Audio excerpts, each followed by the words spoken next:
time now for Edmund O'Brien as... Johnny Dollar? The insurance investigator that's working on the Byron Hayes killing? That's right. Who's this? I got a few things to say about the shooting. I can't say them to the police, but if you level with me, maybe I can say them to you. All right. But I've got to be sure of you, too. Who are you, and how'd you find out about me? One of the papers mentioned that you'd come to New York. I guess you've read about me, too. I'm what they call the chief suspect, object of a widespread search. Roy Corona? That's right. Now, do you want to talk to me? Sure, Roy. Anytime you say. I thought so. I'm going to give the phone to a friend that's with me. He'll tell you where to go and what to do so he can pick you up.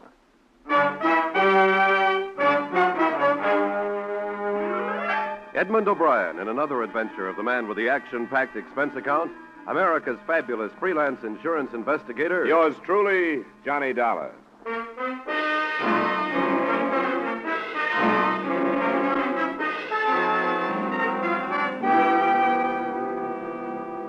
Expense account submitted by Special Investigator Johnny Dollar to Home Office, Corinthian All Risk Insurance Company. The following is an accounting of expenditures during my investigation of the Byron Hayes Matter. Expense account item 1, $12, transportation from Hartford to New York. There wasn't much to be done that first day. The police had their theory on who had killed Hayes, and I hadn't had time to form mine. And then that evening, I received a phone call from a man who called himself Roy Corona, the basis of the police theory.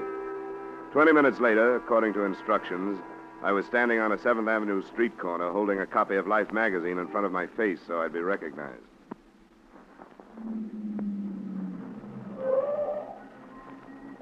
Hey, you. Yeah? What's your name? I'm your man, all right, Dollar. Come on.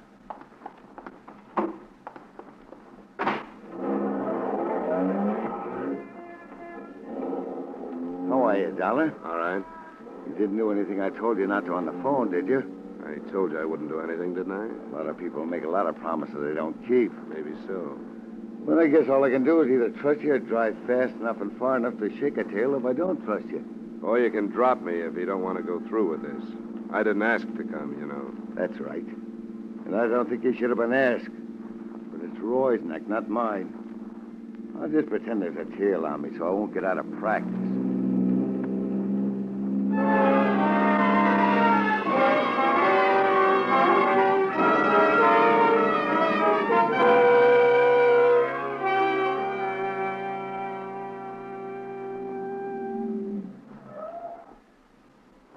Doorway next to the poultry store there. Thanks for the ride. It's on the ground floor, second door back. Tell Roy I'll sit out here for a minute and then park the car. Sure. Tell him I'll be in a little while. Yeah.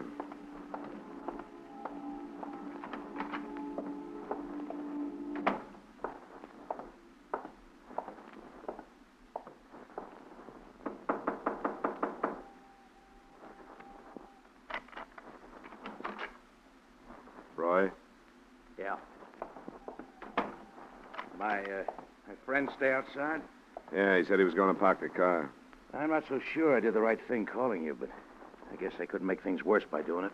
I guess not, Roy. They want you real bad. Sure they do, because I'm a natural. Once you've been in prison, you're a natural for anything. There's more to it than that, isn't there? According to the papers, yeah, but not really. I didn't kill this Hayes guy. I didn't even know him. The police don't seem to think that's important. They figure that a guy who spends 2 years in a prison comes out to find his girl mixed up with a lot of men. It's going to get knocked off balance. Yeah, I guess that part of it's true. It did hit me pretty hard, but not hard enough to make me kill anybody. They think it did. Hayes was one of the men you lost your girl to, so they figure you wouldn't have to know him to kill him. That you were waiting outside her apartment when Hayes came out, you blasted him. Sure, they got it all worked out. The only thing wrong with it is that it ain't true. They don't care about that, but I do. If you can prove they're wrong, you got nothing to worry about, have you? My proof that I was someplace else is a couple of ex-convicts like myself. Statements from guys like that are broken down before they even make them. Isn't that right? I guess there could be better alibis. Why did you bring me here, Roy? Try out your alibi on me or to tell me who killed Byron Hayes? I don't know who killed him. But it would help if you believed that the proof I was someplace else would stand up. If you have something else to back it up, let's assume that I do believe it. It's something the police won't find out. Rita was blackmailing Hayes. How do you know that? I heard him. Right after I came out, when I was having a bad time over Rita. I was in the hallway one night, and I saw him go into her apartment. I listened at the door, and I heard him talking about it. That would make it pretty careless, wouldn't it? Oh, it was him that was talking so I could hear. He told her he couldn't afford to pay her anymore, but it had to stop. It wouldn't do you any good to make this up, Roy. I know that. And if she was taking him, she must be taking the others. A cop wouldn't get the truth out of anybody, but you might be able to check it if they'll trust you. All right. I'll look into it. What about the police? You gonna tell them? But I got it from you? Yeah. They'd either toss me into a cell or laugh me out of town if I did, unless you'd like to stick around and pack me up. No, I don't think I will. I gave it to you, and by the time my friend gets you back to your hotel, I'll be out of here and hold up someplace else. Sure, Roy. I thought you would.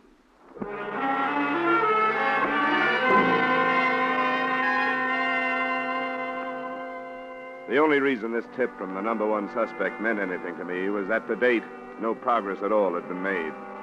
Rita Cobb, outside whose door Hayes had been killed, said she'd known him only casually, that he'd just dropped in. Nobody else could be found who knew about the association, and even the widow, Agnes Hayes, said she had never heard of Rita Cobb. After I was dropped at the hotel, I decided to try out the new lead on the widow first. I've told the police everything I know, Mr. Dollar. I'm afraid it wasn't very much, Mrs. Hayes, and I wondered if there might not be something you didn't tell them because you didn't want to. What do you mean? I'm not a policeman. There are no reporters around. Everything you say to me will be kept in confidence. Mrs. Hayes, didn't you really know that your husband was seeing Rita Cobb? If I'd thought he was, do you think I wouldn't have done something about it? You didn't suspect anything? No. Even now, I don't think he was seeing her, as you put it. Do you know why he would have dropped in to see her, as she said he did? No. I knew nothing about it. Oh, please, Mr. Dollar, you must understand that this has been very difficult for me. Yes, of course it has. As far as I'm concerned, my husband always was a man above question. His friends, his business associates, everybody looked up to him. I looked up to him. And now you and the others asked me to believe that he knew this woman. She said as much? No, she was lying. There must be something else she's hiding. She's saying she knew Byron to hide something else. She didn't know him. She's lying. We'll learn the truth, Mrs. Hayes. Someone told me that Rita Cobb was blackmailing your husband. That's not true. That he was heard saying he couldn't pay her anymore. That's not true. Why should he pay her anything? He didn't know her. All right, Mrs. Hayes. I only wanted to tell you what somebody said. It's not true. All right, Mrs. Hayes.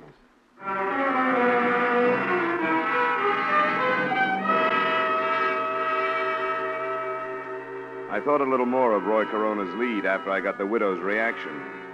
Nobody can deny so vehemently and not be doubted. I wondered how the beautiful blonde in the case would take the bait.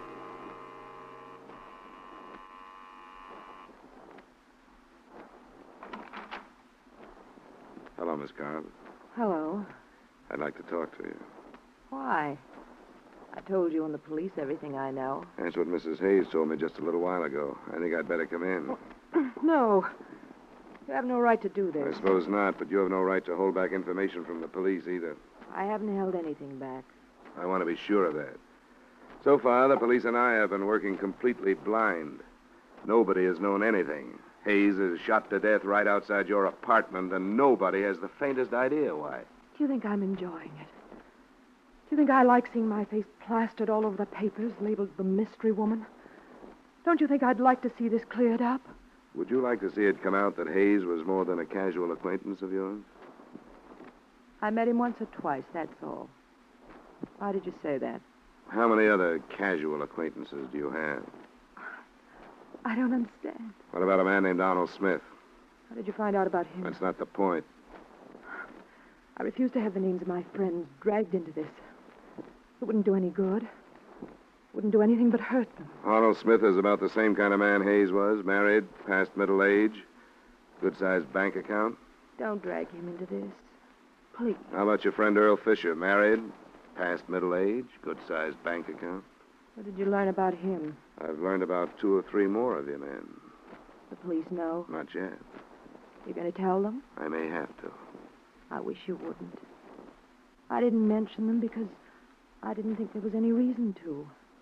None of them had anything to do with Byron. How did you know that?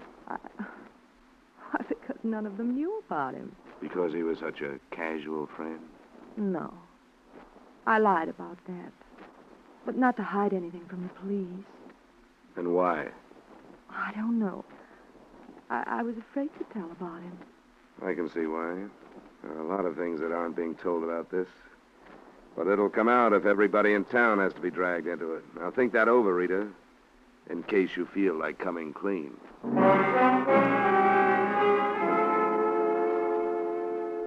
She didn't feel like saying any more to me anyway. It was about 10 p.m. when I left her. And my first stop was a phone booth a half block away from her apartment building. I dialed a number and got what I'd expected, a busy signal. It was nothing definite, but I would have staked my expense account total on the hunch that she was warning somebody. To bear me out, the phone was ringing in my hotel room when I got there. Johnny Dollar. This is Earl Fisher, Mr. Dollar. Earl Fisher? Yes. You mentioned my name to Rita Cobb a short time ago. Yeah? I had a feeling I should have talked to someone before this. That's right, you should have. I hope you can understand, however, my feelings. I naturally didn't want my name to enter this public. Naturally. I have a great deal to consider. A family, reputation. Yes, I understand, Mr. Fisher. But I feel that I have to talk to you. Did you tell Rita Cobb that you were going to? Hardly, since she threatened me with dire consequences if I did. All right, Mr. Fisher. Where can we get together? I'd have to know that I could count on your confidence, at least temporarily. I think you can count on that. Could you meet me this evening? Where? Do you know Ricky's Club on Lexington near 80th? I can find it. Then shall I see you there in 30 minutes? The bartender will point me out to you. I'll be there, Mr. Fisher. Thanks for calling.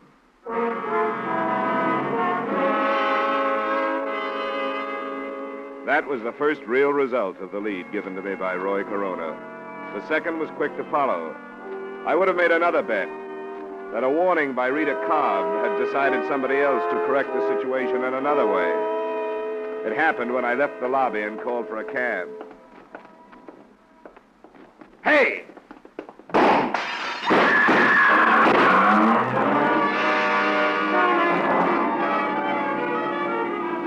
The shots came from a car, double parked.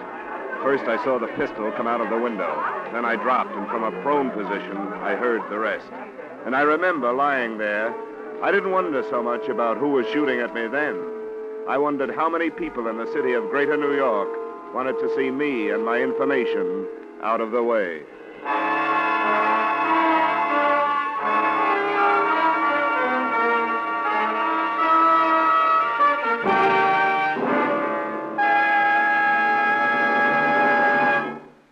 We will return you to the second act of yours truly, Johnny Dollar, in just a moment.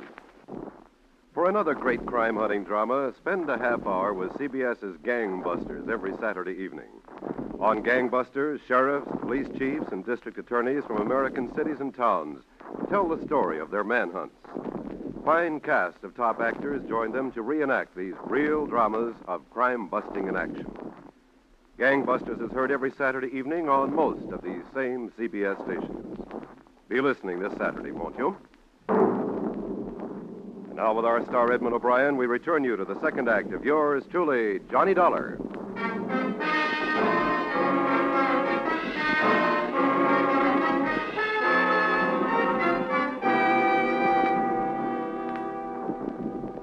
I didn't want to talk to the police right then, but I didn't have a chance not to. A patrolman was on the scene almost before I could get up off the sidewalk. And 25 minutes later, I was in my room with the sergeant of detectives I'd met earlier in the case. What's going on, Dollar? Who's out after you? I think I was mistaken for somebody else. Now, you know better than that. I've got witnesses that for 10 minutes a car was double parked in front of this hotel. And that time, 4 or 5 men came out of that lobby. But the minute you step out, they open fire. Now, that doesn't sound like a mistake, does it? It still could be. Are you holding out anything, Dollar? I don't know who shot at me, if that's what you mean. That's only part of what I mean. I don't want anybody killed working on one of my cases. Now, what have you dug up? If you don't give it to me, I'm going to put you under wraps for your own good. Okay, Mayor. Oh, then you do have something. Well, I didn't think much of it at first. It was a lead on Rita Cobb. What kind of a lead? On what might really have gone on between her and Hayes. Where'd it come from? I took her to the widow first. She still denied knowing her husband was acquainted with the Cobb woman, but she may have realized that by admitting it, she'd be giving herself a motive. That's not new. No, but the possibility of blackmail is. And she could have known about that, too. Blackmail? Where'd that come from? I can't tell you, but I think it's worth something. I have a list of names. Men who might be on the same spot that Hayes was. Got it written down? Yeah, right here. Where'd you get this dollar?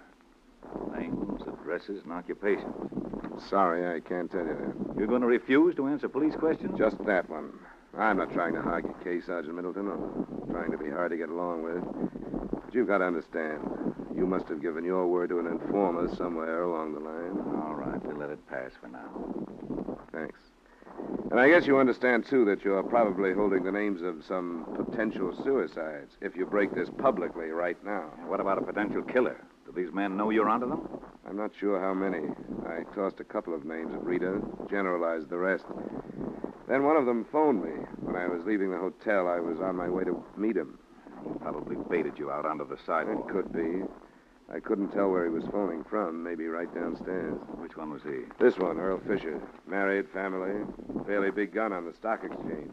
Motive enough to make a try on you? No proof that he fired the shots, but I'd pick up Rita Cobb as a material witness or something. Somebody might think of putting her out of the way if they haven't already. No, not if they know you have their names. Well, I guess you're right. But I'll pick her up anyway. Let me get on the phone. Just try a check on Earl Fisher.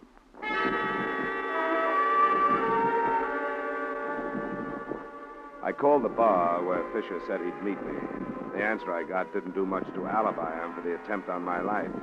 The bartender told me that Fisher not only hadn't been there that night, but that he, the bartender, had never heard of him.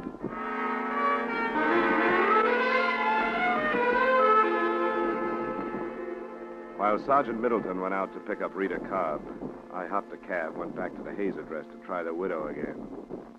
Is it absolutely necessary, Mr. Dollar? I'm so distraught. I'm afraid it is necessary, Mrs. Hayes. A number of things have happened since I left you. Very well.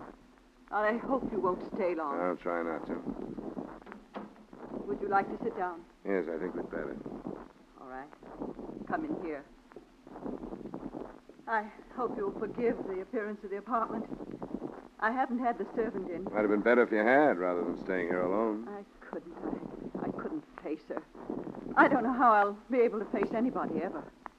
We've been not what you'd call prominent people, but certainly quite acceptable. And then to have Byron killed in that sordid place under these circumstances. What circumstances, Mrs. Hayes? That girl.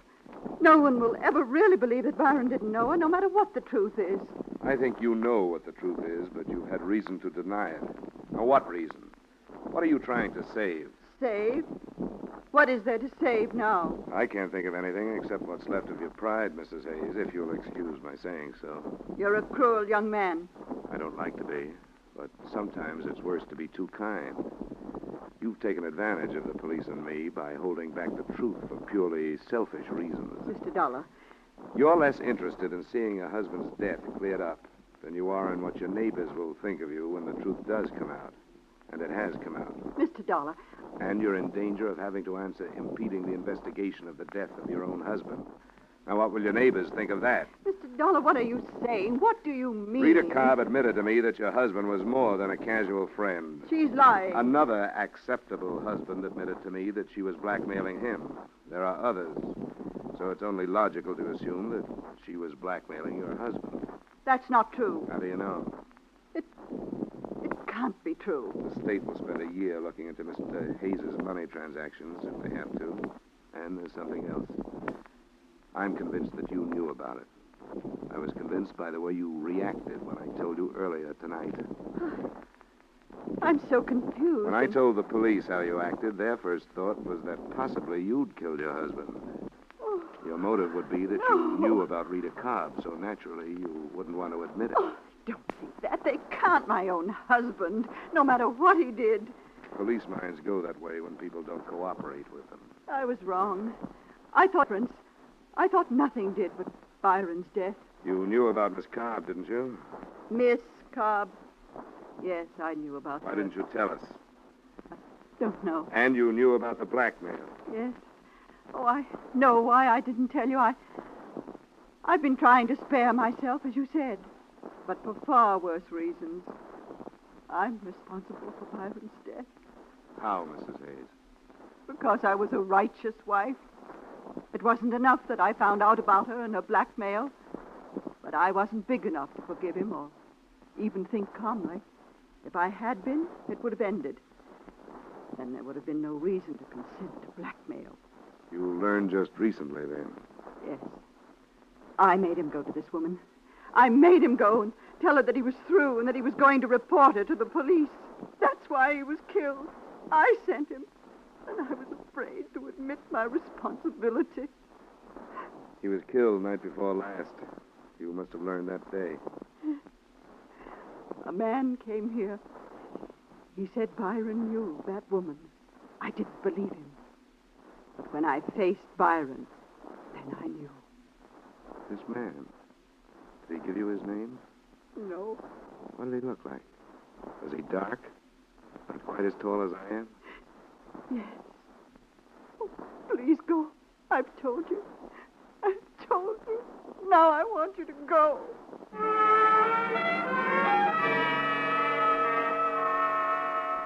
I left and took with me one more piece of the puzzle that looked like it was ready to fall into place.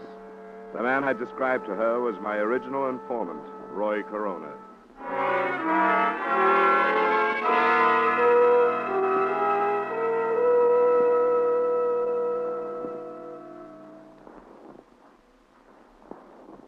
Now, this is serious, Dollar. You shouldn't have met with Roy Corona without telling us about it. I don't think your best squad car could have tailed the guy that drove me, Sergeant. After I met him, he moved someplace else, so it probably doesn't make any difference. Well, then what do you think his game is? The way I see it, he was in love with Rita Cobb. 2 years in prison, he comes out and finds her involved with these men. He did enough listening at doors to satisfy himself that she was blackmailing Hayes as far as I can go. He's hoping to frame her for it or whether talking. Well, you shouldn't have met him when doors coming up. There. What did you bring me down here for? You're a witness, but looks like you're... What's downstairs? Some fast explaining, Rita. And Hayes. I told For you. blackmailing Hayes. I found that out. It wasn't blackmail. I borrowed some money from Byron once in a while. That isn't what Roy Corona told Mrs. Hayes. Oh? I should have known.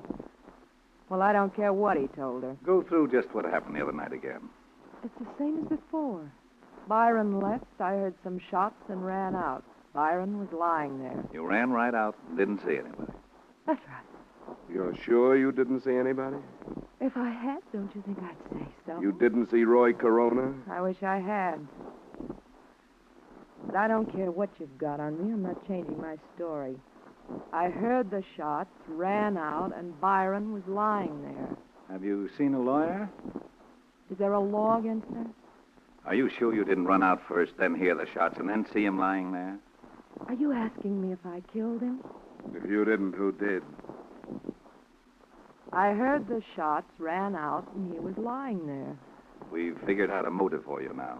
Byron's wife got after him, made him come down and tell you he was going to turn you in. Didn't he say that? Turn me in? For what? Byron and I were good friends. He dropped in. So you prove that's what he said. We've got pretty good proof that you were blackmailing 5 men at least. Oh, I don't think you'll find anybody who'll say that's what it was. Yeah. You had enough, Dollar. Well, I've had enough.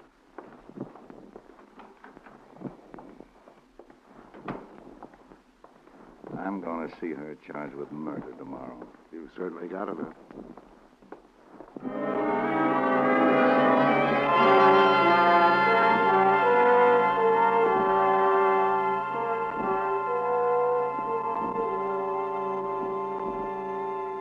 That's the way things stood that night, and until my hotel room phone rang in the morning.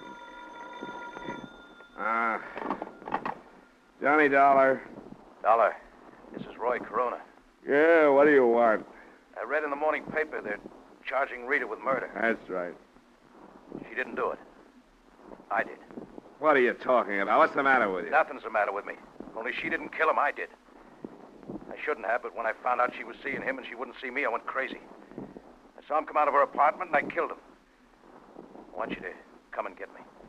Nobody has to come and get you, Roy. Nobody's interested in you. If you want to make a statement, look up Sergeant Middleton and make one. I can't do it that way. Look, I'm where you first met me. Bring the sergeant and come out after me. And do it fast before I change my mind. Hello? Hello? After working half the night, it bothered Sergeant Middleton even more than it did me. But it was something that we thought we should look into. About 45 minutes later, we were knocking on the door of the dingy room next to the poultry shop. Who's that? Dollar? That's right, Roy. Well, you came too late. I told you I might change my mind. Well, I have. Oh, come on, Roy. Don't be ridiculous. No, I killed him. And if there's no chance of working out a life with Rita, you might just... Look, Roy, everything is just... Okay, Dollar, let him have it.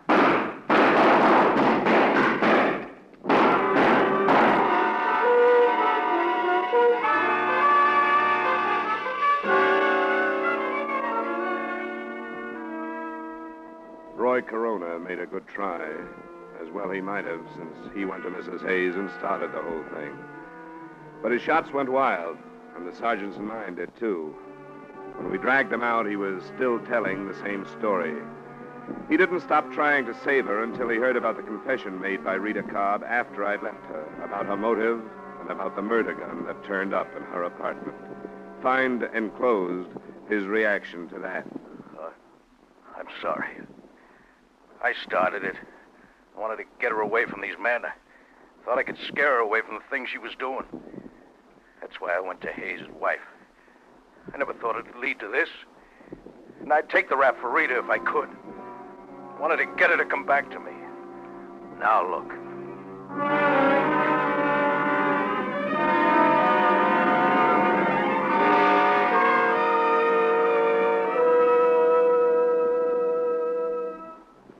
Expense account item 2, $140 miscellaneous expenses in New York. Item 3, same as item 1, transportation back to Hartford. Expense account total, $180.80. Remarks? Earl Fisher, the man suspected of shooting at me, was brought in for questioning. Because there was no proof, he survived that. But I felt sorry for him. I saw his wife, and what lay ahead for him at her hands was obvious. He was a condemned man. Yours truly, Johnny Dollar.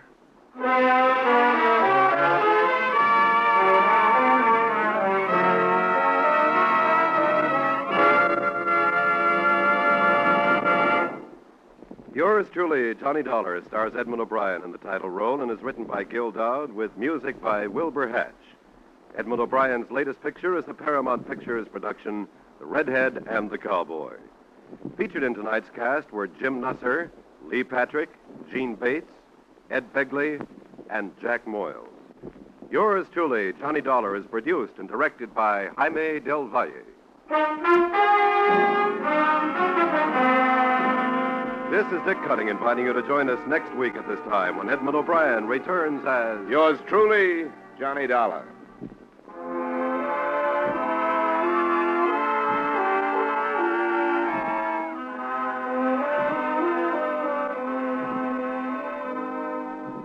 It's faster, it's funnier, it's got new life and a brand new punch because Jan Murray has taken over. It's CBS's Saturday night musical quiz, Sing It Again, an hour of mirth, melody, and money that's heard on most of these same CBS stations. Yes, Jan Murray is your new host. Alan Dale, Judy Lynn, the Riddlers, and Ray Block are your music makers. And there are still loads and loads of cash for identifying the new Phantom voice. Be sure to hear the new Sing It Again, starring Jan Murray, tonight on CBS. Stay tuned now for Von Monroe's Caravan, which follows immediately on most of these same stations.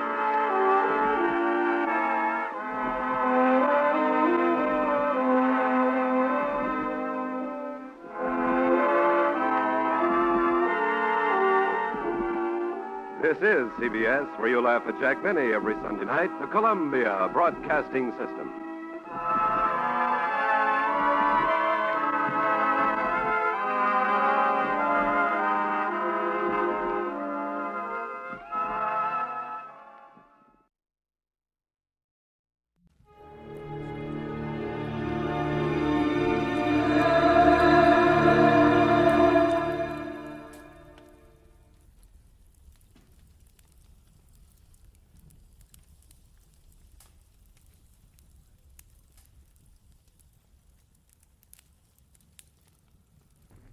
Get this and get it straight. Crime is a sucker's road. And those who travel it wind up in the gut of the prison of the grave. This time a nervous breakdown in a driving rain. A cape with a high collar and a tiny sliver of glass led me from the ballet and a beautiful dancer to the edge of a cliff and death. It happened like this. From the pen of Raymond Chandler, outstanding author of crime fiction, comes his most famous character in The Adventures of Philip Marlowe.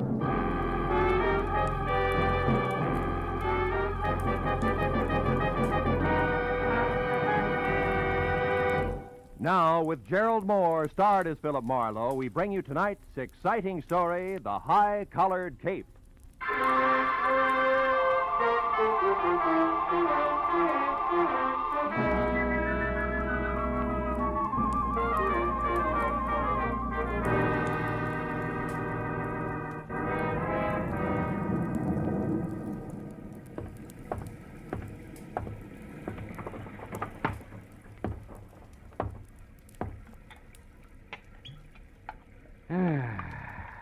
Nothing like a drink and a good book on a rainy night.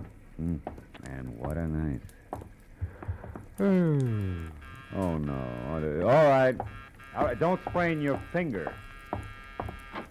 I'm most sorry to intrude on you this time at night, but I may have waited too long already. Yeah, well, look, miss, my office hours are 9 to... poor Andre, I felt something dreadful was going to happen to him, and now I'm sure of it. You must find him for me, the poor man. Lady, wait a minute. Hold it, will you? Who is Andre? And for that matter, who are you? I am Vivian Ordway, prima ballerina ballet du monde. Prima ballerina? The impresario of the company, my dear old friend, my teacher, the man who's been like a father to me. That is Andre Ledoux. We must help him at once. Well, listen, Miss Ordway, why don't you... Mr. Marlowe, I feared for some time that Andre was on the brink of losing his mind. Yeah, I can understand it. He's a genius. Tormented by 1,000 frustrations, he will never dance. He's been crippled, but he is consumed with a passion for dancing and drives himself to express his genius to the clumsy feet of water. Yeah, well, that's very interesting. You've no idea, but I don't see why you came to me tonight, Miss Ordway. What can I do? Help me to find him. Yesterday, something else happened to Andre. I don't know what, but it upset him. Then today at noon, when this awful rain started, he disappeared and... Oh, good heavens. Huh? 8:05. Yeah, what about it? I'll be late for the performance. Here, take this ticket and please come to the theater, Mr. Marlowe. I beg you. I'll pay you anything you ask. Only promise me you'll come. Well, please. Okay, Miss Ordway. I'll be there as soon as I can.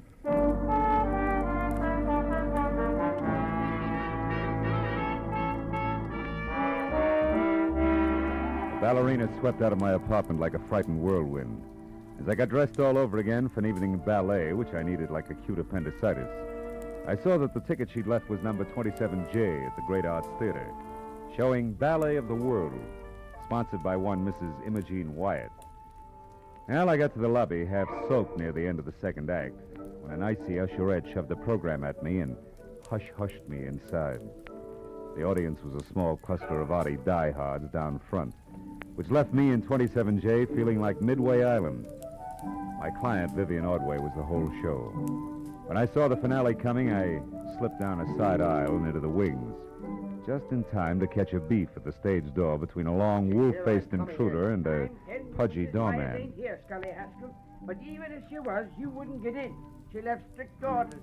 You're finished. Now get out and stay out. Okay, but let me tell you something. I broke my back getting publicity for that baron-studded widow in this outfit. Imogene Wyatt's going to be sorry she fired me. I'm going to see to it personally. Get out of the theater, Scully. Nuts. You and this whole troop of stuck-up grasshoppers.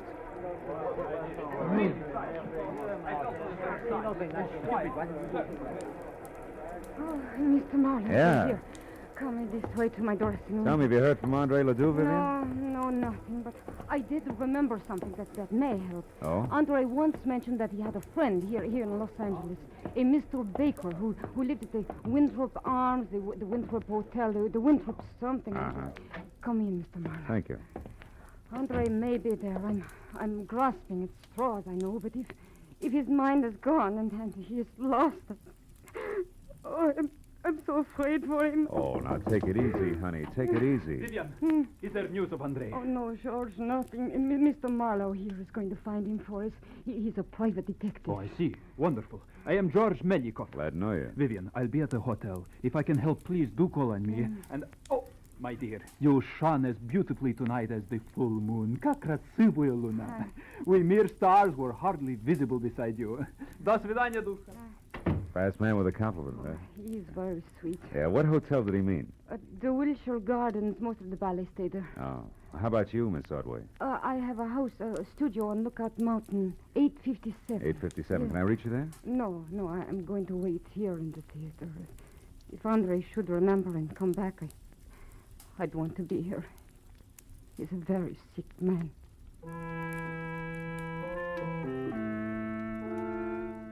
After I left the theater, a quick check in a phone book showed a Winthrop Arms apartment hotel on Havenhurst Drive. It's just below Fountain Avenue. And when I got there, I found the name Baker stuck over the mailbox to apartment 1A. I went inside and up to the door.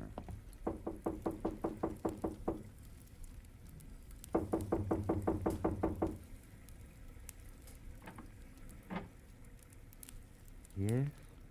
Andre Ledoux? What do you want? Well, your friends at the theater are worried about you. My friend, I have no friends. George Melikoff's worried about you. George Melikoff, my friend, worried. So is Vivian Ordway. Vivian. Uh-huh. Oh, that dear child. What will become of her now? Well, what do you mean? What's happened? Who are you? Miss Ordway sent me to find you. She's waiting for you at the theater. Waiting at the theater? Why? Why? The ballet is finished. What's that? Mrs. Imogen Wyatt withdraws her support completely. There is no more Ballet du Monde. I'm penniless. And all our work has been for nothing. I tried to reason with her, but it was hateful. Afterward, I drove here on the dark street, the rain splashing, clawing at me. Rain. Andre, where's your friend, Mr. Baker? Hmm? This place is packed in mothballs. He is in Europe. It is all right that I am here. He sent me the keys long ago, said I could use his apartment and his car. I came here to be alone, to think. My head aches. Andre, what time was it when you left Mrs. Wyatt's yesterday? Do you remember? I can't remember. Only that it was dark. Very dark. And it was such a difficult drive. Yeah, tomorrow she will notify her lawyer to alter the papers and order that imbecile. I wish she were dead. You hear me? I wish that Imogen Wyatt were dead. What was that? Stay where you are.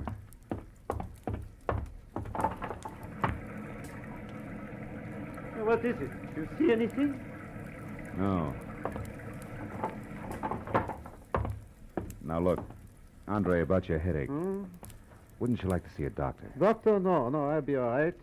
I am all right. Understand? Yeah, sure. Well, do me a favor for your own sake. Stay here tonight, inside.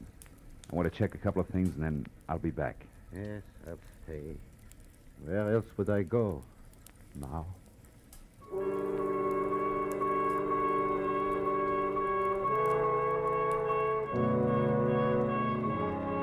When I left, I was convinced that if the ballet impresario hadn't already slipped his trolley, another slight bump would do it. But two things bothered me. So first I walked around to the window again, but any trace of an eavesdropper had been washed away by the rain. Item number 2 was the strong imprint the drive home in the rain had made on Andre's troubled mind. I wanted to know why. The garage was under the building on the far side. The door was unlocked and a small light burned in the back. I finally found the car, a sleek, close-to-the-ground Hudson registered to Olin Baker, and found it with the first grim discrepancy. The left headlight and fender were still streaked with rain marks, but the right had been wiped clean. And when I reached in and switched on the lights, that cinched it. The glass in the right headlight had been replaced. It was brand new. Hey there. What are you up to? Just testing my friend's car. I may borrow it. You the attendant? That's right. You in here last night tinkering around with this here car? No.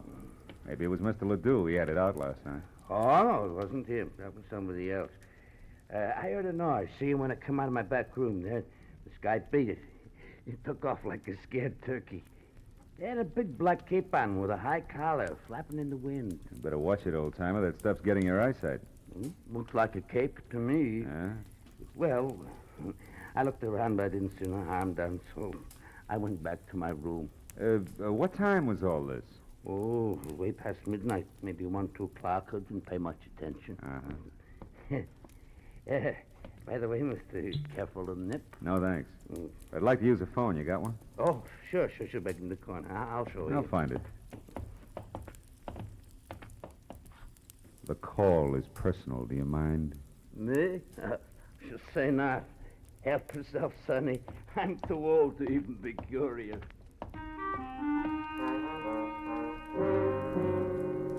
My first call was to a desk sergeant in the police traffic bureau.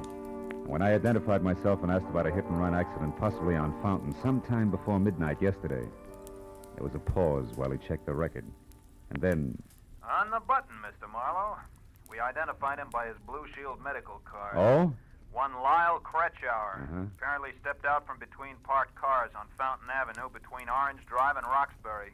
Was struck by an unidentified vehicle at about 11:10 last night. Condition serious. Now, what do you know about this, Mr. Marlowe? I'll get in touch with you later, Sergeant. Thanks. Stepped out from between parked cars.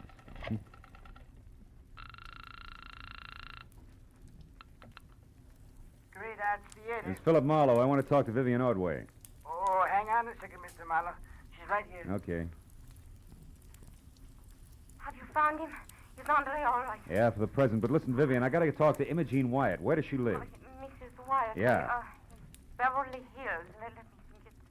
It's 21 Cameo Terrace. 21 Cammy. Meet me there right away, will you? I may have a couple of rough answers for you, baby. But I'm still in costume. That doesn't matter. All right, I put something on over it. I'll be there just as soon as I can.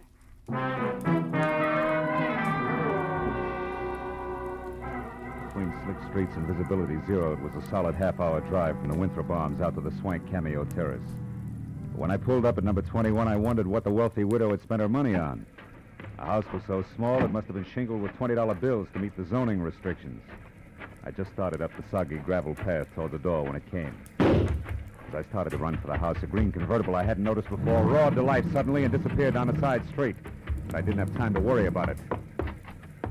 Inside, I found Mrs. Wyatt on the dining room floor, fighting a losing battle with the distance to the telephone. Accident last night. I was going to ruin it all. Now, Andre let him me.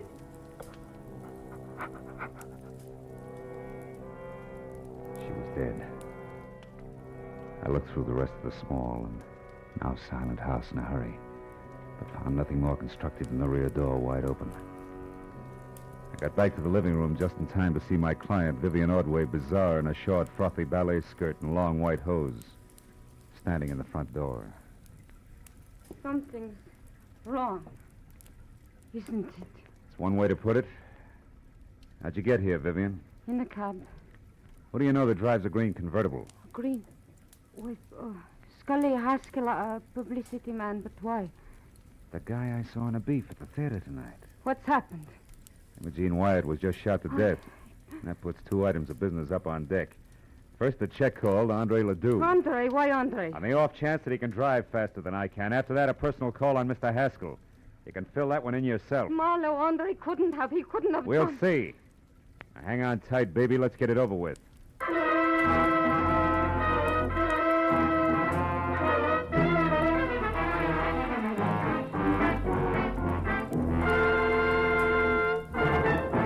In just a moment, the second act of Philip Marlowe. But first, the great international comedienne Beatrice Lilly will be Bing Crosby's guest on CBS this Wednesday night.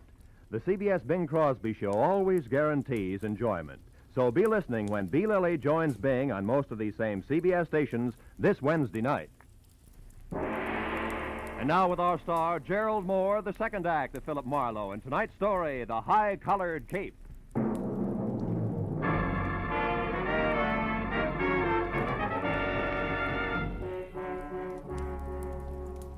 Made a cockeyed picture.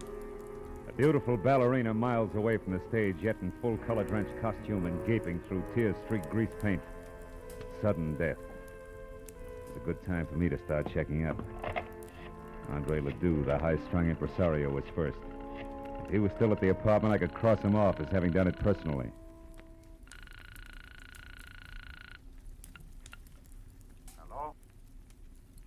it you want? Sorry, wrong number. Marlowe, he was home, wasn't he, Andre? I mean, you couldn't suspect him, Marlowe. Why, Andre's the sweetest man in the world. Take it easy, honey. I didn't say Ledoux did it. And his being home doesn't say he didn't. People sometimes pay other people to do their dirty work for them, you know. Just what are you trying to say? You hired me to find Ledoux, and I did. But also, I found he was suffering from shock, and has been since last night when Mrs. Wyatt told him she was going to fold the show. For the show. Yeah. And that Vivian would ruin him. And half a dozen more I could name. You're so right, so you've all got plenty of motive. But what about Haskell? We know he hated Mrs. Wyatt. Isn't revenge motive? Revenge and the fact that you saw his car. Why do you insist on defending him? I don't. Only there's another angle. It's called hit and run. And I know that it ties in tight with Ledoux, Mrs. Wyatt, and the actual killer. Hit and run. I don't understand. Well, neither do I yet. Now, look, do you know where Scully Haskell lives? No. Where does he hang out? Oh, sometimes at the bar at Wilshire Gardens Hotel. Okay, I'll try it. Now, you go back to your place up in the hills. I'll find it when I got some answers. Now, hurry up and get out of here, will you? Somebody might have heard the shot and called it. Somebody did hear the shot. Go on, get out. Yes, but Marlowe... No buts. Go on, Vivian. Get in the cab and go straight home. Do your crying there. All right. Good. I'm trying to... Hey, Vivian, you forgot your coat. Vivian, you... Oh, no, baby. You forgot your cape.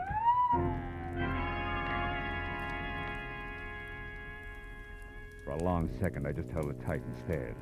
High Elizabethan collar, enough gathered cloth to rig old Ironsides. It could have been what the garage attendant thought he had seen running away from the car Ledoux had used. But the garage attendant could have been mistaken, too. I told myself that leaping high to conclusions was strictly for ballet dancers.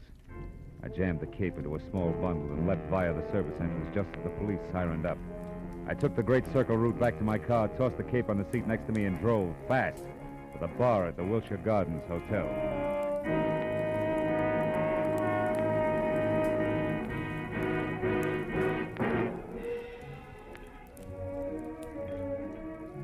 It was a kind of flattering pink mirrored place where the hors d'oeuvre had long ago replaced the pretzel. But Haskell wasn't in sight. And the only person around who could possibly be of any help to me was the delicate George Milikoff.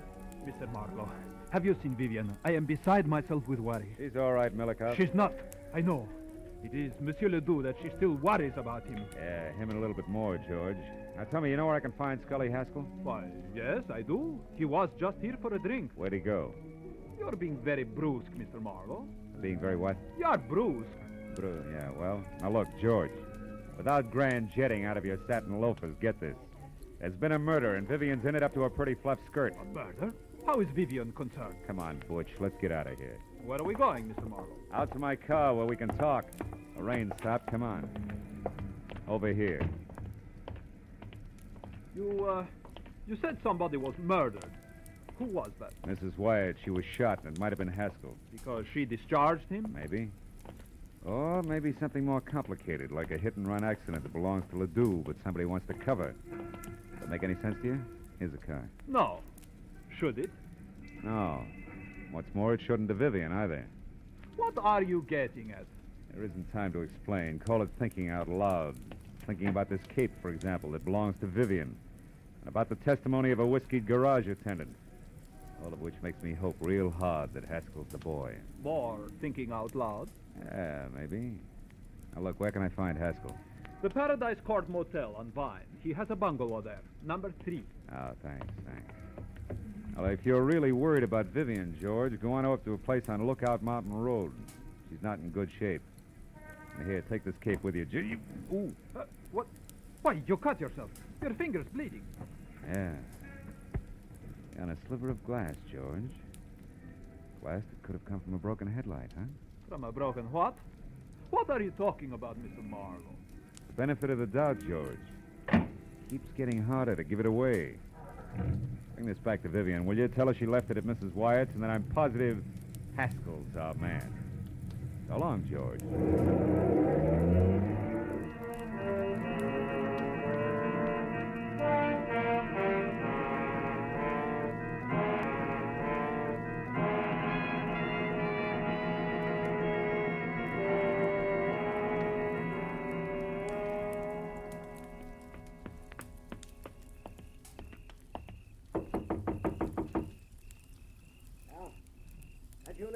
Not quite. The name's Marlowe. I want to talk to you, Haskell. Don't waste your breath, Skip Chaser. I'm broke, and I'm going to stay broke until the 1st of next month. After that, you can get in line. Who are you fronting for, the finance company? Imogene Wyatt's dead, Haskell. What did you say it? What's a gun for? You lousy temper. Get back. Hey, wait a minute. I saw you at the theater tonight. And I heard you, which puts me out in front. Now do we talk, Haskell? About what? Mrs. Wyatt's murder. You were sloppy. And you're off your nut. I didn't shoot her. I didn't even... Slips, huh, kid? So I know she was shot. Doesn't prove I did it. Come on, why'd you kill Mrs. Wyatt? I did. How'd you know she was shot? Because it happened just as I got out of my car and started toward her place. I was going up there to read her off. The shot scared me away. Use your head, Marlowe. I was sore, but I didn't kill her. No, but interference on that hit and run you were covering was plenty of reason. What are you talking about, hit and run? Hit and run! Don't move, Haskell. Nuts. I said don't move! Congratulations, handsome. That's just what I had in mind. Close the door and stand still. Sure. Now what? The name's Nancy Connor. Occupation? Ex-friend of the unconscious. Don't look so worried, handsome. I'm on your side. I had something in mind exactly like that left cross you just threw. Is that cold, Yeah. What's your beef? I took this louse to a party with me last night, and he got so stinking drunk that I'm still apologizing to people. He was with you last night? Mm-hmm. Me and a couple of fifths of bourbon. From 8:30 till 5 a.m. And on Malibu. He never left? Not for a second. The loudmouth was positive. Nobody could get along without him. What's that got to do with you? Too much. Tell Haskell I'll be in touch, will you? I gotta run now. Oh. What are you looking at? Just a program from the ballet, isn't it? Yeah. Oh, Haskell has them all over the place, after all. Yeah, sure. So? Oh, so like I said, Nancy, I gotta run.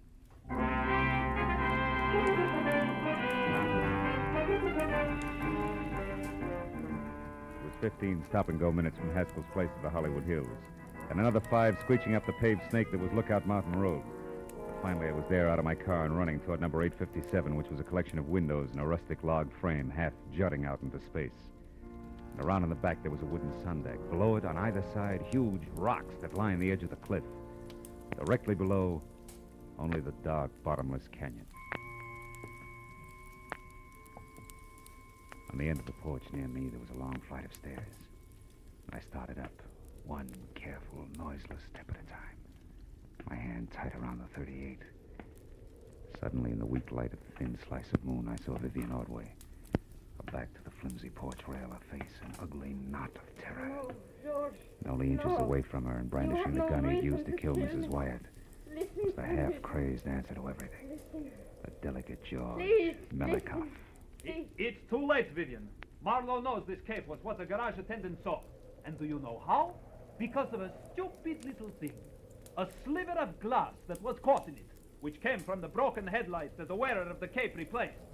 The wearer who was covering up Andre Ledoux's hit-and-run accident so that he could have the pig where he wanted it. You're wrong, George. Marlowe was after Haskell. He thinks Haskell killed Mrs. Wyatt. He only hopes that. And he'll find out one way or another that the beautiful ballerina is guilty. Then he'll be forced to come back here after you. But, George, I'm not guilty. Of course you're not, Vivian. I am. The cape is mine, not yours. You only used it tonight. That's the only thing he doesn't know, and never will. Because you will have killed yourself after confessing to me. No. It's the only way, Vivian. You or me. But it's always been that way, hasn't it? Even in the ballet, where one or the other of us had to be stars. Too bad it wasn't I. Yeah, crying shame, Melikov. Get away from that rail, Vivian. He's going to the other end of the porch, Marlowe. He's going to jump with the ground there. Melikov, no!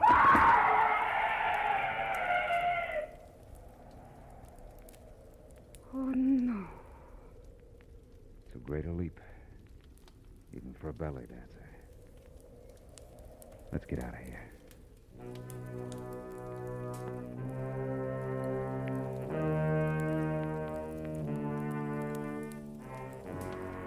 A long time at police headquarters, but finally all concerned had made their statement. The law was more or less satisfied, and Andre Ledoux, who never knew he'd hit anyone, was cleared of hit and run. That left me and the ballerina driving to a friend's house where she was going to spend the night. Phil, I know you must have had enough of questions and answers, but... But? Yes. The reason George killed Mrs. Wyatt. Well, you see, Vivian, it started last night when George went to see Andre Ledoux because he was so bitter about his part in the show being cut down. And that was when he saw Andre returning from Mrs. Wyatt, shaken up and half-dazed. And with a broken headlight and other signs of having hit someone, huh? Yeah.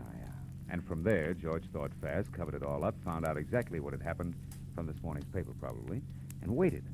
When you hired me tonight, he must have followed me to Ledoux's and overheard Andre tell me that Mrs. Wyatt was going to pull out. Oh, so he went to her, tried to stop her, and couldn't. Yeah. Anything else? Oh, yes. Oh, one thing. Oh, that's the house there, Phil, the white one. Oh, okay. What made you hurry back to my place from Haskell's motel when time meant so much? A hunch, honey. As I was leaving Scully Haskell's, I saw a stack of ballet programs on a table in his living room. The cover on it was very interesting. It features you and a picture of George, majestic in his high-collared cape. So that was it. Yeah, that was it. Good night, Phil. Oh, will you call me tomorrow sometime, please? I'll call you. Tomorrow, Vivian. Good. It's a nice night, Phil. It's so good to be alive. Well, good night.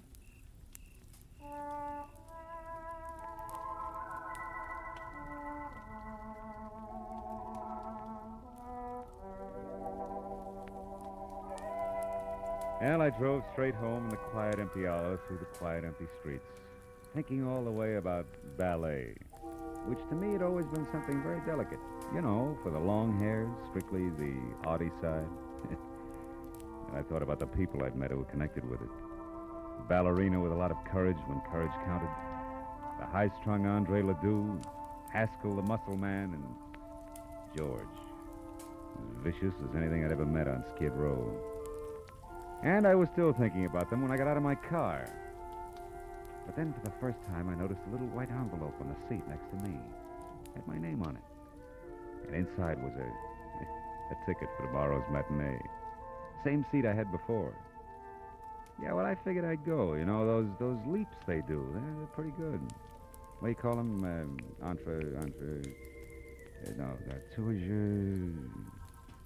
Yeah, they're pretty good.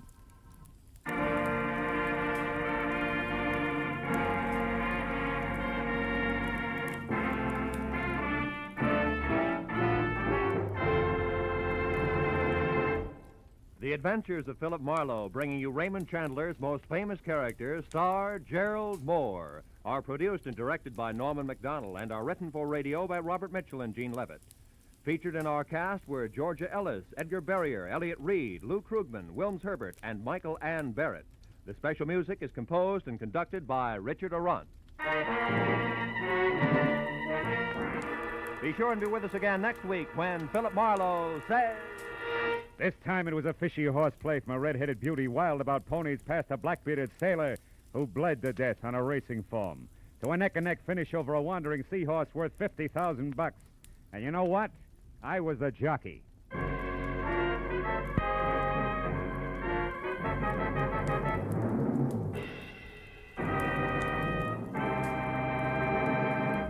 Remember, every Wednesday night, CBS brings you Groucho Marx with his wonderful quiz, You Bet Your Life. It's one of the brightest, most spontaneous, most genuinely funny shows on the air, so be listening this Wednesday night on CBS. This is Roy Rowan speaking. Now, stay tuned for Pursuit, which follows immediately on most of these same CBS stations. This is CBS, where Burns and Allen are heard every Wednesday night, the Columbia Broadcasting System.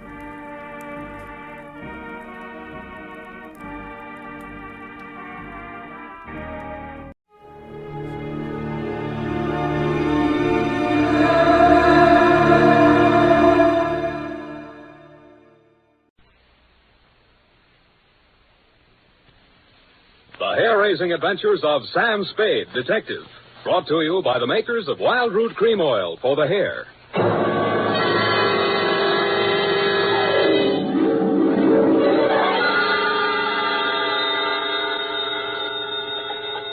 Sam Spade, Detective Agency. It's me, Effie. Oh, Sam, I've been worried about you.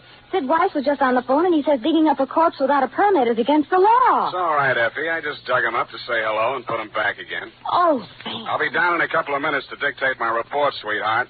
If I get lost on the way, you'll find me in City Hospital, the psycho ward, third straitjacket from the left.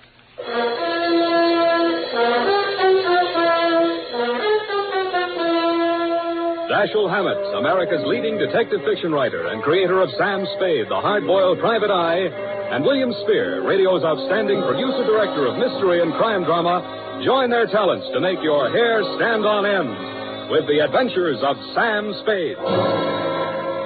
Presented each week by Wild Root Cream Oil, the non-alcoholic hair tonic that will put your hair back in place again, grooming it neatly, naturally, the way you want it. Fellows, if a girl can spend half an hour under a hot dryer in a beauty parlor to look her best for you, certainly you can spend half a minute sprucing up with Wild Root Cream Oil hair tonic to look your best for her. That's all it takes, and Wild Root Cream Oil grooms your hair neatly and naturally, the way girls like to see it. Besides, it relieves dryness and removes loose dandruff. There's not a drop of alcohol in Wild Root Cream Oil. It contains lanolin. So get the big economy-size bottle at your drug or toilet goods counter. And now, Wild Root brings to the air the greatest private detective of them all in The Adventures of Sam Spade.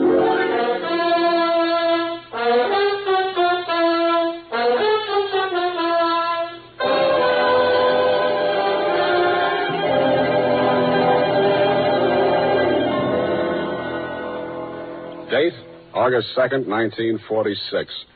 To Mrs. Gregory Denov. Subject, death of Dr. Denov. I was sitting in my office with nothing to think about except a horse named Corkscrew Jr. My secretary, Effie Perrine, came in and said there was someone outside. I didn't look up from the dope sheet, so she said it again. Someone outside, Sam. What's he look like? Blue double-breasted custom-made suit, Countess Mara tie, hand-tailored shirt, English shoes, hand-trimmed Van Dyke. Get me a blank check and send him in. Okay, Sam. Please come in. Mr. Spade will see you now, sir. Thank you. You are Mr. Spade, Sam Spade. What can I do for you? I'm Dr. Gregory Denov, a psychoanalyst. I need your help. Lie down, doctor, and tell me all about it. I see you might also be noted for your sense of humor as well as your discretion. Who told you I was discreet? A man named Nicolaitis. Well, you tell Nicolaitis I think he's cute, too. What else does he say about me? That I can trust you with $10,000. Oh. Is this Mr. Nicolaitis one of your patients? No, he isn't. As a matter of fact, he's gotten possession of some private records of mine. Well, it's rather involved. Nicolaitis is shaking you down, and he picked me as the middleman, is that it? This is not an ordinary case of blackmail. Blackmail is blackmail, even if you do it in Technicolor. Well, as you may know, a psychoanalyst keeps a faithful transcript, a detailed record of everything a patient says during consultation, no matter how intimate or shocking. Yeah? This man, Nicolaitis, has managed to gain possession of a copy of one of these case histories. The patient is a very celebrated person, and should this material be divulged, it may have very serious consequences for both my patient and for me. Doctor, your best bet's the San Francisco Police Department. No, that's out of the question. Then I'm afraid I can't help you. Why not? Nicolaitis said I'm a private detective. When I take on a client, I take on his troubles. My job is to protect him, not to stand by and see him milked. If you want to hire me on that basis, I'll listen. Oh, I'm so tired. I must trust somebody.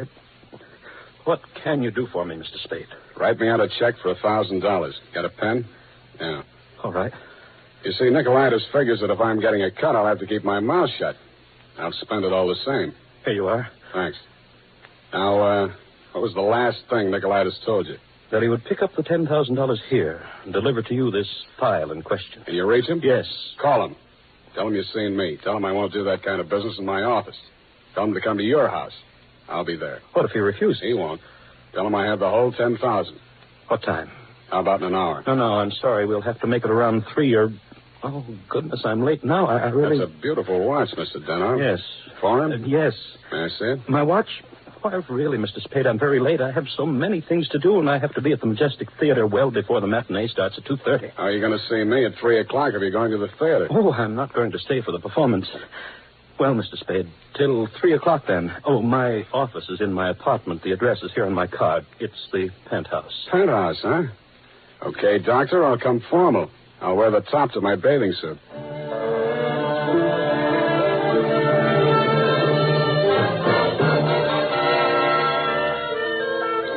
I left my office around 2:30 and started walking up Nob Hill. The Versailles Apartments, where Denov's place was, took up the whole 300 block, so I didn't have any trouble finding it. I stopped across the street for a minute to get my breath after the uphill climb, mopped my face, and started across. Just as I got to the middle of the street...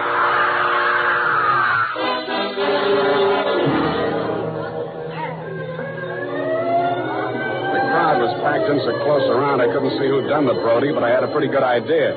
The cops had the sidewalk roped off and guards posted at the building entrance. It took me maybe 20 minutes to elbow my way through and show my credentials. Sergeant Levine had the front door, so they let me in. Lieutenant Dundee of Homicide met me at the door of the penthouse. Hiya, Sam. What do you want? I want to see Dr. Denov. The doctor's dead. Dead? Yeah. He's my client. They can't do this to me. How? Hit a Brody out the window. What are you here for? To see his wife. Okay with you? Why not? She's inside. Thanks. Mrs. Danoff, please. With all due respect for your grief, I must have the keys to the cabinet where Gregory kept his confidential files. You realize that he wished me to take charge of his patients and that I am responsible. All this police and so on. We must get those files out of here as soon as possible. Yes? My name is Spade. I am Dr. Zoya. I was poor Dr. Denoff's oldest friend. If there's anything I'd like to see you, Mrs. Denov, alone. But you police have already asked her so many questions. You see, she's not in the... I'm not with the police. I'm a private detective. I was working for Dr. Denov. A private detective? He was in trouble, you see. You see, Dr. Sawyer, the police won't believe me. Mr. Spade, you'll tell them. You'll tell them he didn't commit suicide. Well, Mrs. Denov, I guess that takes care of everything here. It's clearly suicide. Oh, idiot. Blind, stupid idiot. Suicide. My husband, he treated suicides. He would never... No, please. It will be all right, my dear. I'm sorry. She's hysterical. Yeah. If I had the time, I would... Tell them. Please, Mrs. Dano. The undertaker has been arranged for burial at 7 o'clock, Beit Israel Cemetery. Now, please, the key to Gregory's files. Here, take it and go. Go ahead, all of you. Okay, we'll call you now. Oh, I'm so sorry, gentlemen. This hysteria, a simple traumatic condition. If I only had the time. Who can I turn to? Who'll help me? You think it's pleasant? You think my husband would rest if they said I committed suicide? What shall I do? What shall I do? What shall I do? Oh, you... Dr. Zoya didn't have the time, neither have I. You think it's murder? Who do you think killed your husband? To name someone? That's a very serious charge, Mr. Spade. Goodbye, Mrs. Denov. Constance Brent. You mean Constance Brent, the actress? Yes. Yes, she was his last patient this morning. She had threatened to kill him before. How do you know? My husband said so. Do you? And he'd written it down on his notes on her case. Once before, she'd almost pushed him from that same window. How about your husband and Miss Brent? Oh, I knew she was falling in love with my husband. That always happens. They call it a transference. But in this Your case... husband told me Miss Brent was acting in a play this afternoon over at the Majestic. Yes, Midsummer Night's Dream. But she was here. I know she was here. Miss Ray, the receptionist, was coming back from lunch when she heard voices arguing inside. And she was sure it was Miss Brent's voice. Show me the doctor's case history on Miss Brent. I can't. It's missing. As soon as it happened, I went to the files. I meant to show it to the police. Who could have taken it? Constance Brent was the last one in that room before he died. Yeah. When did you see Nicolaitis last? Nick, who? Skip it. Where can I reach you in case... For the next couple of hours, I'll be at the Majestic Theater. I want to see how good an actress this Constance Brent is.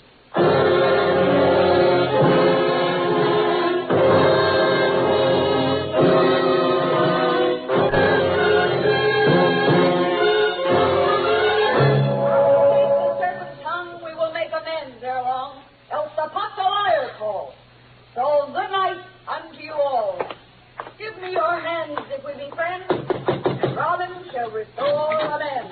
Yes? Miss Constance Brent's dressing room? What do you want? I want to talk to Miss Brent. Well, you can talk to me. I'm her husband. So you're Mr. Brent. I'm Jonathan Wallace. She's Mrs. Wallace. Now, what do you want with my wife? I've come to tell her that Dr. Denov is dead. Are you sure? You tried falling from a 12th floor window sometime. Well, that's the best news I've heard this year. But I'm afraid it will be a shock for Constance. Maybe, maybe not. She was the last person to see him alive, as far as anybody can make out. Are you from the police? No, I'm from the insurance company. Claims investigator. What do you want to see Constance for? The policy wasn't made out to her, was it? No, made out to his widow. But she can't collect. Police say it was suicide. Oh, that settles it. This is the last time I say to Tanya. Stand around while Puck talks his head off. Who is this person? Darling, I'm afraid this is going to be a shock. This man is from an insurance company. Dr. Denov is dead. Oh, what a pity. What happened? The police say he jumped. His wife says he was pushed. She also says that you, Miss Brent, might have been the pusher. Oh, now really, it's too absurd. How like a wife. What time did your play start this afternoon, Miss Brent? Matinee at 2:30, always. Always. And the late lamented Dr. Denov jumped at 3 o'clock. I didn't say he did. Doesn't this news, shock you? But of course. Do you think good psychoanalysts are easy to find? Looks like your next doctor will have to start from scratch. Your case history seems to be missing from Dr. Denov's files. Missing? No. What is it? Has a man named Nicolaitis been in touch with you? I've never heard of him. Chances are you will. Does he have Dr. Denov's notes on my case? Could be. This is frightful. Hot reading, huh? You seem to know this person, Nicolaitis. Get that file for me, and I'll pay you well for it. Just a minute, my lovely Titania. We don't know who this man really is. He might even be Nicolaitis himself. Let me see your company credentials. Now, what do you know? Somebody picked my pocket. My wallet's gone. I thought so. All right, you tell me who you are. I'll call the police. Oh, no, Jonathan. No police. Let's get off the merry-go-round. My name is Spade. You'll find me in the phone book under S. My office is open until 6 o'clock. And if a man answers, don't hang up. It'll be me.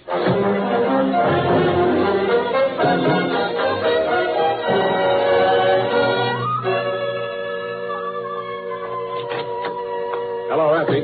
You found a Nicolaitis yet? Not one. I even tried spelling it backwards. Nobody ever heard of a man named Nicolaitis. I'm beginning to think there ain't no such person. Pardon me. Do I hear my name mentioned? I'm Nicolaitis. Sam, I still think you're right. Come all the way in, Mr. Nicolaitis. Sit down. Thank you. If you need me, Sam, just scream. What can I do for you? Oh, I've come for my money.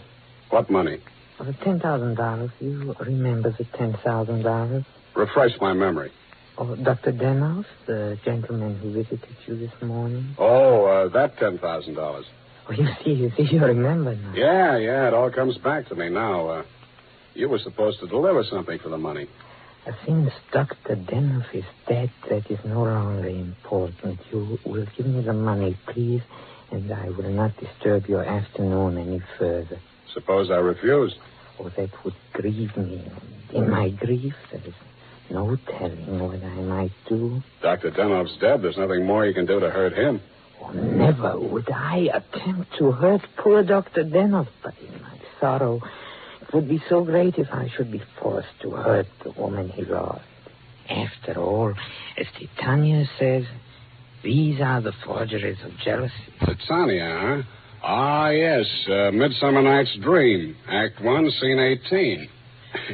I'm a little rusty on my Shakespeare. Oh, you are indeed, Mr. Spade. Titania doesn't appear until well into Act 2. She doesn't, huh? Yeah, that's right. Yeah. I guess she isn't on for 40 minutes or so. Yes, indeed, Mr. Spade, but I didn't come here to discuss drama. What else have you got to discuss? When Dr. Denov died, your market died with him. That is a very unprogressive view, Mr. Spade. There's always a gentleman named Jonathan Wallace. Why, you fiend. You don't mean you sell to both of us. Mr. Spade, how can you have such a low opinion of me? I will prove my integrity. I will give you the material. You give me the money. Hand it over. In the Levant, Mr. Spade, we have a saying. He who goes too close to the bear soon loses his beard. have left my beard at home. Okay, I'll meet you anywhere you say, anytime you say.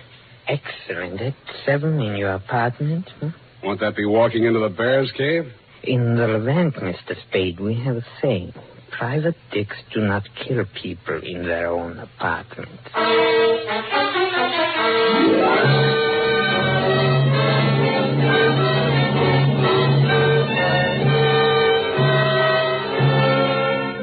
It was then 6 p.m. I called Effie for messages.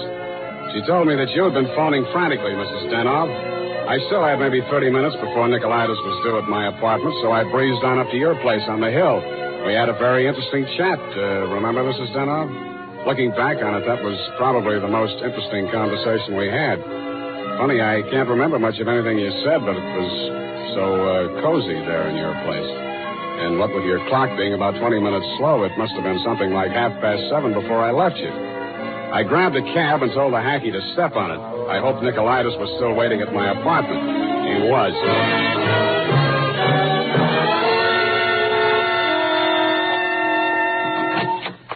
Mr. Nicolaitis, I'm sorry to be late.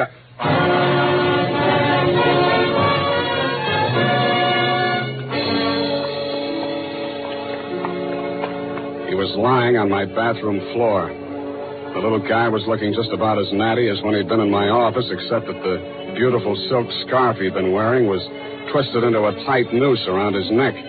Mr. Nicolaitis was a very dead blackmailer.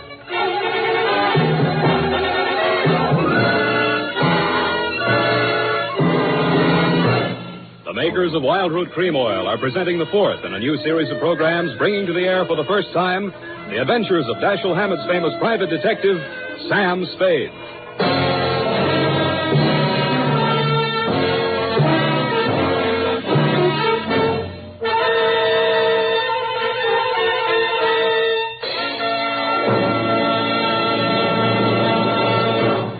Then, at the racetrack, the man who has something better than a mere hunch is said to have it straight from the horse.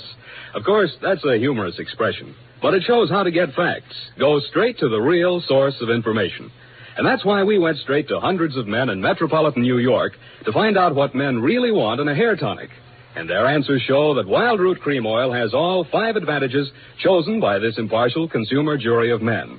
1, Wild Root Cream Oil grooms your hair neatly and naturally, never leaves it sticky or greasy. 2, Wild Root Cream Oil relieves annoying dryness. 3, it removes loose dandruff. 4, it's non-alcoholic. And 5, it contains soothing lanolin. Remember, no other leading hair tonic gives you all 5 of these important advantages. Is it any wonder that 4 out of 5 users in a nationwide test preferred Wild Root Cream Oil to all other hair tonics they'd tried?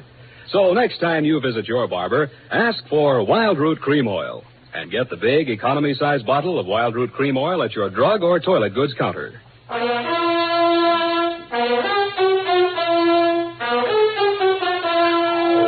now back to Sam and Psyche. Tonight's adventure with Sam Spade.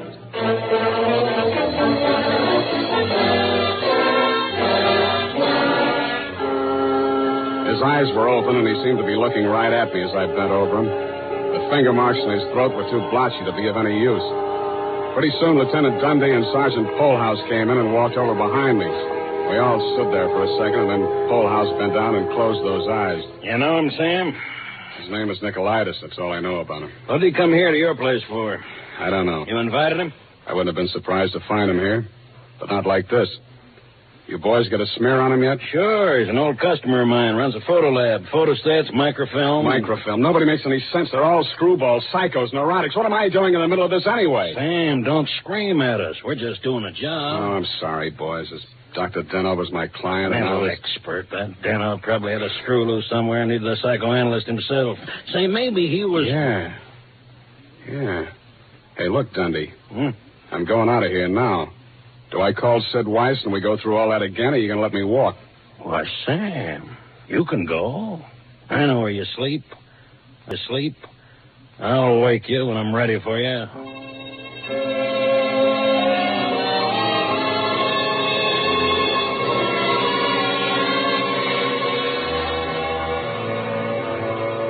Well, Mr. Spade? I want some answers, Dr. Zoya, and you're the guy who can give them to me. I'm listening. Just let the questions flow into your mind and do not try to repress any of them. Speak instantly, whatever... Okay, question number one, without thinking. Do you think Dr. Denoff was a suicide? Well, I had not seen Dr. Denoff for many years. He had been my student in Vienna. I was his analyst, in fact. That's all very interesting, Doctor, but my question... Yes. Did poor Dr. Denoff commit suicide? I have reviewed all the material, manifest and hypothetical, and I came to the conclusion...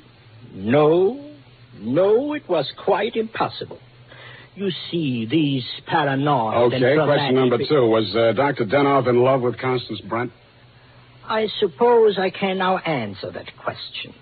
When I arrived in San Francisco, I found him in great distress. He told me he feared he was losing his objectivity towards this patient. In other words, he was in love with her? Yes. You think she might have murdered him?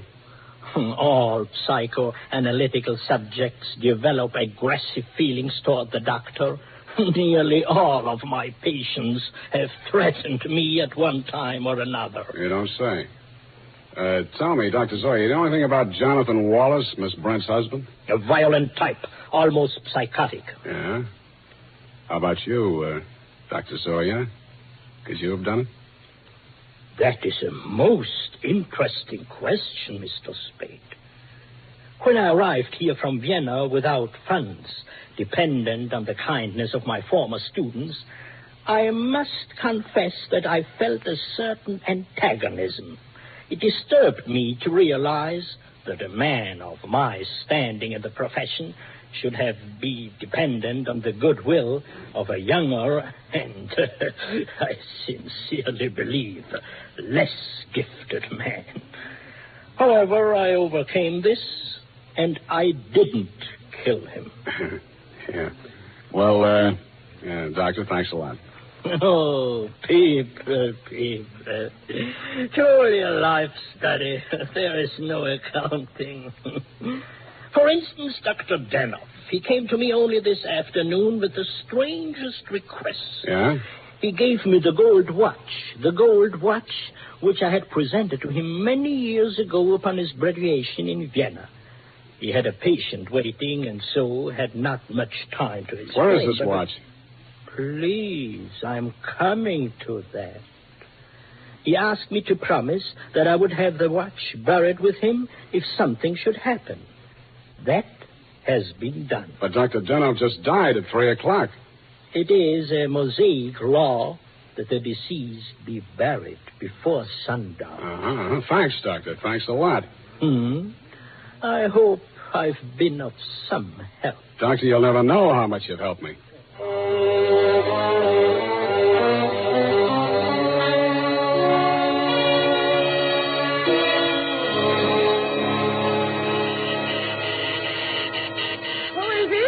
Spade. Oh, what's happened? I think I got the answers, Mrs. Denoff. That file on Constance Brent. Your husband knew that you'd been going through it. Mr. Spade. Shut up and listen to me. He took it out of the files, had it microfilmed for his own private records, and destroyed the original. Really? The man who did the microfilming was Nicolaitis. He delivered one print to your husband and kept another for himself. He was murdered in my apartment for the copy he used to shake down your husband. The killer now has that copy, if it hasn't already been destroyed. But we can still put our hands on the first strip of microfilm, which you delivered to your husband. This is astonishing. How? It's in the gold watch, which was buried with him. Oh, the watch that Dr. Zoya... That's right. Denoff made up his mind that whatever he knew about Constance Brent was going to go to the grave with him. What are you doing tonight? Nothing. And we got a date, sweetheart, you and I. I'll be back toward the wee hours. All paths lead to the grave. Ophelia, Act 6. Gregory's grave? But shouldn't we get a court order and have it done properly? The courts don't open until 10 in the morning, sweetheart, and Lieutenant Dundee's going to start asking me some questions about that stiff in my apartment before then. You see, baby, I can't wait.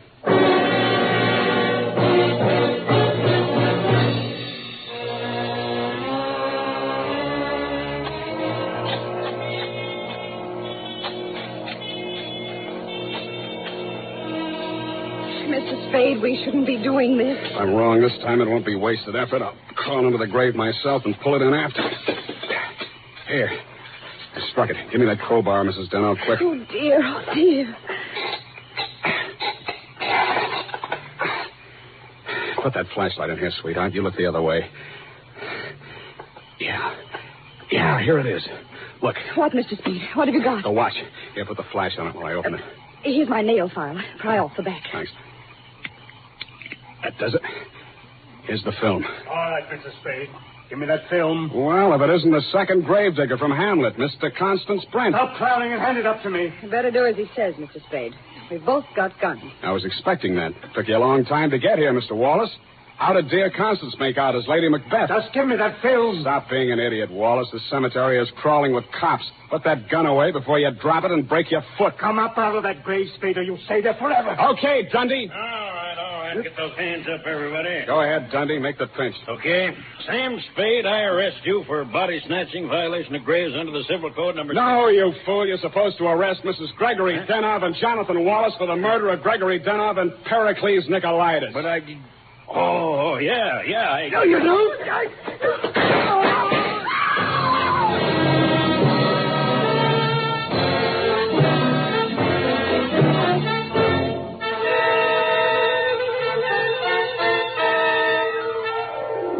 It was smart of you, Mrs. Denov, to make me late for my appointment with Nicolaitis. You did that so that Wallace could nail him in my apartment for the microfilm. You thought you could use that film to pin Denov's murder on Constance Brent. But after your late husband caught you tampering with his files, he added a few well-chosen words to it so that the film put the finger on you and your boyfriend, Mr. Wallace, in case anything happened to the doctor. So Wallace had to kill Nicolaitis. You weren't smart to push your husband out the window. That looked like suicide. You might have gotten away with it, Mrs. Denov, if you'd bashed your husband's head in with a bottle. That reminds me, Effie, pour me a drink. That all? Sign it, put a special delivery on it, and send it care of the matron to Hatchapee Prison. Go on, have one yourself. Oh, thank you. Here's how. Oh. You'll get used to it. Good night, Sam. Good night, sweetheart.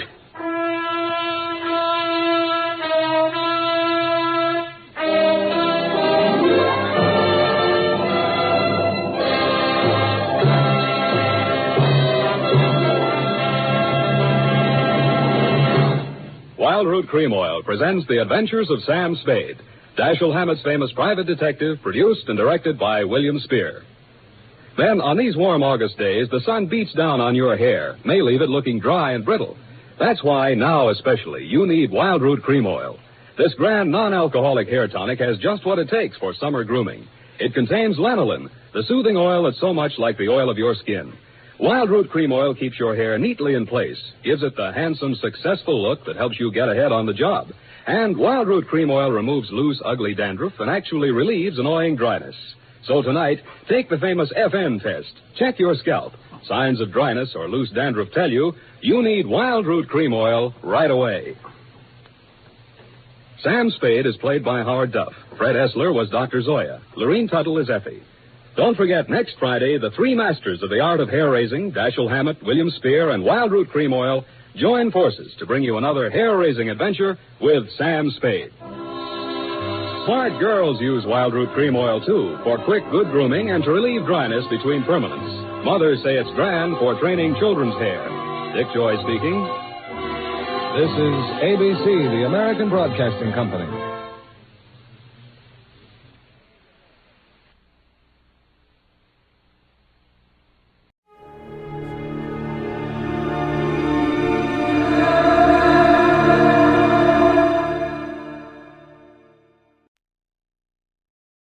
From Hollywood, it's time now for Edmund O'Brien as... Johnny Dollar. Philip Martin, Johnny. I've got a job for you. Fine. What is it? Mr. Carl Baskerville is insured with us. I've heard the name. Retired, wealthy. That's the best way. His brother is the beneficiary. Baskerville called us a little while ago and said he wanted the money to go to a charity in case of his death. What made him change his mind? He thinks his brother's out to kill him. Oh, that's charming. What do you want me to do? He's insured for $500,000, Johnny. You just made me a bodyguard. At least until we found out how true Baskerville's story is. We did some checking. 6 years ago, he sent his brother William to prison for absconding with company funds. William was released from state prison a week ago. Oh, yeah. That's where I've heard the name. I remember the case. Now, it's a strange setup. Sends his brother to jail, names him as beneficiary, wants it changed because he says his brother's going to kill him. Cain and Abel really started something, didn't they?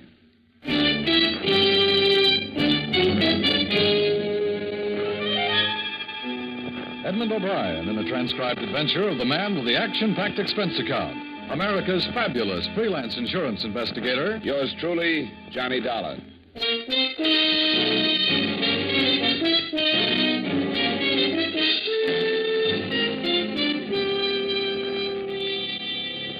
Expense account submitted by Special Investigator Johnny Dollar to Home Office, Columbia All Risk Insurance Company, Hartford, Connecticut. The following is an accounting of expenditures during my investigation of the Baskerville matter. Expense account item 1, 3887, train fare and incidentals between Hartford and New York, after receiving from you the necessary information concerning Mr. Carl Baskerville. Expense account item 2, 750, cab fare between Grand Central and Baskerville's home on Long Island. The house was set back from the road, hidden by tall trees, and surrounded by several acres of well-kept lawns and gardens. I walked up the long gravel path to the front door and knocked.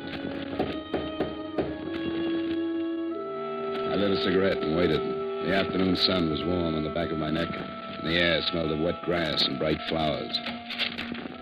Yes? I turned around to see the biggest man since Goliath. He was close to 7 feet and must have weighed in at about 280.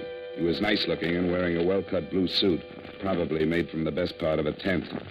Can I do something for you? Bend over. I'm getting a stiff neck. I'm Johnny Dollar. I'm here representing... Oh, yes, Columbia All Risk. They called and said you were on your way.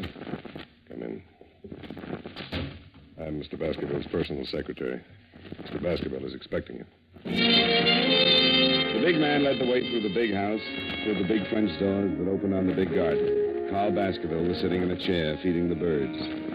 He was reaching his late 50s with the sour look of a man that didn't want to. As he tossed the breadcrumbs out on the gravel walk, a big diamond on his little finger flashed in the sun. Mr. Baskerville. Oh, Collins. Who's that with you? The man from the insurance company. Pull up a chair and sit down, young man. Thanks. What's your name? Dollar, Johnny Dollar, Mr. Baskerville. Yes, your company called me, eh? I'm just feeding the little birds. Yeah, Birdy. Birdy! I've been doing it for some time now. Swell. What are you standing around for, Collins? I want to talk to Mr. Dollar in private. Oh, yes, sir. Yes. If you need me, I'll be in the study. I won't need you. Yes. How tall is he? 6 feet 9 inches. He's been with me for some time. I've been retired for 5 years, Mr. Dollar. I always wanted to spend my afternoons in the garden feeding the birds. I used to get up at 6 and go to work and have breakfast and look out of that window right over there. See? I used to see the little birds. I always said that someday I'd spend my afternoons out here feeding the little fellow. Glad you made it. All right. Mr. Baskerville, I was sent here. I know why you were sent here. Sit down. Mr. Dollar, I'm 57. I spent most of my life making money, making a success of myself. Success in terms of what you consider success. That's an interesting statement. How is it? Why do you say that? How do you know what I consider the norm of success? Isn't money important to you? Sure, it has to be. How important? Very, but not all important. Oh, yes. Well, what else is important to you, Mr. Dollar? A lot of things. Don't be evasive. Tell me something. A philosophy. Oh, philosophy. I see. What kind of a philosophy? Not taking people for granted. Oh, I see. Here, you feed the birds for a while. Go on. Makes you feel real good. Good. Here, Birdy. Birdy. Oh, that's fine. Get a load of that one. He thinks he's a pheasant. Yes, he's a greedy one. He always does that. A lot like people, aren't they? I suppose you know about my brother, Mr. Dollar? William Baskerville. Worked for you 6 years ago. Supposedly took some company funds. Definitely took some. $100,000.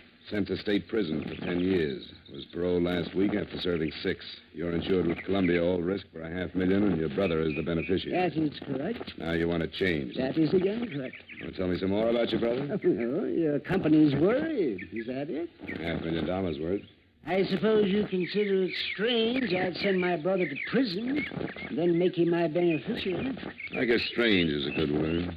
I don't particularly care if you believe this or not, but I hated to prosecute my brother. But he was guilty, and it became more than just a family matter. There were stockholders to be considered, and his guilt was discovered before I could do anything. You're not feeling those birds. I'm out of crumbs. Oh, well, here. Take some right here. Now, feed that little fellow out front. He's the timid one. He doesn't get as much as the others. You know, you're right about them being like people. The timid ones never get enough and generally fall by the wayside.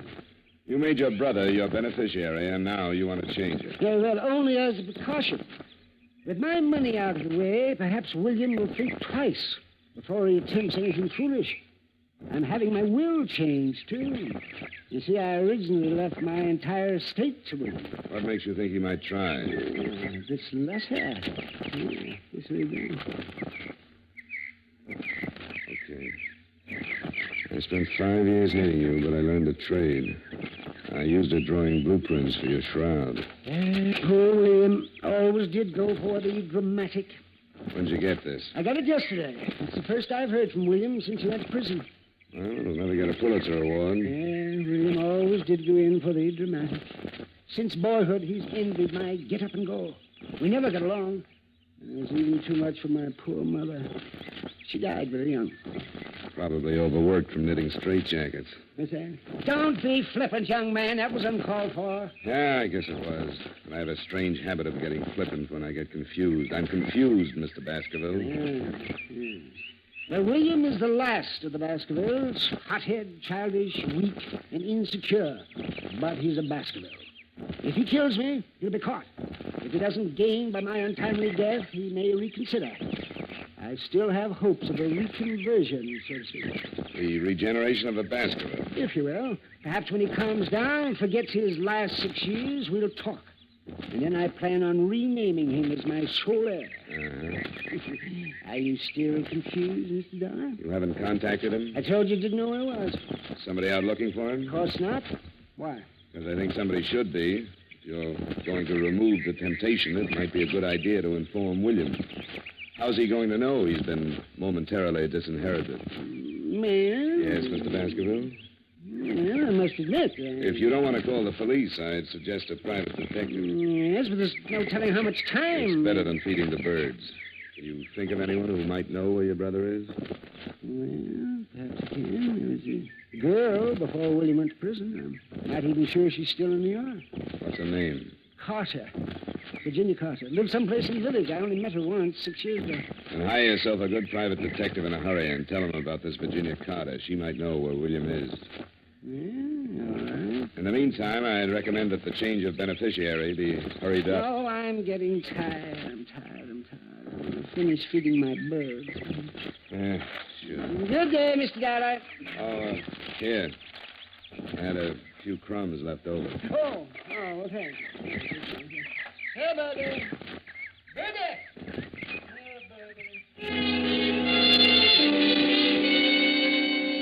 I left him sitting with his friends.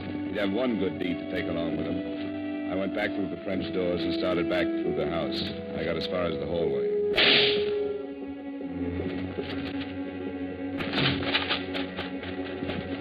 Baskerville. Oh, swell. He was sitting in the chair with a bullet hole just over his heart. His head was resting on his chest, and he still held the breadcrumbs in his hand. He seemed to be smiling like he knew he was going to be able to feed the birds for a long time. Mr. Baskerville! Mr. Baskerville! Good Lord. Where were you? What? Where were you? In the library. I heard the shot. I saw William. Where? Over there at the far end of the garden. He had a gun. He turned and ran. Let's call homicide.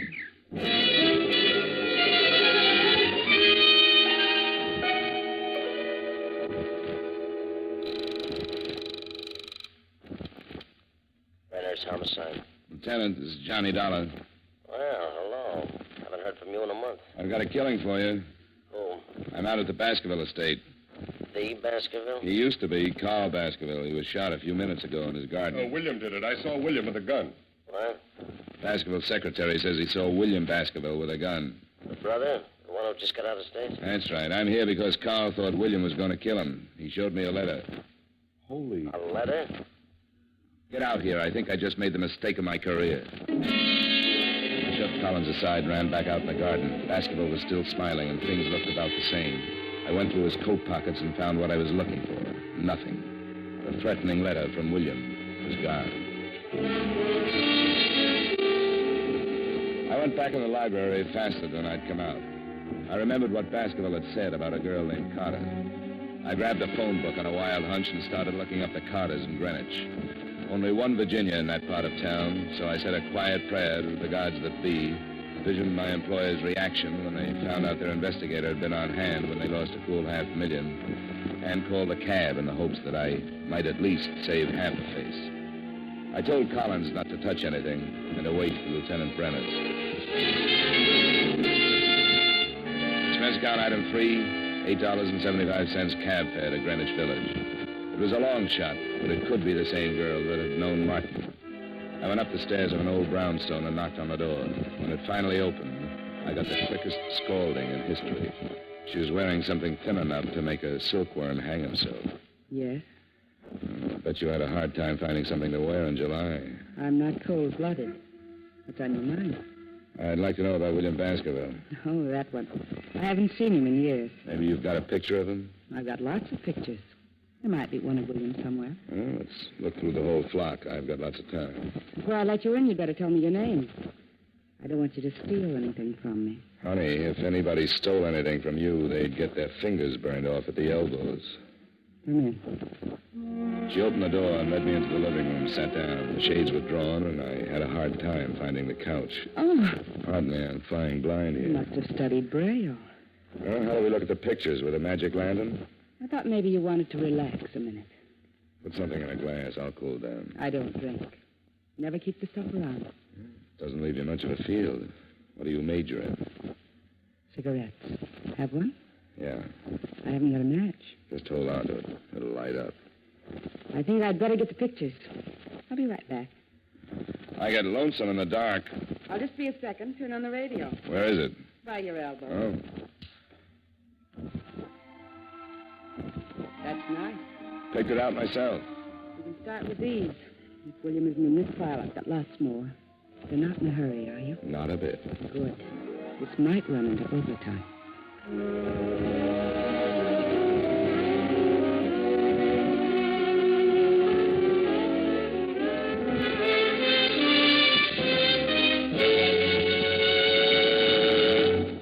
We will return you to yours truly, Johnny Dollar, in just a moment. Saddle up the sofa and ride off to adventure with CBS Radio every Saturday night.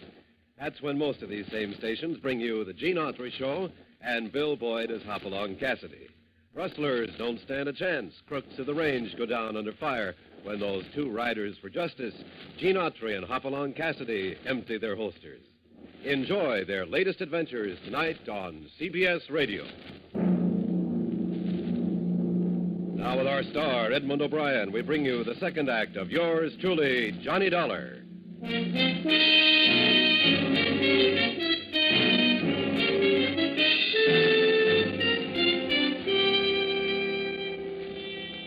Virginia Carter wasn't worried about working late. There was only one trouble with the job. It was tough keeping my mind on two things at once. It was like trying to read a mail order catalog in front of a blast furnace. She sat close to me and handed me one picture at a time, describing each guy in the photographs. I've seen draft boards with smaller clientele. Several times she stopped and looked at one of the pictures, smiled, and passed the guy to me. I was going to mention an old snapshot I had of myself when she tapped one of the collection with a polished fingernail. William Baskerville. Here he is. Figured to be sooner or later. How long ago was this taken? Well, I couldn't say exactly, but I'd guess about 6 years. You should keep a file. William was a nice guy, had money. Showed me a good time. What else do you know about him? He has a brother with a checking account at Fort Knox. William have any unusual habits? A few. They wouldn't help you find him. Well... Oh, I remember something. He used to play the saxophone. Hobby? No, not exactly. He played around town with several small bands.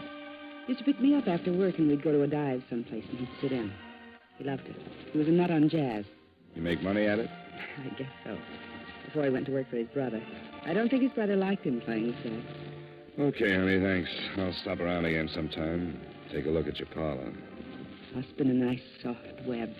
All right if I take William with me? Not if you bring a picture back to yourself. Maybe I'll just bring a camera. You can take it yourself. Good. That's why I keep the room so dark. I hated to leave, but my hair was already curly enough. She had given me one lead. William was a musician of sorts, and sometimes he made money at it. I started across the street to catch another cab, and I was halfway there when I heard the car. It was an old trick. You drive by fast, open your door, and if anyone is in the way, he winds up with a face full of automobile. I ducked in a hurry.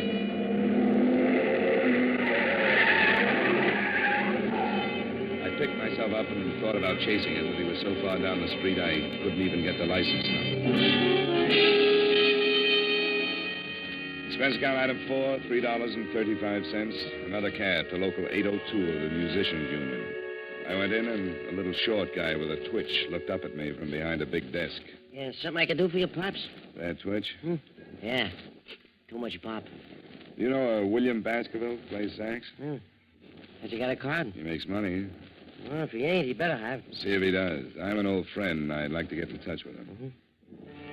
Between twitches, he found what I was looking for. William had just renewed his card.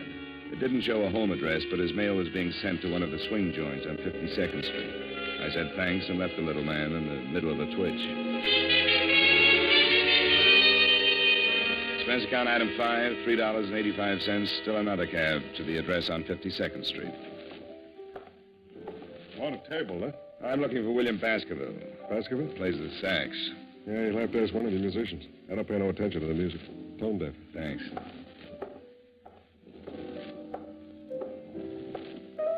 Can I bother you for a minute? No, but you can talk to me. Move and lean on the piano. Know William Baskerville? Sure. He blows here. Where is he? He's off tonight. He got a phone call and took off. Why? I want to find him. He took off. He left rehearsal and just took off. Was he headed someplace? Sure. Everybody's headed someplace. You can't go nowhere without heading someplace. I never quite looked at it that way. What time did he leave? About 4:30. What do you want Willie for? I got a message for him. You a cop? What makes you think so? I don't think so. I was just asking. I just thought maybe, not for sure. What? What do you mean, what? How do you feel? Oh, the end. Sometime when I got the patience, I'll tell you all about it, but don't bug me now, though. Here's 5. Come down and tell me where William Baskerville lives. I'll take the 5, but I'm staying right where I am. I like you. I may cry. You're putting me on now. You've got my 5. 5? Oh, yeah. What did it buy you? An address. Crazy. I want William Baskerville. Okay, I can't make this much longer anyway. 69 East 12th Street. Thanks. Solid.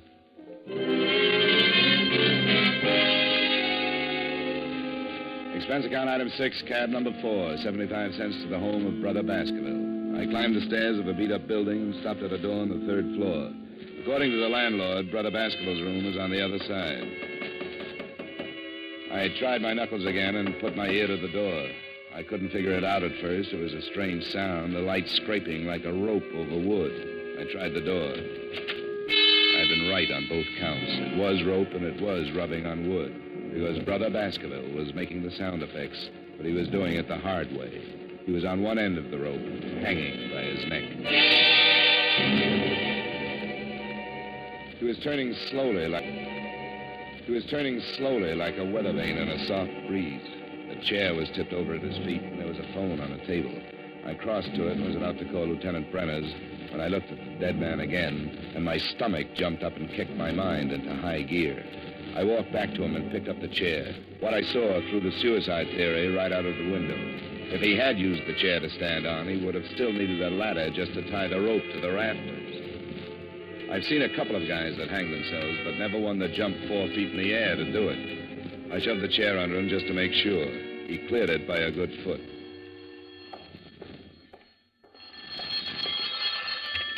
Hello? Hello, William? He's tied up right now. Who is this? Hello, who is this? Sometimes you get lucky. A guy would have to be congenitally deaf to Miss Virginia Carter's lovely voice.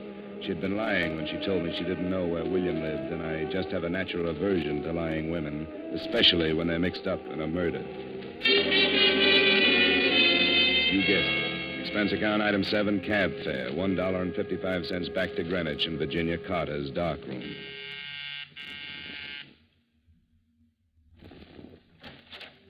Well, Mr. Dollar, did you bring your camera? We'll play spin the bottle some other time. How'd you know my name? Why, you gave it to me this afternoon. You're a bad liar. I'm coming in. Oh, now, wait a minute. I'm expecting someone. If it's who I think it is, you better hide all the rope in the house. Now move it. Oh, You heard from Collins yet? I don't know what you're talking about. Only 2 people have lied to me today, you and Collins. You told me you didn't know where William lived, and you called him 10 minutes ago.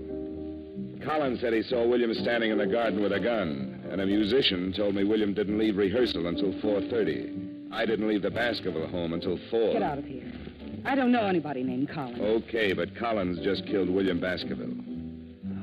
Oh, yes. He strangled him first and then stood on a chair and hung the body to a rafter.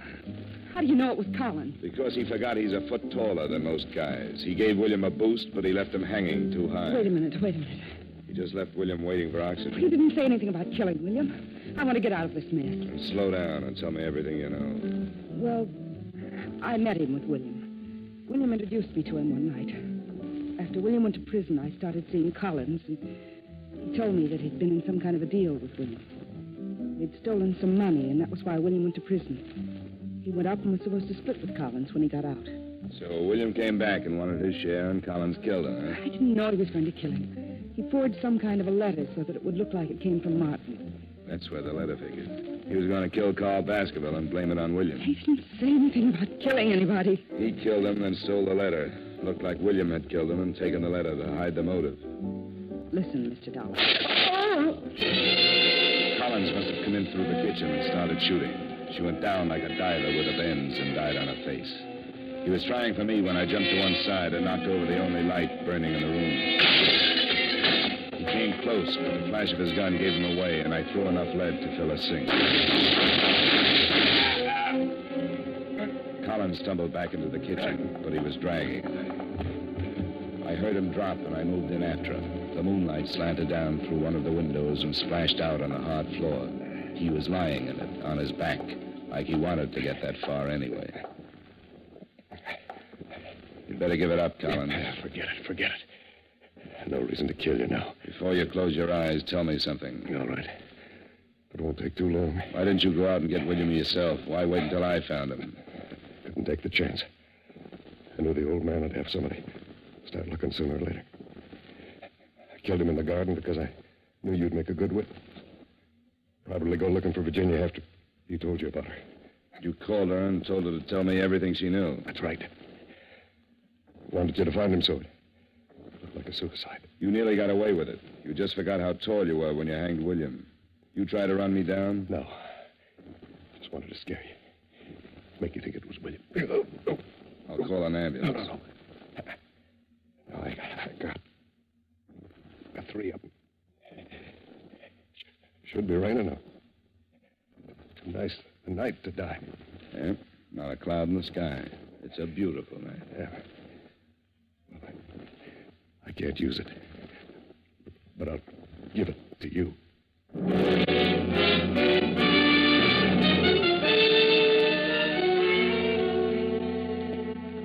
I called Brenner's, and he came over with his boys and cleaned it up.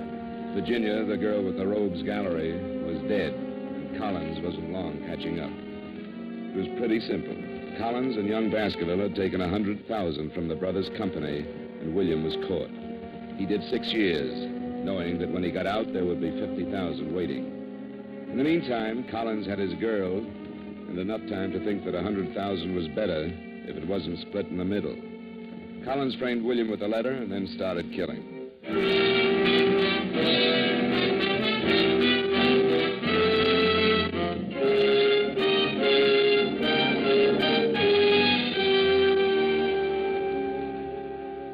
Expense account item 8, $23.45 dinner and incidentals covering the rest of the night up till the bars close.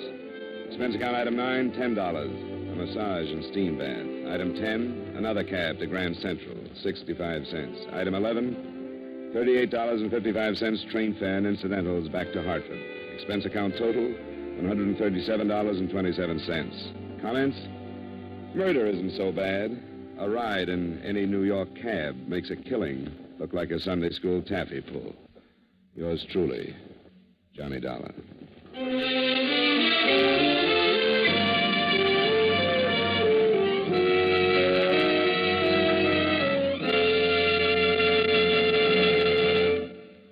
Yours truly, Johnny Dollar, stars Edmund O'Brien in the title role and was written by Blake Edwards with music by Wilbur Hatch. Edmund O'Brien can soon be seen starring in the Paramount Pictures Technicolor production, Silver City. Featured in tonight's cast were Stacey Harris, Bill Boucher, Howard McNear, Sidney Miller, and Virginia Gregg.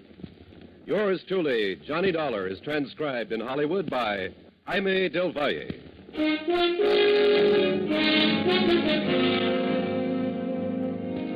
This is Dan Cumberly inviting you to join us next week at this time when Edmund O'Brien returns as... Yours truly, Johnny Dollar.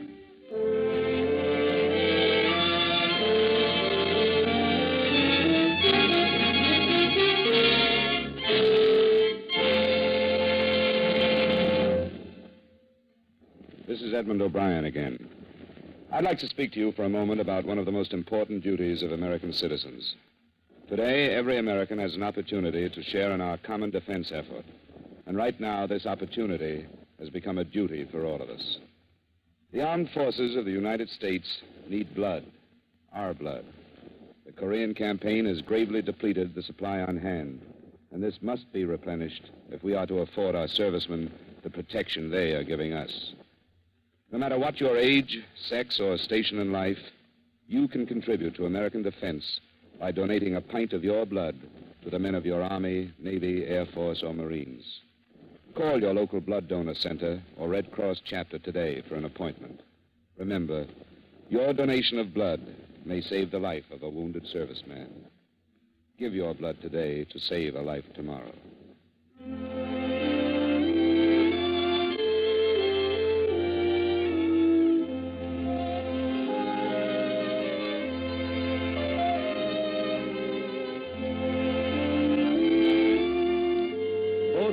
Archer's grandmothers are due to arrive in force to add complications to the already busy existence of America's favorite teenager. This invasion of grandmothers is scheduled for tomorrow evening when you meet Corliss Archer on most of these same CBS radio stations. Listen for the family fun with Corliss and all her friends tomorrow night. Stay tuned now for the Vaughn Monroe Show, which follows immediately over most of these same stations.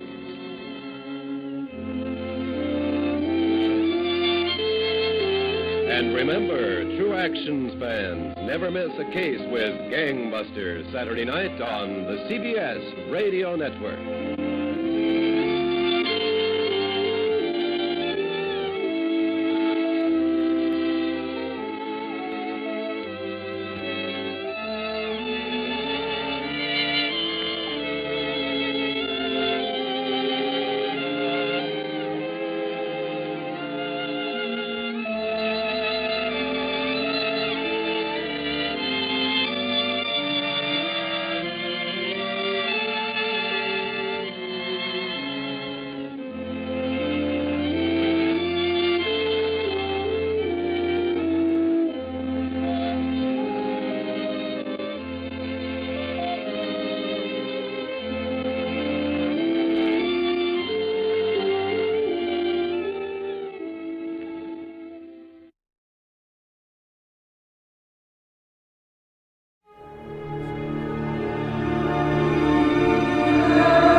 Johnny Dollar. Pat McCracken, Johnny. How's the weather in Palm Springs? A blonde in a bikini just melted past my poolside window. Goodbye now. Oh, don't hang up.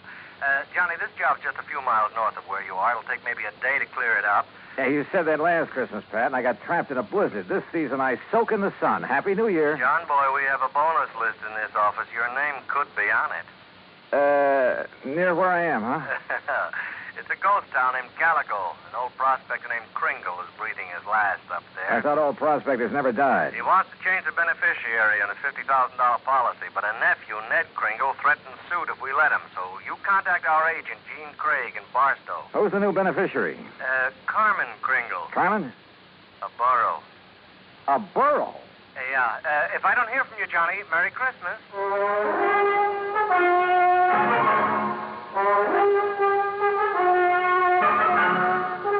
Bob Bailey in the exciting adventures of the man with the action-packed expense account, America's fabulous freelance insurance investigator. Yours truly, Johnny Dollar.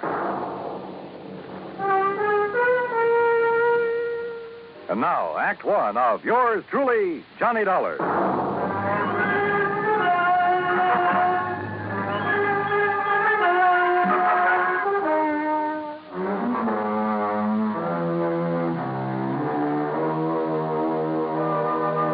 Expense account submitted by Special Investigator Johnny Dollar to the Home Office, Universal Adjustment Bureau, Hartford, Connecticut. Following is an account of expenses incurred during my investigation of the Carmen Kringle matter. Expense account item 1, $1.40. Telegram to Gene Craig in Barstow telling him where and when to meet me. Item 2, $50 even to Al Sterner for his charter plane to the ghost town of Calico. The guidebook says there's something about desert country that's good for the soul. And in spite of the air bumps, I got a panoramic view of the great Mojave that took my breath away. The sun's setting rays hit the weird mineral stratas of the Calico Range and turned them into a patchwork of beauty. Night comes quickly in this country, and I turned to Al when a Christmas tree cluster of blinking lights appeared under our wings. By way of answer, he put the plane into a glide and set us down on the smooth surface of a dry lake bed.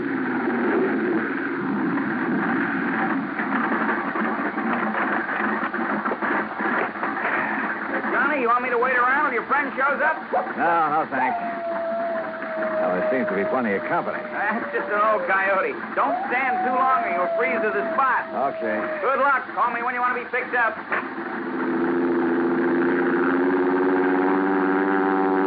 I watched Al's plane until it was swallowed by the darkness. Then suddenly I got that feeling in the hair on the back of my neck that I wasn't alone. The moon was up enough to make out shadows, and silhouetted in a circle around me was a strange collection of figures. One of the pack moved toward me. And for a crazy second, I thought I bumped into Santa Claus's reindeer. Then a car without lights came rushing at me. The headlights slammed on, and I got a glimpse of a donkey herd scattering into the night. All right, mister. Walk toward me.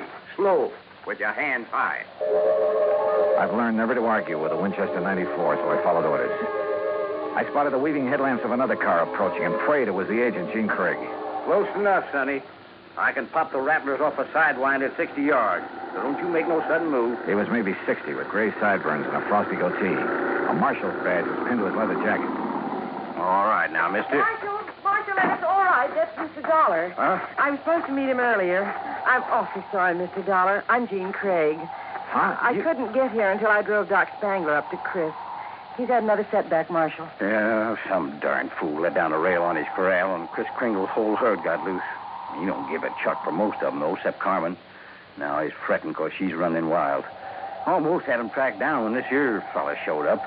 If you vouch for him, huh, Gene? You are Johnny Dollar, aren't you? Well, a frozen facsimile. Come on, I'll drive you into Calico. You tell Chris that I'll have his Carmen back in the corral before the moon's full. And, Gene. Yeah, Marshal. Tell the old sourdough to stay alive, will you? We need him around here. Sorry about mistaking you, Mr. Dollar.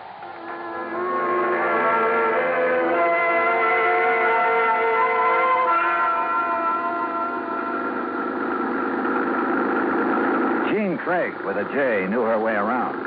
She was strictly business and filled me in fast on the old prospector with the odd name and his desire to change the beneficiary of his policy. Everybody calls him Chris because every year he loads up his burros with toys and presents for the miners and their families back in the hills. The kids really think he is Santa Claus. I'm afraid it won't be a very merry one for them this year. Well, what makes everyone so sure Chris Kringle is giving up the ghost? Doc Spangler says there's nothing apparently wrong with him. It's more like he's given up. Oh, what's with this Scrooge character, the nephew? Ned Kringle seems all right. It's the man with him, Willie D'Agostino. He does the talking for Ned. You think he was going to inherit the money? Well, maybe he's expecting to. You know, you're making a good case for Carmen. Can a burro be a beneficiary, Johnny? Chris can leave it to a three-masted schooner if he wants, providing a trust is set up. Could the people of Calico be that trust if they promise to take care of Carmen? Yeah, I guess so. Why? That's the way Chris wants it. That way there'll always be a Christmas in Calico. What happens when Carmen goes to donkey heaven? Or is it burros that never die? There'll always be burros in Calico, Johnny. And one of them could always be named Carmen.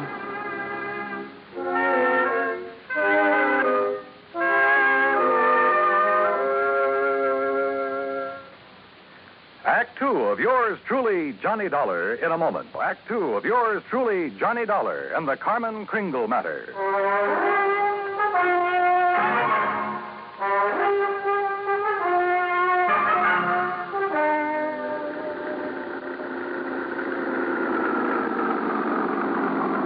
Well, here we are, Johnny. Calico, once the richest silver city in the West. It was unbelievable. Like seeing a page from the past. Walter Nutt, famed creator of Nutt's Berry Farm and Western historian, had bought the old ghost town's battered remnants and restored it to the way it must have appeared in the wild and fevered days of the Silver Lode. I could make out signs nailed to weathered batten boards that told of a flourishing and colorful past. Joe's Saloon, The Last Chance, Hyena House Hotel, Lane's Mercantile, the Calico Prince. High on a hill at the edge of town, people were gathered at the entrance to a cave that was illuminated by hundreds of miners' lamps. Kind of gets you, huh? Almost like it was planned. They're rehearsing for the Christmas Eve pageant. Maybe you can spend Christmas Eve with us, Johnny, if you don't have other plans. I have a day with a steam-heated swimming pool. What? Come on. Let's meet the old man. Expense account item 3, $100 for a quart of perfume or a mink scarf, anything to wipe the hurt look off of Jean Craig's face. She led me up the steps to the rickety porch of Chris Kringle's wooden shack. A tall figure carrying a black bag stepped toward us out of the shadows. Jeannie, I'm glad to see you. Will you drive me back to town? Why, certainly, Doc. Oh, this is Mr. Dollar. Hi, son. Hi. Chris, is he still all right? I couldn't say. Been sitting out here waiting for you. You haven't seen the patient?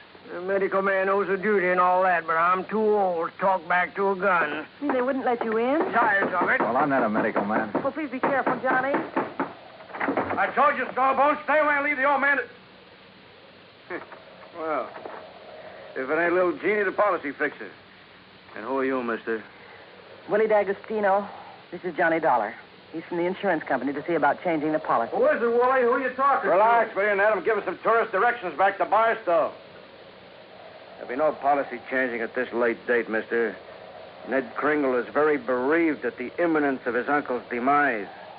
Just family admitted at this sad hour, so mosey along, folks. I'll leave the young man to his grief. Your foot is in the door, mister.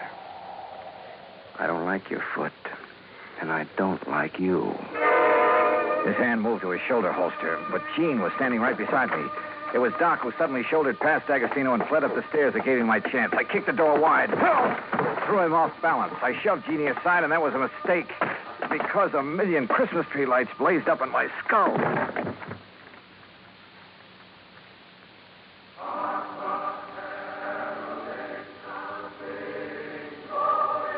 Then slowly the tree lights faded away, and I saw Jeannie fussing over me and looking worried. A young, nice-looking fellow was seated next to a marble-top table. D'Agostino leaned against the stone fireplace and dangled his gun, smiling like he had a stacked deck. He's all right, Doc? A nasty cut, but no fracture. I know how to pull my punches, Doc. The old man. How is he? No better, no worse. Just lying up there staring at the ceiling. I want to see Chris. I have a right to, Ned. I'm an old friend. Wooly, wouldn't it be okay if Jean just went up? No, let him die in peace. He's past caring who sees him. Wooly, these people have a right. I said no. I'll get a hero boy in his feet and shove off. Go on. Come on, Johnny. Help me, Doc. How's it going to feel, Ned? Sharing blood money with a hoodlum. Your uncle paid for that policy with a pick and a shovel. It took a lot of years, a lot of sweat. And he's had your name on that policy ever since you were born. Oh, man, Kringle never saw pay dirt in his life. Ned here give him money to live on, paid the premiums on his policy. Chris was always tapping the kid, claiming he had a new find. He was going to mine $1 million. Willie, shut up! The old man's dying. Tell him, Ned. Tell him how the old phony was always taking the bows, making like Santa Claus with the money you give him. Willie, haven't you got a... Tell him to hold on to the money! I know he's been waiting a long time for this. Me, Willie D'Agostino, that's who. Is that true, Ned? Yeah.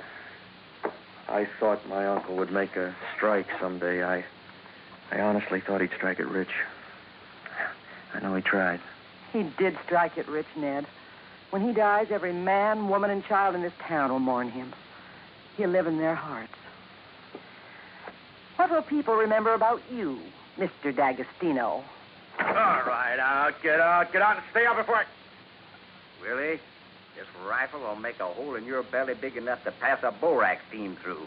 So you just drop that gun. Well, I don't know what the shouting's about, but you're guilty of carrying sidearms and you're threatening violence, Mr. D'Agostino. And ain't nobody does that in Calico, long as I'm the marshal. Now, you better get. Ed Noller, I love you. Oh, so let Gladys hear that. Well, I'll see how Chris is. Doc, you tell the old buzzard that I got his Carmen back in the corral. Jingle bells and all. Yeah, nice work, Ed. Now, what's holding you, mister? Okay. All right, let's go, Ned. Let the squares have a round, huh? I'm going to stay here, Willie. I want to be here when Chris... Hey, that's a good idea. That way, no fooling around with the will, huh? Smart kid, that Ned. See you at the funeral, huh? I'll go up now. You were wonderful, Marshal. And you too, Johnny. Oh, yeah, sure. I take a nice sock on the head. Say, you folks better come up, too. Chris wants to say something. Oh, wait a second. I figured on this. The corral. Come on.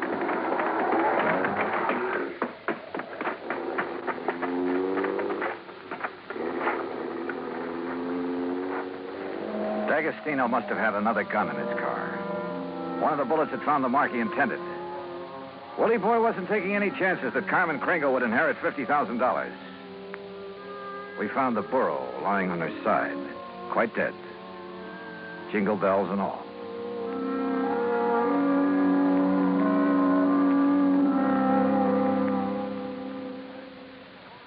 Act 3 of yours truly, Johnny Dollar, in a moment. Oh, Act 3 of yours truly, Johnny Dollar, and the Carmen Kringle Matter.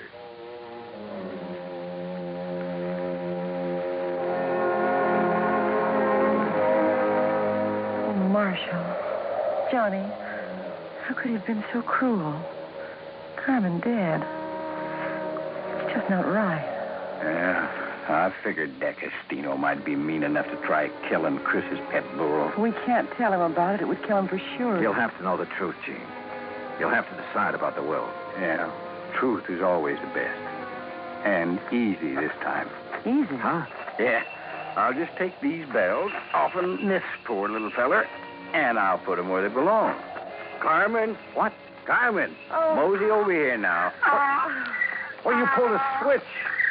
You put these bells on another boat. Yeah. I didn't trust that greasy character, and I was right. And nice girl, Carmen. Well, I'll be.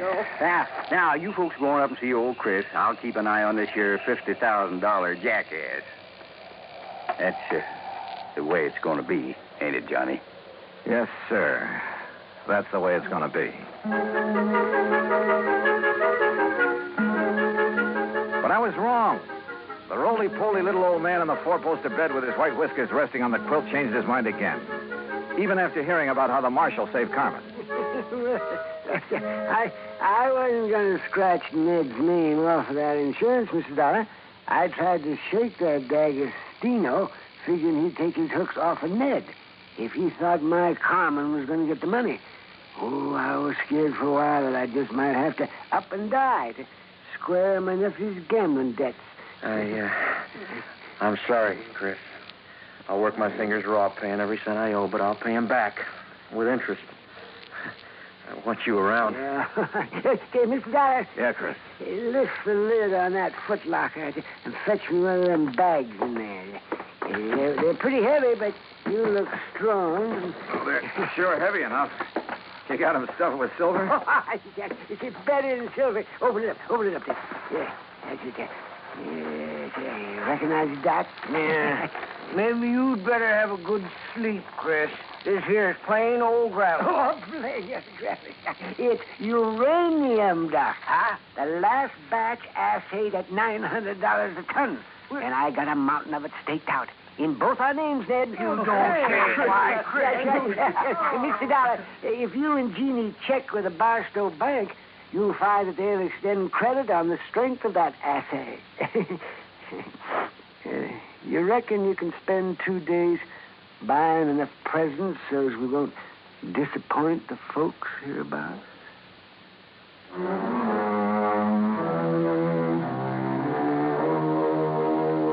Expense account item 4, $68 even. Telephone calls to 5 principal cities where I thought Willie D'Agostino might be remembered. The police departments had a long list of reasons why they remembered Willie. That was my Christmas present to them. Expense account item 5, another $50. Truck rental to haul the presents we bought for Ned to give away come Christmas morning.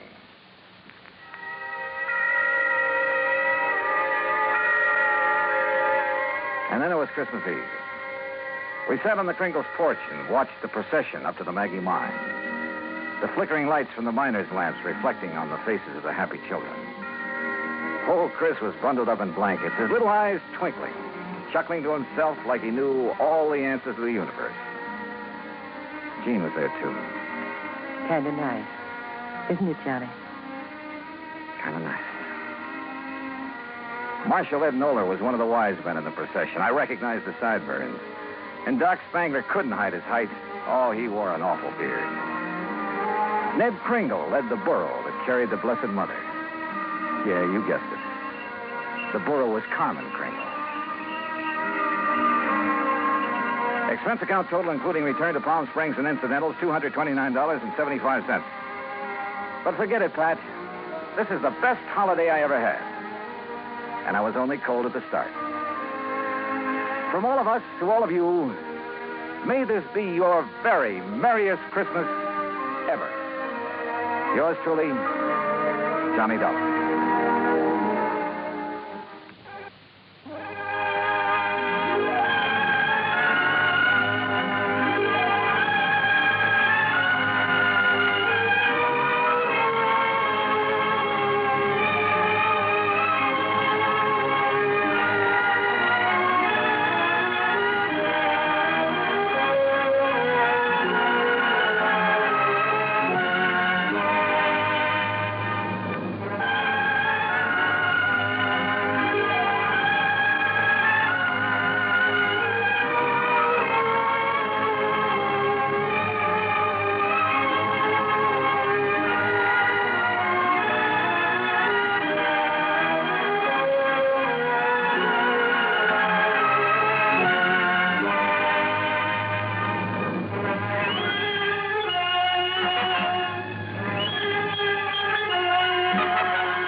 When it started, it was simple, just a lawsuit for damages.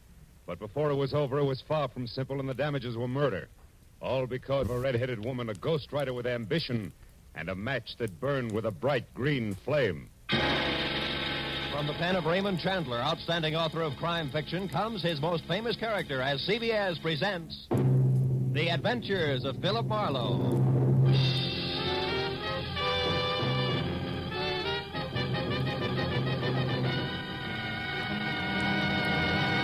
Now, with Gerald Moore, starred as Philip Marlowe, we bring you tonight's exciting story, The Green Flame.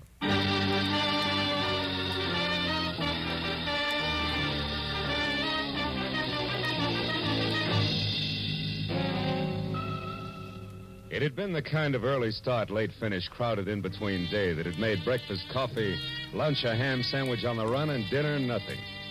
So by the time it finally ended, it was pushing 9 o'clock, and I was both a little tired and a lot hungry.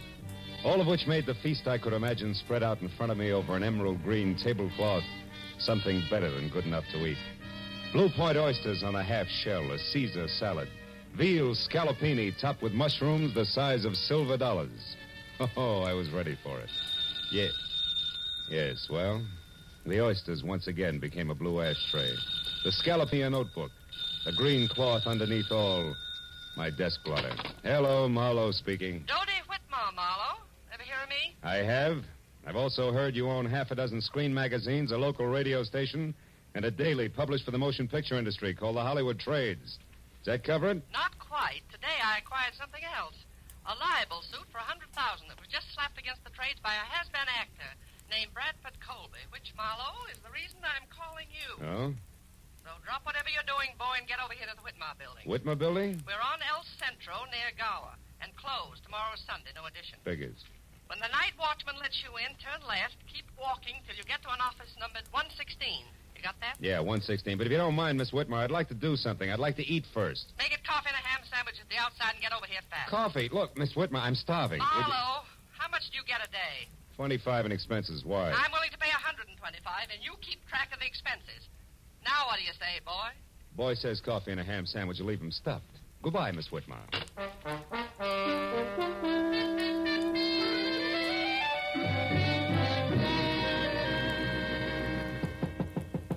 Come in, Marlowe.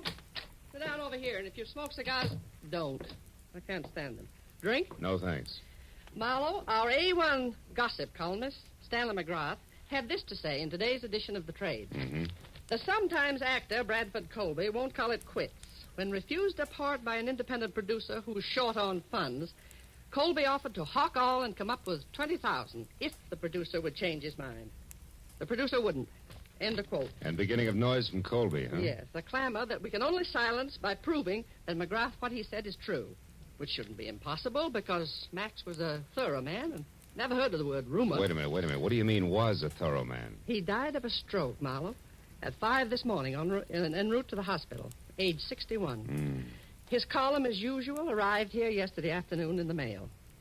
He always wrote from his home, which is a junk-filled cracker box up on North Brunton. And now you're being sued by Colby for damages, huh?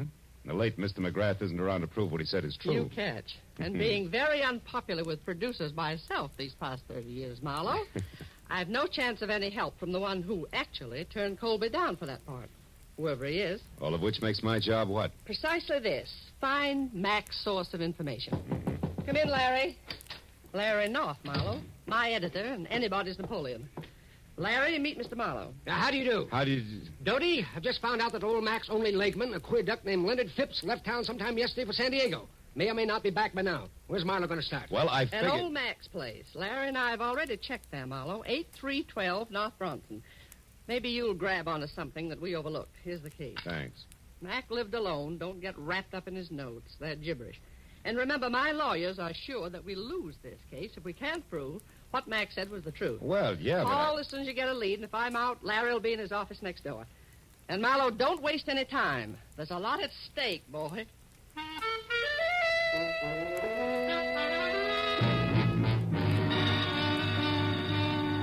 What Dodie Whitmer had labeled a cracker box turned out to be a 5-room, slightly beat down, almost square house set back some 50 carelessly landscaped feet from a high stucco wall that said the late Mr. McGrath had lived alone and liked it. And when I entered and went to his study where I turned on a desk lamp, I saw what my client had meant by junk. There were the odds and ends that a man collects in a lifetime. On his desk, a tarnished loving cup for excellence in reporting, dated 1927. Beyond that, on the mantel, an autographed picture of Teddy Roosevelt, and next to it, a paperweight from Niagara Falls. And then an item I hadn't expected. In a shadowed corner of the room, there was somebody else. A tall, gaunt somebody else, wearing horn-rimmed glasses and papers sticking out of every pocket. He was slowly, an inch at a time, backing off from the edge of the circle of light in which I stood. I took one casual step toward the desk and then nailed him. Oh, get your hands off me. Why? Take a start running, Mr. Leonard Phipps? How do you know my name? I'm psychic. I also know you just got back from San Diego. What I don't know is what you're doing here. Now, come on. Talk, fast. Please let go. Leave me alone. I'll talk. I've got nothing to hide from the right party. Who are you? Philip Marlowe, private detective, was working for Dodie Whitmer, a lady impatient to know which producer McGrath was talking about. In that article on Colby this morning. Now, do I qualify? Yes, of course. We're both after the same piece of information, Mr. Marlowe. No? I want to find that answer, too, and then whisper it into Dodie's ear. Just to save her $100,000? No, just to get a chance to fill McGrath's shoes. And don't laugh, because I've been ghosting that column for the past month now. Didn't McGrath write this morning's column himself? No, he didn't. I did. But the piece on Colby was not mine. McGrath must have added that himself, the fool. Well, you don't sound like you're happy in your work, Phipps. I wasn't. Mac was a tyrant. I put up with him because he promised sooner or later to let Dodie Whitmer know that I was doing his work. Don't be too bitter, Phipps. Mac couldn't have known exactly when he was going to die. Well, what if he But to could? get back to the subject, have you any idea where we can get a hold of something real to go on? Yes. Yes, I do. Out there in the living room. Yeah. Follow me, Marlowe. If you can, in the dark. Come back here. Ow! Ooh.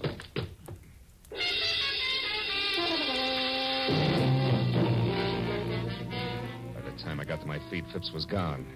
I found another lamp in the dark, turned it on, and started for the telephone. But then I stopped. In the center of the floor, where it must have fallen when the leg man made his wild break, was a wrinkled piece of paper.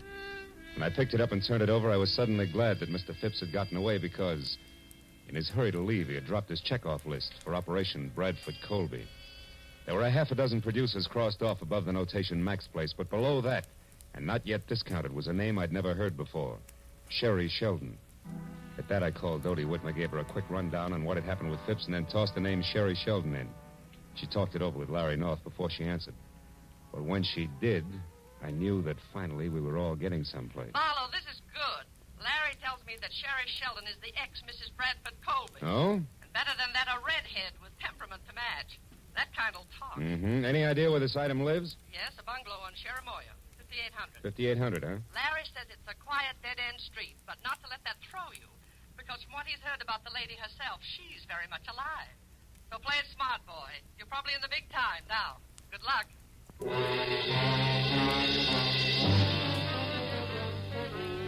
It's only a furlong plus the bungalow on Sheramoya, so when I pulled up and parked away from number 5800, I was still wondering exactly what play it smart, boy meant. When the lady in question was known far and wide as a shock of red hair capping so much dynamite. But a minute later, as I walked toward the house, I labeled that thought introspection, dismissed it, and concentrated instead on an acre of tweed jacket that was unfolding out of a long, honey-colored sedan, parked a little ahead of me. When it straightened up to something over 6.5 feet, slammed the car door shut, and stomped inch-thick soled brogans off in a king-sized huff, I knew that this was an angry man. And in the next second, I knew that it and the thespian Bradford Colby were one and the same. When Colby got to Sherry's doorbell and jabbed at it impatiently for attention, I ducked below a hedge nearby. When the door opened and then slammed shut again, I left the hedge in favor of an on-the-bias palm tree that bowed toward Milady's chamber, where I could both see and hear what had to be an exciting reunion. You said that you knew something that couldn't fail to intrigue me on this of all days. So now that I'm here, start intriguing, Sherry, darling. All right. How's this for a starter? I want, to the penny, exactly 1/2 of the money you're going to get from Dodie Whitmer. Oh, Sherry, how droll. Now, why in the name of the great American dollar do you think I'd give you so much as a sly glance at that delightful little fund? For 2 reasons. The first, I deserve it for putting up with both you and your abominable conceit for exactly 1 year. Still droll, darling. Go on, keep laughing, Mr. Colby. Keep laughing while I light my cigarette with one of these matches, these cute ones that burn with a green flame. Where did you get those? In a little known lodge out beyond Malibu called the Green Flame. Don't you remember, darling, I ran into you there one day last week when you were having lunch with a mysterious stranger whom you tried to keep me from seeing. You nasty little sneak, Sherry. When you were so engrossed in keeping yourself between me and your guest that you left the souvenir book of matches at the bar after you graciously lit my cigarette for me. And what of it? They give those matches out by the thousands. That they do, but, Brad, dear, they all don't have numbers penciled on the inside. Numbers? What numbers are you talking about? Now who's being droll? What are you getting at, Sherry? This. I had a call a minute before I got in touch with you from a delightful gentleman who's very interested in what I'm getting at. So here. take your stupid book of matches and get out. No. I don't need them anymore. No, wait, Sherry. Now, please. Fred, I am going to have exactly 1/2 of that easy money that's coming your way. And after the gentleman I mentioned and I get together, I may want more. So don't say anything you'll be sorry for later on. Oh, Just Sherry. get out now. And don't come back until I send for you. Dear Brad. It was the better part of a minute before Colby, the actor, quit running the gamut of theatrical expressions indexed onto hate, and Colby, the man, stopped biting down hard on his lower lip. Then, without another word, he slammed out of his apartment, ran to his car, and started off. I waited long enough for the steam in the room to condense, and then I walked to the front door and rang the bell delicately, the way I imagined a delightful gentleman like Mr. Leonard Phipps might. Yes? Can I help you? I think so, Miss Sheldon. It's only a matter of a simple question. Did you give that Brad Colby story to McGrath yesterday? Wait a minute. Who are you? Why, Leonard Phipps, of course. I talked to you on the phone, remember? Oh, yes. It was only half an hour ago, Mr. Phipps, and yet in those 30 minutes, it's surprising how your voice has gone from tenor right down to bass. Good night, Dad. Not so fast, baby. It's out on my shoe shine. All right. Come in. I'll tell you what you want to know. I did give that story to McGrath. I did it for revenge. I hate Colby. Uh-huh. And when your revenge boomeranged and the X came out 100,000 ahead of you, you decided to cut back in. Is that it? Yeah, Wait a minute. You've been listening. How else would you know all this about Brad and me? Same way I know you're a liar about giving McGrath that story. Your in, honey, is strictly something different, like a book of matches that burn with a green flame, an accidental meeting at the lodge of the same name. Let's take it from there, huh? Yes, why don't you? Right outside, where both you and it belong. Good night, mister. Marlowe, Philip Marlowe, Sherry. But tell me, why the hurry? Anxious to powder your nose before Mr. Phipps arrives? Frankly, Philip, I'm anxious to do just about anything that doesn't involve talking to... What is it? Somebody's hit. Come on. He's over there near the curb. The car didn't stop, Marlowe. No, and that scream sounded pretty bad. Oh, he's dead, isn't he, Marlowe? Yeah. That can mean only one thing to you, baby. To me? Why, who is it? Your late date, Sherry.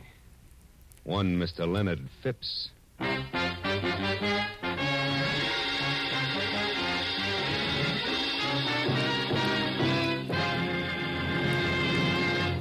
In just a moment, the second act of The Adventures of Philip Marlowe. But first, on the special program, One Great Hour, later tonight on CBS, President Harry S. Truman will be joined by Gregory Peck, Ida Lupino, and Quentin Reynolds to tell the story of what American religious groups are doing to bring relief to the world's war-stricken people. Be sure to hear One Great Hour tonight at 10 o'clock Eastern Standard Time over most of these same CBS network stations. Now, with our star, Gerald Moore, we return to the second act of Philip Marlowe and tonight's story, The Green Flame.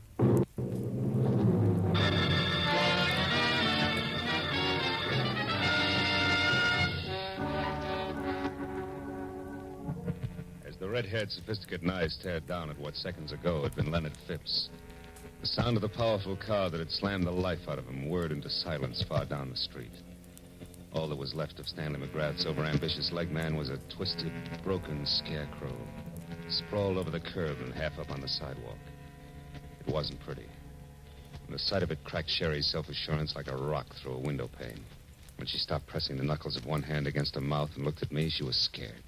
Clear through. Marlowe, this horrible thing, it was an accident, wasn't it? Oh, sure. About as accidental as if they'd use a sledgehammer on him. Oh, yes.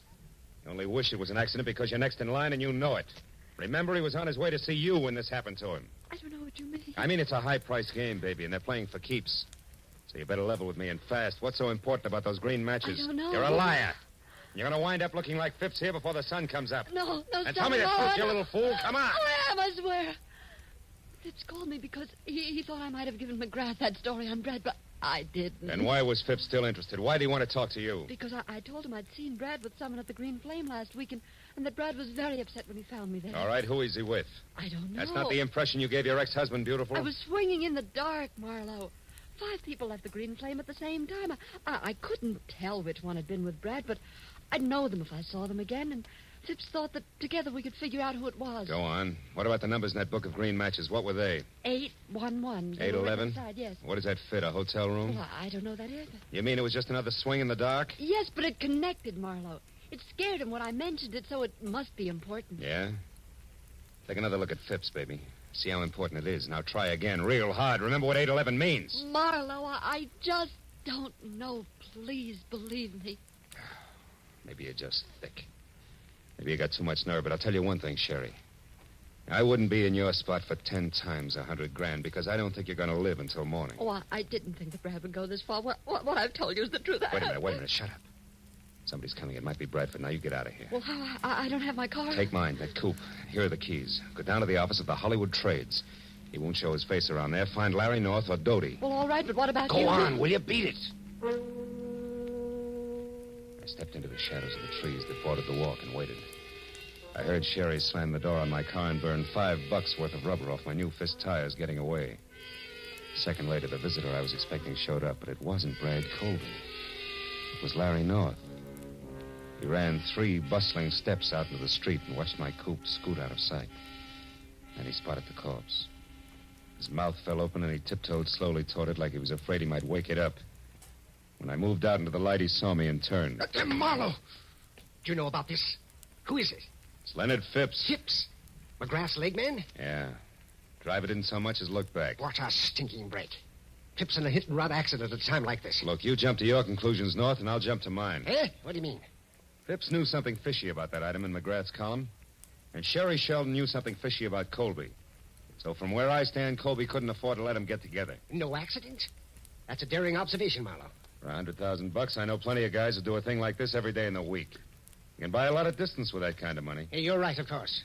What exactly does the Sheldon girl know? Did you find out? Only partly. Bradford's mixed up with someone else on this deal. Sherry doesn't know who, but if we can get the other tie-in, she'll be able to identify that person on sight. Yeah. Well, did she have anything else? Number 811 in a book of matches. Mean anything? 811? No. Hey, come on, North. Quit staring at him. You're making yourself sick. Let's get out of here. Yes, all right. Well, I guess I better. Bradford Colby must be out of his mind. Maybe. I'll let you know. I'm going to drop in on him now before the cops do and check my theory over with him. Where does he live? Yeah, on Wilcox, a villa in the Midcliff Gardens. Marlowe, I'm going in and talk to Sherry. Maybe I can find out who Colby's working with. She's not here. I sent her down to the paper in my car to stay with you or Doty until things cool off. Yes, but Doty isn't there. She went out for some reason right after you called. There's no one there now but the night watchman. Oh, great. Now, look. Drop me off at Colby's place, and you get down there and find Sherry. She's worth $100,000 to Doty Whitmer, but only if she lives. Now, let's go.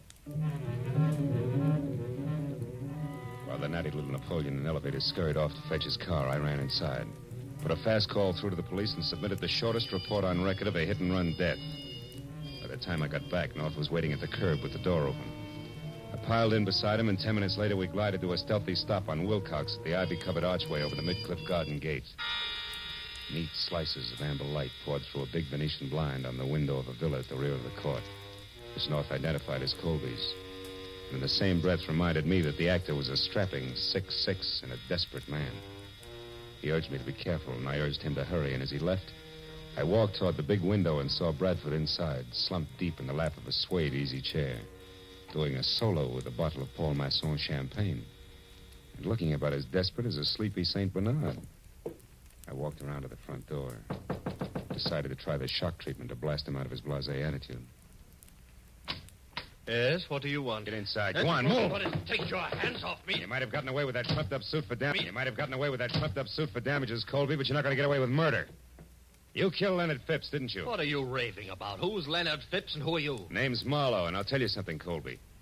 The only reason I'm not busy knocking your head off at this minute is because I want to hear the whole story right from the top. Now, first, who wrote that item in McGrath's column for you? Are you mad? McGrath wrote it himself, the venomous little creature. He and Doty Whitmer used that to damage my reputation, and now they're going to pay for it. Oh, stop it. You knocked your reputation into a cock's head every time you step in front of a camera. Well, your damage suit's a phony, and you know it. Now, where's that book of matches with the famous 811 inside? 811? Mm-hmm. Oh, yes. Those that burn with a green flame. You've been talking with my imaginative ex-wife, I see. She's burning with quite a green flame herself, isn't she?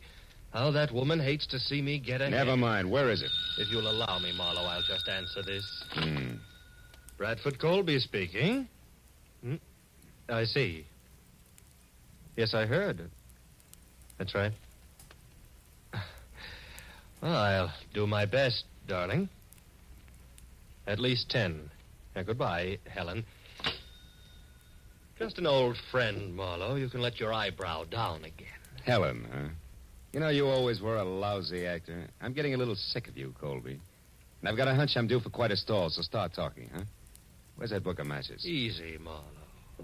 Take it easy. Here it is. Come on, let's see it. Of course. Here, take a good look. Oh! What a character. Up to your chin in trouble and you make waves. Lousy snoop. Oh! That does it. Tough guy. You're not leaving, Marlowe. You're staying right here. And just to make sure... Oh, you don't, Colby? Oh! You sucker. Should have loosened your corset.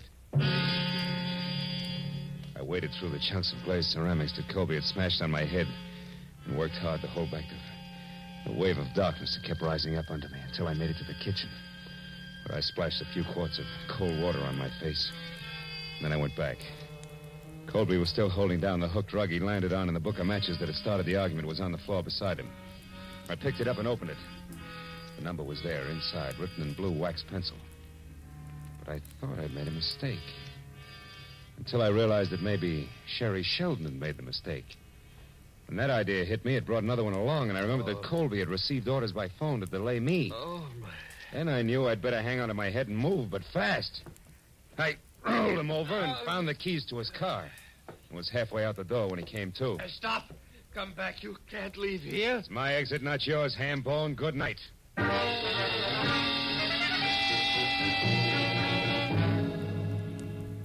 It took all of 5 minutes to get from Wilcox to El Centro in Colby's long, honey-colored sedan. And on a hunch, I drove down the alley to the back door of the Whitmer building. The hunch paid off. Because I had stopped and turned on the parking lights when the door opened and I saw exactly what I'd expected. The watchman was on the floor out cold, and the little Napoleon in elevated shoes was staging a big exodus with his arms full of a very limp redhead named Sherry Sheldon.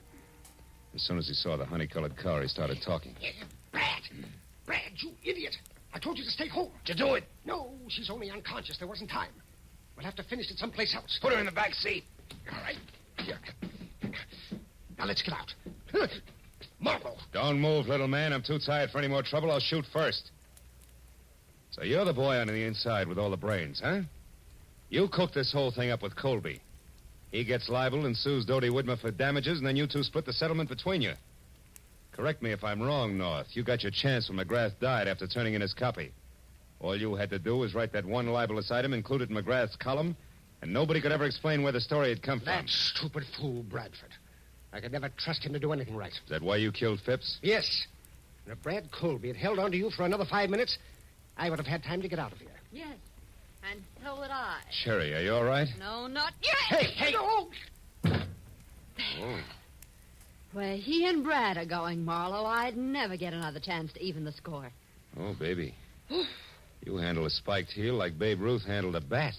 He's out. Yeah, but Phil, you should see what he hit me with. Oh, brother. Come on, beautiful. It's time to turn out the lights, get in touch with Dodie, and call the law. Let's go.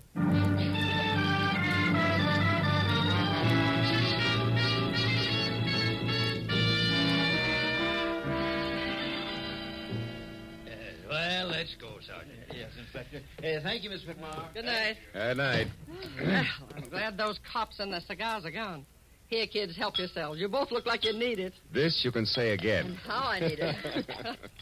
Marlowe, you could have slid me through the hole in the lifesaver when you said my own editor, Larry Knopf, was it. Yeah, it gave me a jolt, too, Dodie. Yeah, and me. The hard way. But, Phil, I am sorry about that mistake I made. I could have saved us some trouble. What mistake is this? Well, you see, honey, we knew that whoever was working with Colby had written down a number for him in a book of matches. Sherry here thought it was 811. But when I saw it, it was upside down from that, so it came out 118. 118? Mm-hmm. Why, that's Larry's office number and phone extension. Check. Yours is 116, and his was right next door. I remembered. So 118 was it. That, coupled with the fact that it was written in blue pencil, which is standard equipment for all editors, gave me the tip. Honest now, Phil. Hmm? Did you figure that out, or was it luck? Well, it's a trade secret. Hey, you know something? I missed dinner tonight. You know I'm starving? Well, I know a wonderful place. Oh. They have matches like this, see? It burns with a green flame. Will you join us, Dodie? Yes, we would love to have you. You'd rather have whooping cough. Go on, you. Get out of here and good night. Good night, Dodie. Oh, and it will be from here on in. I guarantee it.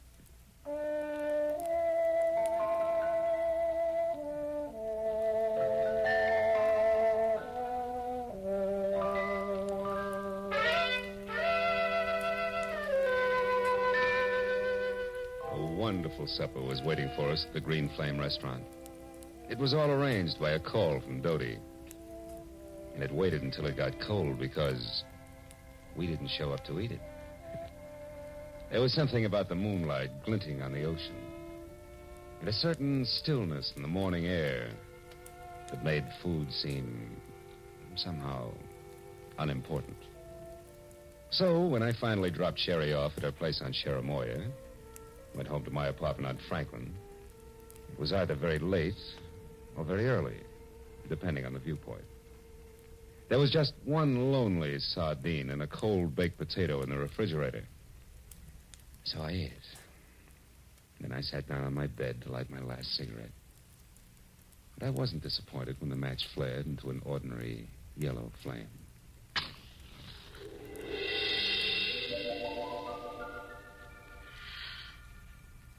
Good night, Phil.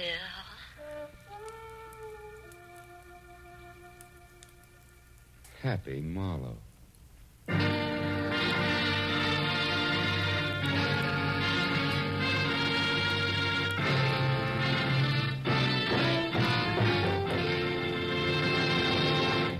The Adventures of Philip Marlowe, created by Raymond Chandler, star Gerald Moore, and are produced and directed by Norman MacDonald.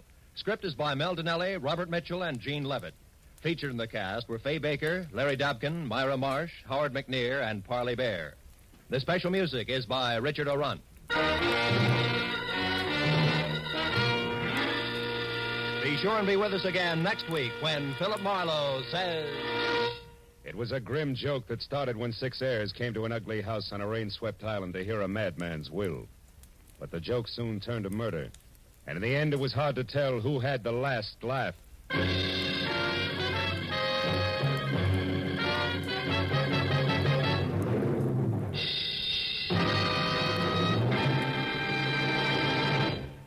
Tomorrow night, Helen Hayes stars in the famous comedy The Farmer Takes a Wife on CBS's Electric Theater.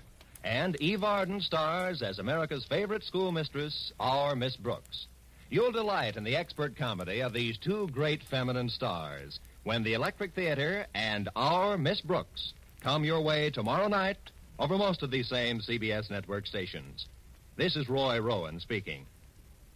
Now, stay tuned for Gangbusters, which follows immediately over most of these same stations.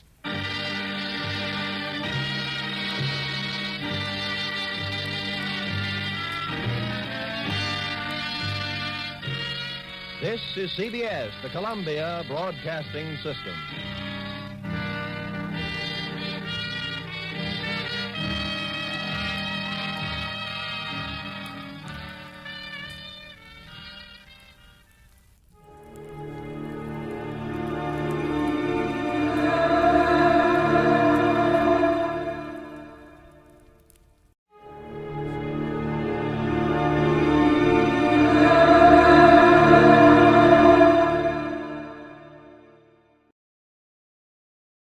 From Hollywood, it's time now for John Lund as Johnny Dollar. This is Orrin Vance.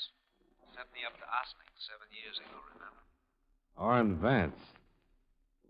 Oh, the Zeman case? Now you got it. You know, Della, I thought a lot about coming out and killing you. Instead, I'm going to do you a favor. What's on your mind, Vance? I did all my time, and people don't like to hire ex-cons. I think maybe you and I can work out something. I haven't got any jobs, Vance. I'm not asking for a job. It sounds like double talk to me. I don't think you... Don't you give me any routine, Del. I've heard them all. help me and make yourself some money, it's legitimate. What do you say? I don't know what it's all about. Suppose I come over and tell you. Okay. I'll be waiting for you.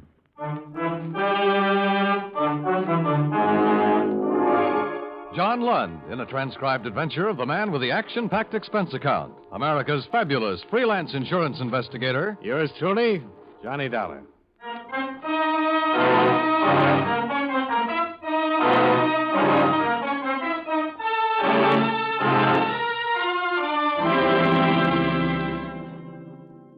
Expense account submitted by Special Investigator Johnny Dollar to All States Insurance Company, Wilmington, Delaware. Attention, Mr. Don Freed, Chief Investigator. Since your office authorized me to conduct certain inquiries based on information supplied by Orrin Vance, I am billing you accordingly. The following is an accounting of expenditures during my investigation of the Baltimore matter. Expense account item 1, $295. A phone call to Prisoner Dismissal Board at Sing Sing Prison, where I was informed that Orrin Vance had been released 3 days before the above date. He had completed 7 years of a 7 to 15-year term for grand theft. It was an unparoled release. The chaplain described him as a model prisoner with a better-than-average chance of remaining out of prison for the rest of his life. For that reason, I was willing to listen to his story when he showed up an hour later. Hello, Dollar. You haven't changed a bit. Come on in, Vance. Yeah, sure. Thanks. Ah, it's a nice place you get. I like it. Sit down. Tell me what's on your mind. Dollar, look. Don't treat me like a con, even if I am one, huh? I'll sit down, I'll have a smoke with you, I'll talk with you. Forget the other part for a while, will you, please? Okay. Have one? Thanks.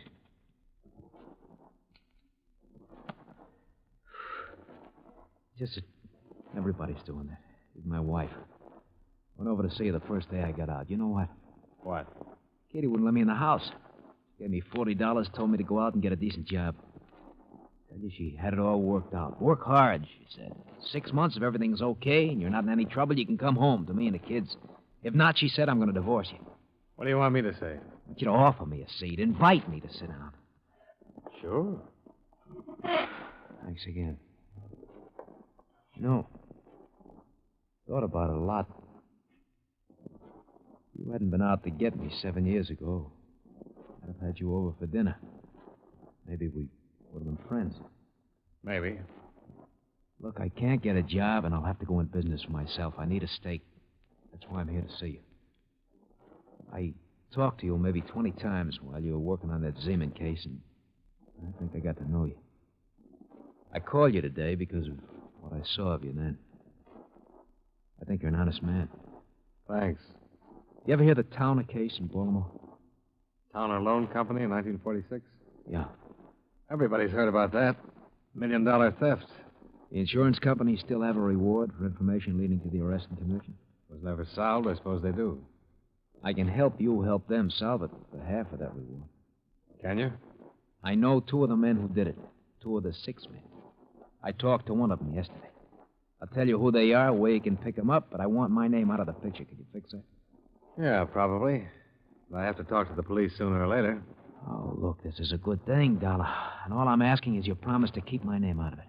Tell me how good before I make any promises. That's fair enough. They had some of the serial numbers on part of the tape. Here. This is one of the bills. Why don't you check it with them? Then we'll take it from here, huh?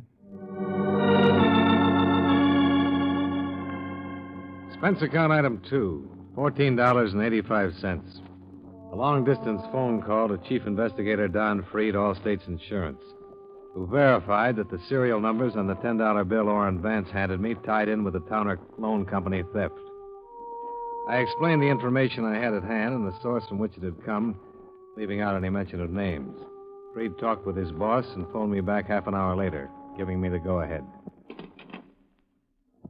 Okay, Vance. You're in business. All right, how does it work? You tell me who they are, I'll handle it from here. I mean the money part. When we have something, you'll get paid for it. All I've had so far is talk. This bill could have come from anywhere. You might have picked it up at a cigar counter. Look, I got it from a man named Leonard Torpy. He lives in New York. He's one of them. Leonard Torpy? Yeah. I met him my second year at Ossining. He was up on an old petty theft charge. He did 18 months. Told me to look him up when I got out. Now, this part may sound crazy, but we had a few drinks together in his place yesterday. I was weeping on his shoulder about all my hard luck, and he said, "You think you got hard luck?" Well, then he marched me into the bedroom and showed me a stack of money in a bureau drawer. He said he couldn't spend it. He gave me one of the bills. Well, must have been pretty drunk out. Yeah, it was. I got to thinking about it. I checked the bill, found out it was in the town that night. I looked up the story on it. Torpy fits the description of one of the hold-up men right down the line. Now, we'll see. You say you know two of them. Who's the other one? Harold King. Lives in Reno, Nevada now. Runs a filling station there. He used to come see Torpy on visiting days. I saw him several times. What makes you think he had a part in the Towner thing? Just what Torpy said while he was drunk and the general description of the other hold-up men in the story. See, while Torpy was drunk, he mentioned his old partner, Harry King. Told me where he was living and so forth. Did he say anything about the hold-up? No. I told you I found that part for myself. But King is the other man, I'm sure of it. King have a record? I don't know anything about him. Okay. Where'll he be? California. 2 days be long enough? Oh, I should know something by then. Remember, my name's out of it. The police or anybody else. Sure. You afraid? Yeah. I'm a stool pigeon. Well, haven't you noticed? I'd noticed, and it worried me. So I followed him when he left my place. I was buying a package of cigarettes at the corner drugstore while he boarded a streetcar for downtown. I tagged along in a taxi to the main business section, watched him get off, and head for the bus terminal. I bought another package of cigarettes while he bought a one-way ticket to New York. In the half hour before departure time, I telephoned a private detective friend of mine, Pete Florian. He appeared at the bus terminal 15 minutes later. What's the rumble, Johnny? That man over there in the gray overcoat. His name's Orrin Vance. Uh-huh. He's on his way to New York right now. Maybe you better tag along, see that nobody kills him. Oh? If what he told me is true, somebody might try to do just that. Stay close till he's settled somewhere. I see. I haven't got any more to tell you, Pete, because I'm just starting to look into it. Find out where he's living there and contact me at this number. I'll let you know what to do then. All right. Anything else? Don't let him out of your sight, Pete. Expense account item 3, $100. Retainer for Private Detective Pete Florian for explained purposes. I stayed at the bus terminal long enough to watch Pete board the New York-bound bus and take a seat across the aisle from Orrin Vance. Item 4, $8.85, plane fare, Hartford to New York. Item 5, $4.50, cab fare to hotel and then to Metropolitan Police Station, where I explained my business to Lieutenant Randall. Who gave you this tip, Dollar? I'm afraid I can't tell you that, Lieutenant. Why not? Because I promised not to disclose any names. But I can tell you that the source is a man who couldn't possibly have had anything to do with the case, since he was in prison at the time of the holdup. Mm-hmm. But you want me to stick my neck out and get up a search warrant and maybe take this bird Torpy into custody on your say-so. Well, you have plenty to start with that $10 bill. Should be enough for you to look into it. That's why you looked into it? Frankly, yes. Prima facie evidence. But no name? No name. I've told you all there is to know. Believe me. Let's get busy.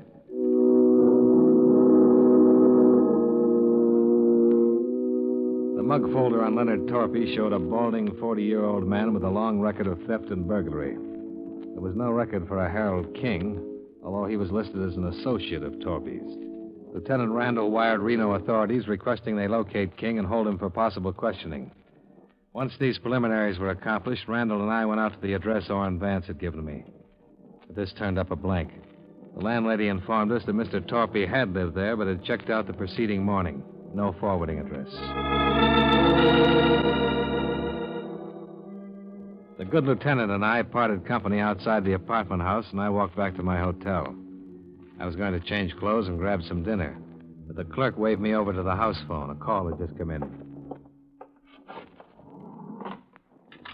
Johnny Dollar. Hi, Pete Florian, Johnny. How'd it go? When your boy got in town, I trailed him to a place on 155th Street. He's got a room with a view. He's up there now. Alone? I think so. Any visitors? No. Light went out about an hour ago. Might be sleeping. What's the number? 680. His room's in the back, first floor, number 10. Where are you? Drugstore right across the street. Expense account item 6, 160. Cab fare to the drugstore where Pete Florian was keeping a watchful eye on my nervous informer, Orrin Vance. I found the drugstore, but Pete was nowhere in sight. The girl behind the soda fountain recognized him by my description and said he'd stepped out a few minutes before. I glanced up and down the block and then spotted him standing just outside the shadow of a streetlight across the street. I walked over. Hi, Johnny. That's the room back there. Lights on? He's got a couple of visitors in there with him.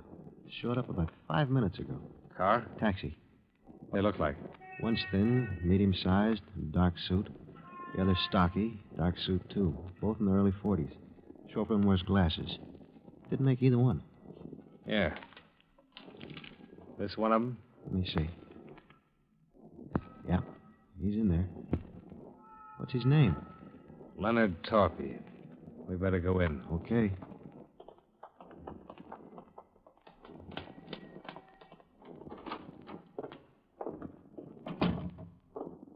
Right back there. Yeah. Who's Leonard Torpy? That's somebody who might want to kill Vance. Wish I knew more about what this is all about, Johnny. Yeah, so do I. It's all talk so far. I see. Better cover me. Put him over there. Okay.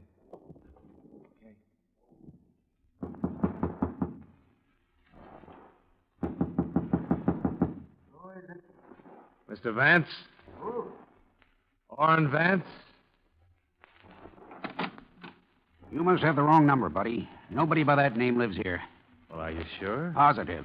Why don't you try the manager? Well, I did. He said Mr. Vance had this room. And he's all wet. Good night. Just a minute, Torpy. What? Hey, Johnny, look out! Before I went down, I heard it go off a couple of more times. Must have been 6 inches from my head. My eyes couldn't see and my feet wouldn't move. But I could hear. It was someone very close to me. And he was dying. Johnny. Johnny.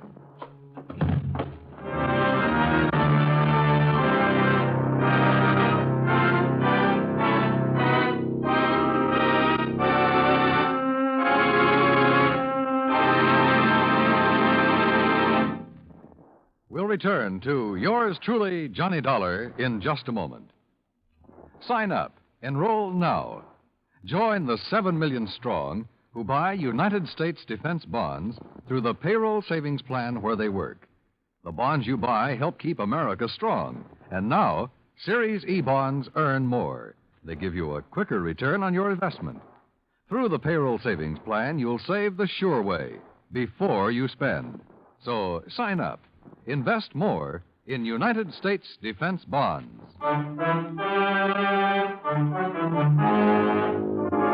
Now, with our star, John Lund, we bring you the second act of yours truly, Johnny Dollar.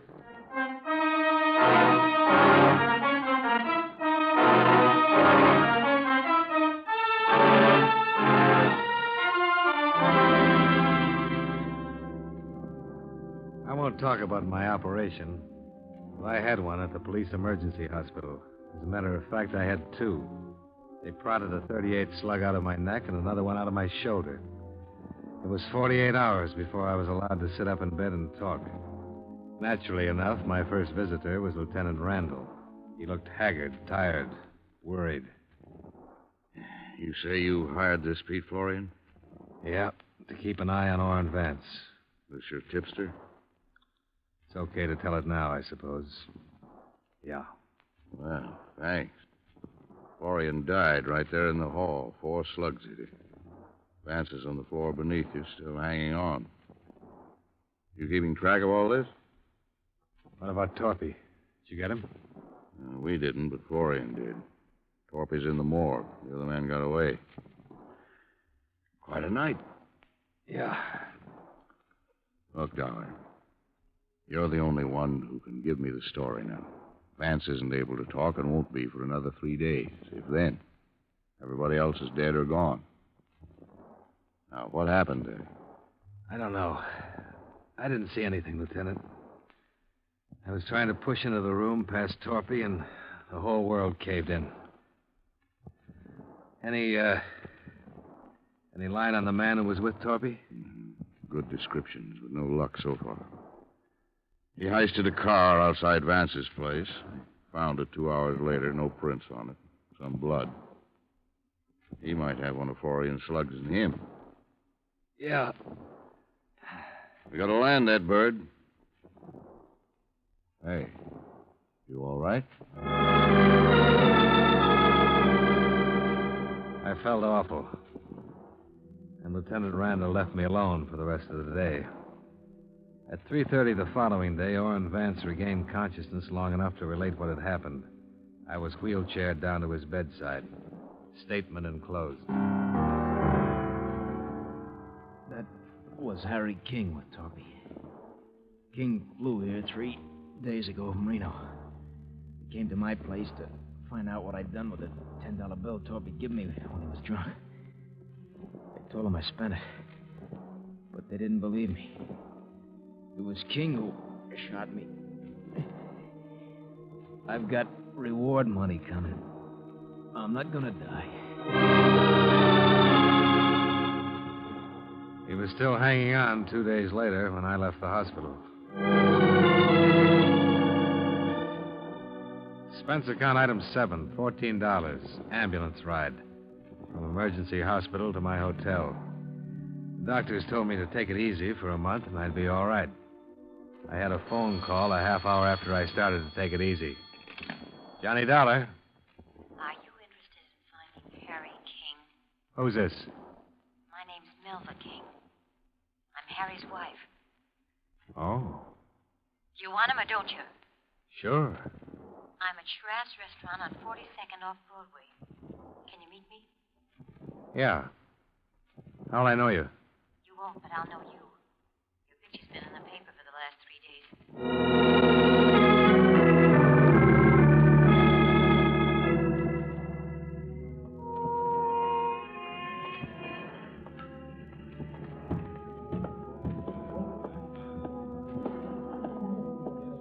Hello, Mr. Dollar.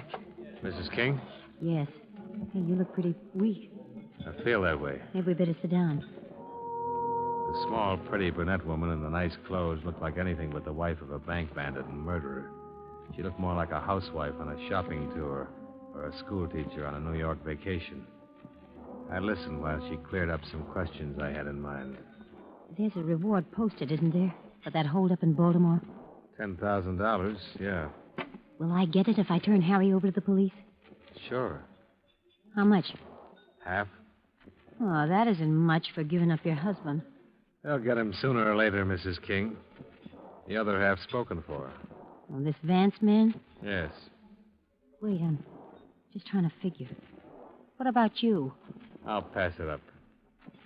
$5,000 for Harry. Providing he was tied in with the Baltimore holdup. That's what the insurance company's interested in. He was in it all right. I want to get something else straight. What happens to me? What do you mean? I'm his wife. I only had a part in that holdup for the last 6 months. I haven't said anything. Does that make me a party to it or something? Well, you could have informed, but you couldn't have testified, being his wife. I'm arraigned. I don't want to spend all the money hiring lawyers to keep me out of jail. My company will cover that. Where's Harry? Oh, not yet. What now? I better get something in writing from you. Something that says your insurance company will pay me the reward and give me help if I get in any trouble. All right, I'll talk to him. This time I'm thinking of the future. I'm going to have one once this is over. I hope so, Mrs. King. I know so, Mr. Dollar. Mrs. King. I know so, Mr. Dollar. Did Harry have money he couldn't spend, too? $45,000. Where is it? I can give you that when I give you Harry. Well, you thought of everything. I tried to. Harry and that Torpy man were fools. All they ever got out of it was the marked bills. Worthless money. You don't happen to know who the other 4 men were, do you? No. I suppose that's what you'll ask Harry when you get him. That's the idea. Poor Harry. How long will it take you to get things arranged? Not more than an hour. I can do it by phone. I'll call you. Okay.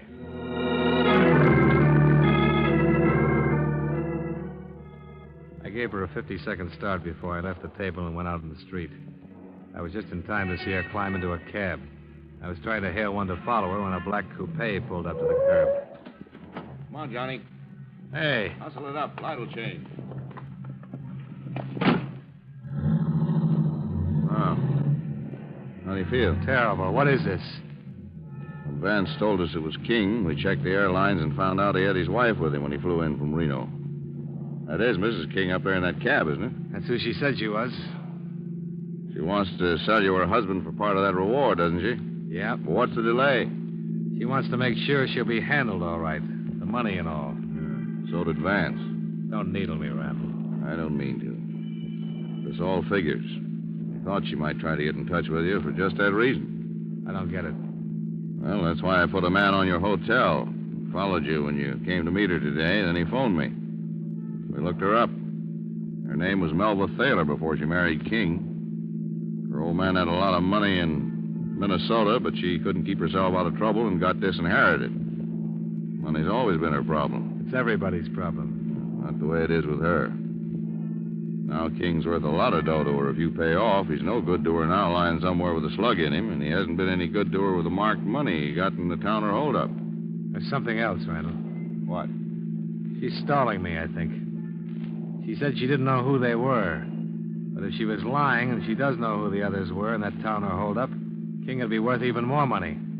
They'd want him dead instead of with the police talking his head off. That's right. We followed Melba King's taxi for better than 45 minutes, all the way through the Holland Tunnel and into Jersey. She finally left it at a train station in Bucks County. We watched her buy a magazine and sit down in the waiting room and begin to read it. 15 minutes later, she stepped into the phone booth. When she came out, I went over to the filling station phone to see if she'd phoned my hotel. Well? She wasn't trying to get me. Well, that settles it. She's contacted the others. She's going to sell to you or them, whoever pays most for him. Some operator, isn't she? Well, when you have time, look at the file we picked up on her. 16 arrests. 1 conviction for narcotics when she was 18. Well, we'll see what we will see.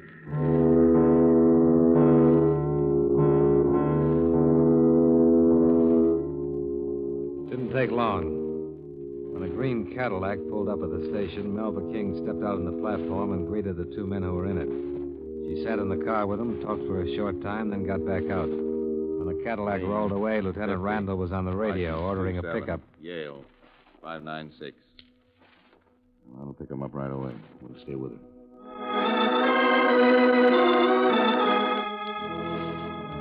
When Melba King caught another taxi, we were right behind her. She took it to an auto court about a mile from the station. We saw her go into the cabin marked D. Randall radioed in our location. We were about to check the auto court office when the door to cabin D opened. Standing beside Melba King in the doorway of the cottage was a pale, stocky man who looked as though his legs wouldn't support him another minute. Then she saw us get out of the car. He'll kill me. He's got a gun on me. Don't do anything. Please don't do anything. That's right. Anybody gets in my way. You're hurt, King. You can't go far. I've come this far, and I'm still going to keep moving. Come on, baby, move. It was all ready for her when she got back. Yeah. Boys know I shoot. You especially. But you'll be dead now, Dollar. That's funny. I thought the same thing about you, King. Please don't do anything, please. Shut up. Oh, King, listen to reason. I can tell you're hurt bad. You need help. Why don't you give it up? How much were you going to give her for me, Dollar?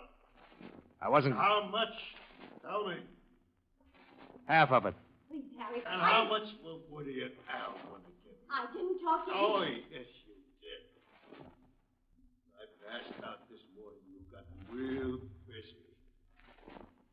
How much, baby? Oh, don't. You're dying on your feet, King. Yeah. Well, that's a good place to die. On your feet. Maybe I won't make it. We'll still make it. This is gonna hurt. No. Harry, please. No!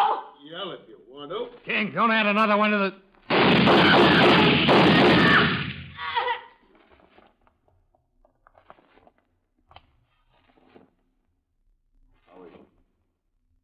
John. This one, too. Let's get this over with.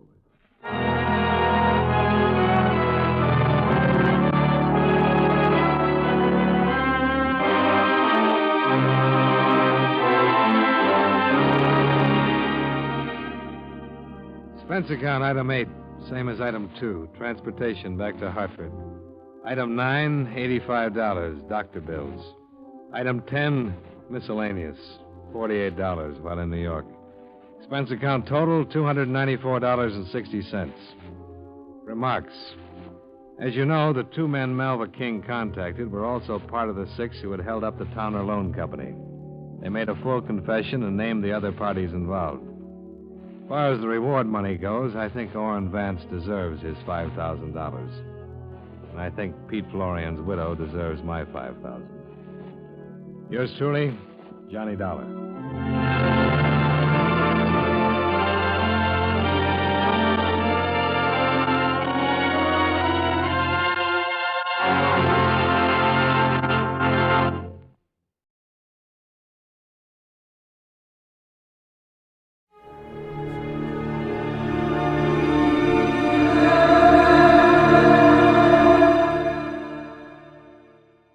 Time now for Edmund O'Brien as Johnny Dollar. Dollar, thank goodness I found you. Why, what's up? You've got to leave for New York, Dollar, immediately. A policyholder, he's afraid for his life. Here we go again. Who's he afraid of? Well, he wouldn't say over the telephone. All I know is, to us, he's worth $100,000 alive. Well, that makes it simple. He must be afraid of somebody to whom he's worth $100,000 dead.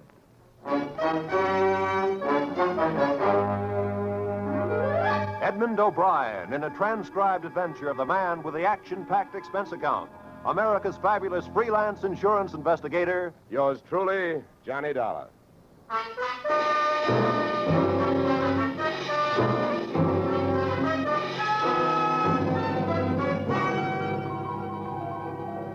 Expense account submitted by Special Investigator Johnny Dollar to Home Office, American Continental Life Insurance Company, Hartford, Connecticut. The following is an accounting of my expenditures fulfilling your assignment as a bodyguard.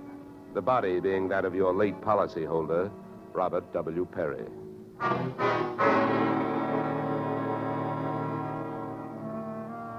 Expense account. Item 1, fare on night train, Hartford to New York, $3.65. Expense account item 2, $1.80 taxi to Lower Manhattan following morning to officers Perry and Van Bruten, importers, arriving as promised at exactly 9 a.m. Oh, good morning. May I help you? Yes, you certainly can. My name is Johnny Dollar. I have an appointment with Mr. Perry for 9 o'clock. Oh, yes, from the insurance company. Well, you're right on time. Yes, they told me I'd better be, and I'm glad that I am. Mr. Perry just came in. He's alone and waiting for you. I'll buzz him that you're here. Thanks.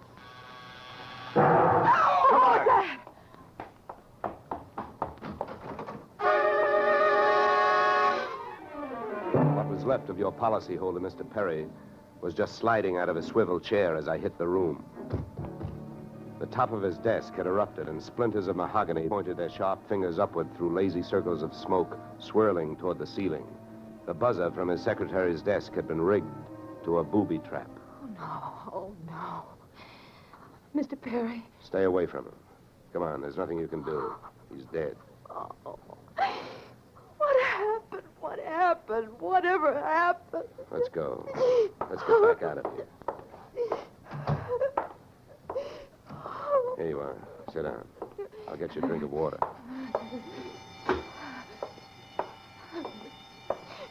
Come on, drink this.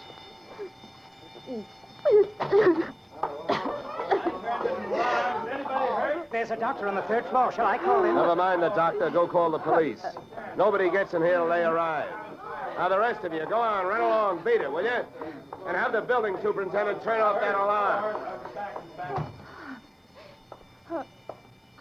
Okay, miss. Now, take it easy.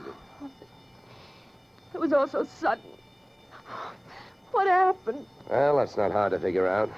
Somebody wanted to give your boss, Mr. Perry, a shortcut through life. So whoever it was figured out that a secretary would never buzz a boss unless he was at his desk. They rigged up a bomb somewhere in his desk that would go off when you buzzed him. Oh, then I killed him. No, wait a minute, will you? Wait a minute. Don't go hysterical on me. There's excitement enough, and there'll be more when the police get here, so you keep cool. But I did it. You saw me do it. Look, honey, the way you put it, I killed him by coming in here and giving you my name so you would buzz him. And I was here to protect him. So drop it, will you? I'm sorry. Now tell me, what about yesterday? Was Perry here? Yes, all day. What time was it when you last used the buzzer? Why, right up to the last minute, about 5:30. Who left the office first? Oh, Mr. Perry, he always leaves first. I lock up. From the looks of things, you should have used more locks last night.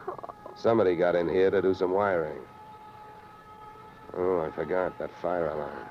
Look, before the police arrived, do you know why I was sent here? Oh, yes. Mr. Perry felt that his life was in danger. He thought that, well, with a $100,000 policy, the insurance company would do everything they could to help keep him alive. Well, we didn't have much of a chance, did we? What was he afraid of? I don't know. Okay. Tell me, what were his other appointments for today? Well, he only had two. His partner, Mr. Van Bruten, at 11, and later he No, had one at a time, please. Van Bruten. Anything special about their meeting? Oh, yes, Mr. Van Bruten arrived just yesterday from Holland. Oh, you mean there was a branch of this firm in Holland? Oh, huh? yes. Mr. Perry was buying out Van Bruten's interest. They had a final meeting at Van Bruten's hotel last night. I see. Van Bruten was coming by this morning to pick up his money. Cash? No, a cashier's check. The bank is to deliver it here at 10:30. Well, Perry's other appointment, who is that? Christine, his wife. Now she tells me. Christine, the beneficiary. Yes, she wouldn't have been the beneficiary in about another 2 weeks. They were getting a divorce. Thanks for the motive. You don't like her. Well, I didn't mean it that way. Well, how about Perry? Did you like him? Okay, here's an easier one. What's your name? Susan Gates. Now, isn't that about enough? Okay, Susan, you better save your voice. During the next few hours, you're going to have to do a lot of talking. I've been everywhere else. Is the fire in here? Well, you'll have to stick around. When the cops get here, somebody will get burned.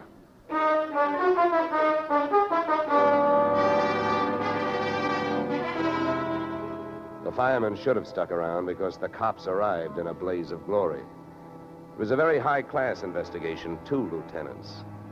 Finally, after about an hour, the police photographer ran out of flash bulbs, the office of the deceased ran out of fingerprints, and the lieutenants ran out of questions. So the on-the-scene phase of the investigation was closed. At about 5 minutes of 11, I left the police packing up their notebooks, their clues, and the body, and went into the outer office. Susan looked like she could use a big, broad shoulder to weep on, but unfortunately, I was wearing my light gray suit. About then, a dark blue suit and a deep green voice entered the room from the corridor. There. There's a fellow out here says he belongs here. His name is Van Bruten. What do you think? His name is on the door you just opened. Oh. Well, now, my name happens to be Murphy, and it's on bids all over the country. But that don't mean I'm stuffed with feathers, does it? Well, never cross tongues with an Irishman. All right, send him in, officer. All right, you can go in.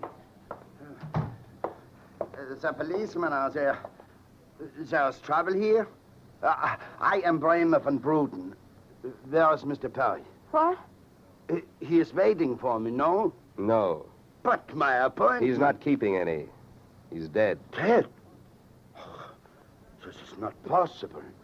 Last night I saw him. He was well. What happened? He was hit by a buzz bomb. A buzz bomb? Oh, please. You mean there was foul play? Yes, it was very foul. Oh, please. I may sit down. I My first visit in all these years since before the war. It was to be so happy. But now tragedy like this.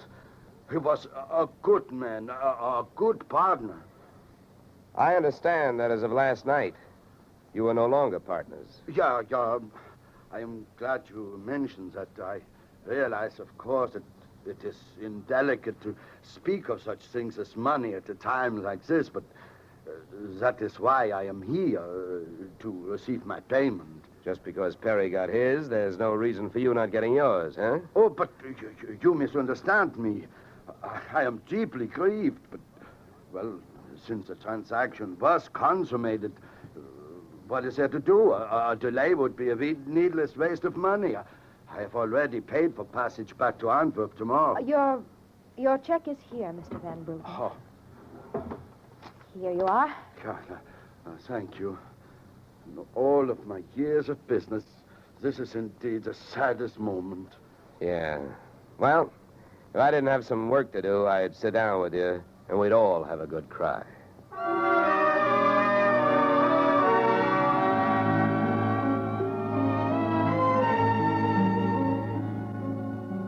Expense account item 3, 90 cents. Phone call to the home office. Mr. Gordon's office. Look, honey, this is Johnny Dollar. I want to speak to Mr. Gordon. While I'm telling him what I've got to tell him, maybe you'd better sit there in his lap with some smelling salts. I'm not that type of a secretary. Besides, he doesn't have a lap. Hello, Dollar. How are you making out? Out? About $100,000. What's that? Yeah. You know, you should have sent me earlier. Somebody turned Mr. Perry into a firecracker just after I got here. He's dead. Oh, that's bad news. Big policy. Yeah, what I want to know is, shall I stay on the case? Well, certainly, Dollar, by all means. Is there a chance of proving suicide? There's a non-payment clause. Yeah, to make this one a suicide, there'd have to be a Santa Claus. Nobody could hate himself enough to do it this way. What are the fraud possibilities? Fair, there's an estranged wife. She's the beneficiary, but she wouldn't have been in a couple of weeks. Divorce coming up. I'll start with her. All right, Dollar. Good luck. But watch those expenses. Why, Gordon, I'm surprised. I think an insurance man would be the first to want to see a fellow live a little.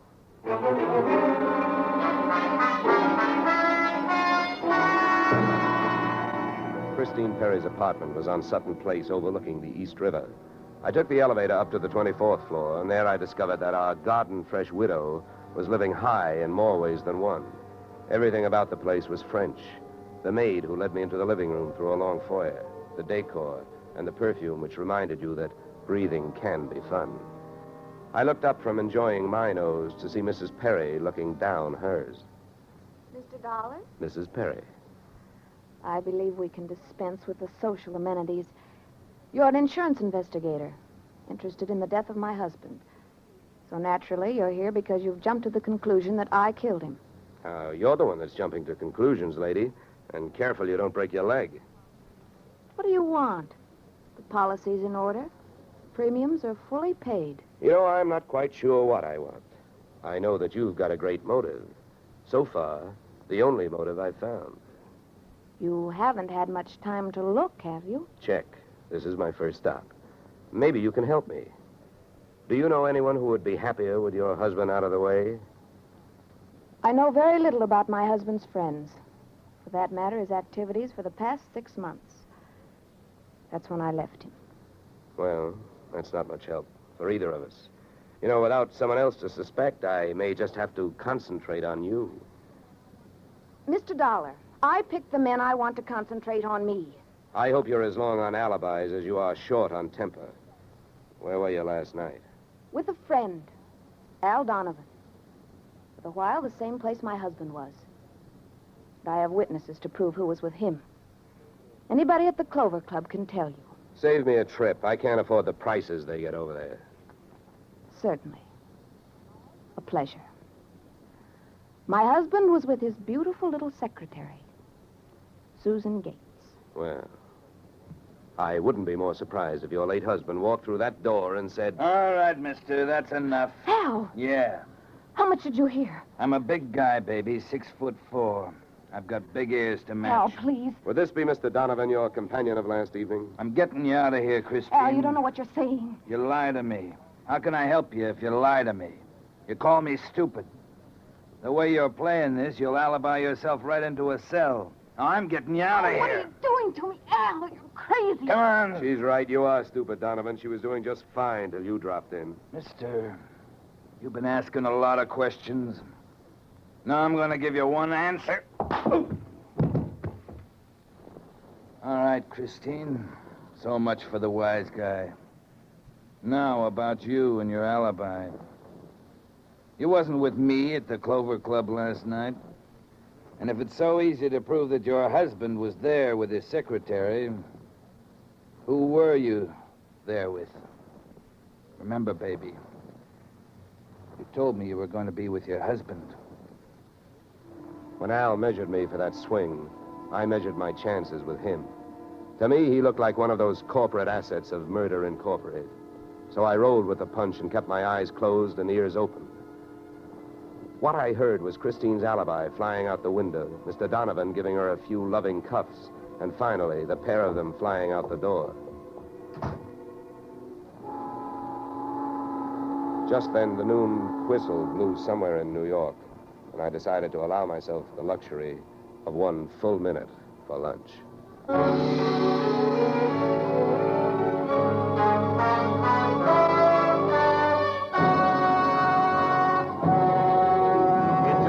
We'll return to the second act of Johnny Dollar. But first...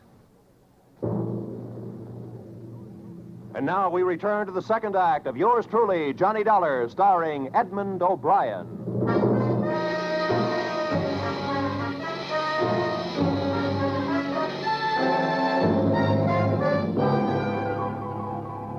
I spent the minute I took out for lunch eating a handful of Mrs. Perry's bonbons on the run. I hit the street just in time to see Donovan pushing Christine Perry into a cream-colored convertible. When they got rolling, I piled into an even yellower vehicle with a meter on it and started off crosstown playing tag through traffic. At 57th and Broadway, things got complicated. My cab was 3 cars behind them when a red light flashed them to a stop. Then the door of their car flew open, Christine dashed out across the street, and melted into the river of humanity flowing down into the subway. Since Al Donovan didn't follow her, I followed him. When he finally pulled to a stop, he took 2 chances. He parked in a no-parking zone and walked straight into the building beside it, a police station.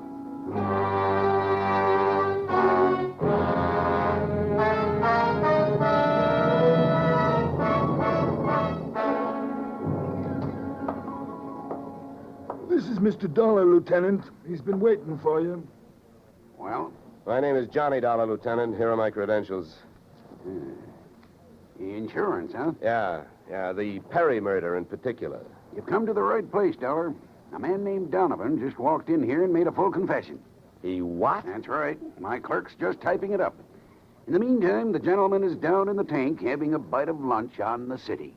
He confessed. Well, does his story add up? As far as I know, I haven't heard too much about the case myself. It's not in my precinct. Yeah, but what did he use for a motive? Jealousy. Says he's in love, wanted to marry Perry's wife. Did he say how he managed it? Yeah, he stole a key to the office from the wife's apartment, entered the building last night, and wired the bomb to the buzzer system. Well, I guess guys do a lot of strange things in the name of love. It looks like Donovan did.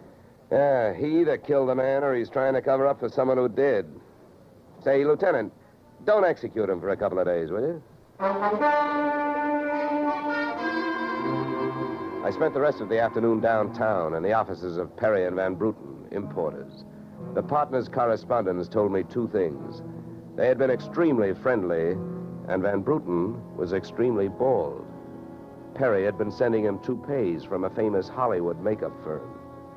At 4:30, I got to the employment files, which rocked me with 2 minor explosions of their own. First, I learned that Al Donovan had been employed over a period of years as Perry's bodyguard, and that he had been canned the day before the murder. That confession of his, which had been a little hard to swallow, was suddenly more digestible. On top of this came blast number 2. The employment application of Perry's secretary, Miss Susan Gates, informed me that during the war, she had worked in a munitions plant, her specialty, wiring bomb fuses. When Miss Susan Gates reached home at 8:30, she found a visitor, me.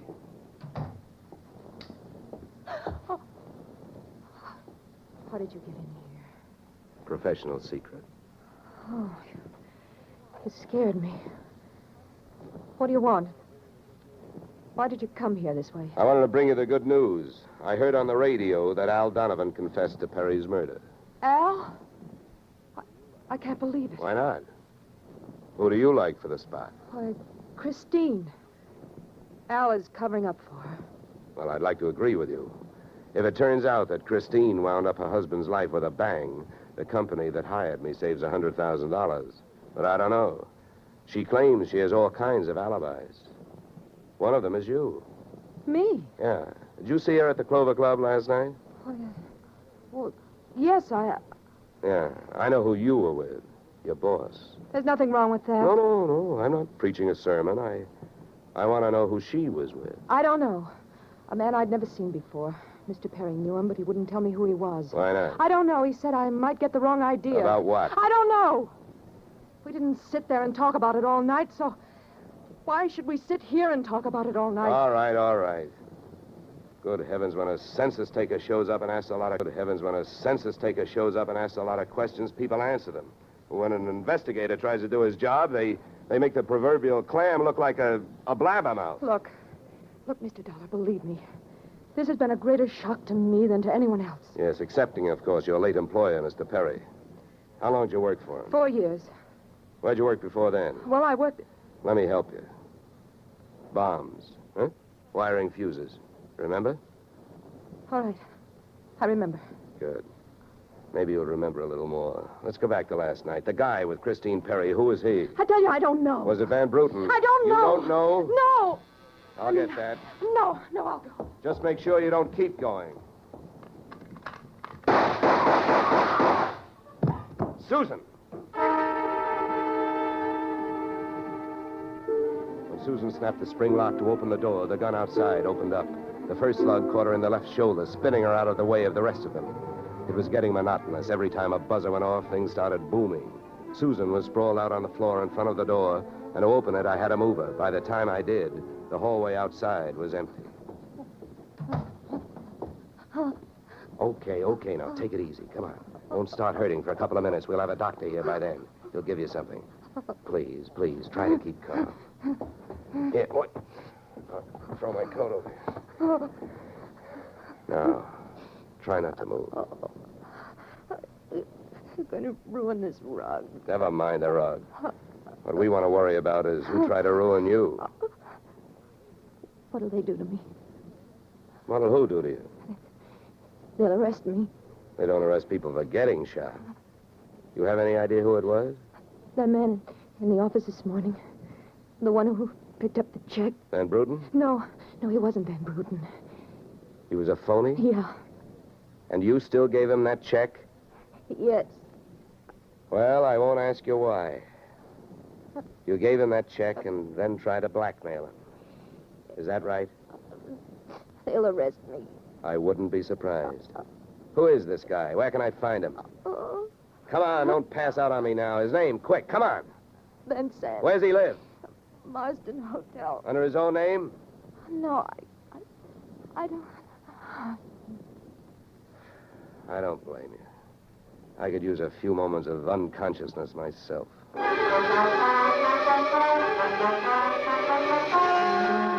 Marsden Hotel didn't have a Dutch name on the register. So I got a hold of the housekeeper and found out how many rooms her staff hadn't been able to make up all day because of no disturb signs on their doors. And then I went a-calling at those particular rooms. On the 9th floor, I wakened one old maid. On the 7th, I startled a bunch of poker players who thought they were being raided. And on the 4th, I struck the door of 427 and the jackpot. Who's there? Don't you see the sign? I do not wish to be disturbed. Sorry, I must have the wrong room. I started up the hall after the fire axe. When I got to it, I changed my mind.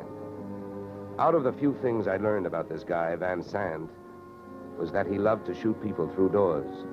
So I decided against trying to chop his down.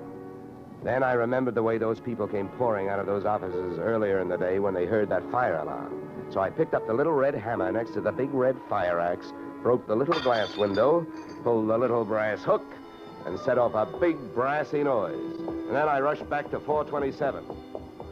Fire! Fire! Hey, fire! Fire! There's the fire. Right here in my eyes, sweetheart. Why you come here, you wish you don't? Never mind the dresser. You're through shooting guns. What do you think, Van Sant? You want to try some more? You cannot make me stay here. It's a fire. We will all die. You'll look good barbecued, but I'll make a deal with you. You talk, and if I like what I hear, I'll show you how to get out of here alive. How I know this? You don't think I'm going to stay here and fry, do you? And if you don't start flapping that tongue in a hurry, I'll probably just tie you to a chair and run. So first, where is the real Van Bruten? You will find him in the bedroom. Yeah? He'd better be alive. He's out cold. What's the matter with him? He will be all right. He's under sedatives. Where did this identity switch start? Come on, hurry up, talk. I smell smoke. I knew Van Bruten from Antwerp. I know about the sale of his interests. I know the girl in the office here had never seen Van Bruten. Look, we go now. Don't get up. Come on, keep talking. I can feel it getting warm in here. Ah, the firefighters. We will be saved. Don't be too sure. They always start at the top floor and work their way down. Come on, I can hear those flames crackling. You know the rest. Last night, when the transaction was all finished with Perry, I gave to Van Bruten some sedative in his cocoa. So you set up that bomb so Perry'd get it before you showed up to pick up the check, huh? Yeah, I told you that. How the girl knows I am an imposter, I don't know. Well, let me tell you. She's been sending old Van Bruten toupees for the last 4 years. Gray ones, my red-headed friend. Oh, yeah. I can stand up now. We go out from here, no? We go out from here, no? Yes, out cold.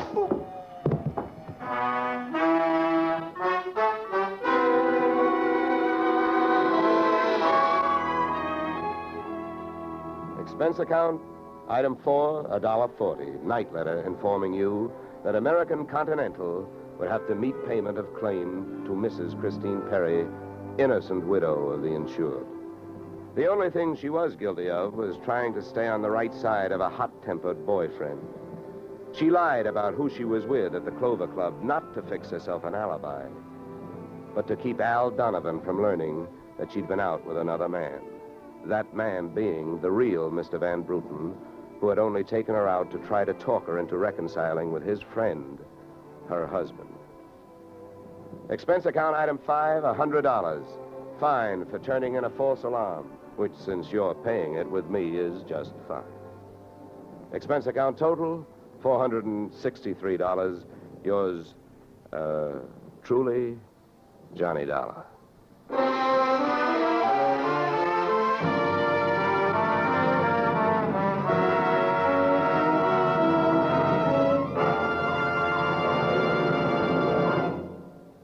Yours truly, Johnny Dollar, stars Edmund O'Brien in the title role and is written by Paul Dudley and Gil Dowd, with music composed and conducted by Leith Stevens.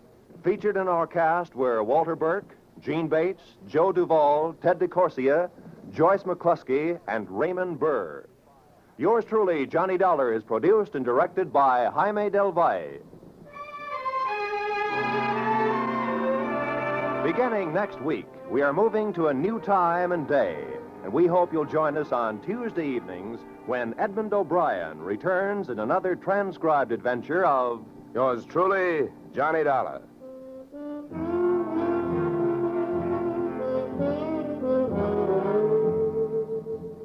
Yoo-hoo, Mrs. Bloom. Molly Goldberg's famous invitation to fun in the Bronx now echoes across the country each Saturday night on CBS. It's the same fine brand of comedy mixed with a tear now and then that's made Molly and her whole family, Jake, Sammy, Rosalie, and the others, favorites for many years. CBS invites you to hear the Goldbergs on most of these same CBS stations this Saturday and every Saturday. This is Roy Rowan speaking.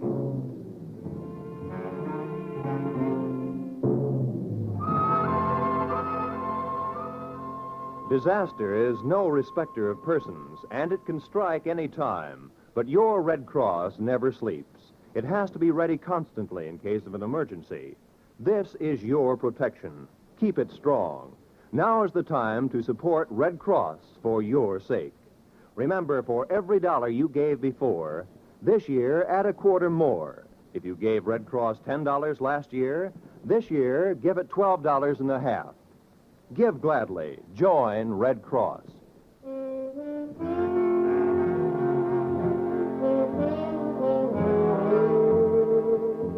This is CBS, where yours truly, Johnny Dollar, meets adventure next Tuesday night, the Columbia Broadcasting System.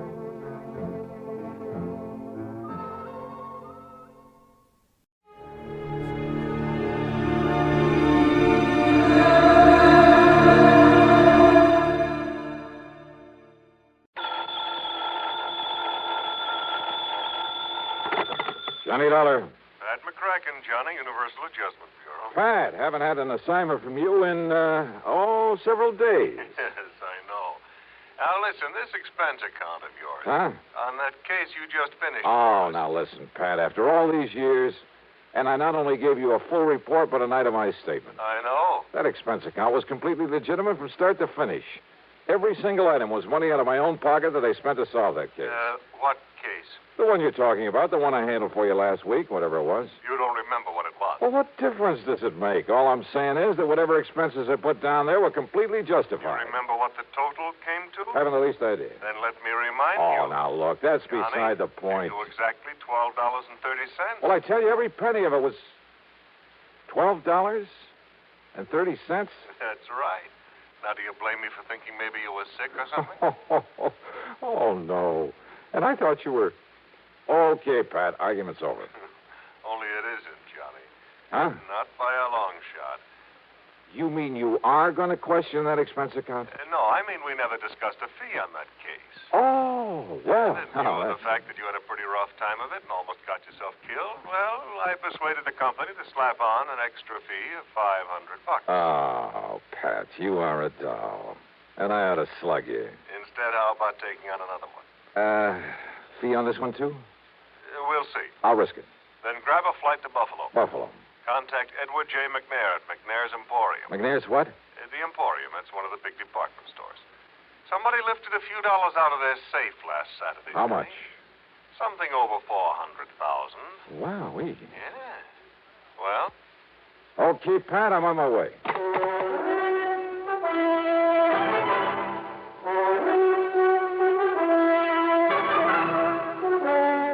CBS Radio brings you Bob Bailey in the exciting adventures of the man with the action-packed expense account.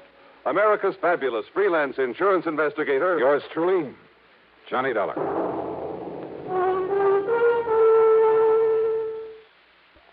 And now, Act One of yours truly, Johnny Dollar.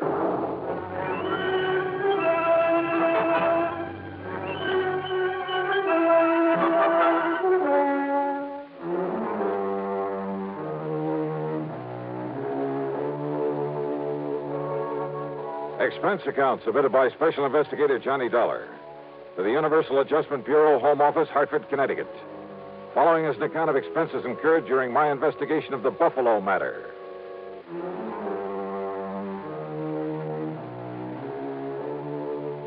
Expense account item 1, $49.50 plane fare and incidentals to Buffalo, New York. Item 2, $8 even for taxi fares. After dropping my luggage at a hotel, I went over to the Emporium. In the big office on the top floor, I talked to Mr. McNair himself. $421,216, according to the books. Well, that's quite a loss, Mr. McNair. And I suppose, Mr. Dollar, that to some extent it's my own fault. My fault. Oh, why do you say that, sir? Heaven knows John Harker suggested changing the procedure more than once. John Harker? Yes, my young personal assistant. Also company treasurer. Oh, I see.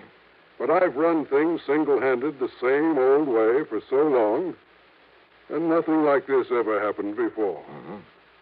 What do you want to tell me about it? We've followed the same procedure every Saturday night for over 28 years, which is to say that as soon as the store was closed, each department head, in turn, brought his cash receipts up here to the treasurer. This, John Harker. Then Harker gave the department head a receipt, put the money in the vault, and that was that.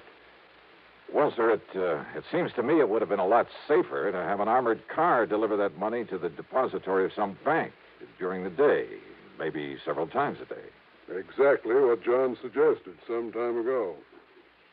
I suppose I should have listened to him. Well, go on, sir. Last Saturday, after we closed, things went along quite as usual. That is, until Mr. Ellery in sporting goods, always the last to bring his money to the vault, until he knocked on Harker's door. Well, right on cue. Excuse me. Come in. Mr. McNair, John, come in, please. I want you to meet Mr. Johnny Dollar. This is John Harker. Mr. Dollar. Hiya.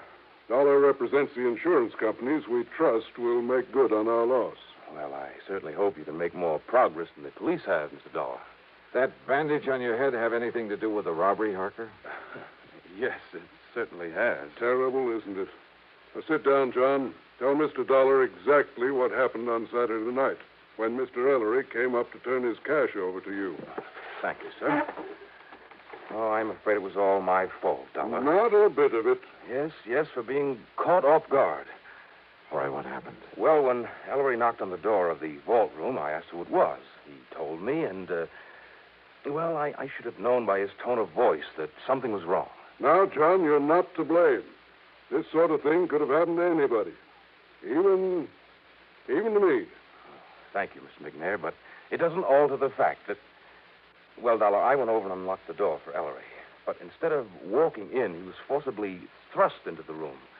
The door was thrown back so hard, it knocked me down, knocked me unconscious. Terrible. And when I came to, the cash drawers of the vault were empty. The keys had been literally torn out of my pocket. You shall have a new suit for that, John. Thank you, sir. Ellery, poor Mr. Ellery, lay there bound with adhesive tape after being badly beaten. Did you see whoever it was came barging in that way? If I hadn't been standing behind that door, I might have. I see. What about this man Ellery? Tell him, John. Yes, sir.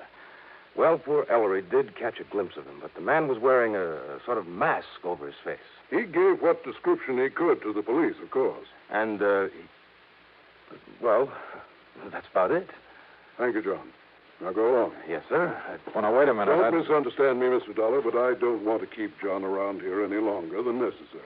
Well, but I'd Dollar like wants to be around. I'll cancel the trip gladly. Trip? Of course. After what's happened, that knock on the head was pretty serious. John is taking my cruiser on a little trip. Oh, well, I can't say I blame him. So run along, now... John. You can leave tonight as you planned. Whatever you say, Mr. McNair. Harker, wait a minute. Your please. friend all ready to go with you? Oh, I hope you don't mind my taking him along, sir. Not a bit. Now run along. Run along. Have a good time. And a good rest. Look, Yes, it's customary. Thank you very much, sir. Mr. Dollar, I suppose you'd like to talk to Mr. Ellery now. Well? Yeah. I'd like to talk to somebody who was involved in this thing.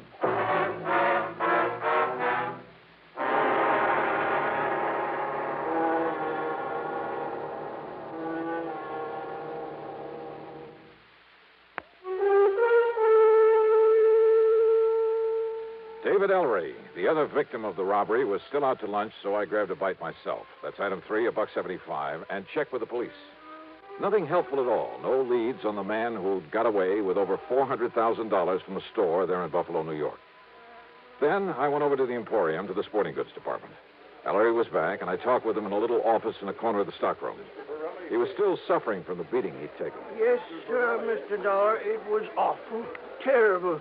And, yes, sir, it was just like young Mr. Harker told you it was. I understand that you gave the police a description of the man who attacked you. Well, yes, sir, best I could. Had you ever seen him before that you know of? Well, of course, I can't be absolutely sure because of that mask he was wearing, but I don't think so. Was he waiting at the door of the vault room when you got there to put the money in the safe? Well, Mr. Harker always does that, sir. Yeah, I suppose so. I just But what- go up and knock on the door and tell him who I am. Well, You see, he always keeps the door locked when he's taking the company cash that way. Yeah, sure. So I knock on the door and shout my name, and then he opens up and I give him the money. Then he gives me a receipt, and he puts the money in the vault. But you didn't answer my question. When did you first see this man in the mask? Well, only when Mr. Harker was opening the door for me. Yes? He must have sneaked up on me, and then just when Mr. Harker opened the door, he grabbed me by the shoulders, and, sir, he just throwed me into that vault room. Ah, and John Harker was struck by the door as it was banged open. Poor young fellow. It must have hurt him something terrible, knocking him out that way. Looks to me like you got the worst of it, though. Oh, I'm so sorry for John Harker. What? Nice young fellow like him, trying so hard to make his way in the company, and then to have a thing like this happen. Now, Mr. Ellery, Doing real good for himself, too. Doing real good for the Emporium. Yeah, well, now tell me. Lots of good ideas for building up the business. And Mr. McNair liked that and kept pushing him ahead. Oh, yeah, sure. So that someday John could be earning himself a lot of money. Not that us old-timers ever complain. Mr. Ellery. I mean about the wage scale here at the Wait a minute, please. Yes, sir. How long has John Harker been with the Emporium? About a year now, and he's lived up to the recommendations he come with so well. It's just no wonder Mr. McNair... Recommendations? From where? Macy's and Gimbel's in New York, and John Wanamaker in Philadelphia. Oh, from lots of big stores. A couple in Chicago, too. Oh. Yes, sir. Mr. McNair told us about it himself when he hired Mr. Harker and explained that's why he'd give him a better job than some of us old-timers have. Macy's, Gimbel's, Wanamaker. Don't believe me, you asked Mr. McNair. You know something, Mr. Ellery? What, sir? That's the one thing I believe I'd better not do. What? Well, thanks a lot. You've been a lot of help. Well, now, Mr. Dollar. I had suddenly begun to wonder about the way Mr. McNair had gotten Harker out of his office before I could thoroughly question him. About the possibility that McNair might have engineered this robbery himself. Because it had to be somebody completely familiar with the procedures, the routines of that store, because of the timing. Somebody who knew the place would be virtually empty at that time of day. Who knew that Ellery was always the last to take his money up to the vault. I'd noticed a checkbook on Mr. McNair's desk. It made a mental note of the name of the bank. But it was now after 5 p.m., so rather than push things until I was sure, I went back to my hotel room to clean up, eat some dinner, and get a good night's sleep. But as I started to open my handbag, wondering, by the way, if I'd forgotten to lock it for the first time in my life. Yeah, I'd heard that sound before. I grabbed the bag, made a dash for the open window, and threw it as hard and as far out from the building as I could, out over the empty lot beside the hotel.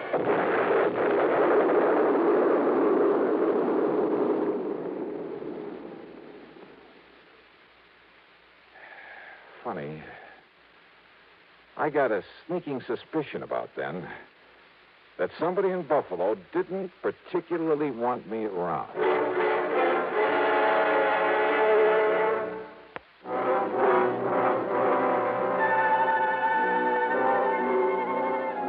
Needless to say, I had to do a bit of explaining to the police about the infernal machine in my handbag that I'd tossed out of my hotel.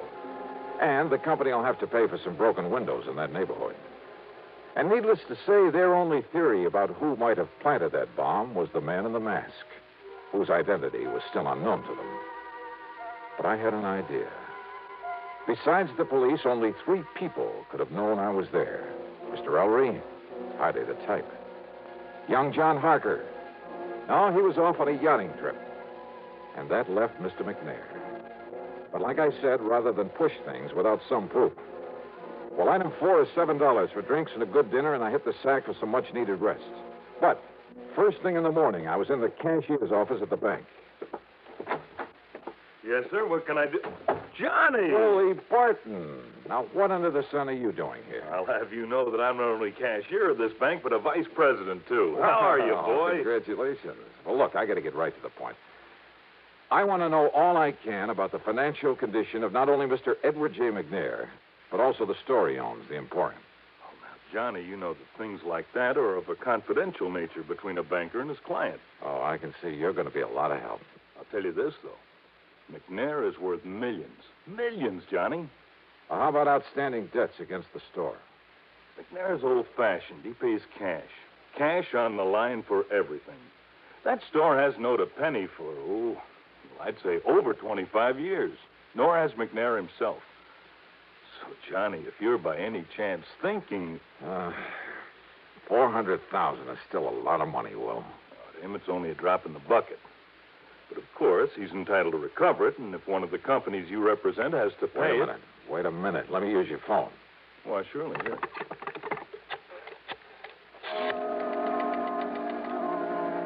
Item 5, 840, long-distance calls to New York and Philadelphia to Macy's, Gimbel's, and John Wanamaker's, to the personnel directors. And from each of them, I get the same answer. They'd never even heard of John Harker. I left the bank and went over to the Emporium to the office of Mr. McNair. I know, Mr. Dollar. I haven't the least idea where John and his friend are going in my cruiser. He simply asked if he might have it for a few days. Asked for it? I thought it was your idea that he take that trip. Well, of course I agreed that he should get away for a few days to rest, recuperate. A few days? Yes. And also get away with your $400,000. What? Played right into his hands. You know anything about this friend he's taking along? Well, I presume, being a young man with lots of lady friends. Well, I presume it's the guy who helped him with that robbery. What are you saying, Mr. Dollar? Oh, brother, how nicely things are beginning to add up around here. To begin with, it had to be somebody here in the store. And listen. I'm listening, sir. Harker told me, right here in your office, he told me that when old man Ellery knocked on the door of the vault room, that Harker should have known something was wrong when Ellery called to him and identified himself. Mr. Dollar. I should have known by the tone of his voice that something was wrong. Now, those were the words that Harker used. You heard him say it, too. But he was lying. Lying? Yeah. Because Ellery didn't know the robber was even there until after John had opened the door for him. You're sure of that? I'm sure. Mr. Dollar, are you trying to say that John Harker, that fine young man... I am trying to tell you that you have made an old fool of yourself, that you made your first mistake when you hired that smart young crook. I'll have you know that John came here with the highest possible recommendation. Yeah? Well, Macy's and Gimbel's and the rest never even heard of him. What? So in your blind faith, you not only taught him how to stage the robbery, he and his pal, whoever he is, but now with your cruiser, you've helped him get away with it, with your money. But good heavens, Mr. Now, Dollar. if you'll just give me a hand, come up with some bright idea for finding that boat of yours somewhere out in the middle of Lake Erie. Yeah, and probably headed for some remote little port on the Canadian side of the lake. Believe me, if ever I needed a stroke of luck, it's right now.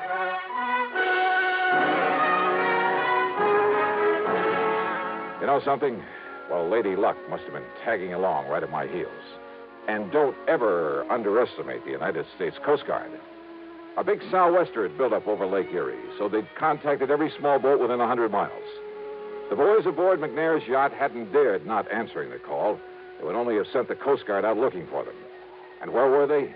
Dollar, they're riding out the blow in the lee of Long Point off the Canadian shore. Here it is in the chart. Or is that just where they say they are? No, radio compass checks have verified their position. Right there. But now, Mr. Dollar... Yeah, no. That puts them in Canadian waters, doesn't it? Yeah, I'm afraid so. Which means we have no jurisdiction, no authority. Of course, our friends across the border will be glad to cooperate any way they can. I'm sure of that. Yeah, but by the time we take whatever legal procedures may be necessary... No, listen. Yes, sir? Now, off the record, unofficially... Suppose I were to go out there after them myself. Oh, now, Mr. Dollar. Well, somebody has to nab them. Suppose I could find a boat and a skipper willing to weather this storm. Huh? How about that? Well, I think maybe... Now, I'm not sure, mind you, but I think I've heard of some chap around here that owns a converted subchaser. Weather out any kind of a storm. Yeah? Now, of course, you understand, I'm hardly in a position to recommend that you attempt any such thing. Expense account item 6, $585, rental of the sub-chaser and the skipper to go with it. And while I'd like to give you a thrilling, dramatic ending for this case, well, the trip across Lake Erie in that storm did have its moments. But from there on in, it was just a matter of running down John Harker and his pal, clapping him into chains and hauling him back to Buffalo with the money. So expense account total, including transportation home. Well, now, wait. As it turned out, there's a lot more to this thing. Yeah. I'll tell you all about it in my next report. Yours truly, Johnny Dollar.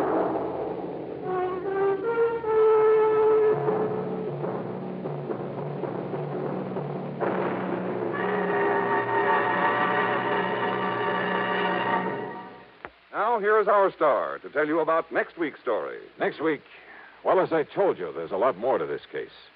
As a matter of fact, it turned out to be the most exciting, most dangerous assignment. Well, join us, won't you? Well, join us, won't you? Yours truly, Johnny Dollar.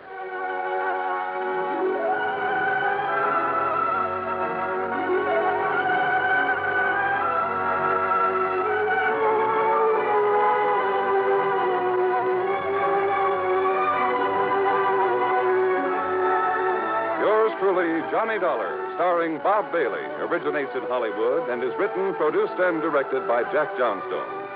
Heard in our cast were Lawrence Dobkin, Bartlett Robinson, James McCallion, Dick Crenna, Junius Matthews, and Gil Stratton.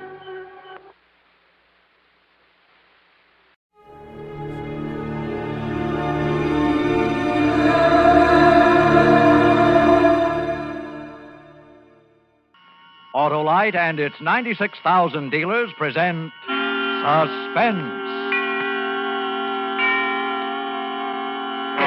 Tonight, Autolite brings you Mr. Edward G. Robinson in A Case of Nerves, a suspense play produced and edited by William Spear. Say, Hap, where'd you get that medal? Won it at the carnival last night, Harlow. Shot 10 clay pigeons out of 10. Well, that's real firing, Hap. Sure as an Autolite spark plug. Guess I qualify as an expert, eh, Wilcox? Well, Hap, the clay pigeon field is a bit limited. But take Autolite engineers. You see, they design and build Autolite spark plugs to work as a team with the coil, distributor, and all the other important parts of the ignition system. That means Autolite spark plugs are ignition engineered by experts, and they're world famous for quality and dependability. I guess that's why Autolite spark plugs are unexcelled in quick starting, smooth performance, and gas mileage. Right, and these same Autolite engineers developed the famous Autolite resistor spark plug, one of the greatest advances in spark plug design for automotive use in the past 20 years. So, friends, see your friendly Autolite spark plug dealer tomorrow. Have him replace worn-out spark plugs with ignition-engineered Autolite spark plugs. Whether you choose the resistor type or the regular type, you can't buy a better spark plug for your car because you're always right with Autolite. And now, with A Case of Nerves and the performance of Edward G. Robinson, Autolite hopes once again to keep you in suspense.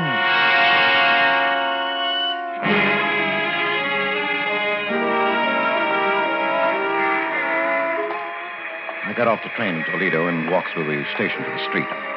I passed up the waiting taxi and swung aboard a bus. Taxi drivers are likely to remember you, and I couldn't take a chance on that. I hadn't paid any attention to the bus. I didn't know what the line was or where it was going. It didn't make any difference. I didn't know Toledo very well anyway. I watched out the window, and when I came to a likely neighborhood, I got off.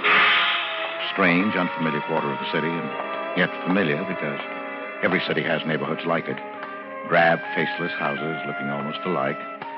And then most of them drab men and women anxious to make $1 by renting a room. Now, this here is a nice room. It's the best one I got. Your windows on two sides. There's a nice soft bed. Well, I'll take it.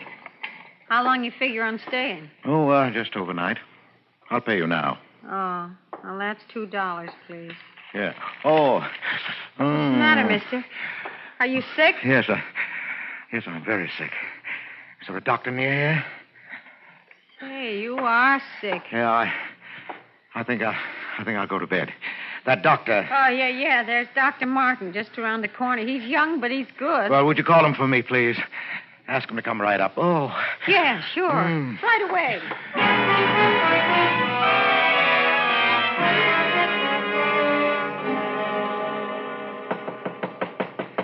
Come in. I'm Dr. Martin. You're Mr. My name is Wentworth, Doctor. James Wentworth. Oh, yes.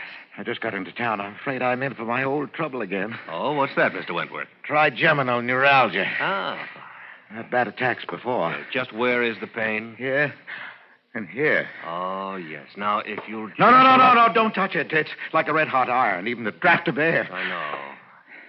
Really, you should have that nerve operated. Yes, I'm going to have it done when I get home. Oh, and where's that? Cleveland. Cleveland. I know a lot of men there. Who's your doctor? Dr. Fletcher. Lawrence Fletcher. No, Andrew. Andrew R. Fletcher. I don't recall him. But he's waiting to clear up a heart condition before he operates. Oh, yes, very sound. Now, how did this attack come on? Oh, the way they always do. I was shaving, and I touched the nerve with the razor. Oh, yes, the trigger point. It's very typical. Well, that doesn't help me when that nerve starts jumping. When will you be back in Cleveland? About 3 days. I'll give you a prescription. This is morphine, quarter grain. You've taken it before? Yes, that's the only thing that gives me any relief. Well, then I don't have to tell you about it. I'll drop this off at the drugstore and have them send it up. Well, thank you, Doctor. Tell him to hurry. And I'd better give you a shot right now. Huh? You know, Doctor, I think the pain isn't so bad now. I don't like to take more than I have to. Oh, well, if you're sure you can get along. Well, yes, I can make out all right. I'll hold the tablets until later.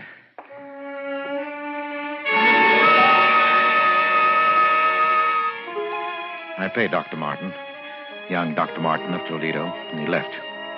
I waited for the package to arrive from the drugstore. Then I stayed the night so the landlady wouldn't think it was peculiar. In the morning, I got on the train, went back to Cleveland, to the hospital with the little white tablets in my pocket. The little white tablets with which I would kill Louise.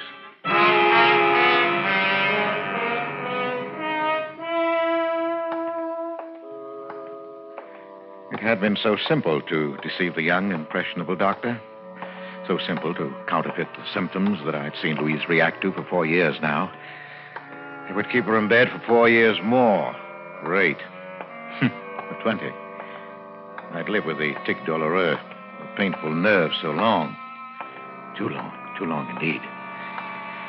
Dr. Van Tour had to come every day now. The nurse had to be on hand day and night to combat Louise's attacks, to quiet the raging nerve with morphine. Yes, but not for long. In my pocket were the little white tablets that would bring her peace. I went into the hospital kitchen. Oh, hello, Mr. Baker. Oh, hello, Nellie. I'd like to bring Mrs. Baker a milk. Of course. I just give it a touch of the fire to take the chill out. I've missed you. Been away, I hear, Mr. Baker. Yes, I had to go out of town. And you ask me it's a good thing. For you, I mean. You needed a change. The hospital day after day. It was telling on you. No, I don't think so. Yes, it was. I could see. You're a good man, Mr. Baker. Believe me, it's like a saint you're bearing your trials. Not like some others I could mention. Well, isn't the milk ready, Nellie? It is. There we are. Spoonful of sugar. Just the way Mrs. Baker likes it. Well, thank you, Nellie. And give Mrs. Baker my regards. Yes, I'll do that, Nellie. Now, it was just a matter of stepping into an alcove on the way to Louise's room, dropping the white tablets into the warm milk. The sugar would mask the bitter taste. Oh, here. An ideal spot. Mr. Baker. Huh? Oh, nurse. Did I startle you? I didn't mean to. No, of course not. Oh, bringing Mrs. Baker a milk, I see. Well, I'm going up there myself. May I keep you company? Yes, of course. Nurse White walked beside me to Louise's room. The chance for the night was gone. Another night of pain for Louise. I felt the sudden anger of the nurse. And a moment later, I realized how unreasonable it was. It was hard to be angry with anyone so pert, so alive, so beautiful. Even in her severe uniform, she managed to remain feminine, provocative. There was always a flower at her shoulder. Today, it was a sprig of flowering dogwood. And her quiet, unprofessional perfume was an exciting tingle in my nostrils. And then, we were in front of Louise's door. Hello, Mrs. Baker. Look what I brought you. Albert, dear. Hello, darling. Oh, I'm so glad you're back, darling. I missed you. I missed you, too. Here's your milk. You never forget, do you, Albert? How was your day? Just fine. Wasn't it, Miss White? Oh, yes, Mrs. Baker. A very good day, all things considered. Well, I'm glad. I brought you something else, Louise. Oh, the locket. Hmm. Oh, thank you, Albert, for remembering. Look, nurse, isn't it beautiful? Oh, it is. It's an old piece, isn't it? It belonged to my mother. I had to hunt all over the house for it. Whatever gave you the sudden notion you wanted it anyway? I don't know. I've had a feeling I'll be joining Mother soon. Oh, Louise, please don't talk that way. Now, Mrs. Baker, you're going to be up on your feet before you know it. And that's almost enough talking tonight, Mr. Baker. No. Mrs. Baker, do you want me to leave a tablet for you? Yes, thank you, dear. Here you are. I hope you don't need to take it. Well, good night. Good night, Miss White. The tablet. You've been taking it every night? Well, I try not to. But lately, the pain... Yes, I know. Oh, Albert, dear, you deserve something better than this. Please, dear. Now, your nose to the grindstone to pay for the doctors and nurses. Oh, don't worry. A little handball at the club, and then this room. Yes, but you're going to get better, dear. You must believe the doctor. That's what Pauline says. Pauline? The nurse. Oh, yes, of course. Oh, is she looking out for you all right? She's a dear. And very pretty, don't you think? Pretty? Yes, I suppose so. I hadn't noticed. I used to be pretty. You used to embarrass me sometimes, the way you looked at me. But you're still beautiful, Louise. You'll always be. I'm sorry, dear. I won't talk like that again. You'd better go now, Albert. I'll try to sleep. Yes.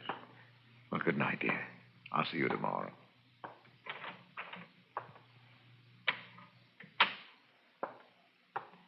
Mr. Baker. Oh. Miss White. I thought you'd gone. No, I wanted to talk to you, Mr. Baker. Yes? It's about Mrs. Baker. She worries me. Her mental state is very low. You heard how she talked about her mother, the locket. Yes, I heard. She needs something, I don't know what, to snap her out of this mood. I just thought I'd mention it to you. Yes, thanks. Oh, where are you going? To put the morphine away. You know, I don't see why Dr. Van Tua doesn't give her more of that stuff. She needs it. Yet you ration it out as though it were poison. Well, it is poison, Mr. Baker. That's why I'm particularly careful about Mrs. Baker. But you don't think she'd actually... Oh, well, usually the ones who talk about it don't do it, Mr. Baker, so I wouldn't worry. Well, good night. Wait a minute. Yes? Miss White. Pauline, isn't it? Why, yes, I didn't think you knew. Well, would you mind, when we're alone, if I called you Pauline? I'd like it. Thanks. Well, you know, this is an awful thing to ask, but, well, you know, it's been pretty lonely for me. Oh, yes, I know. That is, I can guess. Well, would you let me take you to dinner this evening? Why, thank you, Mr. Baker. I'd love it. I'm off duty at 8. Well, I'll pick you up then. And, Pauline. Yes, Mr. Baker. My name's Albert. At 8, then. Albert.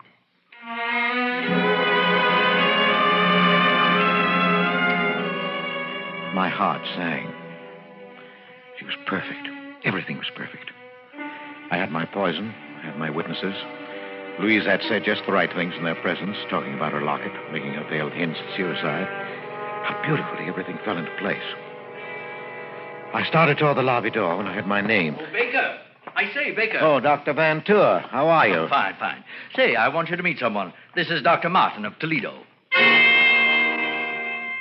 I looked at him, at the man who stepped forward to shake hands with me, and my mouth went dry. This was Dr. Martin of Toledo who had given me my murder prescription. The eager, bumptious young man who stood there now looking straight into my eyes and saying, Hello. How's that bad nerve of yours?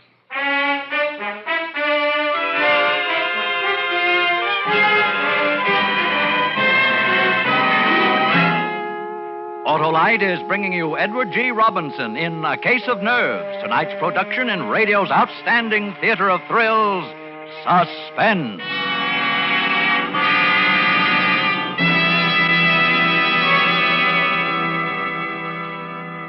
Say, Harlowe, I had my fortune told at the carnival, too. Oh, that's so. What'd the gypsy see in the crystal ball, huh? Well, he said I would soon consult with an expert about... Ignition-engineered Autolite spark plugs? Yeah. Well, they're built by experts because Autolite engineers are the experts who design and build complete ignition systems used as original factory equipment on many makes of America's finest cars.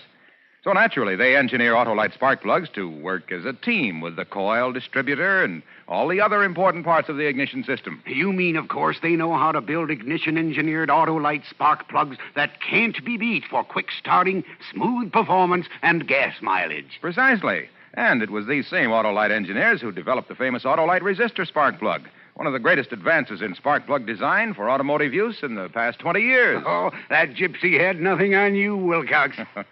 Well, friends, see your friendly Autolite dealer tomorrow. Have him replace worn-out spark plugs with world-famous ignition-engineered Autolite spark plugs. Whether you choose the resistor type or the regular type, you can't buy better spark plugs for your car because you're always right with Autolite. And now, Autolite brings back to our Hollywood soundstage our star, Edward G. Robinson, in A Case of Nerves, a tale well calculated to keep you in suspense. I was caught flat-footed. I couldn't answer, couldn't even turn and hide. Dr. Martin stared at me a minute, unbelievingly, and then his jaw hardened. After a long time, he put out his hand. Because there was nothing else to do, I took it. Oh, this is Mr. Baker, Doctor. It's his wife who has this trigeminal condition. His wife, eh? Well, yes, of course. You didn't think I meant Mr. Baker, did you? He's as strong as an ox. Yes, I can see that. No. I ran into Dr. Martin in the doctor's lounge, Baker. He was telling me about a case he just saw in Toledo. Was Toledo, wasn't it, Martin? Symptoms were remarkably similar to Mrs. Baker's. Remarkably. I thought he might like to look in on Mrs. Baker. You don't mind? She's sleeping, I think. Oh, it's too bad. Well, another time perhaps, eh, Doctor? Oh, yes, certainly, Doctor. Well, I've got to run. Glad I ran into you, Martin. Have lunch sometime, eh? Yes, glad to. I'll see you later, Baker. Yeah, sure, Doctor, sure. I'll have to be going myself now, Mr. Baker. Wait, Doctor. I want to talk to you. Don't see that there's anything to talk about. Yes, but there is. I want you to know that what happened in Toledo yesterday. You don't have to explain. I understand. You understand? You didn't say anything, Dr. Van Tour. Well, why should I? It's none of my business. None of your business? Of course. I admit I didn't have you tagged as an addict. Addict? Yes. You don't look like one, and that trick of refusing an immediate shot, well, I've got to hand it to you. You fooled me completely. And using your wife's symptoms. Very clever. I don't doubt you can get a supply whenever you need it with that routine. Oh, no. I assure you. Please, don't bother to lie to me. I guess I ought to thank you for teaching me that trick. It won't work again on this baby, believe me. And now, if you'll excuse me, Mr. Baker, or Mr. Wentworth, I'm heading for a spot of handball. Oh, wait. Yes? No hard feelings? No, of course not. Look, Doctor, if you really mean that about no hard feelings, and if you haven't got a partner, well, I play a pretty good game. Now, that's what I call a switch, anyway. All right, hop in.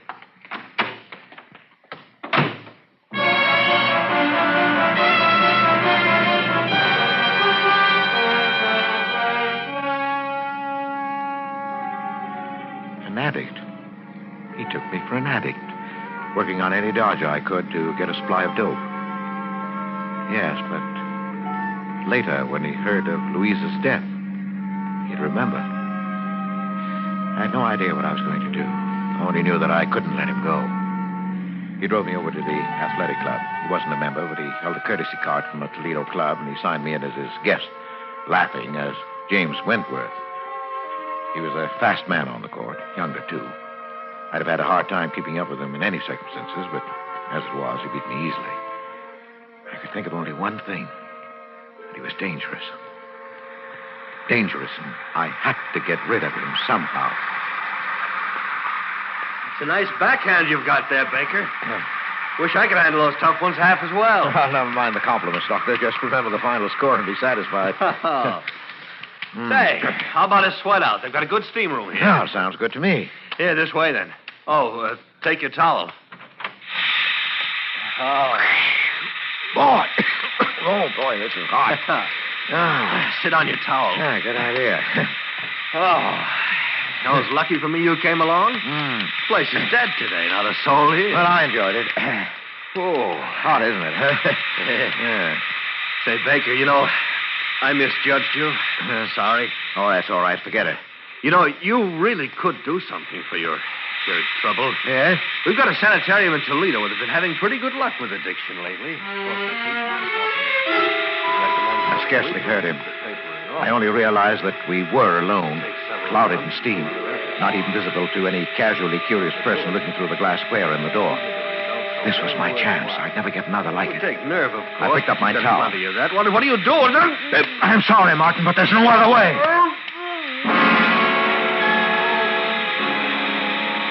I whipped my towel over his head and got behind him where his flailing arms couldn't reach me. I didn't want to leave any marks on him. With my free hand, I covered his mouth and pinched his nostrils shut through the towel. He fought hard. But in a few minutes, he hung limp in my arms. And after a few minutes more, I knew he was dead. I left him there, hidden in the steam. In the locker room, I dressed quickly, parted my hair on the wrong side, and plastered it down in a way I'd never normally wear it. The man at the reception desk barely glanced at me as I passed him. Later, when they found Martin, they'd look for a man named Wentworth. They'd never find him because he didn't exist.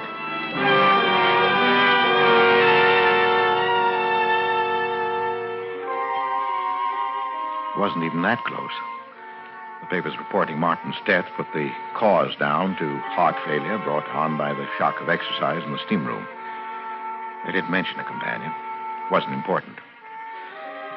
And I waited anyway. A week. Waited and watched carefully.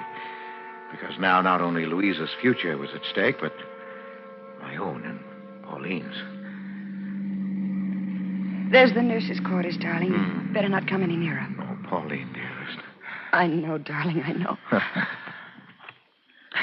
Oh, you must let go now. I'm late already. No, not yet. Albert. No, yes, dear. I'm leaving the hospital. I'm taking a job in Chicago.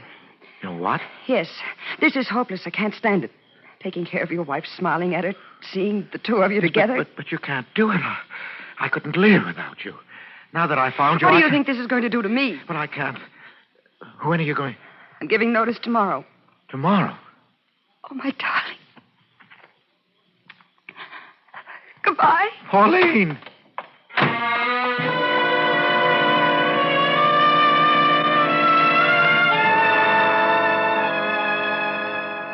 She was gone. She said goodbye. So I knew what you meant. When I saw her again, it would be in the hospital across Louise's bed. She'd be Miss White, and I'd be Mr. Baker. No, I couldn't stand that now. Yes, but there was one sure way to hold her. The little white tablets were still in my pocket.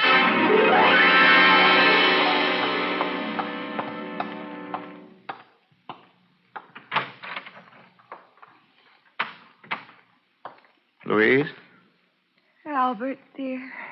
I brought you your milk. Oh, thank you, dear. Hold this, will you, please? What's that? Oh, your locket. It's beautiful, isn't it? Who shall I leave it to, I wonder? Miss White. She's a sweet girl. Oh, Louise, now don't talk that way, Louise. You're not going I'd to... like her to have it.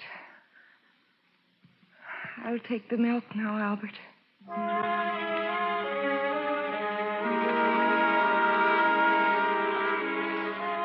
She drank it. I had to clench my jaws to keep from crying out. She smiled and held out the empty glass to me. And it was over. I went home and talked sleeplessly, waiting for the inevitable. Hello? Yes? Yes? No. No, I'll be right over.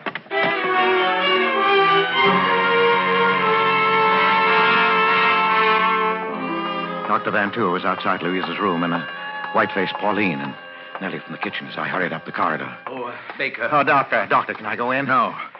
Baker, your wife is dead. What? Dead? Oh, but I don't understand. I thought she was improving, that you planned to operate. She died of an overdose of morphine. Oh. Oh, Mr. Baker, I'm terribly sorry. I am too, Mr. Baker. Yes, but how could she get it? That's what I intend to find out. She took it in this glass of milk. There are traces left. Nellie here says you brought it up to her. I didn't want to, Mr. No, that's Baker. all right, Nellie. Well, of course I took it up. I did every night. Everybody in the hospital knows that. Yes, I knew it also. Was anybody in the room when you brought it? No. Just Louise. And you saw her drink the milk? No, Doctor. She didn't drink it then, not until after I'd gone. She did that frequently. Well, that's right, Doctor. Yes, I know that, too. Only last night, before she drank it, she managed to dissolve in it a lethal dose of morphine. I've checked the hospital supply. Every tablet is accounted for. We keep a very strict count, you know. Yes, I know that. Have you anything to say, Baker? Well, I hardly know. I'm stunned. Doctor, what do you mean? Surely you're not accusing Mr. Baker. I'm not accusing anyone. That will be up to the police. Now, wait a minute, Doctor. You're making a mistake. It seems perfectly clear. Yes, but I didn't kill her. Oh, no? Then how did she die? Well, she took her own life. She'd hinted more than once. Miss White, you remember? Yes, Doctor. I spoke to Mr. Baker about it myself. You know she was very depressed. That's true, nurse, but the morphine, it must have come from the outside, or we'd have missed it. No, wait a minute. The tablet you left for her each night. Yes, I ordered that. Well, what of it? Instead of taking it, she saved it. Well, she must have. It's the only way it could have happened. Well, that's it, Doctor. It must be. For the past week, she's been exhausted and drawn in the morning, yet the tablets were always gone. Well, if that's the case, nurse, how does it happen that you failed to find them? She couldn't leave her bed. You bathed her and changed the linen every day. The locket. The locket? Yes. Yes, of course. You remember, Miss White? She made such a point of asking me to bring it to her. And then the way she talked about joining her mother. Yes, I do. I do remember. She wanted you to have the locket, Pauline. It was her last wish. Now, where is it? I have it here. It's clutched in her hand. Let's...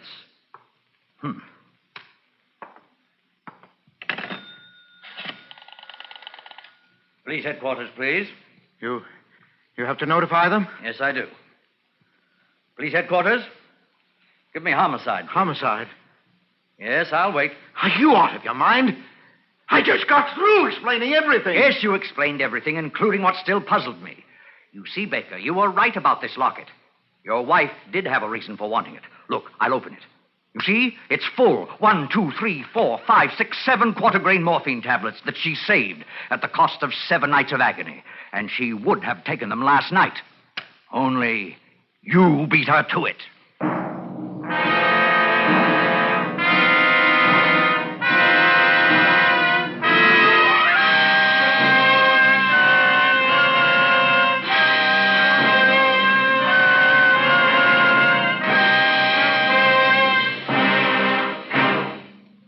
Suspense, presented by Autolite. Tonight's star, Mr. Edward G. Robinson. Say, Wilcox, do you know what else the gypsy saw in the crystal ball? Well, Hap, if it was a really big crystal ball, she might have been able to see more than 400 products made by Autolite for cars, trucks, planes, and boats in 28 plants coast to coast. These include complete electrical systems used as original equipment on many makes of America's finest cars. Generators, coils, distributors, voltage regulators, wire and cable, starting motors, electric windshield wipers. All engineered to fit together perfectly, work together perfectly, because they're a perfect team. So, friends, if your Autolite-equipped car needs replacement parts, ask for and insist on Autolite original factory parts at your neighborhood service station, car dealer, garage, or repair shop. Remember, you're always right with Autolite.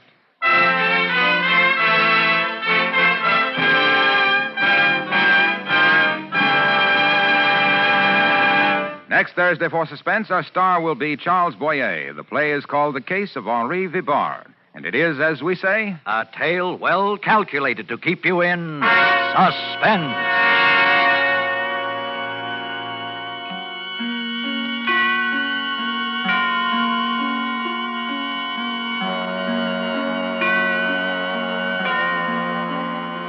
Tonight's suspense play was produced and edited by William Spear and directed by Norman MacDonald. Music for Suspense is composed by Lucien Morawek and conducted by Lud Gluskin. A Case of Nerves is an original play written for radio by Lawrence Goldman. Edward G. Robinson may soon be seen in My Daughter Joy, an Alexander Korda production for London Films.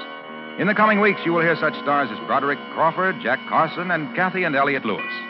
Don't forget, next Thursday, same time, Autolite will present Suspense, starring Charles Boyer.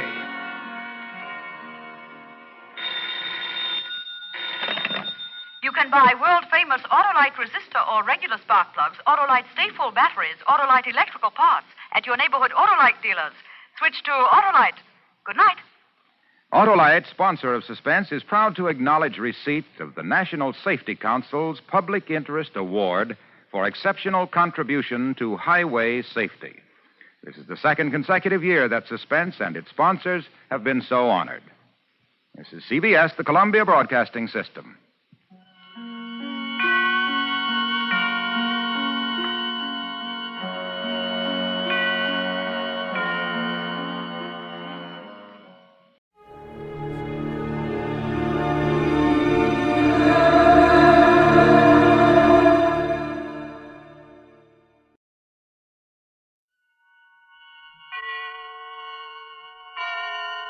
Autolite and its 96,000 dealers present Suspense.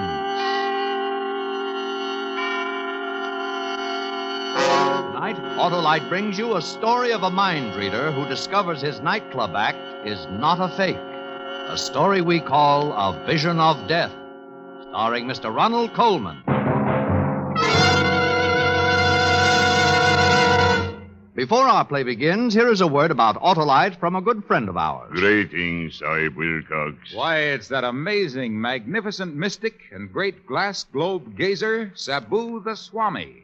What's on my mind? You think of your best friend. Everybody's best friend. The Autolite Stay Full, the battery that needs water only 3 times a year in normal car use. Now the glass shows a glass even more powerful than mine. Well, that's the fiberglass retaining mat protecting every positive plate in the Autolite Stay Full battery. They prevent shedding and flaking and give the Stay Full longer life, as proved by tests conducted according to accepted life cycle standards. Now I see many smiling faces. On the thousands of drivers who visit their masterful, merry, and marvelous neighborhood Autolite battery dealers for an Autolite Stay Full, the battery that needs water only 3 times a year in normal car use. Now the crystal ball shows words of wisdom. I know. You're always right with Autolite. And now, with A Vision of Death and the performance of Mr. Ronald Colman, Autolite hopes once again to keep you in suspense.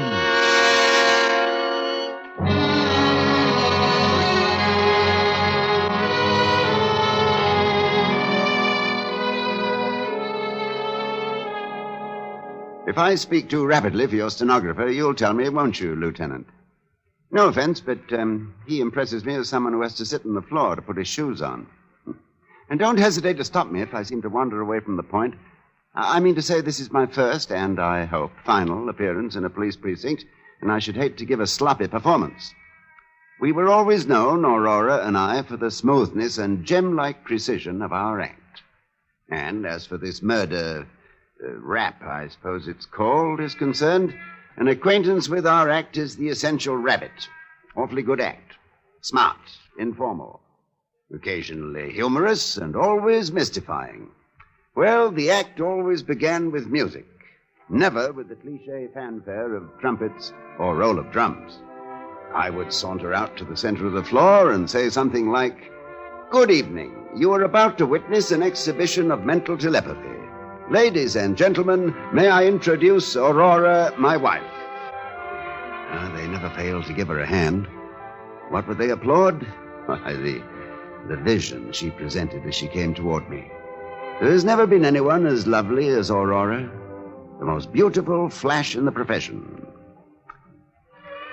Aurora, would you care to tell the audience, or shall I? You tell them, Judd, while I tie the blindfold across my eyes. Ladies and gentlemen, all mind readers employ a gimmick. A gimmick is a trick, a device. For example, when the mind reader, threading his way through the audience, says to the mind reader, sitting blindfolded on the stage, "A lady has given me a small object which I now hold in my hand. What is it?" And the mind reader, sitting blindfolded, replies, "A silver coin." The answer has not come through mind reading. No, it has come through the gimmick, a cue or signal communicated through the very question itself. But we don't do that. We do not.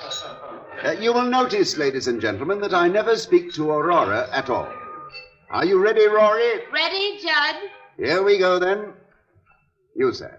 You have something? Good. Concentrate upon it, like a good chap. The gentleman holds a And you, coin madam? in his hand. It is a Mexican peso bearing the date 1892.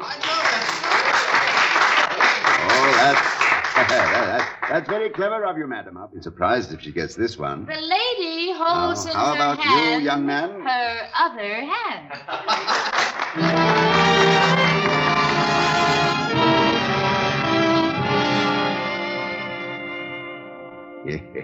A sucker once born remains a sucker till death. The audience never realized, never in all the years we worked, that although I was not speaking to Aurora directly, my chatter nevertheless was loaded with signals and cues for her guidance. By revealing the gimmick, we concealed the gimmick, and that, Lieutenant, is the ne plus ultra of gimmicks. Yes, it was as crude as that, but it enabled us to work 50 weeks a year, here and abroad, at an average of over 1,000 a week. Of course, I always gave some credit for our success to our agent, Harry Arnold, although Rory was inclined to give him no credit at all. Good news, Judd. I've managed to book the act into the College Inn in Chicago with a 4-week guarantee. Not bad, huh? Get him. He managed to book the act. Yeah. I suppose they never heard of us in Chicago? I suppose we weren't held over there 6 weeks when we played the Sans Souci in 1948? You think it's easy to get a 4-week guarantee these days? Money is short. Money is tight. I've never yet heard you say money is long, money is loose.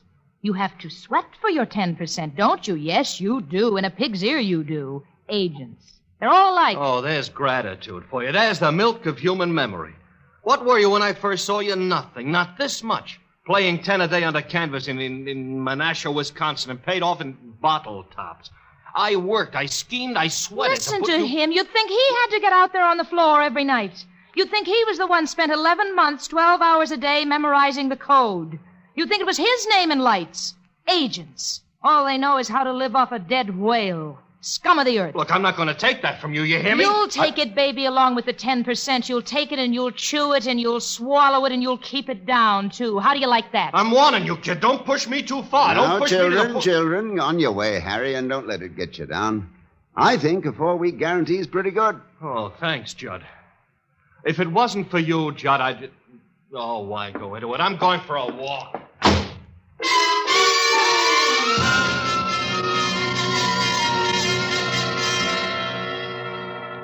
But aside from these altercations between Rory and Harry, it was smooth sailing.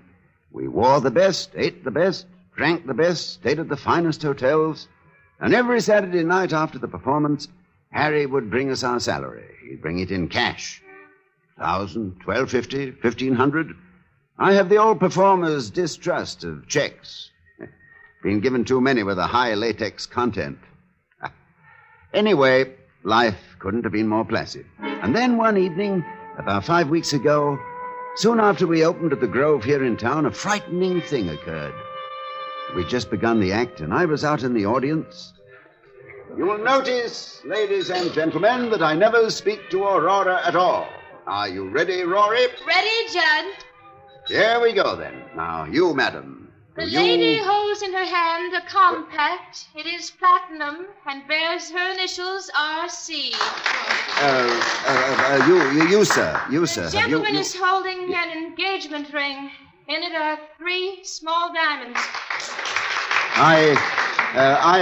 Miss, The miss, young have you... lady, the young lady is holding...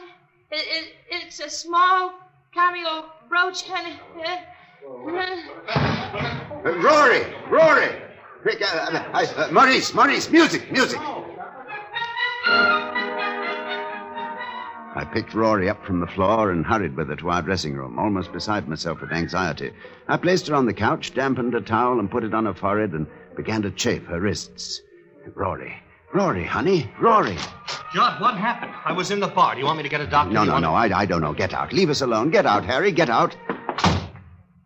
Judd. I'm here, Rory. Are you all right? Well, I guess so. I don't know what happened. Oh, you fainted away. Try to remember what happened. Oh, I felt funny.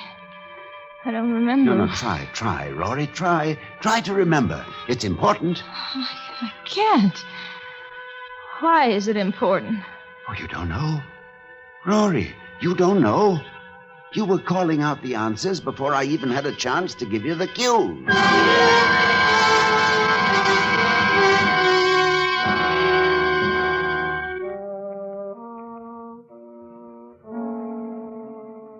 Do you believe in telepathy, Lieutenant?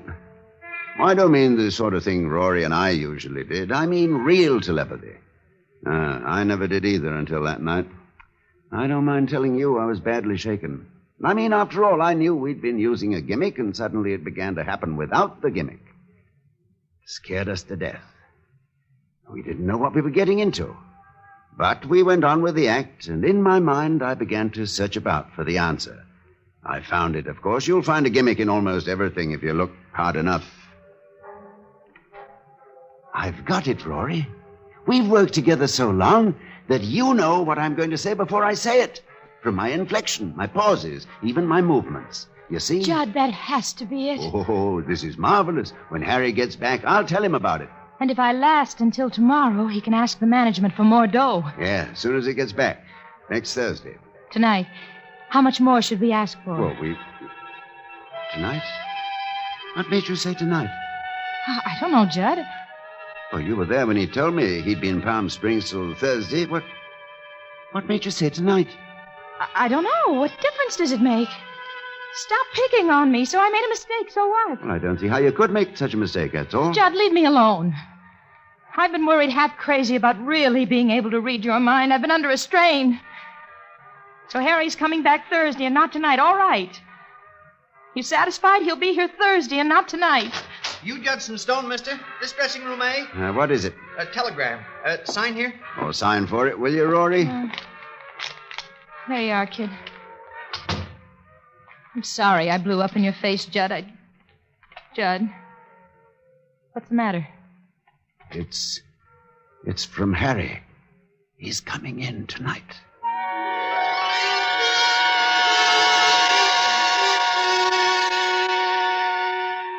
And he did, too, Lieutenant. Rory was so upset by it, she couldn't go on at all that evening. She had no explanation for how she knew, none whatsoever. I don't know, Judd. I just don't know. My mind seems to go blank, and I seem to hear a voice whisper in my ear, and Harry Arnold will be with you tonight. That's all. When we got to our suite at the hotel, Harry was there waiting for us. What happened?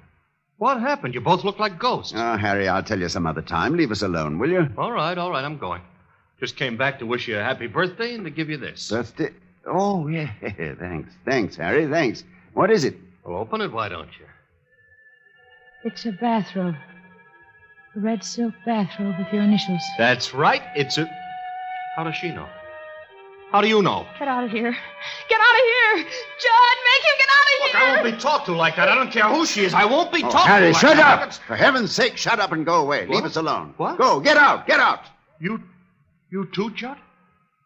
She's got you talking against me, too, huh? All right, I'm going. But from here on in, it's strictly business between us. I wash my hands.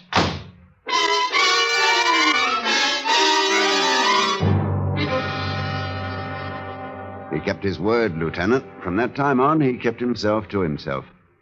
And I was prepared to let it go at that, much as I liked Harry, until the night I was awakened by Rory, moaning in her sleep. No, please. Rory, wake up. You're having a bad dream. Rory. No.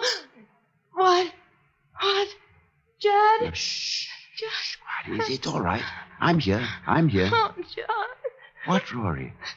The voice. Whispering again? Yes. Oh, Judd. What? He's going to kill me. Harry Arnold is going to kill me.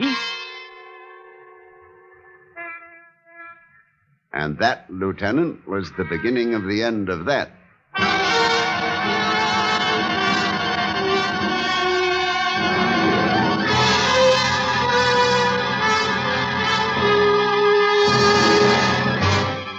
Autolite is bringing you Mr. Ronald Coleman with Kathy Lewis in A Vision of Death.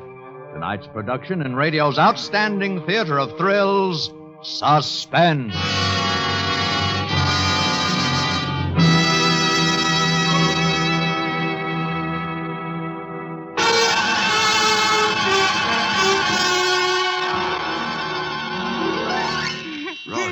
Rory, get a grip on yourself. He's going to kill me. Harry is going to kill me. Don't be ridiculous. Stop it now. It was just a bad dream. Harry is going to kill me. Will you stop that? Will you stop saying Judd, that? hold me. I'm frightened. Harry is going to kill me. Now, you've had a bad dream, I tell you. He hates me. He hates me, Judd.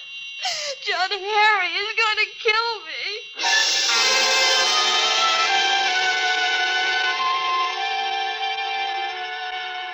I'm a rational man, Lieutenant. I've always felt, for example, that when Hamlet says there are stranger things in heaven and earth than are dreamt of in your philosophy, Horatio ought to reply, tell that to Sweeney. I knew there was no such thing as mental telepathy. I knew it as well as I know I'm sitting here talking to you. Up here in my head, I knew it. And yet, the next afternoon, I found myself entering a gun shop and purchasing a revolver and a box of bullets, determined that before Harry Arnold could so much as injure one hair of Rory's head, I would kill him. I should have gone directly to the police first. You're using hindsight, Lieutenant. I had all that out with Rory. Please, Judd, please. Go to the police and tell them about this. Let them handle it. What? Tell them what? That by reading his mind, we've learned Harry intends to murder you? They'll believe us. They've got to believe us. Oh, no, they're reasoning like a child. They'll decide that it's either a publicity stunt or else we're both lunatics. Well, if I tell them about the telegram and the birthday presents... Rory, we have no proof. But we have to do something. What? Tell me what? You know he intends to kill you. I know he intends to kill you, but what can we do? I can't simply put a bullet in his heart next time I see him. How could I explain it? My wife had a premonition that he was going to murder her. Do you know when he's going to do it? Or how he's going to do it? No. He hasn't decided yet. Isn't there anything we can do? Nothing. Except wait.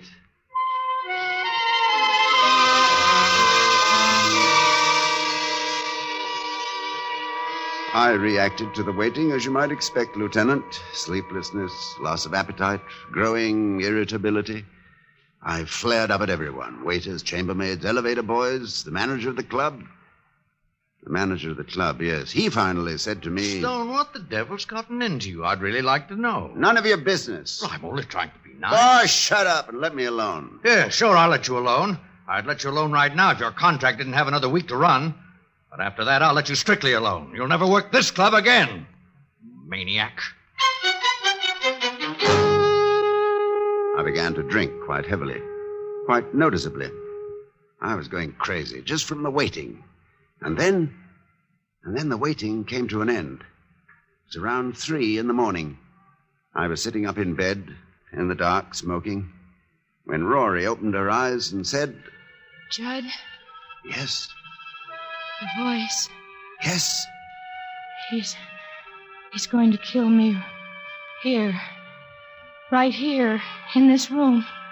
Rory. Saturday. This Saturday at midnight.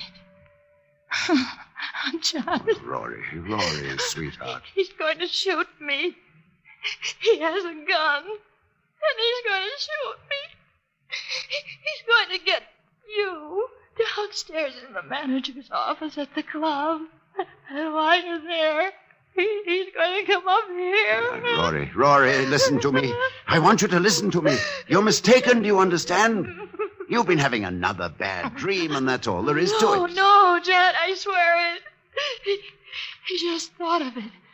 Just this minute. He's standing at a bar, standing there all by himself, drinking. And he just this minute decided. You're making it up. Judd, no. It's the bar over at the Tuscany Hotel. I see it so clear. You're wrong. You're wrong. I'll prove you're wrong. Dad, Give me the bar at the Tuscany, will you? Over on Sunset. one moment, please. You'll see, Rory, he's not there at all. You'll see, it's just a dream. Just a bad dream. Tuscany Cocktail Lounge. Hello, is Harry Arnold there at the bar? Harry Arnold? No, I'm sorry, he's not. He's not, huh? You sure of that? Oh, sure, I'm sure. He was here all evening. Left about a minute ago. I said goodnight to him myself. You want me to call? It wasn't a dream.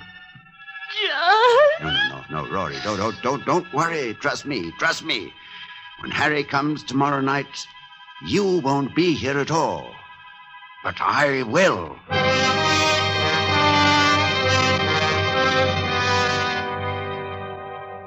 Look, Lieutenant, my hands, see? Just the memory of how I felt at that moment when my hands begin to tremble again. Amazing, isn't it? Well, that was last Thursday night, or rather Friday morning, and towards daybreak, Rory sobbed herself to sleep. But I was restless. I got dressed and went downstairs and got into my car. A long drive has always relaxed me, but when I got behind the wheel, I don't know what it was, possibly the fresh air, but all at once I felt as though I couldn't keep my eyes open for another moment. I simply had to have sleep. So I crawled into the back seat, curled myself up in one corner, pulled the rug over me, and went out like a light. Hello, Satin Skin. Hello, Harry. I was awakened Don't around smile at noon me, by you the sound idiot. of voices. He may see us. Look businesslike. Where is he? I don't know. Since he hasn't got the car, he must be out walking. Don't you have some papers or something I could be examining just to make it look good in A case? pocket full here. All right. Did he fall for it last night? Just like he fell for all the rest of it. Red bathrobe, the plants in the audience. He even phoned the bar just after you left. Timed it beautifully. Oh, Satin Skin. I can hardly keep away from you. After tomorrow night, we'll have all the time in the world for each other, Harry. You bought the whole story, huh? Midnight tomorrow, your place? Every word of it. Just do what you have to do. Remember to come to the dressing room before the 8 o'clock show and tell him you've set up a meeting with Stamper, the manager, in his office at 12. I want them to shake hands and be friends again, I'll tell And them. don't forget, when you come to the door at midnight, keep talking to the elevator boy. Don't let him go, whatever you do. You'll want him to testify it was self-defense. Don't worry, I won't forget a thing. You'll handle all the rest of it? Yeah, just leave it to me. No, I mean about his gun. That's pretty important, you know. Don't worry. It will misfire.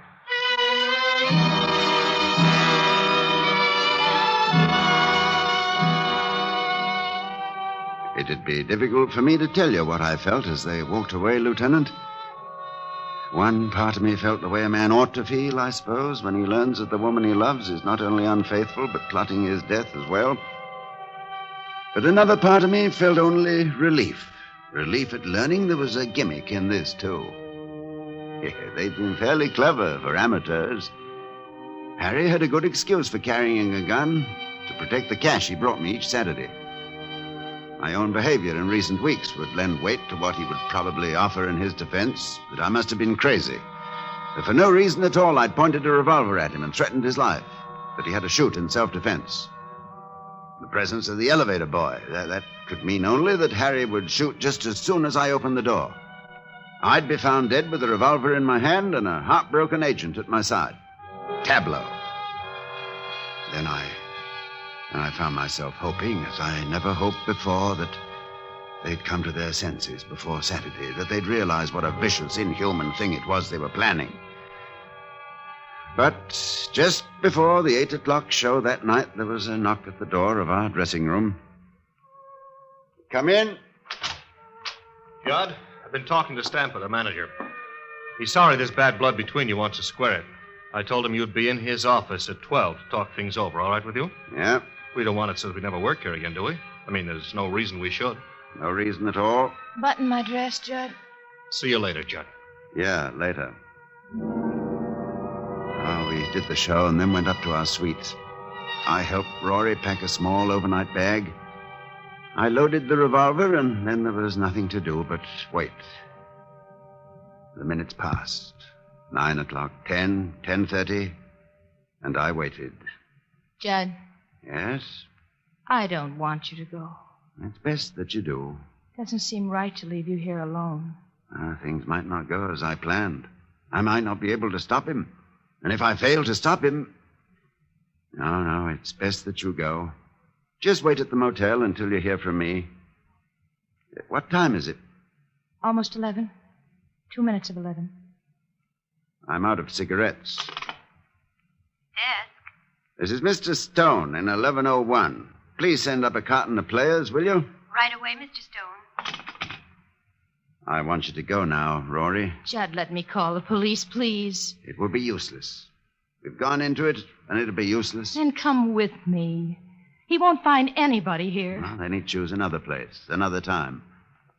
Here's your valise. You have your gun? In my pocket.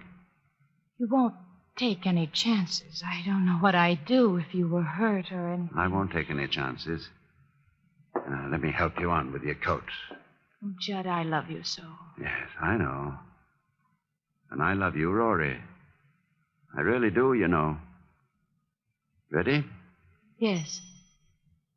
11 o'clock. He'll be here in an hour. Go now, Rory. Kiss me goodbye. Judd. The cigarettes. Get them, will you, darling, while I find change?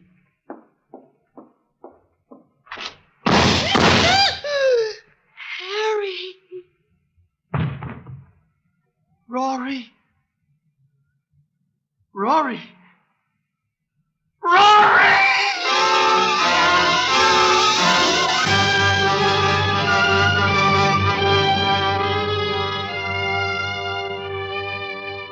I shall always remember the look on Harry's face, Lieutenant, as she sank to the floor. They'd concocted a bad dream between them, and it had come true. I'll bet he still doesn't know how it happened, and if you pass his cell, Lieutenant, you might tell him. Whisper the word gimmick into his ear. That's what I said, gimmick. I gimmicked the clock while Rory was dressing. Set it back a full hour. It was 11 to her, but 12 to him. I adore gimmicks. Don't you?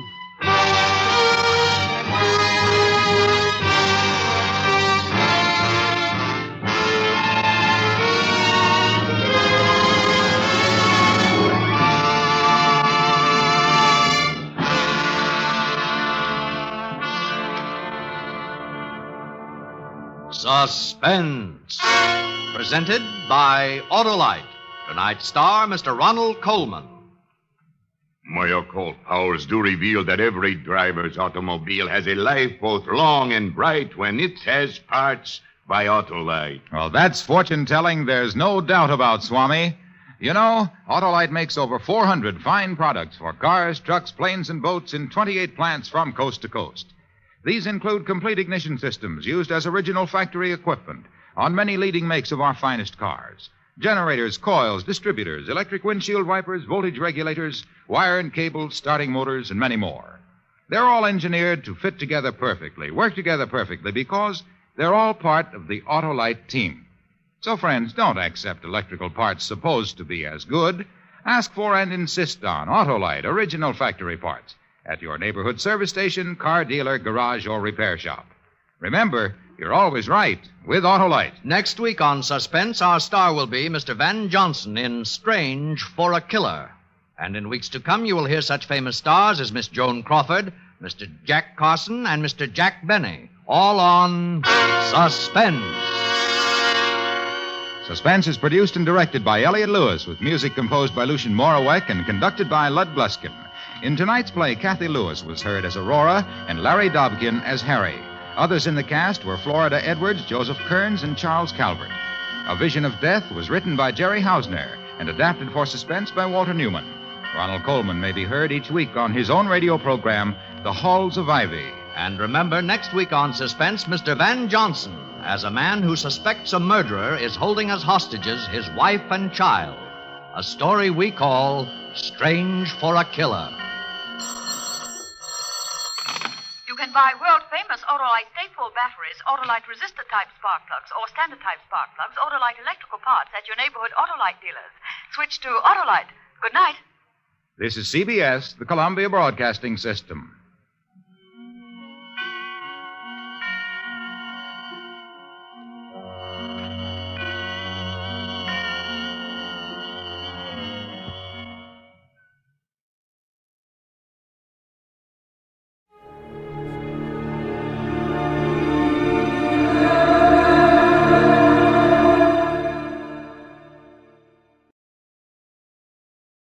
Wrigley's Spearmint Chewing Gum, the refreshing, delicious treat that gives you chewing enjoyment, presents for your listening enjoyment Edmund O'Brien as... Johnny Dollar. George Parker, Johnny, Corinthian All Risk. Sure, George. How are you? In need of an investigator. Can you take a case for us? I've been sitting here waiting for one. You've got it. Big policyholder on Cape Cod, Mrs. Thomas Harwell. She died from poison. That's rare these days. I'll be over in about 30 minutes. Listen to the rest of it.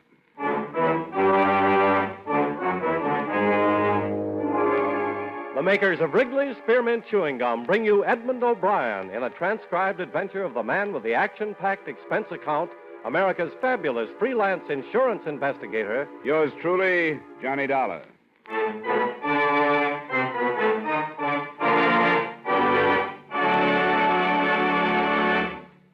Wrigley's Spearmint Chewing Gum refreshes you.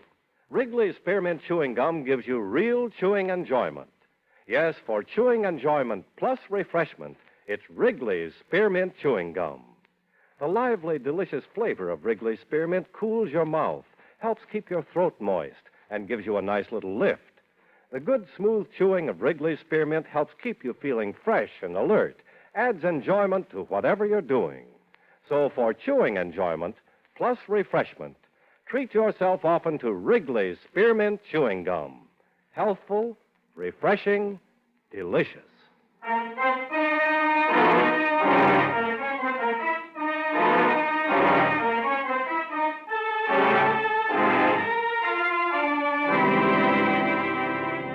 Expense account submitted by Special Investigator Johnny Dollar to Home Office, Corinthian All Risk Insurance Company, Hartford, Connecticut.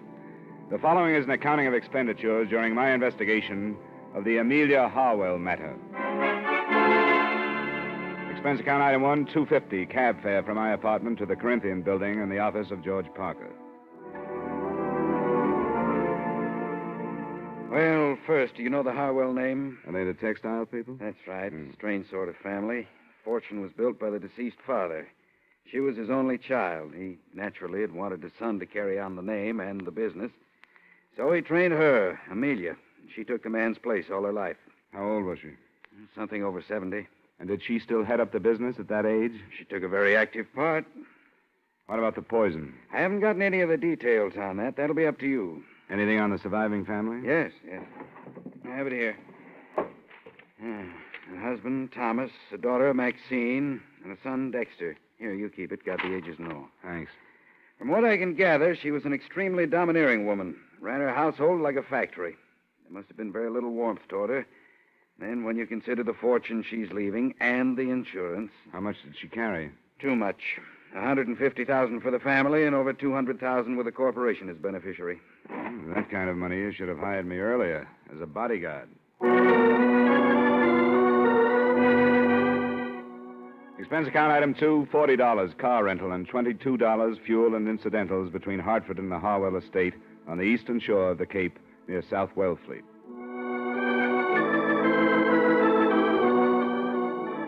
The mansion was as solid as the family's Dun and Bradstreet rating. Heavy brick construction with turrets, shuttered windows, and massive double doors that opened into a coldly formal entry hall. The widower, Thomas, as might have been expected, was the rabbit type. Pinch glasses, high-stuffed collar with string tie and sparse hair. I was announced to him in the library where, from the wall, a life-size portrait of Mrs. Harwell seemed to be keeping an eye on the proceedings. Well, how do you do, Mr. Dollar? Nice of you to see me, Mr. Harwell. That will be all, Brighton. Yes, sir. Close the door, Brighton. Yes, sir. Please sit down, Mr. Dollar. Thank you. Well, these things are always hard to start, Mr. Harwell. I'm accustomed to bluntness, Mr. Dollar. Besides, I've talked about Mrs. Harwell for almost 50 years. I see no reason to hesitate now, because she's dead. She was poisoned, you know. Yes, I'd heard. But I don't think she minded. You don't think she minded? Mrs. Harwell was an invalid. She had a very short time to live. I didn't know that. Well, very few people did. She hardly admitted it to herself. Mrs. Harwell was a very strong woman, one who despised weakness, yet made everyone around her weak. Neither of these points have been released to the papers, the illness or the poison? No. Due to a friendly gesture by the police, she's been spared notoriety. She wouldn't like it to be known, so it isn't. Was she in pain, Mr. Howell? She never told me. Do you think she could have taken the poison herself? I hardly think so. That would have been an admission of defeat. I see. Do you have any idea how she could have gotten the poison, then? You're asking me if I suspect the children, and you're finding it difficult to do so. Is that correct? It's hardly a pleasant thing to bring up. The time for delicacy has passed. I'm afraid I don't approve of my daughter or my son at all. Oh? They're the worst sort of rich men's children, or rich women's, I should say. I was never allowed to be their father. All they've had is a mother. They have no gumption, no ambition. They've been overly educated and have developed nothing but insatiable lusts for their mother's money. And it's too late to change them. Without it, they could not exist. I understand they live here. They do. I shall have Bryden call them to the drawing room if you wish. That won't be necessary right now. What about the servants? Well, there are 8. Mrs. Harwell settled a small amount on each, but unfortunately they are above suspicion. They're common people, and as a result, good. Did Mrs. Harwell have a nurse? She wouldn't hear of it. Well, certainly a doctor, then. Yes, Dr. Stevens in the village. Thanks, Mr. Harwell. I won't take up any more of your time. You're welcome any time, Mr. Dollar. Please give Dr. Stevens my regards.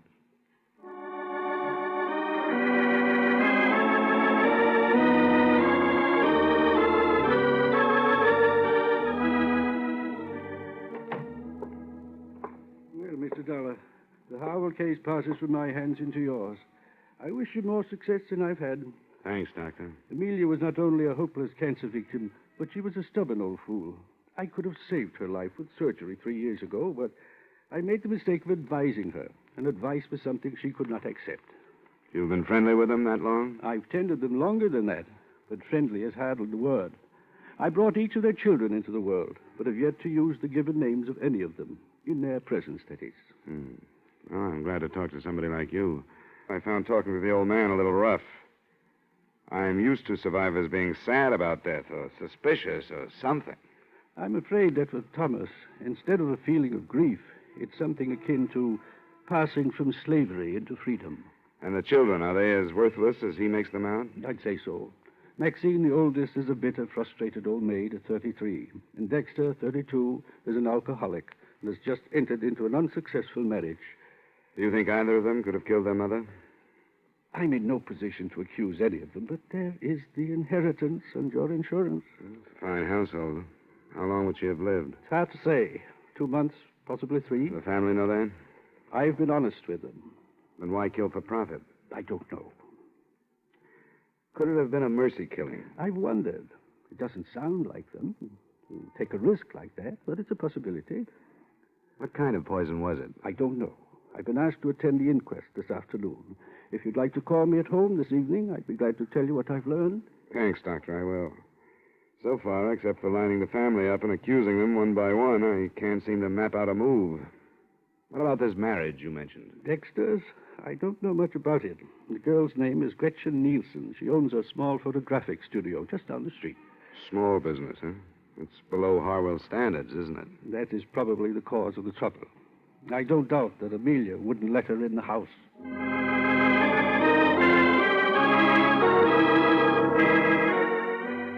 Through the plate glass window of her studio, Gretchen Nielsen looked like a girl anyone would enjoy having around the house.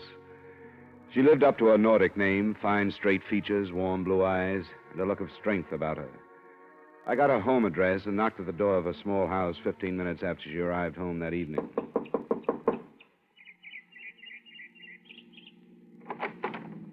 Miss Nielsen? Yes? I guess I should have said Mrs. Harwell. My name is Dollar.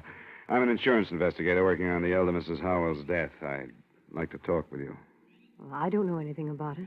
Why have you come here? Because I haven't found any place else to go. I'd rather not talk to you. Why not? There are things you don't want to say? All right. Come on in.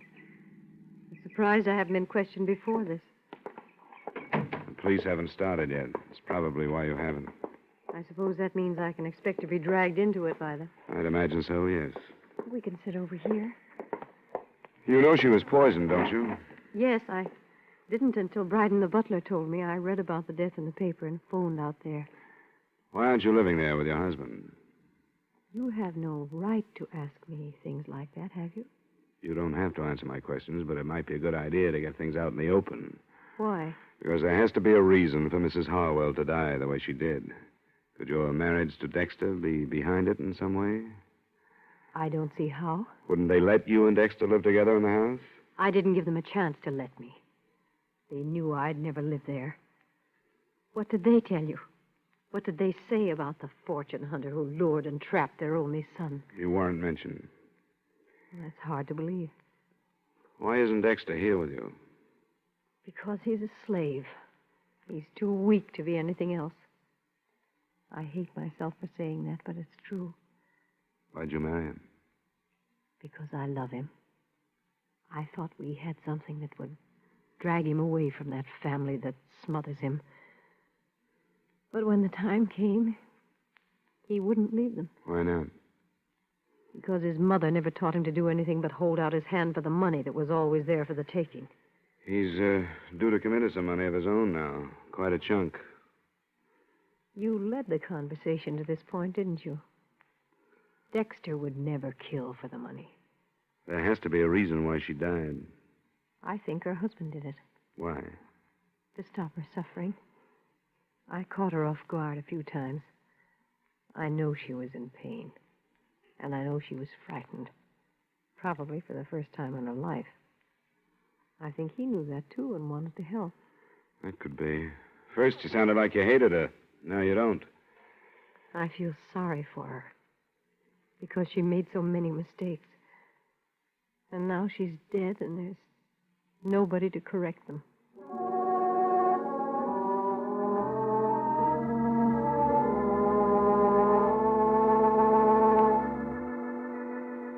I didn't string out my meeting with Gretchen Harwell, née Nielsen. I left, went to my hotel, and at 7 phoned Dr. Stevens. His report on the inquest brought out, among other things that didn't seem important at the time, this point. The cause of death was a non-alkaloid poison, administered in suicide or by person or persons unknown. The poison was hardly the type to choose either for suicide or a mercy killing. With what I had, I went out back to the Harwell residence.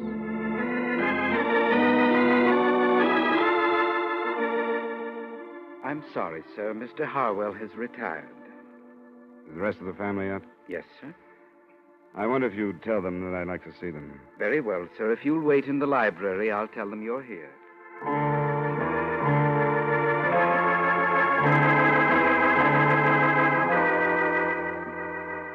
And this is my sister, Maxine. How do you do?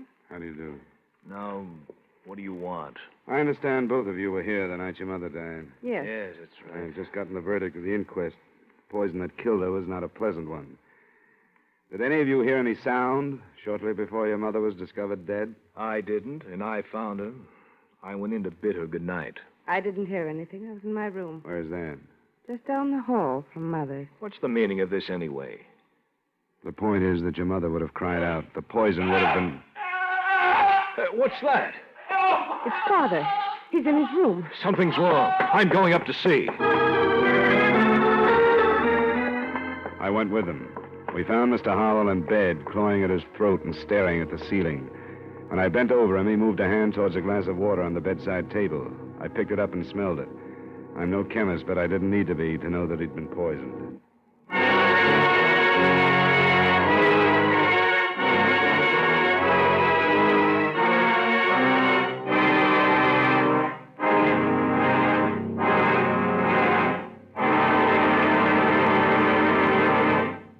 Friends, wherever you are, whatever you're doing, you'll enjoy chewing Wrigley's Spearmint Gum. Chew Wrigley's Spearmint while you're working. The lively, full-bodied flavor of Wrigley's Spearmint gives you a refreshing little lift. The smooth, pleasant chewing of Wrigley's Spearmint Gum helps keep you feeling relaxed and satisfied. Makes your job seem easier. Chew Wrigley's Spearmint Gum in your home, when you're out walking or driving, when you're enjoying outdoor sports and other activities. Wrigley's Spearmint Gum tastes good anytime. And the natural chewing aids digestion and helps keep your teeth bright and attractive. Yes, wherever you are, whatever you're doing, you'll enjoy chewing Wrigley's Spearmint Chewing Gum. Healthful, refreshing, delicious.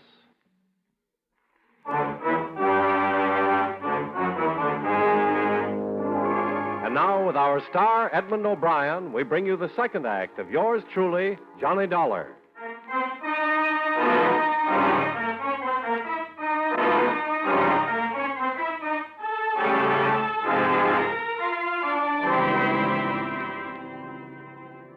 I tried to read something in the expressions of the son and the daughter as we stood for a moment around their father's bed.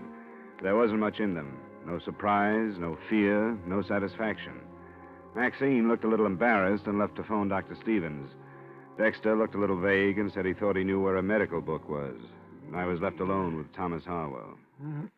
I'm all right. I'm all right. Call them back, Mr. Dollar. I'm all right. I won't die. Of course you won't.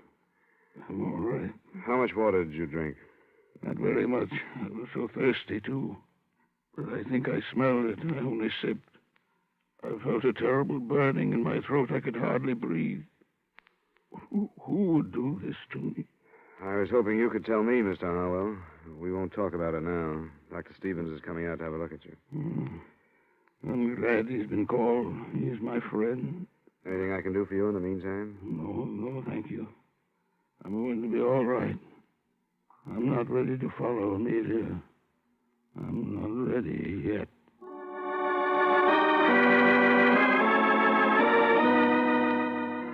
I took the glass of poisoned water with me when I left the room. I put it on a table in the hallway outside his door and stayed with it until Dr. Stevens arrived. He spent about 15 minutes with Mr. Harwell, and then he joined me. He's all right. Where's the family? I sent him downstairs. Good. You said you had the glass? Yeah, here it is. Smell it. There must be enough poison in this to kill 100 people. He's a very fortunate man. Can you tell if it's the same stuff that killed his wife? I'd say yes. Canadine or some such. What did he say to you? Very little. I'm only his doctor, you know. But he did tell me that it was unnecessary for this to be reported to the police. Oh? I told him it would be absolutely unethical if I didn't. It sounds to me as though he's trying to protect the children. I guess they're used to that. By the way, did you notice the marks on his throat? No. It looks as if somebody has tried to strangle him. Strange. I didn't notice. Would it be all right if I talked to him now? Oh, I think so. I gave him a very mild sedative, but it won't go to work for a while. Do you want me to wait? Not unless you think you should. He doesn't need me any longer, and if you'll stay here in case of another attempt... I will. I'll call you if anything develops. Fine. Good night, Mr. Dollar. Good night, Doctor. Yes? How are you feeling, Mr. Harwell? Oh, quite well, thank you. Quite well. I'm glad you came back, Mr. Dollar. I want to talk to you. I'm glad to hear that. I spoke to Dr. Stevens. About not reporting this to the police? Yes. Why must he be so uncooperative? Why don't you want the police to know? Because no matter how serious the purpose was, the results were harmless. I want the subject dropped. Are you afraid of what police investigation might bring out? For the sake of the family reputation, I do not want their meddling. I intend to manage this in my own way. Tomorrow morning, I'm going to discharge all of the servants. You told me earlier that they were all above suspicion. Do you remember? Until this attempt upon my life, I thought they were. It's hard to understand, Mr. Harwell. If you really think that one of the servants tried to poison you, you must realize that the same one killed your wife. Still, you want the matter dropped. I do. Amelia is gone, and I see no possibility that she will return because I bring about for myself and my family the unpleasantness of police interference. You may believe in your logic, but I'm sorry it won't work. It'll have to be reported. Then, young man, leave this house. I didn't want you here. You will never be allowed under this roof again. All right, Mr. Harwell. Good night.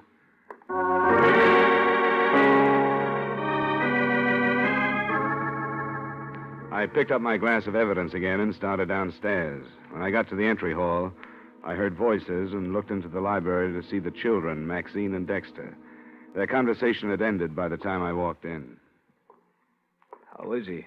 He's all right. Back to normal. What are you doing with that glass? I'm taking it to the police. They'll want to know if it's the same poison that killed your mother, and there's a chance of finding fingerprints on it. Here we go again. Your father didn't want me to take it to the police. Why shouldn't he want to report that somebody tried to kill him? You think he's afraid that one of us did it? Is that what... Kill him. You think he's afraid that one of us did it? Is that what you mean? Well, it's come to mind. Get out of here, darling. I don't have to listen to this. Wait, Dexter, wait a minute. That's what he thinks. The police are going to, too. Then I'll listen to them. It's their business, but not his. I don't have anything to be afraid of. I didn't keep a 3-month-old marriage secret like you wanted me to. Dexter. And I didn't break the news to her by telling her that she was going to be a grandmother like you wanted me to. You think everything's wrong. Dexter, shut up. You're drunk. Oh, let him accuse you. I'm not going to listen to him. I'm going to bed. He drinks too much. Is what he said true? About the baby? Yes, it's true. And he's living here? Obviously. I met his wife. She seems to deserve better. Yes, she does. Dexter was here waiting for Mother to die because he knew she'd disinherit him if he moved out. And now, neither one of us had better say any more until we get legal counsel.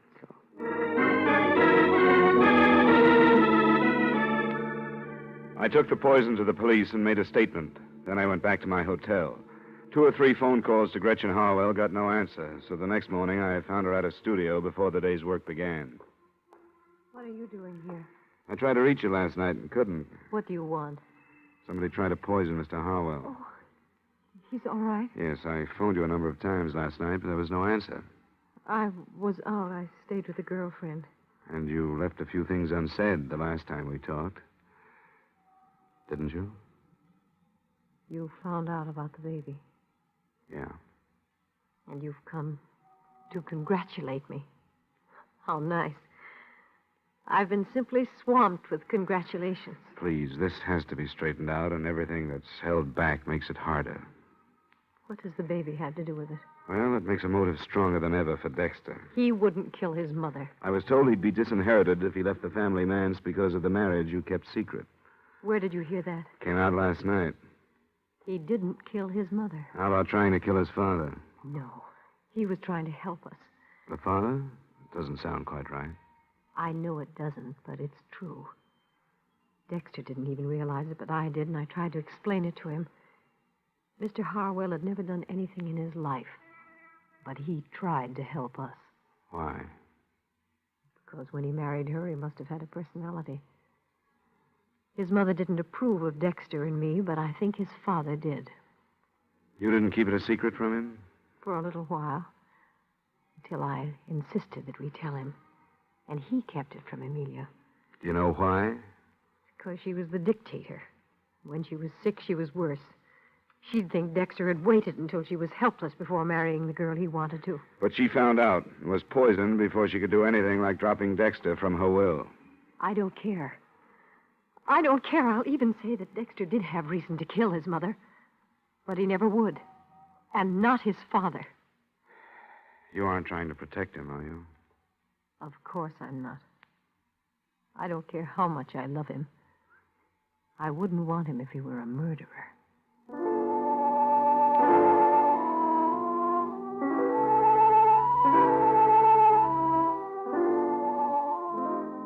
I did a lot of thinking after I left her. It would have been easy to be swayed by her, and I took that into consideration. In my hotel room, I tried to line up all the points that had come out. Only 2 of them added. By phone, I tried them on Dr. Stevens.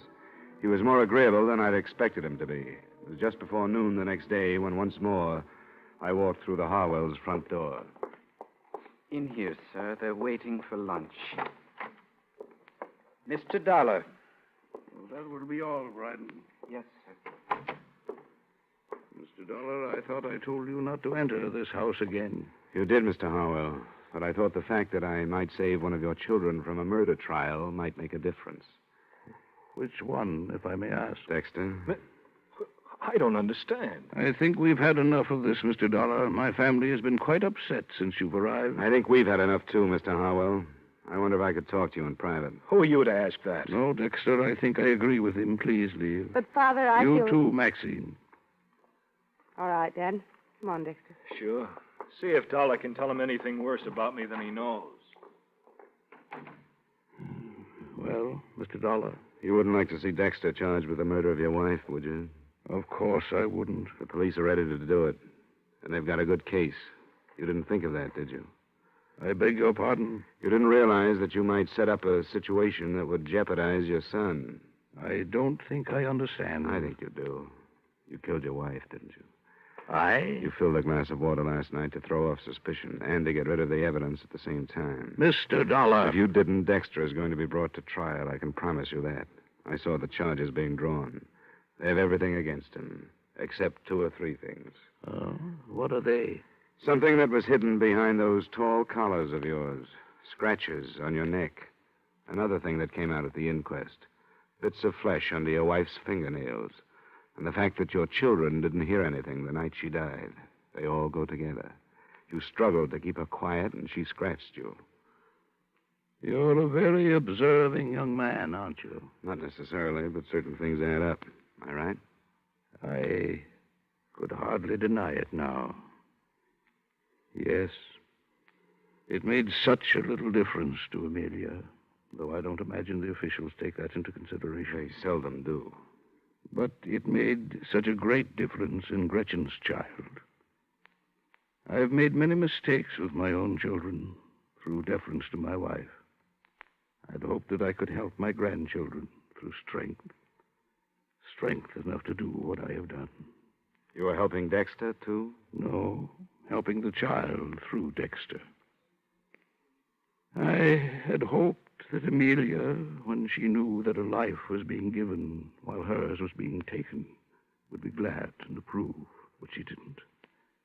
She asked for a lawyer so that she could change her will, and I knew what I had to do. I'm sorry, Mr. Harwell. There are many things to regret, Mr. Dollar, many things. But hastening my wife's death is not among them. Her life was decayed. The life she did not want that I did want is so fresh and new that it doesn't even know what hope or helplessness can be. Forgive me, Amelia. Amelia. Forgive me.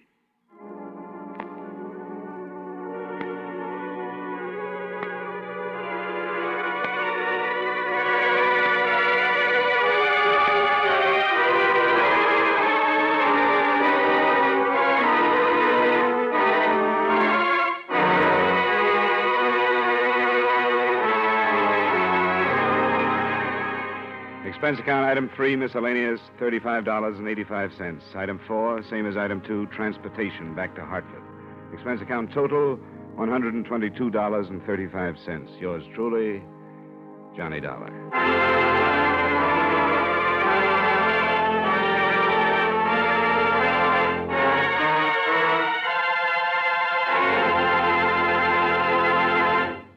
Remember, friends, Wrigley's Spearmint Chewing Gum refreshes you. Wrigley's Spearmint Chewing Gum gives you real chewing enjoyment. The lively, full-bodied flavor of Wrigley's Spearmint cools your mouth, freshens your taste, sweetens your breath. The smooth, pleasant chewing of Wrigley's Spearmint helps keep you feeling relaxed and satisfied, makes whatever you're doing more enjoyable. Yes, for refreshment plus chewing enjoyment, treat yourself often to Wrigley's Spearmint Chewing Gum. Millions enjoy it daily. Get a few packages and always keep some handy. That's Wrigley's Spearmint Chewing Gum. Healthful, refreshing, delicious.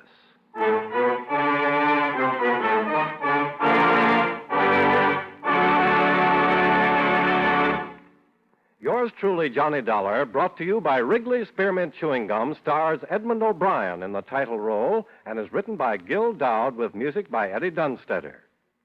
Edmund O'Brien can soon be seen starring in the Paramount Pictures production, The Turning Point. Featured in tonight's cast were Victor Perrin, John McIntyre, Herb Butterfield, Jeanette Nolan, Virginia Gregg, and Peter Leeds. Yours truly, Johnny Dollar, is transcribed in Hollywood by Jaime Del Valle.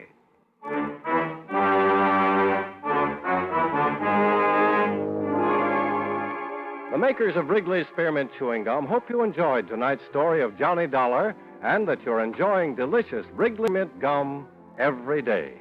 We invite you to join us next week at this same time when, from Hollywood, Edmund O'Brien returns as... Yours truly, Johnny Dollar.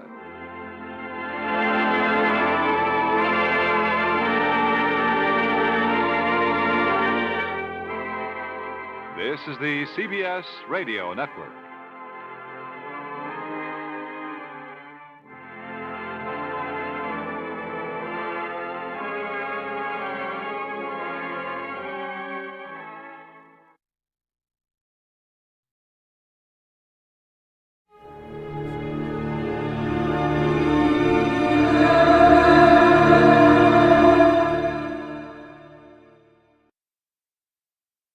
From Hollywood, it's time now for...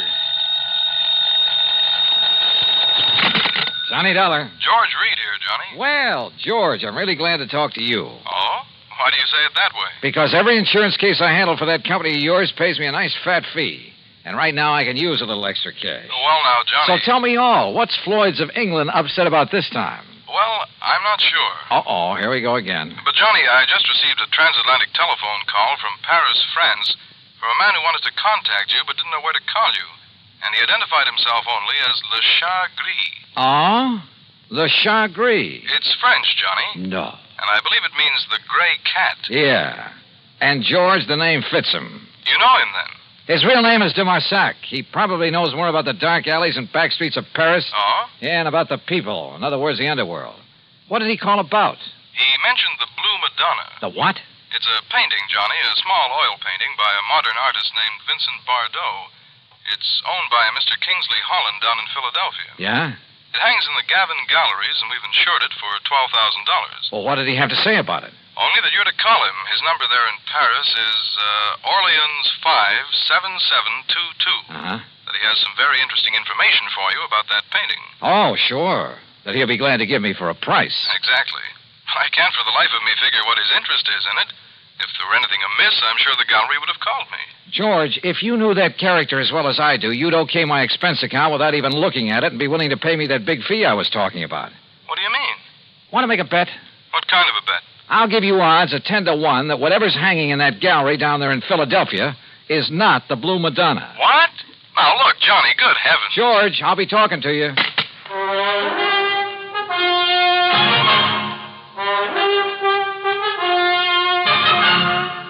Bob Bailey in the exciting adventures of the man with the action-packed expense account. America's fabulous freelance insurance investigator. Yours truly, Johnny Dollar.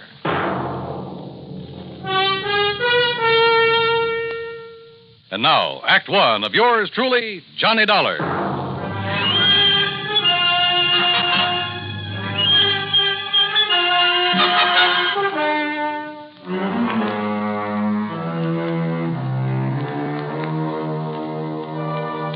Expense account submitted by Special Investigator Johnny Dollar to Floyd's of England, North American Office, Hartford, Connecticut. Following is an account of expenses incurred during my investigation of the Blue Madonna matter. Expense account item 1, $12 even for a phone call to my underworld contact in Paris, France, a man by the name of de Marsac, who calls himself the Gray Cat. Oh, oui, Monsieur Dollar.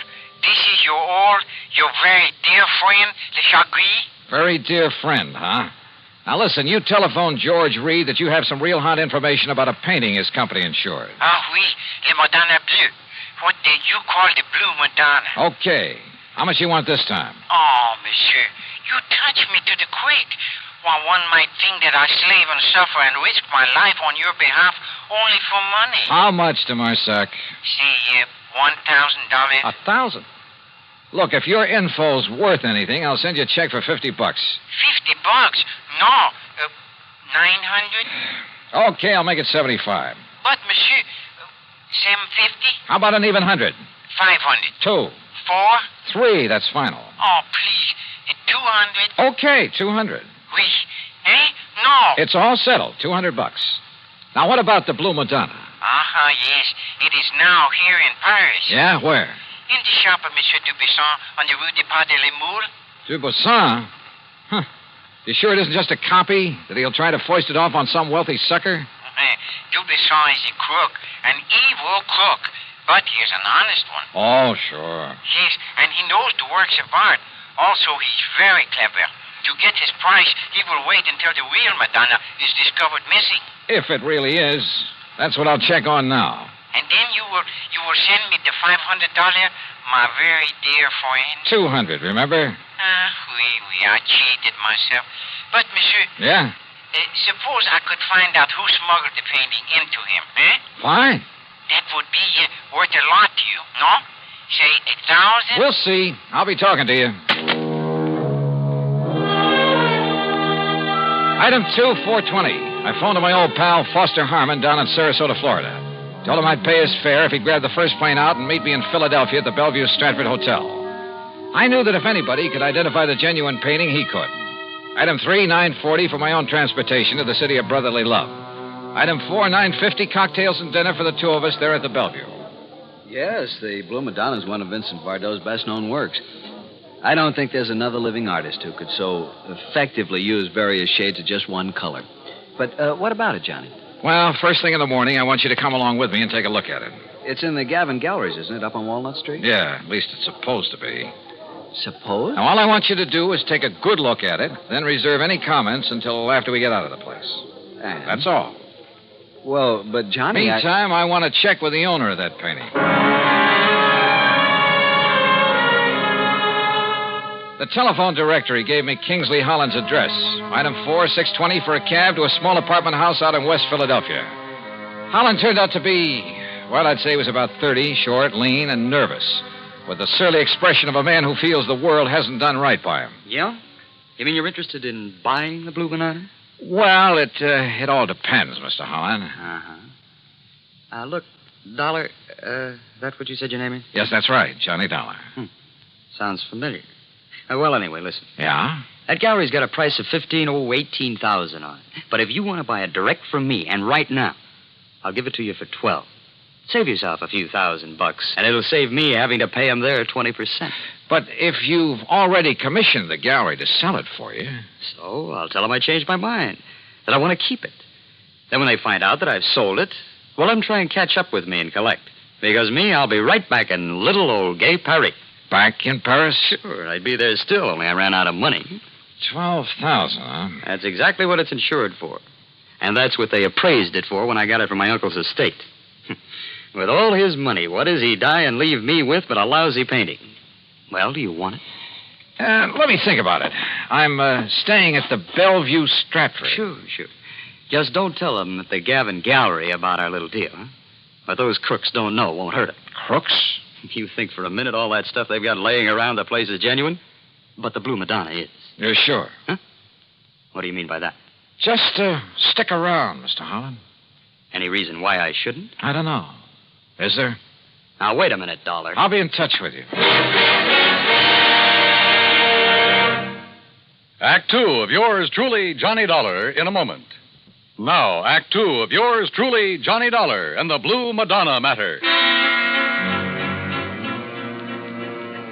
Had Kingsley Holland, the owner of the painting, recognized my name? I thought so. And if a switch in that painting had been made and he knew about it, well, I'd do well to look out for him. Yeah, the more I thought about it, the more certain I became that whatever hung in the Gavin Galleries was not the Blue Madonna. Item 5, another $6 for a taxi back to my hotel.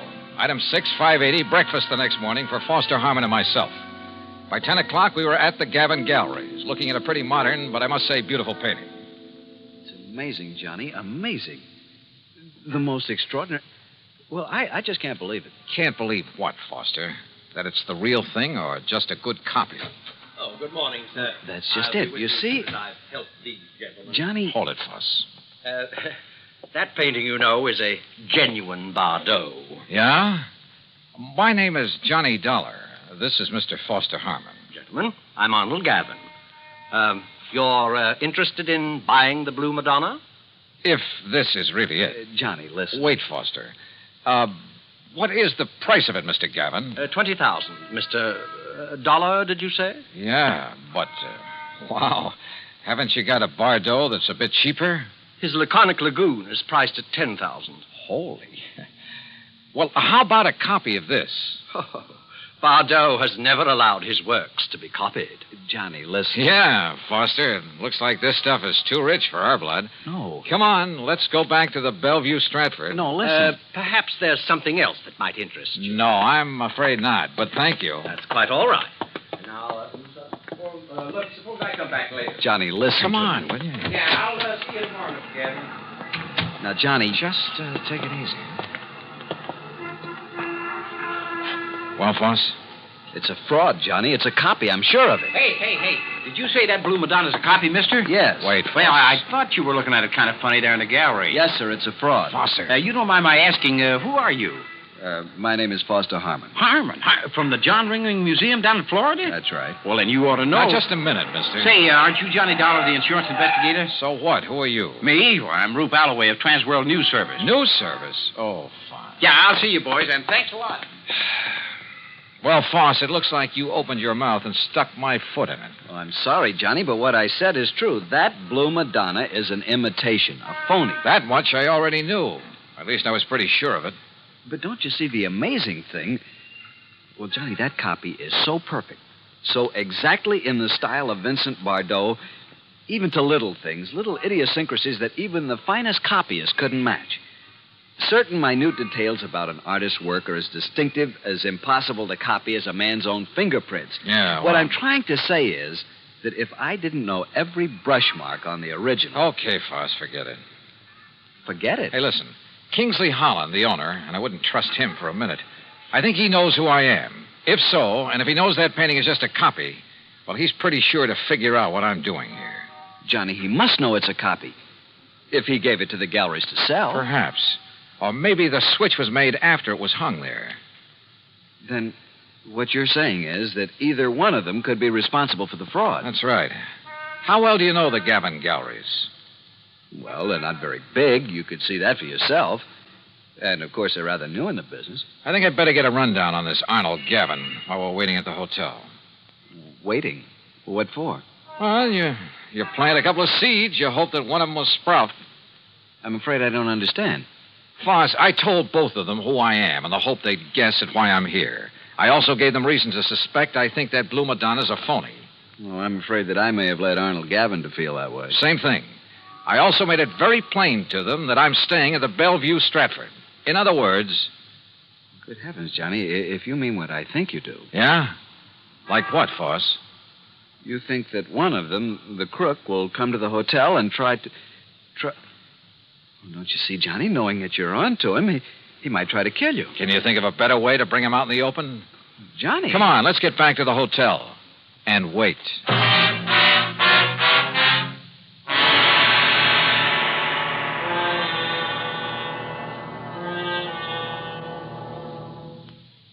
Act 3 of yours truly, Johnny Dollar, in a moment. And now, Act 3 of yours truly, Johnny Dollar. After all, there was no reason to drag Foster any further into this mess, although I knew he'd be game to see it through. So I paid him for all his expenses. That's item 7, 151 even, and sent him on back to Sarasota. Item 8, 10 cents for a phone call to Sergeant Jerry Hawkins at police headquarters. About mid-afternoon, he called me back. Boy, did you ever start a riot. Well, what'd you find out for me about Gavin and Holland? Well, Holland's just a lazy kid that's been trying to live off his relatives all his life. And Gavin? Okay, so far as we know. But listen, you seen the papers? No. The story about that phony painting is on every wire service in the country. All you can see in the headlines is that name Bardot. And I don't mean Bridget. Johnny, you and that Foster Harmon ought to collect a publicity fee. Are you holding Gavin or Holland? Well, what on? Sure, the boys have questioned both of them, but unless we can show some evidence that one of them pulled the switch. Johnny, you got any ideas? Yeah, Jerry. Suddenly, I think maybe I have. Well, then start talking so I can make a pinch. No, I don't think you will. What do you mean, if you know who did it? Oh, I didn't say that. But, Jerry, I've got a hunch, a real potent one. And if it's right... Yeah? Well, read tomorrow's papers. Huh? Item 9, half a buck for an evening paper and a tip for the bellboy who brought it up to me. Yeah, the sergeant was right. This was the most free advertising any artist has had in years. Prices on genuine Bardots were skyrocketing. As for the fake Blue Madonna, I put in a fast call for Paris. But before the operator could get it through... Yeah? Arnold Gavin, Mr. Dollar. Well, Mr. Gavin. Do you see what has happened? Have you seen the papers? I sure have. And the police have closed my shop, my galleries. Can you blame them? But don't you understand? I've had offers of up to $30,000 for the Madonna. I've received wires offering me nearly $20,000 for the other Bardot, the real one. No kidding. Well, I'll show you how much I'm kidding. I've cabled Bardot to paint some more for me. Paint anything. Don't you see? After all this publicity, we'll make $1 million. So it was you that rigged this whole thing, huh, Gavin? I, Mr. Holland? Why, of course not. Sure, to raise the price of some of your lousy painting. Why, how can you say that? You who gave me that copy. Expert, huh? You trying to tell me you didn't know that was a copy? No. It was only this morning when the authority from Sarasota, when I called in the people from the museum here in Philadelphia. Do you know what they said? What? And it better be good. They said the only one who could have made that copy. Wait a minute. The only artist in the world who could have possibly... Hold everything. Holland, you said you got that painting from your uncle's estate. That's right. It was willed to me. Where did your uncle get it? Why, Well, listen. I'm listening. Dollar, that Madonna was smuggled into. Smuggled? That's right. But by whom? Well, believe it or not. I think I can tell you who. And if this is my call to Paris, well, maybe I can even tell you where he is now. Johnny Dollar. This is your dear and faithful friend, Le Chagris. Good. Now listen. And for the information I can give you this time, you will have to pay me a vast sum of money. You're about to tell me that the Blue Madonna was smuggled into Paris by none other than the artist himself. That's it? By Vincent Bardot. Exactly. So that should be worth it. But how did you know? All right.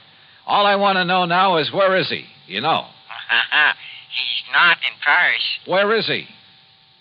For $100? 150? 300. Oh, for that much I'll find out for myself. Goodbye. No. Okay, 200 or I hang up on you. Well, only for you, my oldest friend. Where? He is aboard the plane for the United States. I might have guessed it. He has the Madonna Bleu with him. He received the cable this morning. Great. I'll send you a check. You hear any of that, Mr. Gavin? Holland? Well, yes, but I'm afraid I don't understand. Well, I sure don't. Then maybe this call will help you.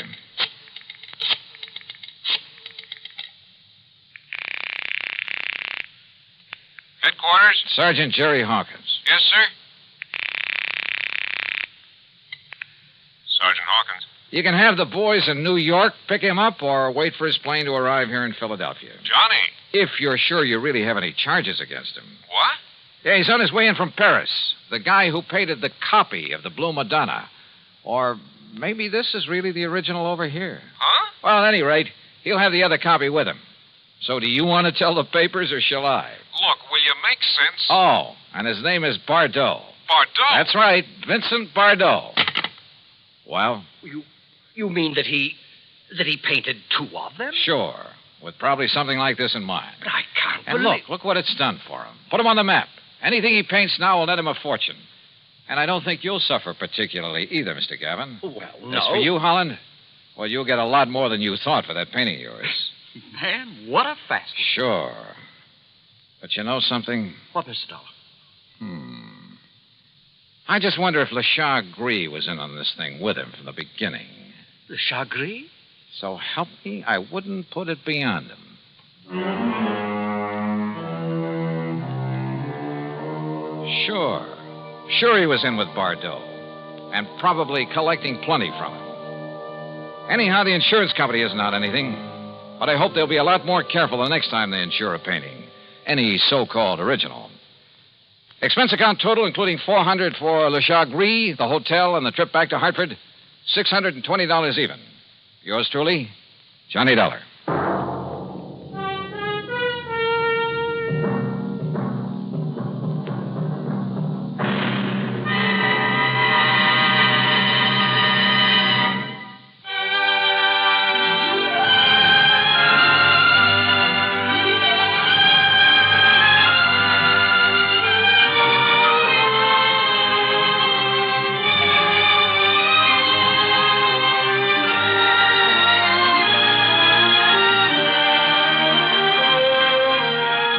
Yours truly, Johnny Dollar, starring Bob Bailey, originates in Hollywood and is written, produced, and directed by Jack Johnstone.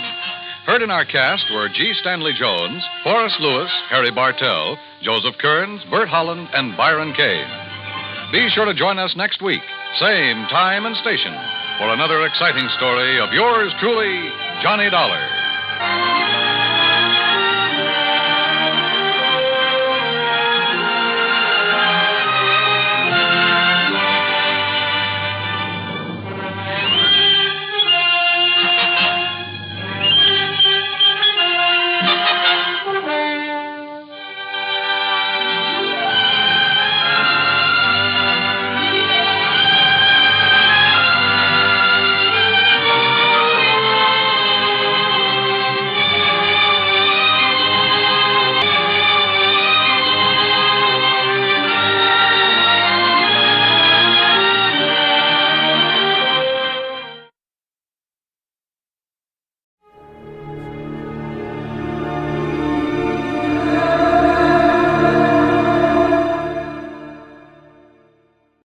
Wrigley's Spearmint Chewing Gum, the refreshing, delicious treat that gives you chewing enjoyment, presents for your listening enjoyment Edmund O'Brien as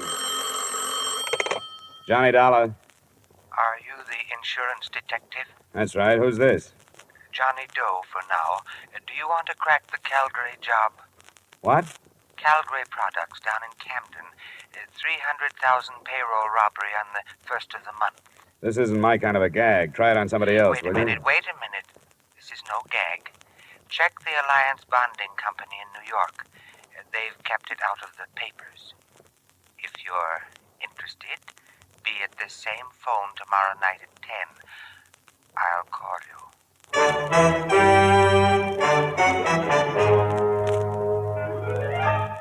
The makers of Wrigley's Spearmint Chewing Gum bring you Edmund O'Brien in another adventure of the man with the action-packed expense account. America's fabulous freelance insurance investigator. Yours truly, Johnny Dollar.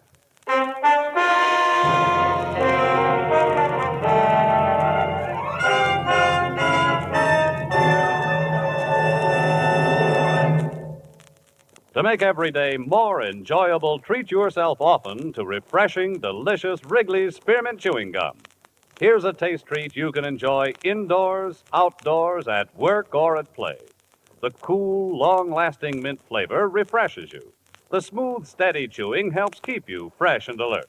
Adds enjoyment to whatever you're doing. Wrigley's Spearmint Chewing Gum. Healthful, refreshing, delicious.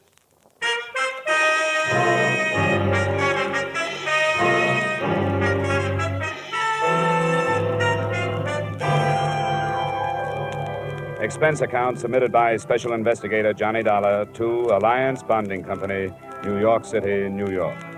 The following is an accounting of my expenditures during investigation of the Calgary matter. Expense account item 1, $10.50 transportation from my Hartford apartment to Alliance's Manhattan office.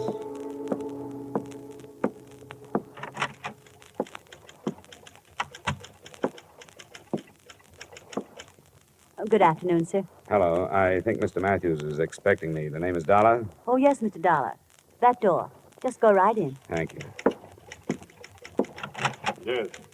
All right, Al. That'll be fine. The first bout starts at 8, but we don't care if we miss that. All right, I'll see you then. Sorry, but you can't hurry a son, you know. That's all right. I'm Johnny Dollar, Mr. Matthews. Yes, so I thought. Sit down, won't you? Uh-huh. Yes, sir? I don't want to be interrupted for the next hour, Miss Mills. Yes, sir. Mr. Dollar, do you put any stock in that telephone call? Oh, I haven't any idea. I don't know anything about it. I've done a lot of thinking since you phoned me about it, and of course, there's nothing for us to do except to follow it up.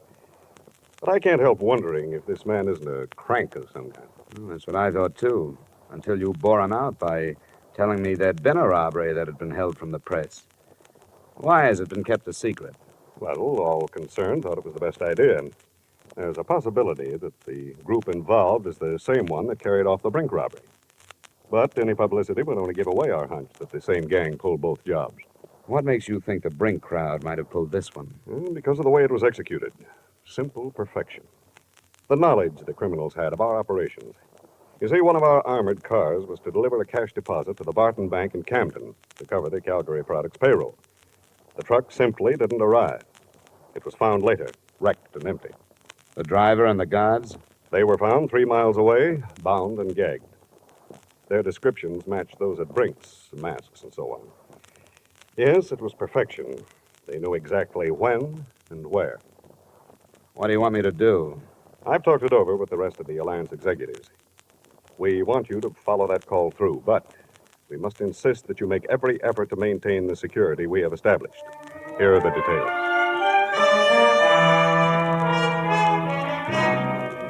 Expense account item 2, same as item 1, transportation back to Hartford. At 9:45 that night, I was in my apartment waiting for the promised call from John Doe. At 10:05, my phone rang. Johnny Dollar. Stanley, 3469. Yes? One moment, please. Philadelphia's calling. Philadelphia. Your call to Hartford is ready. Go ahead, please. Mr. Dollar, Yeah? what did you decide about the Calgary job? Well, what happened to the man I talked with last night? He didn't dare phone you tonight. He was afraid you'd be set up with the police to trace the call. I haven't talked to the police. Don't. If you do, it's all off. He doesn't want to be arrested. He wants to surrender to the New Jersey District Attorney's men. The guy I talked with last night? No, he wasn't involved with Calgary. It was a friend of his. Do you want to talk it over with him? Where? There's a room reserved in the name of Charles Randall at the Brantford Hotel in Bridgeport. Check into it between 7 and 8 tomorrow night. Sign the register, Charles Randall, 7458 Walnut Drive, Boston. Look, why doesn't he just take my address and come over here? He can't. Why not? Brantford Hotel, Bridgeport. If you're interested, be there.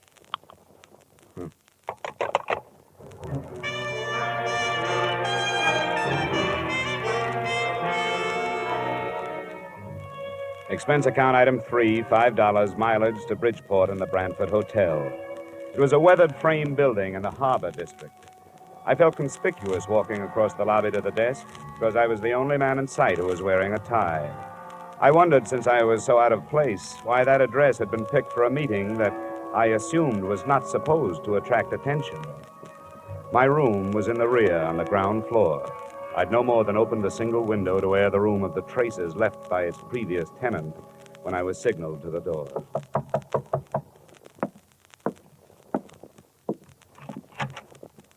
Dollar, Yeah.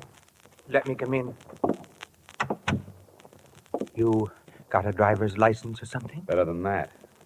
A private operative's license. Here you are. Thanks. I recognized your voice, but I thought I'd better make sure. Come on, we're going someplace else. Why? Because I'm not sure you weren't followed here. But I'll be sure we aren't going to be followed where we're going. I don't like it. It must be this way. You've got to believe me.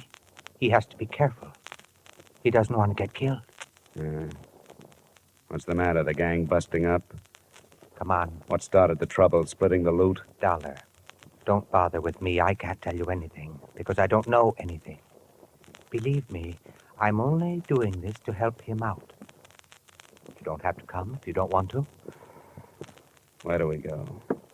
You won't be coming back here. Don't leave anything but the keys to your car. Somebody will drive it out. Do you know where I parked it? It's the green coupe, isn't it? Yeah. He knows. Not through the lobby. There's a rear door. My car is parked just outside.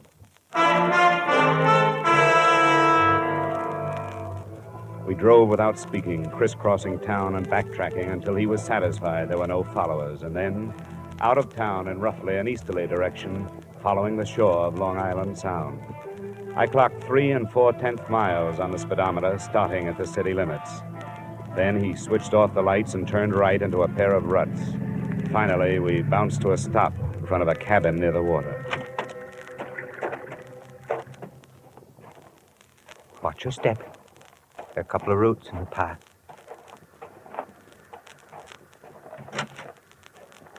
Did he come? He's here. Good. You wait in the car, will you? I don't think it'll take long. The first thing that impressed me as I walked past her into the single room was her youth. She didn't look much over 20. In spite of rather nondescript short brown hair and a band of freckles across an Irish nose, she was attractive. She She was very small, and her violet eyes were very frightened. I'm glad you've come.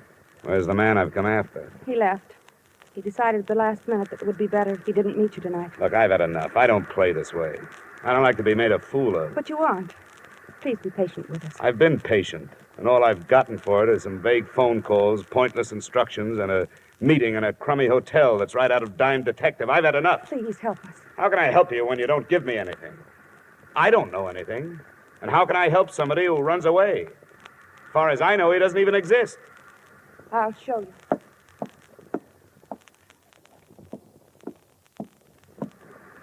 Open it. His share of the Calgary money's in it. You can take the wrappers off. I can take this with me? Yes. I don't get it. Does it matter? He wants to give himself up. Why this way? I told you on the phone. He doesn't want to be arrested in this state. He wants to go directly to the district attorney's office in New Jersey where the robbery was committed. He'll turn state's witness? Yes. But he has a demand. Promise of immunity. It won't work. Any promise like that destroys the value of testimony. Might even bar it from the trial. It's been done. It's never promised. You'll have to take his chances on that. It doesn't have to be public. You can try, can't you? Sure, I can try it, but I won't get it. Anything else? Yes. He wants to be placed in protective custody until after the trial. How many other men were in on the job? He wouldn't tell me. I can't tell you anymore. Will you go to New Jersey? I'll have to have 2 days. I may not be able to see anybody tomorrow. All right. We'll call your Hartford number both nights at 10. You'll have to go now. Please do your best.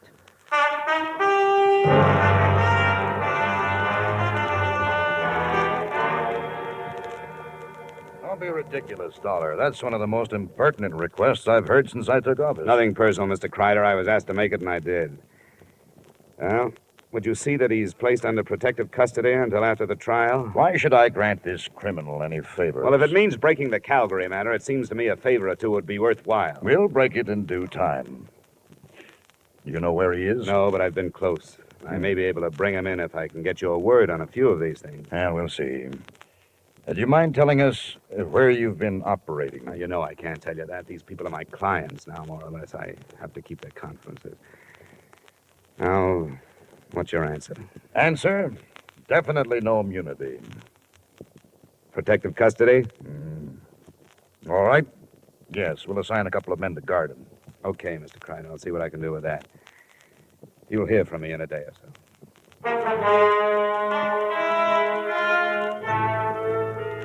Expense account items 4 and 5, $40 traveled from New Haven to Trenton, New Jersey, and from Trenton back to Hartford. I reached home too late for the phone call that first night, but it came the next, promptly at 10, from Boston this time.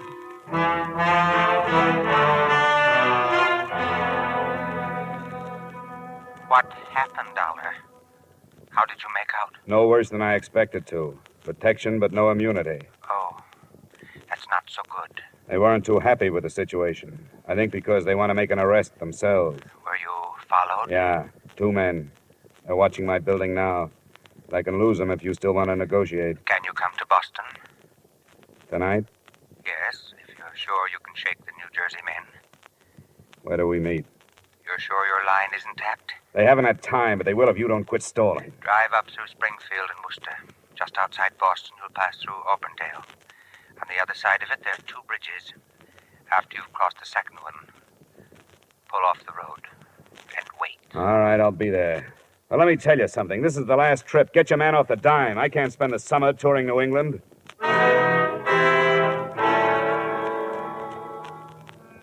I slipped out of Hartford, found the second bridge beyond Auburndale, pulled off the road, and sat there, listening to the night. I sat there for an hour before anything happened.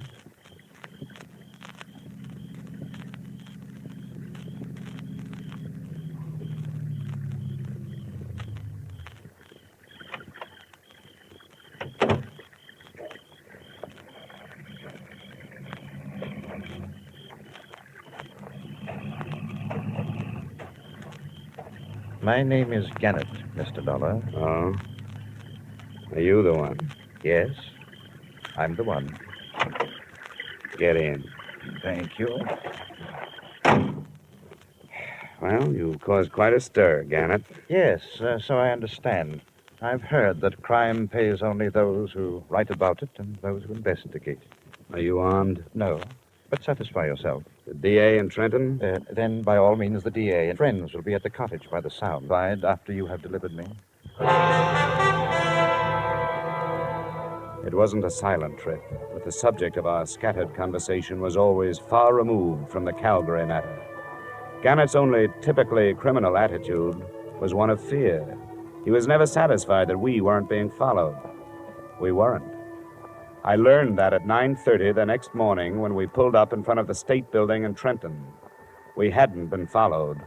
They were waiting for him.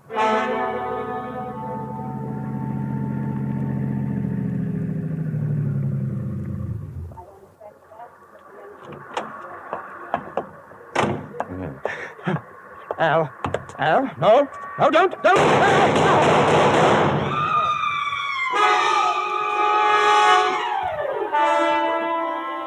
Someone in the crowd, it was impossible to know who, shot Gannett to death and disappeared in the confusion. It was sudden and unexpected. More unexpected, I think, than learning after police identification that Gannett, admitted criminal, was also Arnold Gannett, LL.D., professor of law at Russell University, New Haven, Connecticut.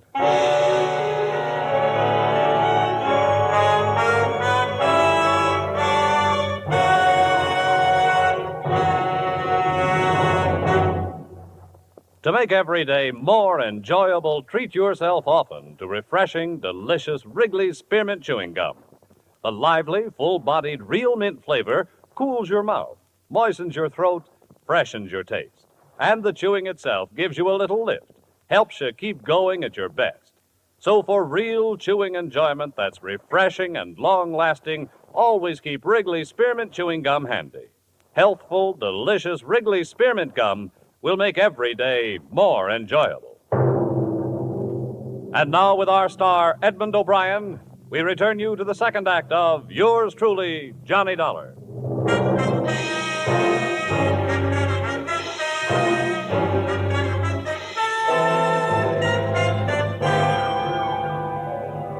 A lot of answers died with Professor Arnold Gannett on the sidewalk in front of New Jersey State Building, but one had been born at the same time. They answered why the police of 6 states had made no progress in the Calgary case. They'd been following usual procedures, carrying out their investigations in criminal circles. There was nothing for me in Trenton except the possibility of a session of questioning by the district attorney's men, so I faded out of sight and started back towards the cottage on Long Island Sound.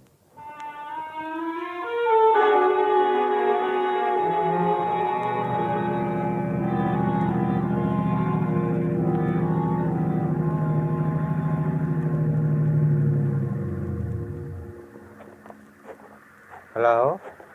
Hi. Did it go all right? No, it didn't. It blew up. Somebody was waiting for us in Trenton.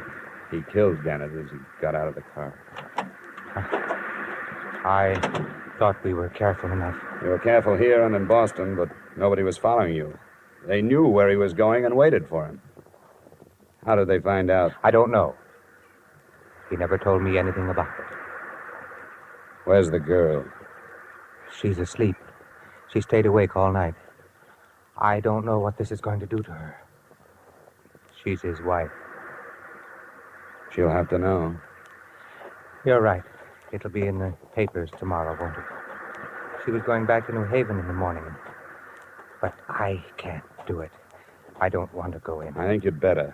I don't know who you are, and so I don't want to lose track of you. Come on in with me. Very well.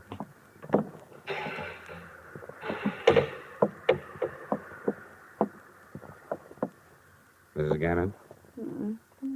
Mrs. Gannett? Oh, what is it? There's been trouble. Yes, there has. Where's Arnold? He's dead, Mrs. Gannett. No, He was killed before he could surrender. I want you to tell me who did it. I don't know. I don't know. I don't know.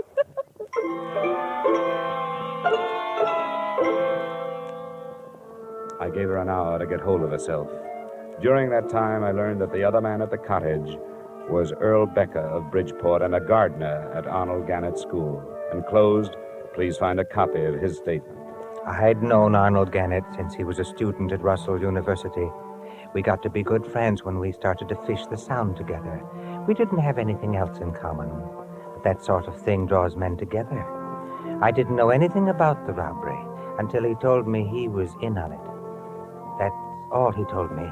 When he asked me to help him surrender, I said I would. When I returned to the cottage, Mrs. Gannett was dry-eyed. Dollar, I appreciate what you've done. You tried to help us, and I know that you're not to blame for anything. Well, there was no way to stop it. It's all finished now. And I want you to go back to Hartford. Oh, it's not as simple as that. I've put myself out on a limb with the New Jersey District Attorney. I won't get off it until this is cleared up. Are you telling me the truth when you say you don't know who your husband was teamed up with? I don't know. He wouldn't tell me. He said it was safer if I didn't know. What did he tell you? Nothing until after it was all over. 2 weeks after. And I knew he was awake at night because something was troubling him.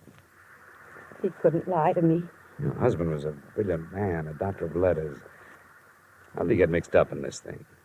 On Tuesdays, he taught criminal psychology. Before the end of the semester, there was a lot of discussion on the Brink robbery in Boston.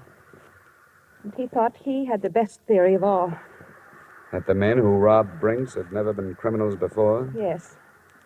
And were able to come back to their respectable lives and hide in them. Did he offer that theory to his classes? No. That's what started it.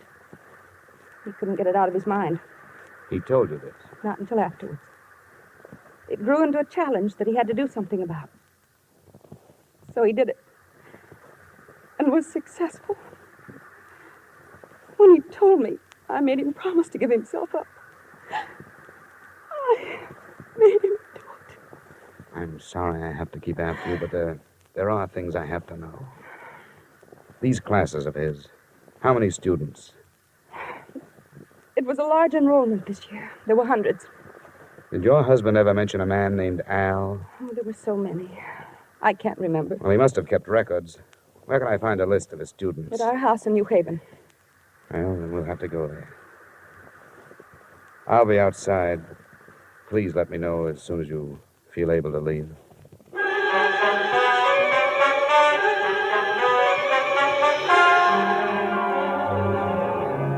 By now, the time element had become important. I knew that before long, the police would be swarming into Gannett's house and make my search impossible. I also knew I'd be dragged back to New Jersey for questioning. On the way into town, I tried to get some more information from Mrs. Gannett, but no luck. She apparently knew nothing of her husband's actions. It was 6 p.m. when she opened the door of Professor Gannett's office. Across one wall stretched a row of file cabinets, his records and lists of students.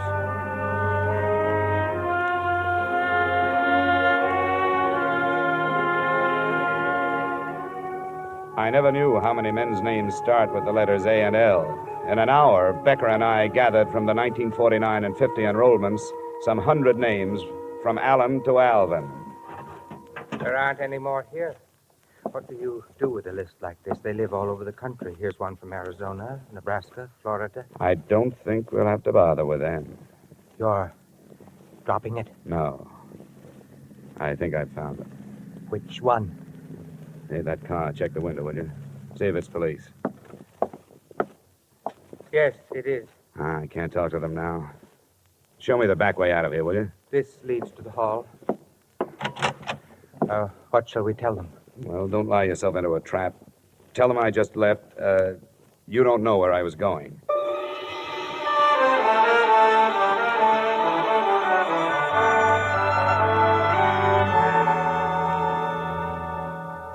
Have you read the papers, Mr. Matthews? Professor Gannett? Yes, it's hard to believe. You knew him? Yes, I'd met him. I'm awfully sorry about this. But now you know how the robbery was carried off with such perfection, don't you? What do you mean? You mentioned it yourself. They knew exactly where the armored truck would be and when. Your son Albert was a student of Professor Gannett's. What are you intimating? Well, there are thousands of students at Russell. I don't know of any other who has connections with the company that was robbed. I won't stand for The this. crime was committed because of a fixation Professor Gannett had about the Brink robbery. He felt he had to prove that respectable people could commit a crime and get away with it. He did it. But he couldn't have without knowing where your truck was going and approximately when it left New York. Where is your son? Strangely enough, this possibility had crossed my mind, too, but I just can't believe Where it. is he? He's in his room, packing for a canoe trip up in Vermont. Which one is his room? I'll show you. Come on, it's upstairs. Your suspicions are very strong, aren't they? Yes, they are, Mr. Matthews. What have you learned about my son? That his name is Albert. Then there is no proof. I don't know. I want to find out. But he would have no reason to do anything like this. I have always given him everything he wanted. But he's a brilliant boy, much too intelligent. Here's his room. Al, Yes, Dad? What is it? may we come in? Well, I was just finishing... Oh, I'm sorry. Al, this is Mr. Dollar. I'm the investigator working on the Calgary matter. Oh? Well, excuse the room. My stuff's all over the place. I'm going up north. Where were you this morning at 9 o'clock? Why, What is this? Where were you? I don't see that it makes any difference. It does. Because I was with Professor Arnold Gannett at 9 o'clock. Before he was killed, he called to somebody named Al. What does he mean, Dad? I don't understand. Mind if I look over your room? For what? For a gun. A 38 from the sound of it. The police will be able to check the slugs that killed Gannett. Dad. Yes, Albert? Dad, I did it. I don't know why. I don't... What'll I do? I don't know. Dad, it wasn't supposed to end like this. Dad. I can't help you now, son. All right. All right, then I'll get away. No, you don't. It's no use. Get away Al. from me. Oh. I'm sorry, Mr. Matthews. Yes, Mr. Dollar. I'm sorry, too.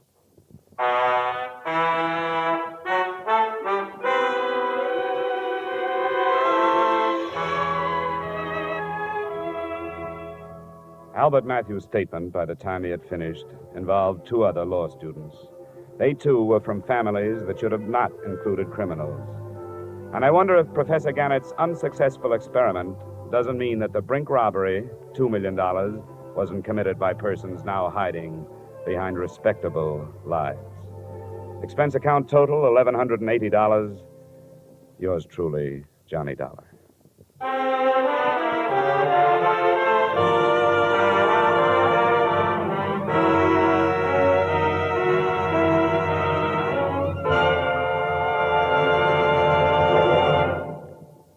Remember, friends, to make every day more enjoyable, treat yourself often to refreshing, delicious Wrigley's Spearmint Chewing Gum. There's lots of cooling, real mint flavor in every stick. And chewing Wrigley's Spearmint helps keep you feeling fresh and alert. You feel better, work better, get more fun out of doing things. So indoors, outdoors, wherever you go, keep some healthful, refreshing Wrigley's Spearmint Chewing Gum handy. To make every day more enjoyable, treat yourself often to delicious Wrigley's Spearmint Chewing Gum.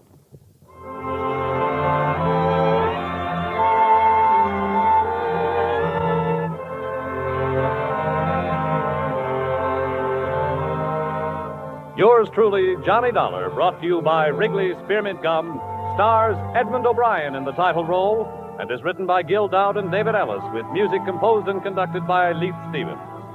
Edmund O'Brien can soon be seen starring in the Columbia Pictures production 711 Ocean Drive. Featured in tonight's cast were Ted Osborne, Florence Lake, Bill Boucher, Virginia Gregg, John Daner, and Terry Kilburn. Yours truly, Johnny Dollar, is produced and directed by Jaime Del Valle.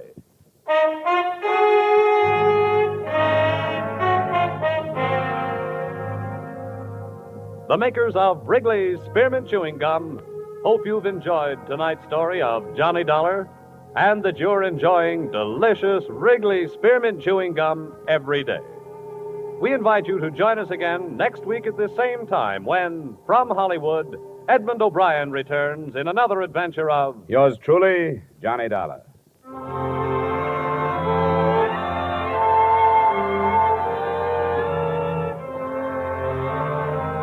Bob Stevenson speaking.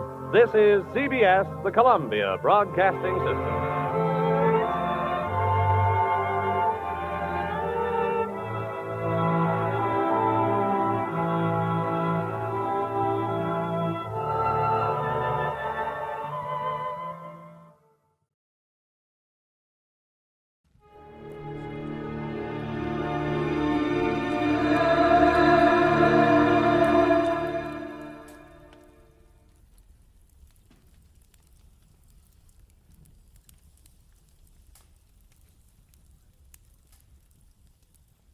Get this and get it straight.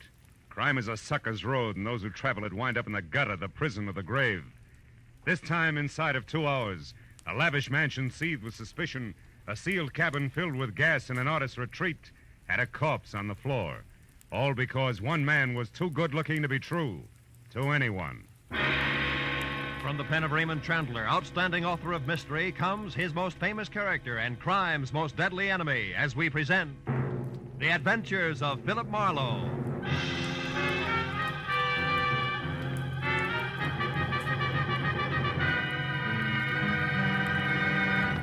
Now, with Gerald Moore, starred as Philip Marlowe, we bring you tonight's exciting story, The Lady Killer.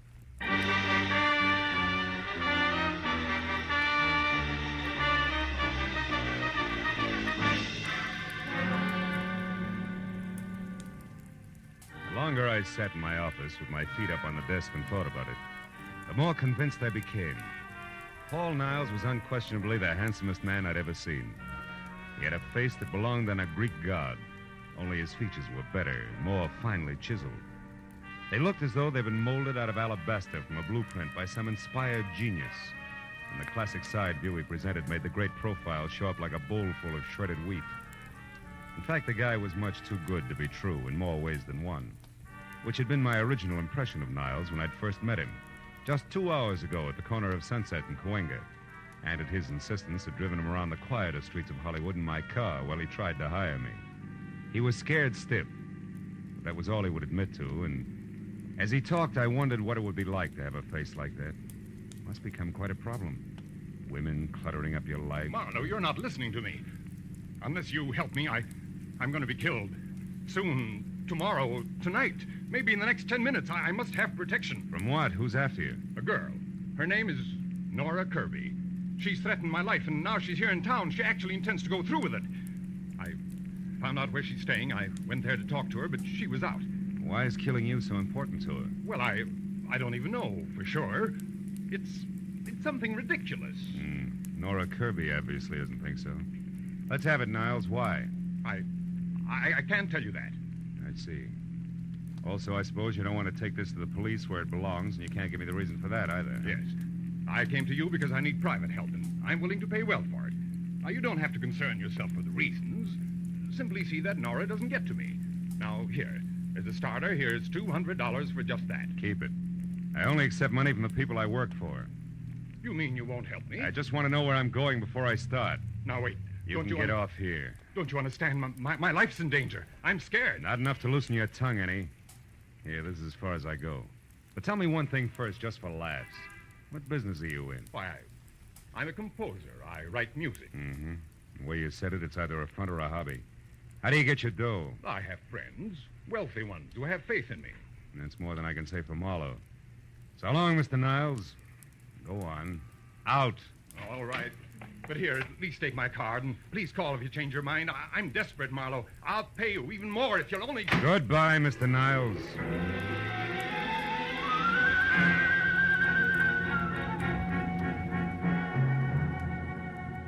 That was the way I'd left it 2 hours ago at 8. And I'd spent the time in between trying to referee a tug-of-war in progress with the feeling I had that I'd been stuffy on one end and my undernourished bank account on the other, and was slowly but surely getting no place. So when the break came, I grabbed at it. Hello, Marlowe speaking. Marlowe, this is Paul Oh? I've thought it over. I'll tell you everything if that's the only way, because I've got to have help before it's too late. That's better. Where are you? In my studio, 3893 Avenida del Sol. 3893. That's off Coldwater Canyon, isn't it? Yes, now get over here right away, will you? Wait a minute, Marlowe. There's someone here. Somebody just came in now. What? Niles? Who's there? Who is it? Nora, is that you? Oh! Niles! Niles!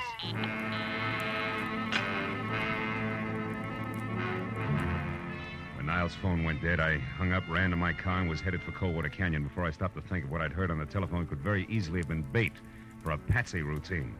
Because I had nothing more to go on now than before except Niles' promise to tell all. And that had got no further than gunshots.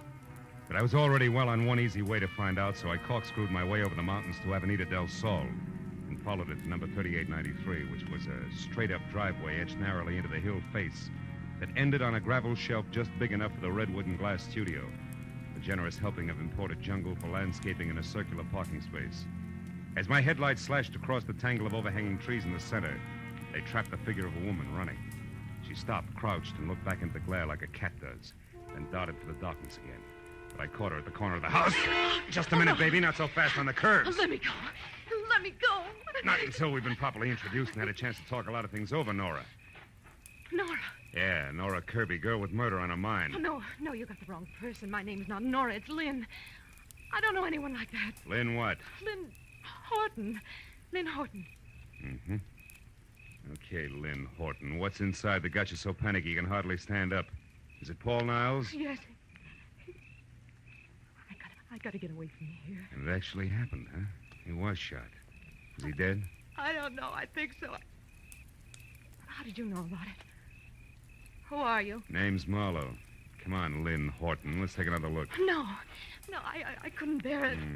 Can't see him through the window. Means you must have been inside. Inside? No, I wasn't. Now, look, baby, you're too jittery to try to lie. Let's have the key. Come on, give. Oh. It's better. All right. After you.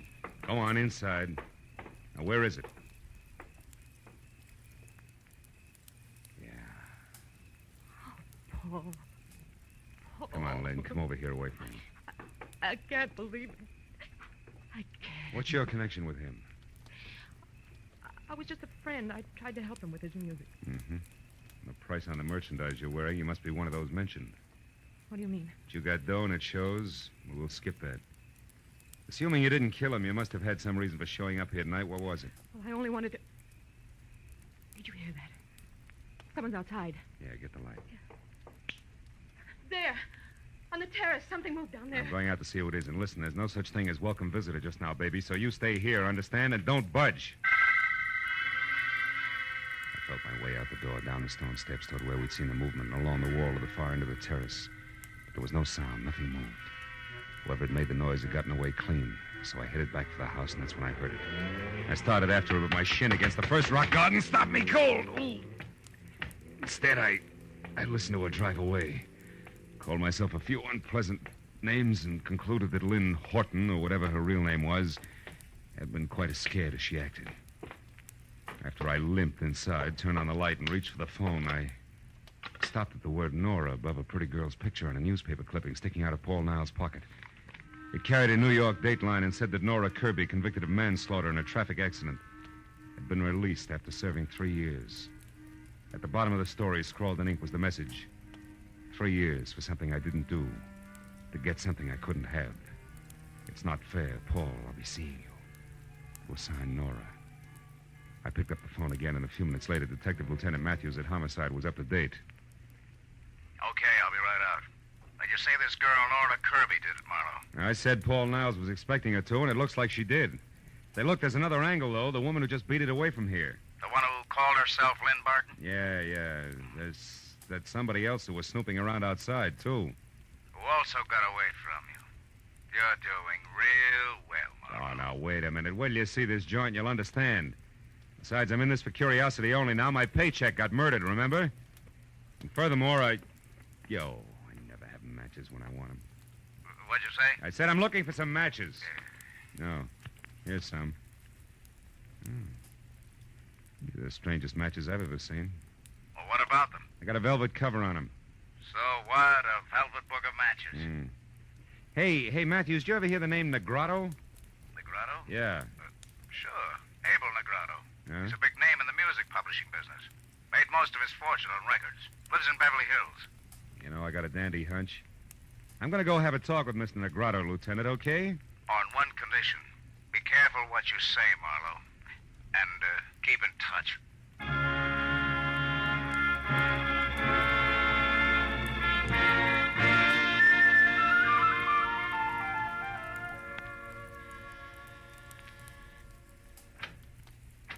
Good evening.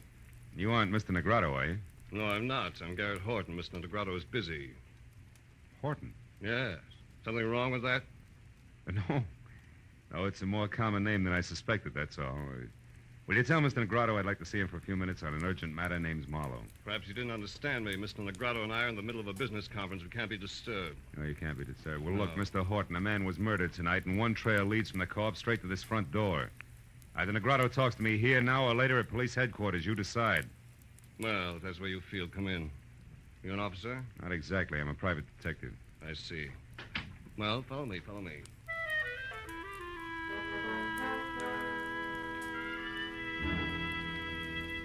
He led the way through what looked like the outer lobby of the Taj Mahal, and down a silk-padded corridor to a set of carved doors that would have fit any roundhouse in the country.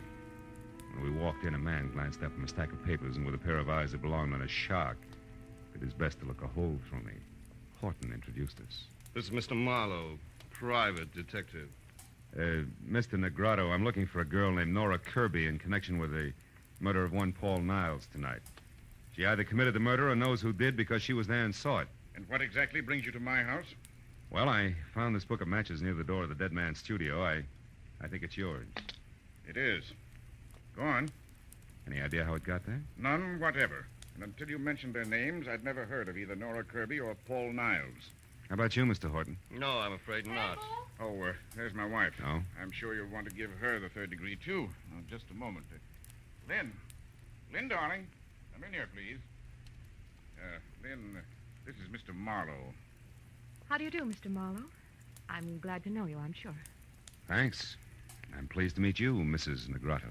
Your brother and I have been trying to convince Marlowe here that we didn't commit murder tonight, but he thinks we did because he found this book of our matches near the corpse. Can you explain it, my dear? Why, no. I can't imagine. The man's name was Niles, Lynn. Paul Niles. Mean anything? No, nothing. How about Nora Kirby? I don't think I've ever heard the name before. Well, Marlowe, that would seem to take care of the book of matches. Not completely. It was found at the house of the dead man, remember? We've had hundreds of these made up. Passed them out freely. I think you've taken up quite enough of our time with this absurd business, Marlowe. So now I'll ask you to leave. I'll show you out. Don't Marlowe. bother. Now listen, Negrotto, and listen closely. I've been taking it easy so far, but somebody in this room is absolutely certain how those matches got out there. I know that for a fact. And I'm a private detective, don't forget. So if you suddenly remember something that needs talking over, I'll be in my office for 1 hour, but not one single minute longer. Good night, all.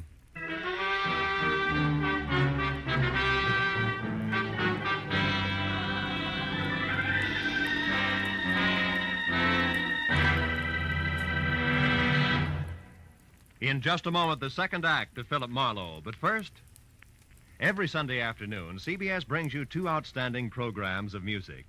Gems from the great composers played by the Symphonette, and the sweet, memorable songs of the outstanding modern composers and semi-classicists sung by the Choraliers.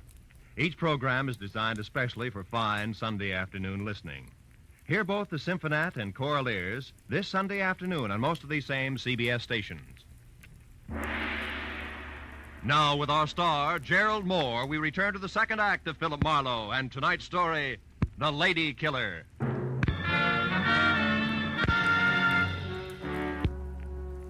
When I started back from my office on Cahuenga, I figured that there was an even chance that the double talk I'd left in my wake might stack up in the center of the Negrotto living room floor like so much dynamite, which, if touched off by the book of matches, could cause an explosion that would jar loose a few facts about the lives and loves of the late Paul Niles.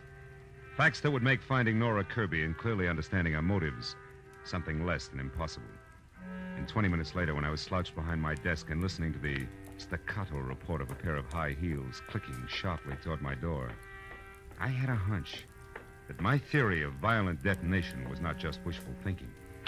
When the door opened without the formality of the knock, that hunch turned a sure thing because the visitor was the not-quite lady called Lynn. Mr. Marlowe, And before she could speak her piece, the phone rang and sure thing graduated to cinch. It was another Negrado, the one named Abel. Marlowe, I suppose it's stupid of me to make this call, but frankly, your visit here has left me curious. You have a minute? Yeah, I think so. Hold a wire, will you? I need a light. Be with you in a second, Mrs. Negrado. All right, but what I have to say is important, Marlowe. So make it fast, will you? Just as fast as I can. I don't think your husband has much to say to me. Husband? Mm-hmm. That's Abel you're talking to? Yeah. Now, do you mind handing me those matches there? Thanks. Hello. Sorry to have kept you waiting, Mr. Negrado. I never seem to be able to hang on to matches. That's odd. You apparently did all right on that score tonight, Marlowe. Is that the reason for the call? More or less. Marlowe, you know as well as I do that servants, anyone who's ever been in my home could have left those matches near the body of that Paul Niles. That's right, Mr. Negrado. Anybody. Which also includes you, your wife, your brother-in-law, and others in the family I've still to meet. What's your point, please? I'm in a hurry. Very well. Marlowe, I called to find out if you're holding anything back from me. If this murder concerns the Negrados beyond the appearance of those matches. I can't say. Because there is something. Because I don't know. Anything else? No, there isn't. Yes, Marlowe, there is. Oh? To be honest, I admire the way you handle the situation. What's your address? I may have work for you soon. Tonight. Thanks, Mr. Negrado, but I don't think I'll be available. At least not till I get through with the job I'm on. Which is what? Handling dynamite while I play with books of matches. Good night, sir. What did he want, Marlowe? Among other things, an express desire to hire me. To do what? Report on you, I suppose. He didn't say. What makes you think that's what he wanted? Addition, Mrs. Negrado. A rich old husband, a beautiful but bored young wife, and an unemployed Adonis always add up the same way. Also, you were here in my office just about clinches things, not to mention your presence near the corpse, the key you used. And I've heard enough, Marlowe. Look, I didn't want to get mixed up with Paul. I couldn't help myself. I swear I couldn't. He was different, Marlowe. Handsome. More charm than I'd ever known in anyone. Yeah, a real lady killer, I know. What are you getting at? Just this. I'll pay you any price you name. Only don't tell Abel that I had anything to do with Niles. He's a jealous man, Marlowe. Insanely jealous. If he knew about us, he'd... Kill Mrs. Negrado? I don't know. Marlowe, what do you want? Right now, everything you know about Nora Kirby. But I've never heard of her before tonight. You're lying. No, I'm not. It's the truth. Now, what do you want? Nothing. Good night. You mean you won't say anything? Oh, Marlowe, I don't know how to thank you. Don't try. Also, don't get mixed up about me, baby. The fact that I won't blackmail you doesn't mean I don't like you. And the door, Mrs. Negrado, leave it open on your way out, will you? I'm expecting another visitor. No, my husband. No, just another man. The anchor man on a triumvirate I once left some dynamite with. I won't bother explaining that. Goodbye, Mrs. Negrado.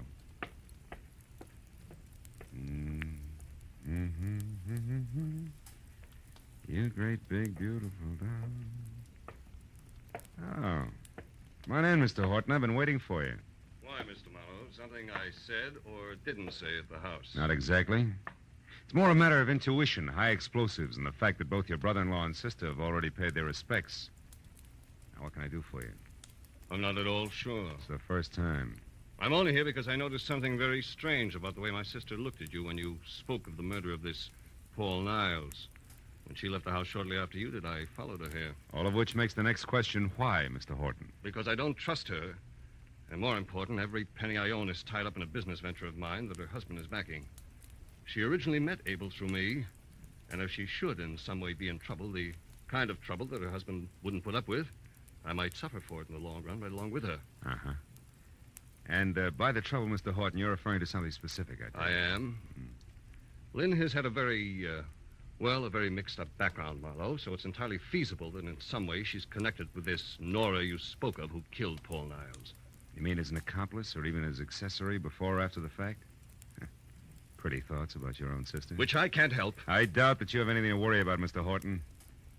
However, I will say this, that if Nora Kirby hadn't gotten to Paul Niles, sooner or later, you would have had plenty to worry about. You mean that... I mean that now is a great time for you to go home and sit on your investment. All is well, Mr. Horton, for the time being.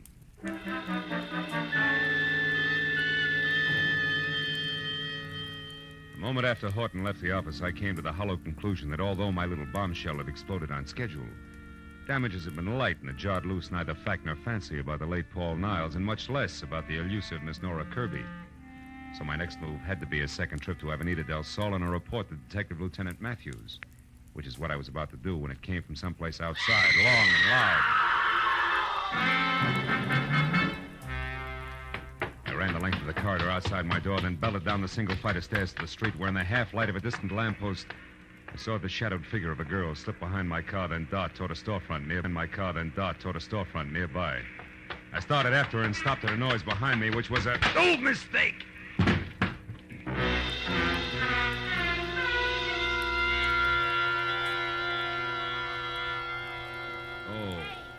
Hey, Junior, hey, come on, honey. Pull yourself together. Oh. Let's go, fella. Come on. Oh, it's you. You're the one who screamed? Screamed? Honey, you have got it bad. Listen, Oh. this is just Sally. Hello, Sally. Relax, honey. You're lucky a cop didn't come along first. Being drunk is one thing. The DTs is something else, I know. Last year I was in the same shape, and it took me 3 months Now, to wait get... a minute. Hold it, will you? Look, I was slugged, not slipped a Mickey. Honest? Slugged, honest. If you don't mind giving me a hand, I'll get up. Ooh! Easy, honey. Oh, here, let me help you. Oh, I'm sorry. Oh. I figured you all wrong. Never thought you was slugged. Any idea who done it? No. Look, tell me, didn't you see anything? Before you found me, I mean? Didn't hear a girl scream, see her run away? Nothing at all. Oh. Honey, you must have been out longer than you thought. Maybe... Hmm? Hey, look, this card here on the ground. Yeah. What's your name, honey? Philip Marlowe, why? Why, I'll tell you why. I'll tell you more than that. You know who slugged you, honey? A polite guy. A very polite guy who left this card. Yeah, engraved and all. Paul Niles. Know him? I used to. It won't work, Sweets. Niles gave me that card earlier tonight. Must have dropped it just now. Also, Niles is dead, and you. And what? Back of that card there in pencil. Give me that, will you? Gray's Motel, 1000 Santa Monica Boulevard, Bungalow 9.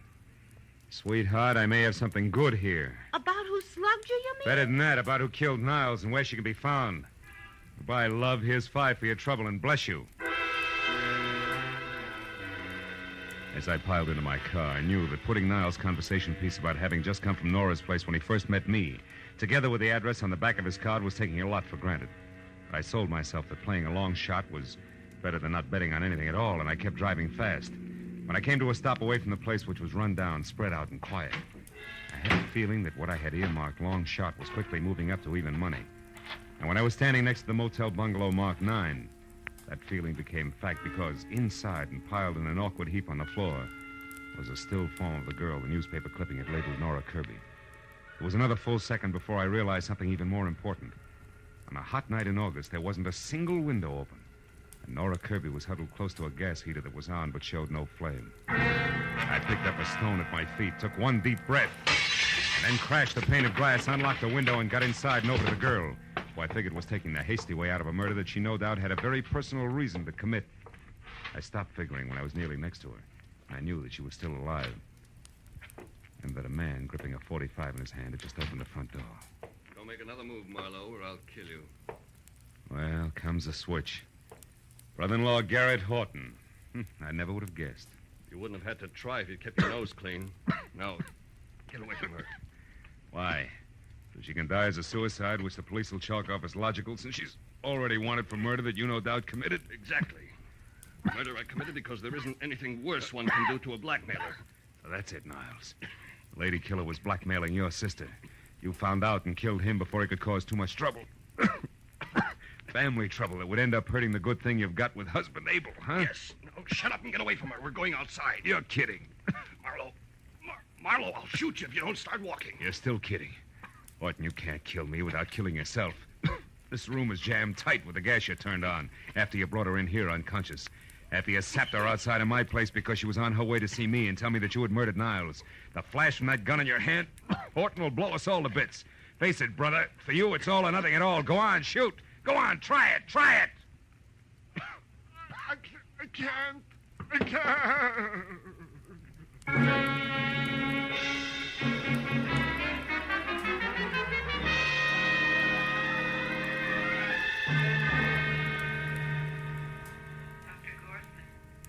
Dr. Gorson, please report to Ward You can see Miss Kirby now, Mr. Marlowe. She's going to be all right, but hold her down to a few minutes, will you? All right, Doctor, just a few minutes. Hello, Nora. Been a long time getting together, huh? Yeah, but not through any fault of mine, Mr. Marlowe. I followed you from the moment you left Paul's place. But I wanted to see you alone, so I kept waiting for my chance. Which was canceled out when Horton spotted you after he left my office. You ought to learn to run faster, honey. You had to take time to knock me out, and still he caught up with you. So did you. I'm very glad to say. Even though you probably weren't trying to save me at the time, were you? Frankly, honey, until Horton stepped back into that bungalow to keep me from interfering with things, I figured you were it. That might have been Marlowe. If Paul hadn't been killed just before I got to him, at least I'd have hit him with something hard. I had motive, you know. Yeah, I read all about it. 3 years in prison for something you didn't do. But tell me, if Niles framed you and you knew it, why didn't you go to the police? He couldn't have been that irresistible. But he was, Marlowe. And more.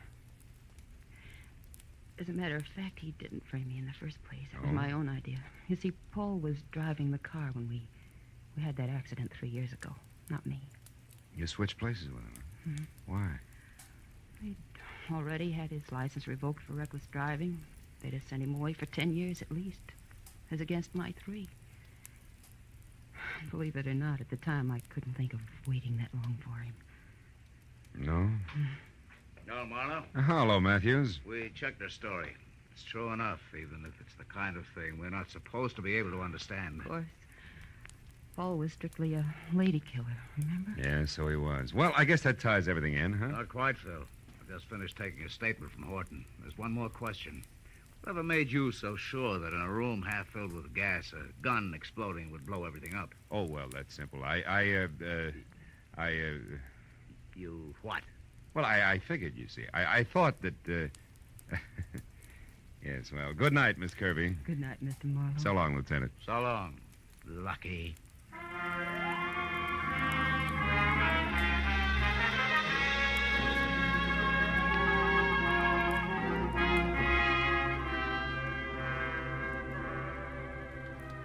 By the time I got back to the quiet of my apartment on Franklin, it was a little better than 2 in the a.m. As I sank into an easy chair without bothering to turn on the lights, I realized that for the moment I was tired. Tired of people. Their troubles, their petty little jealousies. Lady killer. What makes one man a lady killer and another... Oh, well. I lit a last cigarette, and I thought about the mountain of trouble a classic Grecian profile had built for Paul Niles. I stopped thinking when the flare of the match in my hand showed in a mirror opposite me. The mirror that also reflected the face of the guy holding the match. He was a long way from being an Adonis. In fact, he was slightly on the mud fence side. And at the moment, glad of it.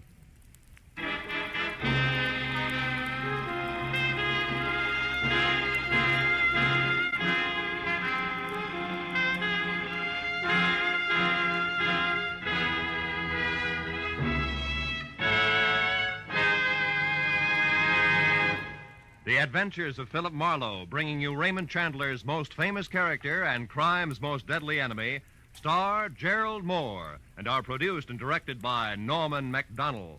Script is by Mel Donnelly, Robert Mitchell, and Gene Levitt. Featured in the cast were Gene Bates, Paul Dubov, Ted Von Eltz, Ann Morrison, Don Randolph, and Edmund MacDonald.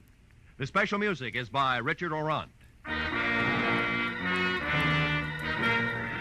Be sure and be with us again next week when Philip Marlowe says... It started with a man on trial for his life, and an A1 citizen eager to testify. But there it was interrupted. And it wasn't until I found a corpse in a bubbling bath, gunplay in the woods, and lots of blackmail that the real eager witness had a chance to talk.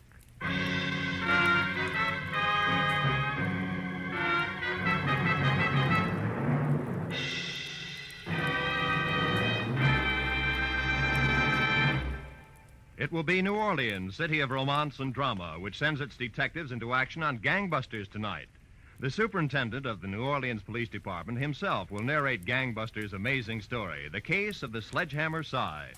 You'll also find Basil Rathbone engaged in another of his exciting exotic mysteries. So be sure to hear them on most of these same CBS stations. Gangbusters and Basil Rathbone's newest mystery adventure. In fact, stay tuned right now for the Gangbusters program. Yes, it follows immediately on most of these same stations. This is Roy Rowan speaking.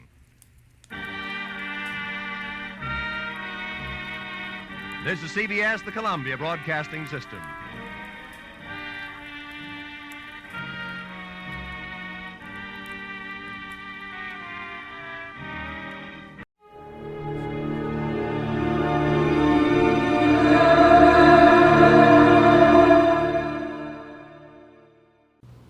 Here is another in NBC's great parade of new shows.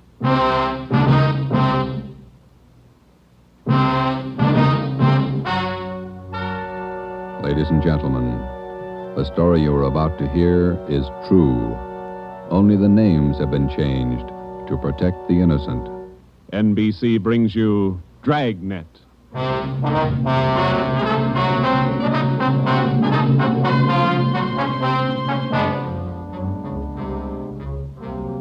You're a detective sergeant. You're assigned to burglary detail. A sudden wave of jewel thefts is sweeping the city. In 16 days, 16 burglaries have been committed, one each night. They bear the same trademark. Thousands of dollars of jewels are missing. The thief is a master at his trade. Your job, get him.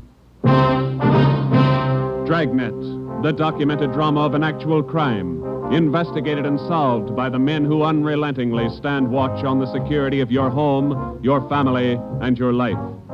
For the next 30 minutes, in cooperation with the Los Angeles Police Department, you will travel step by step on the side of the law through an actual case transcribed from official police files. From beginning to end, from crime to punishment, Dragnet is the story of your police force in action.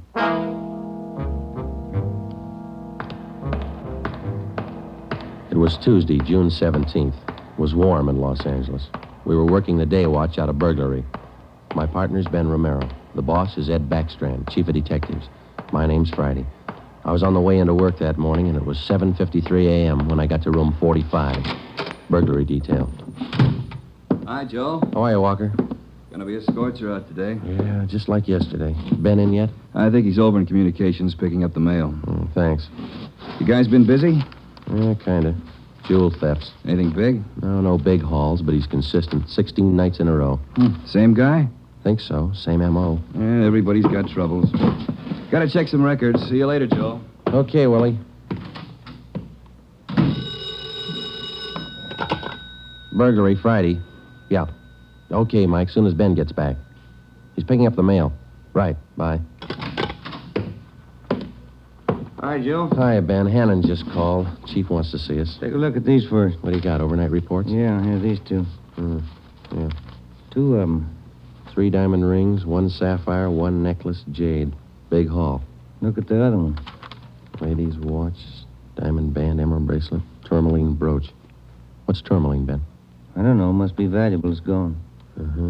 Let's see. Owner left house about 9 p.m., returned about 1:30 a.m., found property gone, scratches on the door. Probably using the cellophane method. Hasn't missed yet. 2 in 1 night.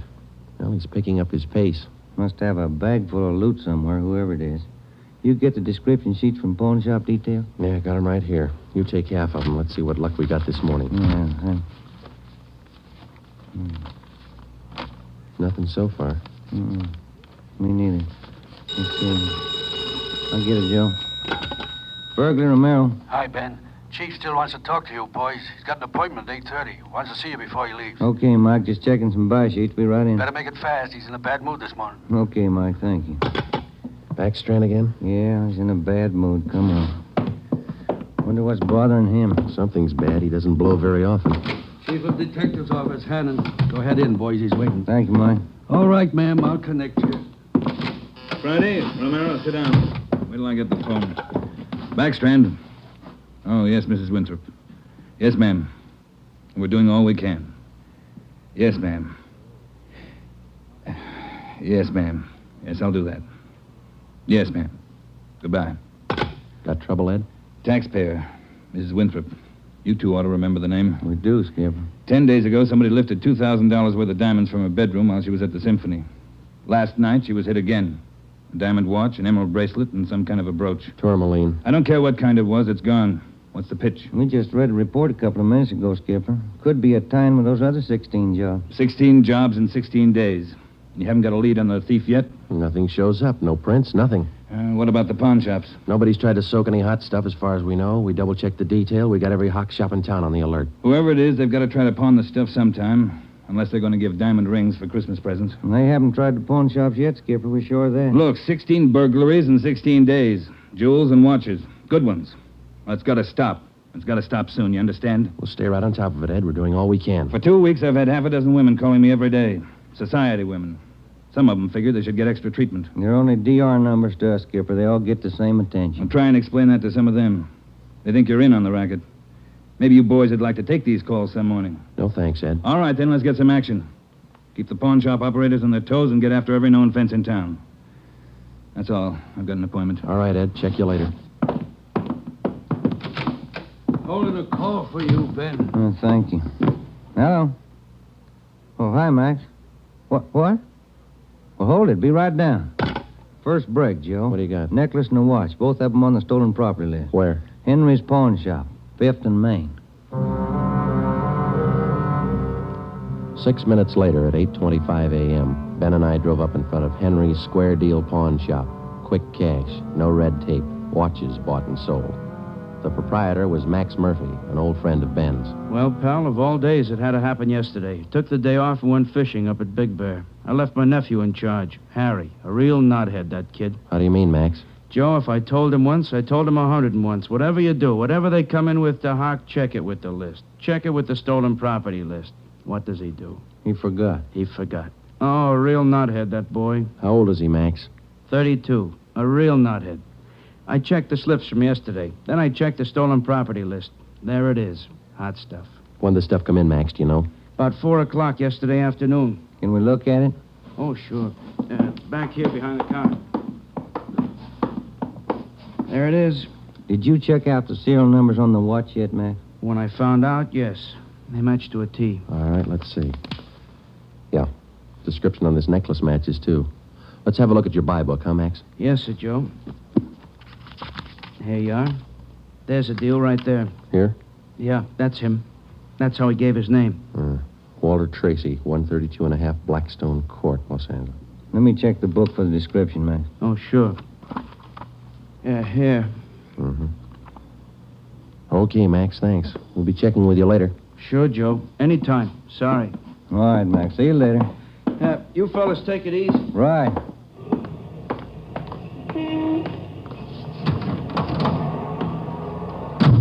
Want to check and see if we're clear, Joe? Yeah, I will. 80K to Control 1. 80K to Control 1. Are we clear? Control 1 to 80K. Stand by. Good lead, Joe. Got a description in here. Yeah. It's too bad Max's nephew had to slip up. Control 1 to 80K. Call your office immediately. Call your office immediately. KMA 367. Wonder what that's about. I don't know. I'll call in. You got some change? I'll use Max's phone.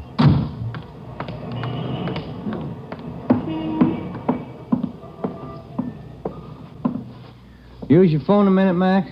Oh, you, Ben? Sure. Help yourself. Thank you.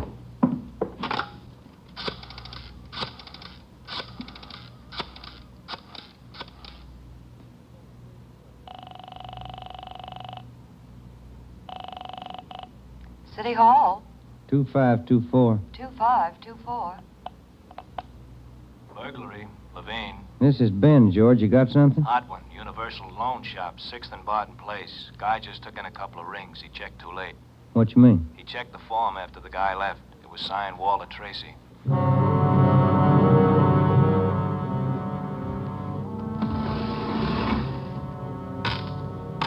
There they are, Sergeant. Both rings. Fine quality diamonds. Don't you usually check your stolen goods list before you take in stuff like this? Usually, yes. Last night, no. I don't know what I was thinking about. Can we have a look at your buy book? Right here. There it is. Walter Tracy, 699 Olive Street, 145 pounds, 5'9", dark hair, build, thin. We'll have to slap a hold on these rings. I know, I should have thought. Can you think of anything else that might help us to identify the man? Well, no. Had a light suit on. Nice cut. Very well dressed. Thank you. That's all for now. Here's our card. If the guy happens to drop back, give us a call, will you? Sure will, Sergeant. Say, Yeah? I've got some nice watch bands. Yours look old. Can I interest you? No, thanks. Some other time. Come on, Ben.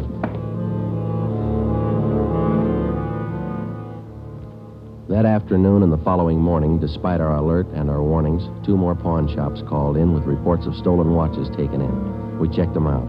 The serial numbers on the watches matched those on the stolen property list. On the pawn shop account books, the loan was listed under the name Walter Tracy. The addresses were given as number 12 St. Vincent Place and 700 East Flower. The descriptions of the man were the same. Slight build, well-dressed, about 145 pounds, 5 feet 9 inches tall, dark wavy hair. We had the name and description distributed to every pawn shop in Los Angeles and surrounding communities. Through our informants, we checked up on every known fence in the city. For the next 2 nights, we received no reports of stolen jewels. That made up for the double burglary the night before. On June 19th, the box score read 18 successive nights, 18 successive jewel burglaries. At 3:25 in the afternoon, Ben and I sat down to check over the late incoming reports. Got anything, Joe? No, not yet, no. Nothing here. Maybe the guy's left town. Nope. No such luck. Take a look. That's it, number 19. He may set a record. Well, he's making monkeys out of us, isn't he? Look, man's watch, lady's watch, Chinese amber necklace, diamond shirt studs, and a bracelet with 2 large rubies. He's getting ambitious. How's the value listing? Let's see. $1,800. 1 haul. I'll get it. Burglary Friday. Yeah. What? Yeah. Be right down. Stall him. Let's go, Ben. Where? Kaplan's down on East 2nd. Walter Tracy's in there now, trying to hock a gold watch.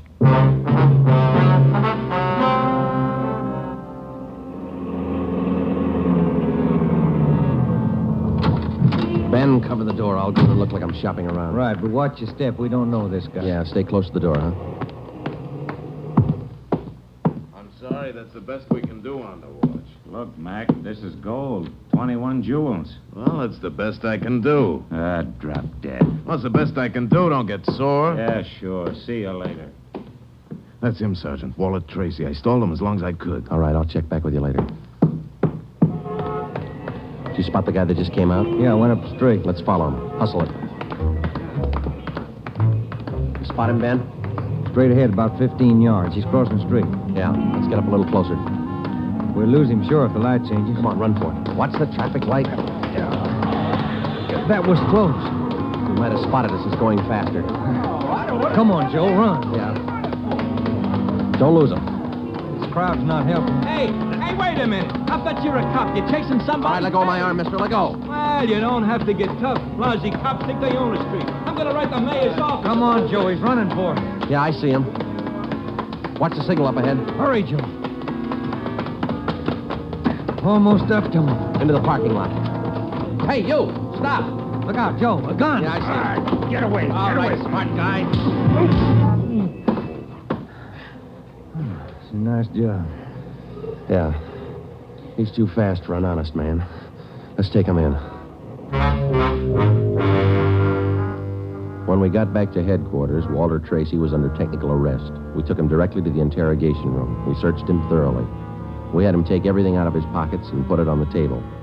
Then we had him take all the money he had in his wallet, count it out, and hold it in his hand. What is all this routine? That's all the money you have on you? $47.17, right? Yeah. Okay, keep it in your hand. Ben, shake him down. All right, Tracy. Take off your coat, shirt, tie, and your shoes and socks. What kind of a pitch is this? I'm no hood. Take them off. Two-bit cops. You're not pinning anything on me. I don't care what you do. Sleeves, pockets, lining. Nothing in the coat, Joe. Get his shirt. Take it light with the threads, huh? Costs money. How about the trousers, Ben? Let's see. Cuffs, pockets. No. Let me get the belt. Zipper on the inside of the belt? No, it's clean. Shoes are okay. All right, Tracy, let's see the soles of your feet. I hope you don't mind. They're dirty. Why don't you take a shower? Let's see. All right, Joe, nothing. Put your clothes back on. Yeah, thanks. All right, you. What's your name? Huh? I said, what's your name? You telling jokes? Walter Tracy, you know that. Your real name. How old are you, Tracy? 27. Where do you live? No place. Just got in town a couple of days ago. Where are you from? Salina, Kansas. Where you been sleeping the last 2 nights? The park, Pershing Square. Clothes don't show it. Pretty natty. I had 'em pressed. Where? Down by the square. I don't remember. You ever been arrested before? No. Where'd you get this gun, Tracy, the one you pulled on us? I didn't know who you were. Could have been a couple of hoods. You kind of look like it. Where'd you get the gun? I won it in a crap game coming out on the train. Where'd you get the watch? Graduation present. You want to run a make on him, Joe? The gun and the watch? Yeah, I'll call him. Go on, check. You can't prove a thing. Pawn shop records, Gilmore. Gil, is Friday. Can you give me a make on a watch? Sure, Joe, go ahead. Time Master, yellow gold, man's wristwatch. Okay. Case number 716F23. Right. Movement number B351708. Got it. Okay. Now give me a make on this gun, huh? 32 S&W automatic. Serial number 579461. Okay. Call me back? Right. What's your station number? 2572. I'll ring you, Joe. Thanks. Having fun? What'd you do with all those jewels you stole? When do I get out of here? I don't think you're going to get out. You got nothing on me. How tall are you, Tracy? Get your tape measure. 5'9". How much you weigh? 140. I'm 27. My name's Walter Tracy. I come from Salina. I've been in town 2 days, and I don't know what you guys are talking about. You sound smart. You don't act it. And you're flying blind, copper. What'd you do with those jewels you stole? I don't know what you're talking about. What color are your eyes? I don't know. I'm colorblind. What color would you say your hair is? You colorblind, too? You ever been arrested before? Straighten out. He asked me that. I'm asking you. No. You ever done any big time? No. All right, I don't care if you level with us or not. We're going to make you on those prowl jobs, all 19 of them. Sure. You guys are smart. You got in Los Angeles 2 days ago, is that right? Yeah. You don't know anything about any jewel thefts. That's what I said. And how come your name and your handwriting's on the account books in 4 pawn shops in Los Angeles? It's not mine. You can't prove it. We can, Tracy. Come clean. What'd you do with the stuff you stole from 1250 Moraga Drive, June 5th? I didn't steal any stuff. What'd you do with the rings and watches you took from 1400 Placerville Road, June 9th? I wasn't in town. What'd you do with the diamond dress pins you stole June 13th, 123 South Van Ness? Did I do that? You're not only kinky, you're a bad liar. You prove it. Order get you a sawbuck, your prince bounced, Tracy. Our handwriting man's gone to work on those signatures of yours. You haven't got a chance. Now, come on. Where'd you hide this stuff? You can't prove a thing. Where'd you say you've been sleeping the last 2 nights? In the park, Pershing Square. You want a map? Clothes sure look nice. I said I had 'em pressed. But you can't remember where. No, I can't remember where. That a crime? Friday talking. Joe, this is Gilmore. Here's the stuff you asked for. Let's have it, Gil. No make on the watch, no make on the gun. Okay, Gil. Thanks a lot. Yeah. You're in up to your neck. You said that, didn't you? You're gonna talk, Tracy. Kind of tired. All right, we'll let you sleep on it. Come on, Ben. Let's book him. Right. I'll get your jobs, coppers. Sure. Come on. We took Walter Tracy to the county jail and had him booked on suspicion of burglary. He was still sullen. We knew we had the guilty man. Now we had to prove it. As it often happens, the victims never see the burglar. They only know he's been there. They can't identify him, but they can identify their property. Our job was to find the property. When we did, we'd have Walter Tracy. And the 19 victims would have their property returned. But Tracy wasn't talking, and we knew he'd never talk unless he thought it might help him. We took the problem to Ed Backstrand. Smart punk, Skipper, but he's done time before. How do you know? Tried him out last night when we brought him in. He talks like it and he acts like it. But he won't cop out. Are you sure? He won't talk in 100 years. He knows he's got us in a spot. Well, one thing's sure. We're not going to send him up without finding the loot first. He's planted this stuff somewhere in this city. We've got to find it. Ben and I have got an idea, Ed. It's not going to be easy, but it might work. What is it? Tracy tried to soak some of the stolen property at 4 separate pawn shops in the downtown area. Yeah? At each one of those 4 pawn shops, he gave a local address. Now, we're sure he must have a room or an apartment someplace in town. All right. Where? That's where guesswork comes in, Skipper. Every one of those addresses he gave falls within a certain area. How big an area? Oh, you got that street diagram, Joe? Yeah. Here it is, Ed. From Figueroa here to San Pedro, and from Pico down to First Street. The area's about 12 blocks wide, 14 blocks long. That's a lot of territory. How are you going to cover it? On foot, we'll take Tracy with us. Plenty of legwork. You sure it's the answer? We got to find the stuff, and it's the only way we can figure it. Hotels, apartments, rooming houses. There must be hundreds of places he could stay in that territory. It'll take a couple of weeks. Yeah, on foot it will. All right. It's tough, but it's your idea. Go to it. An hour after we left Chief Backstrand, we got Tracy out of his cell in the county jail and started our canvass of the appointed area. We took the usual precautions and handcuffed Tracy's wrists to our own. We started the search for his hideout at First Street in Figueroa. It was a warm day in Los Angeles.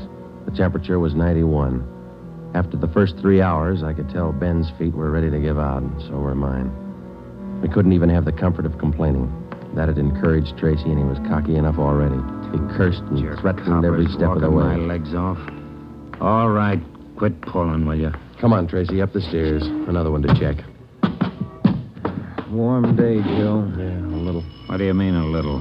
Must be 110. Yes? What is it? You the manager? Yes.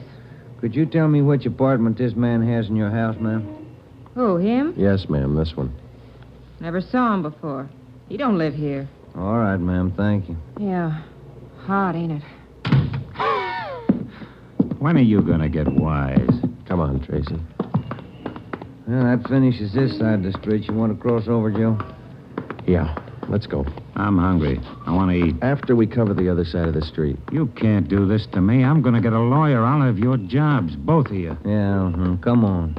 We only got a couple of hundred places to cover.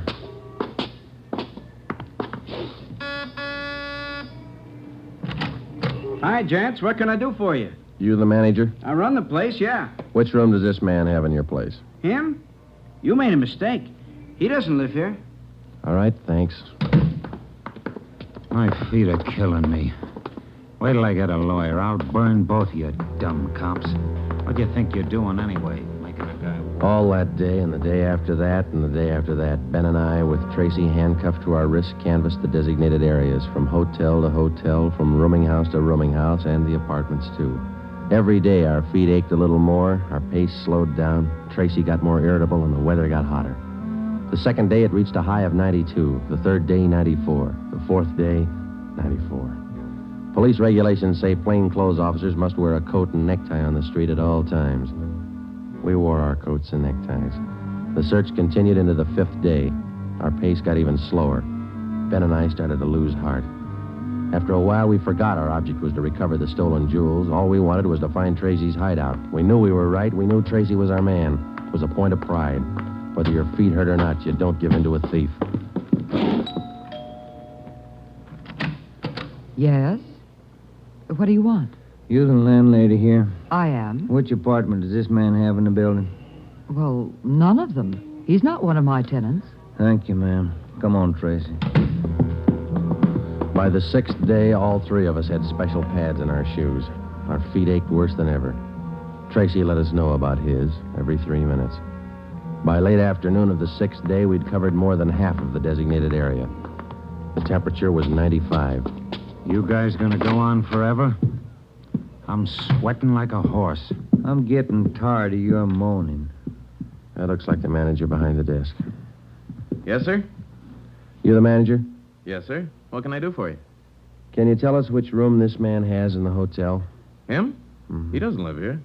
Hey, you fellas look awfully warm. Like to cool off in the lobby? We're air-conditioned. No, thanks. I'm hungry. When do we eat? You're always hungry. You got the biggest mouth on a cop I ever saw. Oh, All yeah. right. Yeah. I'm hungry. I want to eat. Now. Wait till I give this story to the papers. Mistreating innocent guys. They'll break you. All right. Come on, up the stairs. I'm going to get a lawyer tonight. I'll show you. Yes? Why, Mr. Baker, where have you been? We questioned the landlady, a Miss Elizabeth Hunter. She told us that Baker, alias Tracy, had rented an apartment from her about 2 months before. That's all the information she could give us. Tracy clammed up. He would admit nothing. We asked Miss Hunter to accompany us as a witness. We took the elevator up to Tracy's apartment on the 6th floor. Miss Hunter, Tracy, Ben, and I. Down this way. Here. Do you want me to open it? Please, Miss Hunter. There's a girl. Walter? What is it, Walter? I told you to get out of town if I didn't come back. I didn't want to leave. I didn't want to leave without you. I thought you slept in the park. Take a jump. Where's the stuff hidden? All right, Ben, handcuff him to a chair. The girl behind him. We'll find the stuff ourselves. All right, Tracy. All right, you're next. I haven't done anything either, so you can't prove it. Billy, shut up. That's better. No talking between you two. If there is, we'll separate you. All right, Ben, you take the living room here. I'll try the kitchen, and get a window open. It's hot in here. All right. Sergeant, you will be careful of the furniture. Yes, ma'am. I had no idea. You, Mr. Baker, of all people. Don't talk to him, please, ma'am. Oh, yes. Tin cop. Why don't you spell? Ben, look. It's only the beginning. He's got the stuff scattered 7 ways for Sunday. We're going to need help. In the milk bottle? Yeah, 2 rings, 3 loose diamonds, and this bottle of mayonnaise. We found some kind of a brooch in it. A couple of watches taped to the underside of the kitchen sink. All right, you. Convinced? Okay, Ben, call Backstrand. There was a definite possibility that Walter Baker, alias Tracy, had stored some of his stolen loot outside his apartment. We stood little chance of ever recovering it unless we got him to break. Ben called Chief Backstrand, and in 10 minutes he arrived at the apartment with another man from burglary detail, George Levine. Together we went over the 4-room apartment foot by foot.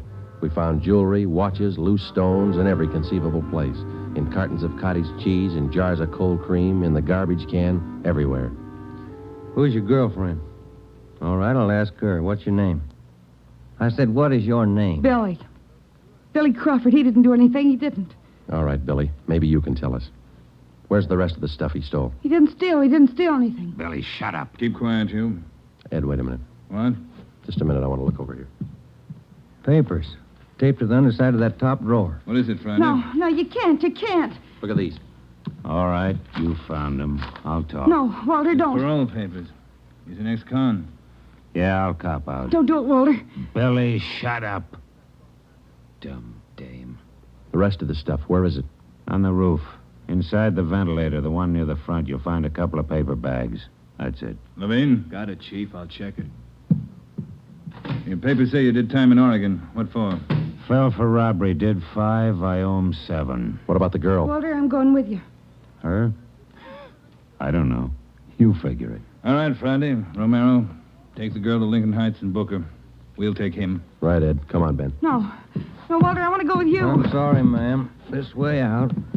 All right, easy, lady. No, wait a minute. Just a minute. Walter? You're a dumb dame, Billy. So long. Walter. All right, come on, let's go. What's the matter? You feel all right? He lied. He said he loved me. He lied to me. Don't feel hurt, lady. He lied to everybody.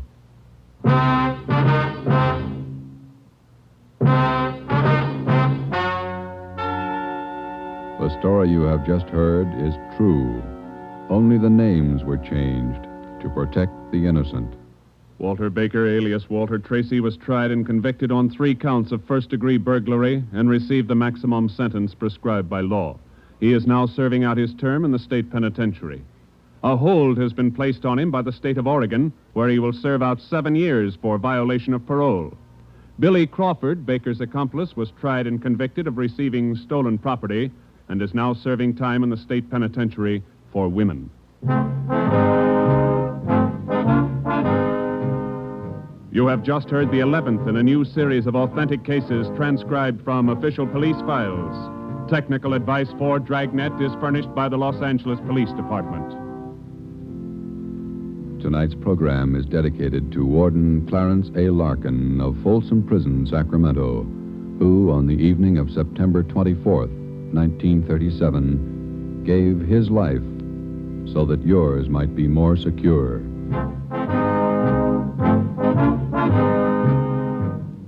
Dragnet came to you from Los Angeles. If you enjoyed tonight's production of Dragnet, you'll want to listen this Saturday evening to a pair of adventure shows featuring two well-known Hollywood personalities. You'll enjoy Brian Donlevy, star of Dangerous Assignment. Also on Saturday's schedule is Richard Diamond, private detective, as played by the screen's romantic tough guy, Dick Powell. Listen to both of these exciting programs this Saturday over most of these same NBC stations. This is NBC, the national broadcasting company.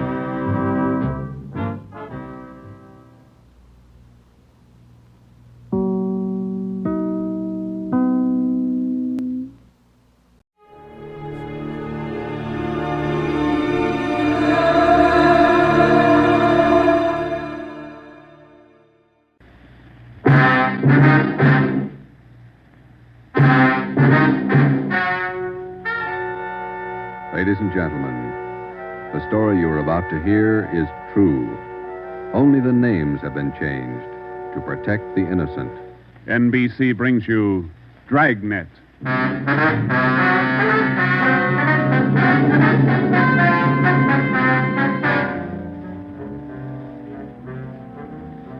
You're a detective sergeant. You're assigned to homicide detail. A gang of quick-trigger gunmen have moved in on your city. They've given public notice that they'll kill the first cop who tries to take them. You know the risks, your job. Apprehend the suspects. Dragnet, the documented drama of an actual crime, investigated and solved by the men who unrelentingly stand watch on the security of your home, your family, and your life. For the next 30 minutes, in cooperation with the Los Angeles Police Department, you will travel step by step on the side of the law through an actual case, from beginning to end, from crime to punishment. Dragnet is the story of your police force in action.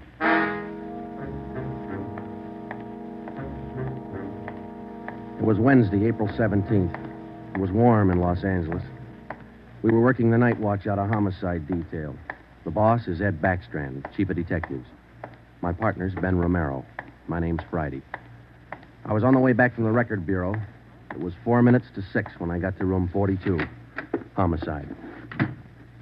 Say, Ben, I pulled a package on the Raymond killing. And that proves you can still read, Friday. He said it, Joe. Your pal, Fred Lindsay. Hiya, Fred. What's doing? Busier than you are. We know what we're looking for. Just having a little trouble finding them. That's the way it is with automobiles. They misplace so easy. Not normally, they don't. We got a small-size epidemic on our hands. Well, don't let us keep you, Fred. Just ducked in here for a breath of calm air and to invite you to dinner for the last time. The wife and I are still waiting for the first time. How about it, Joe? Ruth's got a new pressure cooker. Your sister-in-law visiting you again, huh? No, on the level. Not selling a thing. Come on. Who is it this time? My cousin. But she's awfully pretty, Joe. Oh, why do you guys insist on trying to marry me off? Me and Fred went down fighting, but it kind of grows on you after a while. Now, tell me, what is it about a married man? Just can't stand to see one single man left in the world. How about it, Joe? Tomorrow night at 7, okay? Okay. Tell Ruth I'll be there. It figures that he's got to run out of kinfolks pretty soon. Fine, we'll be expecting you. Got a stakeout tonight, but tomorrow I'll be clear. Anything big? Nothing definite, Ben. Just to follow up on those stolen cars. See you, men. So long, Lindsay. Joe, you'll like my cousin. Oh, never say die. What a character. You just catnipped women, Joe. Yeah. Well, here's that Raymond package. Let's check those dates that Backstrand wanted, huh? Wednesday, April 17th was just routine. A dinner date I tried to get out of, some paperwork that the chief wanted done, and a hot, sticky day. Too hot to wear a suit of clothes. Sometimes it's like that. A day starts out being routine. By the time it comes of age, it's got a personality all its own. At 10:23 that night, Ben and I were just finishing up the paperwork, and Ed Backstrand opened his office door. Friday, Romero just got a hotshot call. What you got, Skipper? Hold up and shooting at Hooper and Esperanza, code 3. Code 3. That means red light and siren. It was 10:32 when Ben and I pulled up at the corner of Hooper and Esperanza. It was a bar in the basement of a building on the south side of the street. A radio car was there, and the two officers were holding the crowd back. A man was talking to one of the officers who turned and pointed to us. As Ben and I got out of our car, the man hurried over to us. You're the detectives? That's right, Sergeant Friday. My name's Cummings, R.L. Cummings. I own the bar. This is terrible. There was a gunfight downstairs. Uh-huh. Come on. Where's the ambulance? One of the officers in the radio car said we needed the coroner. Did you see the actual shooting? No, I didn't. Here's the fellow that was shot. Oh, there's Jones from the crime lab. Hello, Friday. Romero. Hi, Lee. What do we got here? Pretty bad. Looks like a shotgun. Close range. He really got in the way of it. Ben. Yeah. It's Fred Lindsay. Motor theft. He was on a stakeout, Lee. Tell us about it, Mr. Cummins. You know this fellow, Sergeant? Yeah, we know him. What happened? We had a holdup tonight. 3 men. Yes, go on. Well, business was good, real good. We had a large crowd, and I was happy about that because I've been trying to sell out for a long time now. I've been showing the place to different parties all week long. I had a fellow coming over tonight to take a look at it. What time was that? Oh, a little less than an hour ago, about 9:30. I see. Go ahead. It was almost time for this man to show up, so I called Eddie, that's my bartender, and I told him to kind of keep a lookout for the man because I was going back to the office to get the books ready to show. You know how it is when you want to sell a business.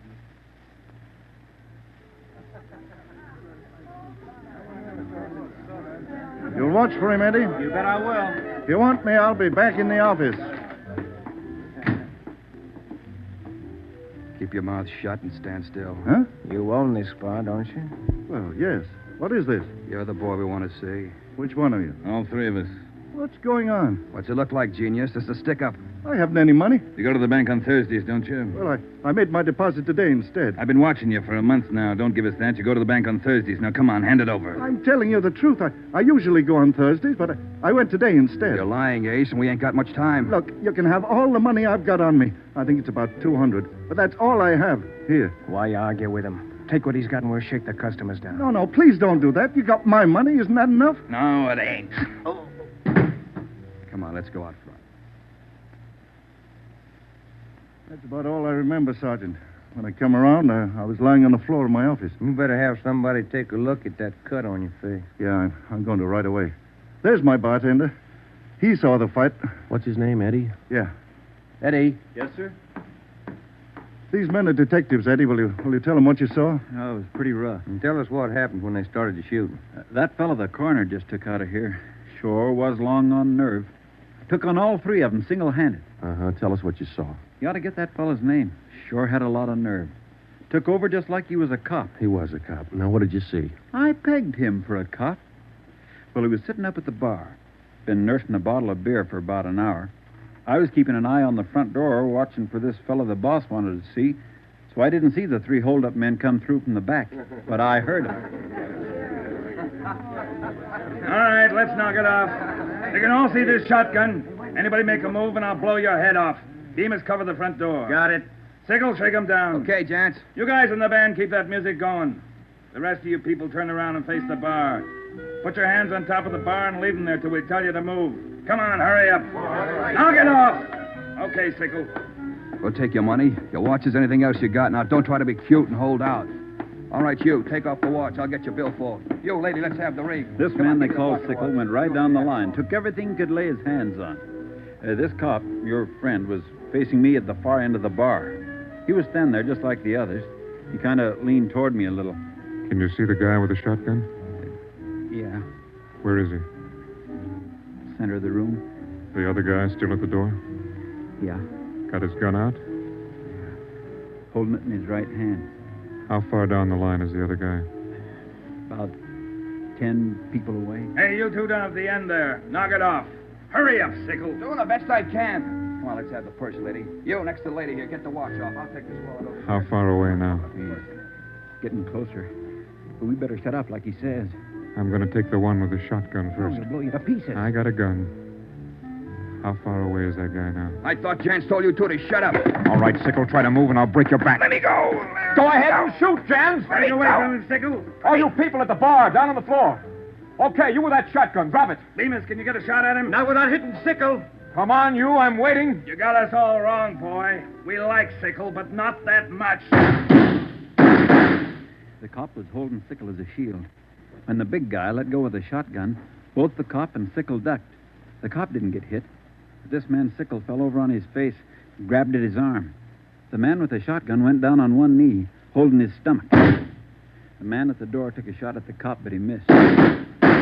Then the cop fired 3 shots at the man by the door.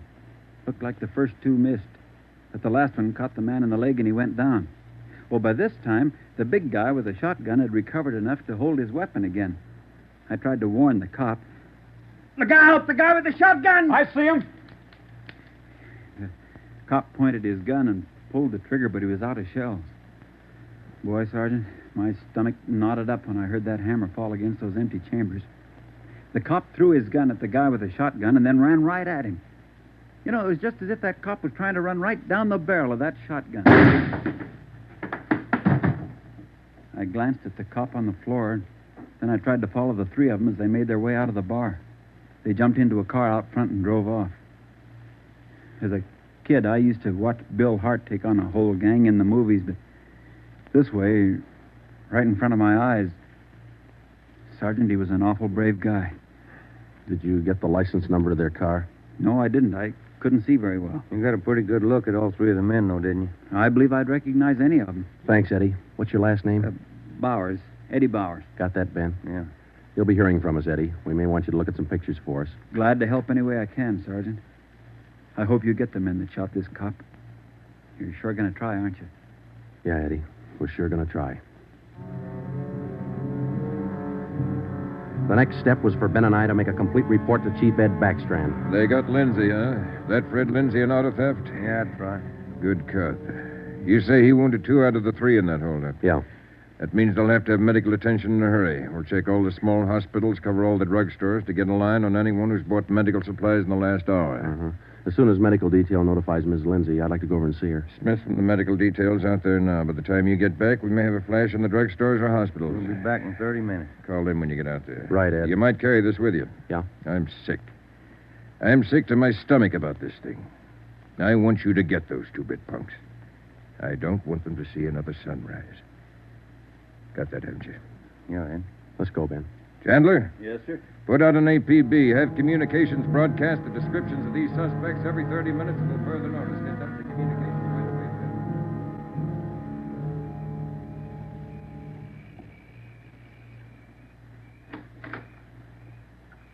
Hello, Joe. Come in. Thanks, Ruth. Sit down. Ruth, you know how we all feel.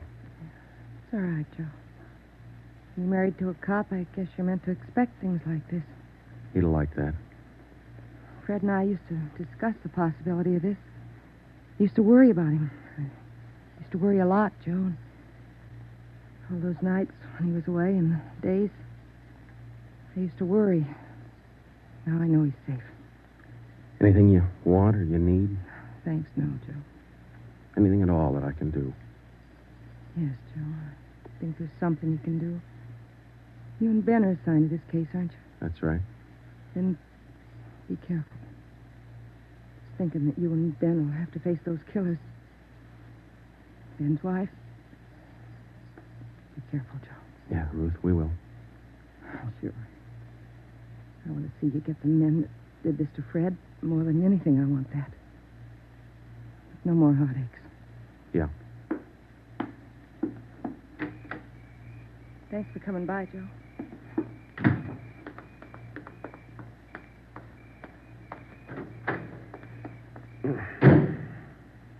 How'd you take it, Joe? Let's go.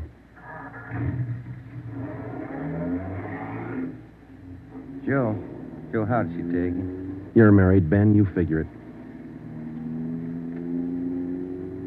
It was 11:30 when we got back to Central Division. As we walked into the squad room, Backstrand was waiting for us. Friday, we just got our first lead. We've located a druggist who said he sold some medical supplies to a man about 45 minutes ago. There's the address. Pretty close to the scene of the shooting. Hop out and see him right away. The Rex Pharmacy was exactly 14 blocks from the Red Feather Bar where the shooting took place.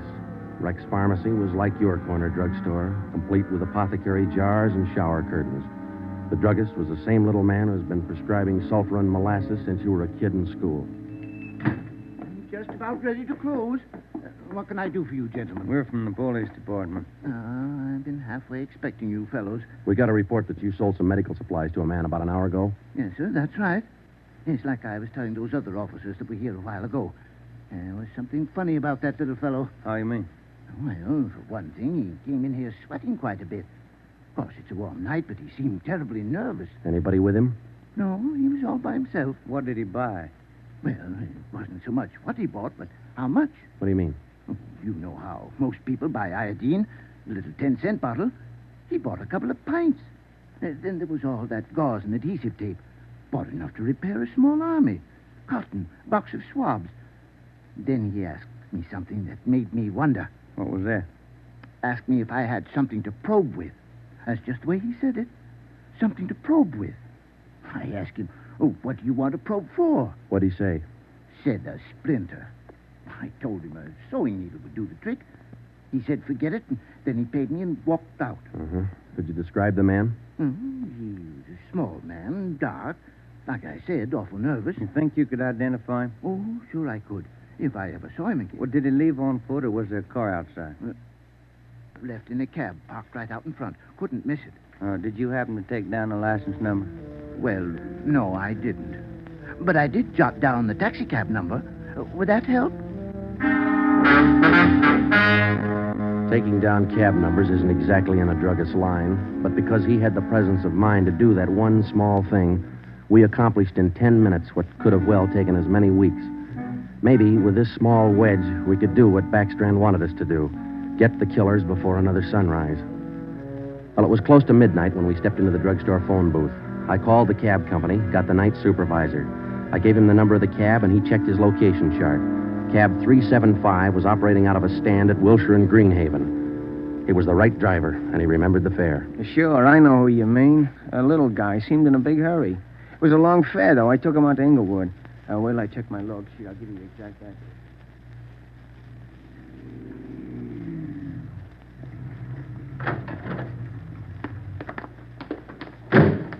Here it is, Joe. 1523 Imperial. It's the room and half. Yeah, come on. We'll check with the landlady. Kind of late, Joe. Yeah, let's stand away from the door, huh? Might not be the landlady who answers. Yes, what do you want? Police department. Oh, well, just a minute. Let me see your badge. There you are, ma'am. I'm Sergeant Friday. This is Romero. Homicide. All right. Now, what do you want? I run a good, clean rooming house It's here. not the house, lady. It's one of your tenants. Which one? That's what we want you to help us on. Look, do you men know what time it is? Come back here in the morning. Sorry, this can't wait till morning. Well, I'm not going to invite you in. We'll talk right here on the porch and keep your voices down. My tenants work during the day. Whatever you say, ma'am. Now, what is it you want to know? We're looking for a small, dark man. Well, I got 3 here. Could fit that description. No, he came in late tonight, about 45 minutes ago. I wouldn't know about that. I don't spy on my people. This is very important. You'll have to keep your voices down. Sorry. He's dark and he's small. Oh, I didn't just say he was dark. You must mean Mr. Tyndall. What's he done? What's his room number? He's in room 10, but I can't allow you to tramp up and down the stairs at this hour. You'll wake all my roomers. We'll be as quiet as he wants us to be. Now, what do you mean by that? Is there going to be trouble? I don't know, lady. Where do we find number 10? The end of the hall, last room on the right, and keep your voices down. If you'll just wait in your room, lady, we'll call you if we want you. Okay, here we are. If I keep the door clear, Ben, we might have trouble. Think they all in there? We'll know in a minute.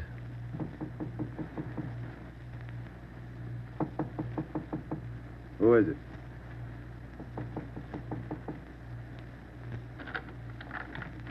What do you want?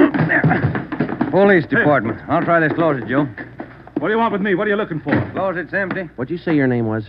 Tyndall, Bob Tyndall. New name, but same face, huh, Joe? Yeah, how long you been out of jail, Tenny? My name ain't Tenney, it's Tyndall. Your name's not Tyndall, it's Sam Tenney. We sent you up on a robbery charge 4 years ago. Now, isn't that right, Tenny?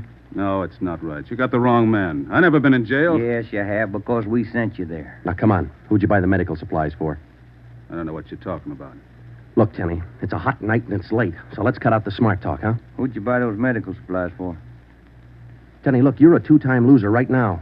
Who are you shielding? You got nothing on me? I ain't done a thing. We can prove that you bought those supplies tonight, and it can go kind of hard on you. So let's open up. I haven't been out of this room all night long. We got a druggist and a cab driver who will make a liar out of you. I still don't know a thing. That cab driver hauled you home here 45 minutes ago. Where were you? I was out on a date. Is that who you bought the medicine for? Ben, call the druggist and get that cab driver. We'll take Tenny downtown. All right, all right. All I did was buy the bandages and stuff. I got nothing else to do with this. Who'd you buy the stuff for? Now, you know everything else. You figure it. Oh, now look, punk. We know there were 3 of them. One of them killed a cop. We're going to get to him, and Tenny, you're not going to stand in our way. They killed somebody. They didn't tell me that. Who didn't tell you? I don't want any part of murder. I'm going to tell you who it was, but I'm clean. I got nothing to do with it. I was trying to help him out of a jam. Who were you trying to help? It was Roy Bemis, Charlie Sickle, and Red Jans. They didn't tell me nothing about murder. Well, why'd you help? They offered me a pretty good piece of change to run an errand for them. You know I got paid for. That's all I had to do with it. Where did you deliver those medical supplies? I have to tell you that. I'm afraid of Jans. He's awful free with that shotgun. We'll give you protection. Now, where are they? Can I go to jail till you get them? You'll get protection. Give us the address. It's an apartment house. You'll get protection. Give us the address. It's an apartment house. Just around the corner from here. The Blue Eagle. We took Sam Tenney down to Central Division with us. On the way downtown, he told us that Red Jantz and the other 2 had their room at the Blue Eagle barricaded. Tenney said that they told him that they'd kill the first cop who tried to take them. Well, we knew they were wounded. He told us that Sickle had an arm wound, Bemis got it in the leg, and Jantz had a slug in his side. We figured they'd be weak from the loss of blood, and we could take them easy. You'll never take those guys easy. Sure, they lost a little blood, but they had enough fight left to stack that room. And they got enough left to kill you if you try to take them. On the way to headquarters, we stopped at an all-night drive-in and called Ed Backstrand. We told him we had a radio car watching the Blue Eagle. We gave him the whole story and told him we were on our way in. By the time we checked into Homicide, Ed had the plan all mapped out. It was 2:25 a.m. Here's the map from the city engineers. It's one city block bounded on the north by Hawthorne Street, on the south Lawndale Avenue, on the east 16th Street, and to the west 17th. The Blue Eagle apartment house is right here, on 16th and Hawthorne. West of the Blue Eagle is a private residence. South of the Blue Eagle on 16th is a vacant lot. There are 12 apartments in the building. The men we want are on the second floor, number 11. And that apartment faces east on 16th. How do you want to handle it, Ed?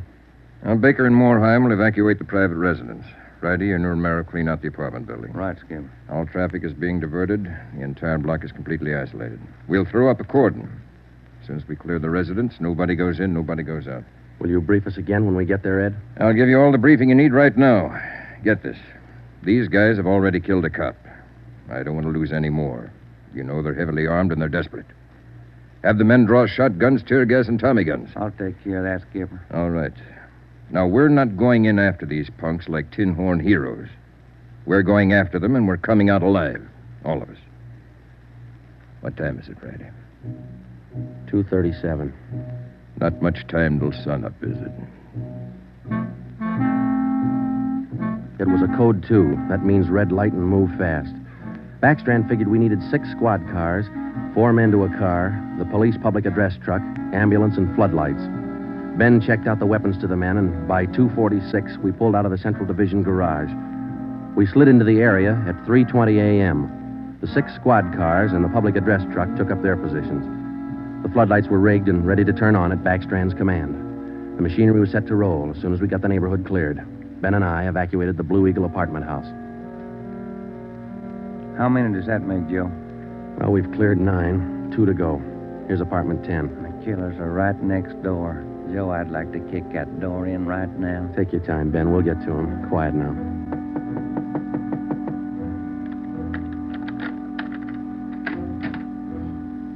Yeah, what is it? Police department. May we come in? Yeah, of course. What's the trouble? No trouble. We're evacuating the building. Now, we'll have to ask you to leave by the back door. We'll notify you when to return. Please leave quietly and lock your door. What's going on? No time to explain. Thank you very much for your cooperation. Okay, now, we'll skip 11 and go to 12. Yeah.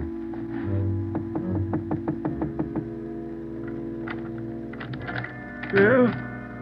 Who are you? Police department. Can we come in? Sorry to disturb you at this hour. We're evacuating the building. Please hurry and leave quietly by the back door. You'll be notified when to return. Lock your door when you leave, thank you. It was 4:10 a.m. Everything was set now. The neighborhood was completely cleared. The entire block was empty except for apartment 11 on the second floor of the Blue Eagle. I left Ben to watch the door of apartment 11. I went downstairs and across the street to join the rest of the men. It was Ed Backstrand's show from here on. That's it, Ed. All set. Baker, Moorheim, All clear? All clear, Chief. Baker, you and Morheim take 3 men and cover the rear of the building. Right. Is that detail covered Hawthorne Street? They're all set, Ed. How about the vacant lot? Taken care of. The rest of you men? Yeah. Friday and I are going into the building. We'll try to get him to come out now. Johnson. Yes, sir? Come with us and keep us covered. Let's go.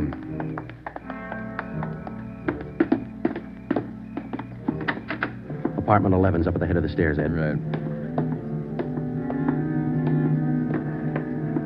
Any action, Romero? Not a thing, Skipper. Keep down, all of you. I'll try to get him out. Gents, Bemis, Sickle, you're all alone. The building's clear. Come on out with your hands behind your head.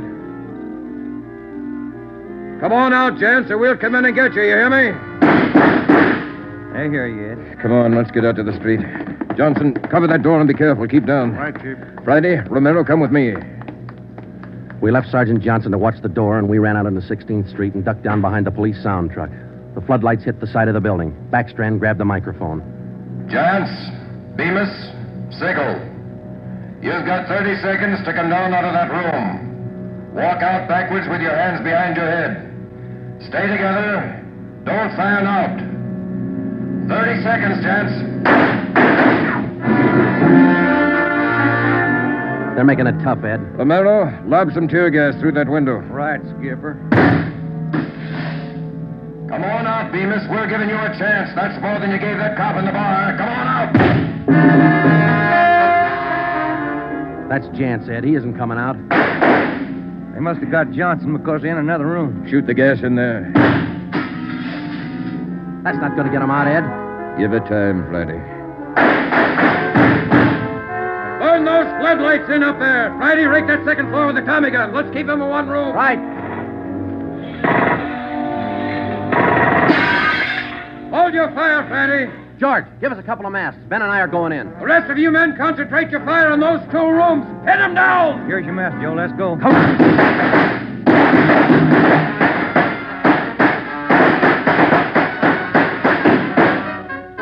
Put that mask on, Ben, and keep down. Yeah, wait a minute. Somebody coming down the inside stairs. Duck, Ben. He's got a gun. I got one, copper. Get out of my way. Stop it, you. You haven't got a chance. I'm coming through, copper. I think I stopped him, Joe. Can you see Johnson? No, it's too much gas in there. All right, you two up there. We got one of you. The other 2, come on out. Joe, think we got him? I don't know. Can you see Johnson? No, Joe. It's still too thick in there. I'm going in, Ben. Cover me. Come on. We know there are 2 of you up there. Just one, copper. Throw your gun down the stairs ahead of you. Hurry up. Shotgun, Joe. Jance. I see him. I'll take him at the foot of the stairs. All right, I got my hands up. I found Johnson, Ben. All right, Jance, outside. Come on. Move. Put the handcuffs on him, Ben. I'll cover you. How's Johnson? I don't know. Ed, get the ambulance crew over here. Jance, who's this other guy we got? Bemis. How about Sickle? I said just one, didn't I, copper? Never mind the smart talk, Jance. Now just answer the question, huh? Sickle wanted out of it a long time ago, so I let him out. He's upstairs. I let him out the back way. Mean you shot him? He wanted out, didn't he? All right. We'll take him in. Johnson's in the ambulance. I'll see you in the office. Yeah. Right, Skipper.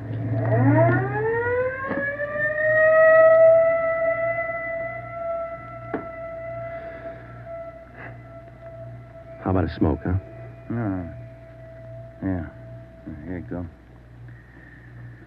Backstrand said he didn't want those men to see another sunrise. Yeah. 5 minutes to 5, Joe. Sun ought to be up. Yeah. But look, Ben. It's cloudy. Guess we'll never know, huh?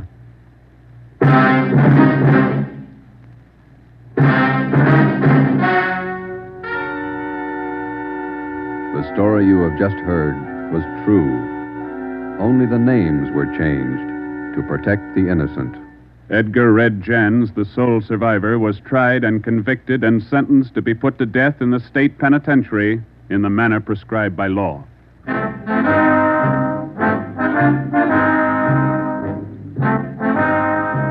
You have just heard the 4th in a new series of authentic cases from official files. Technical advice for Dragnet comes from the office of C.B. Horrell, Chief of Police, Los Angeles Police Department.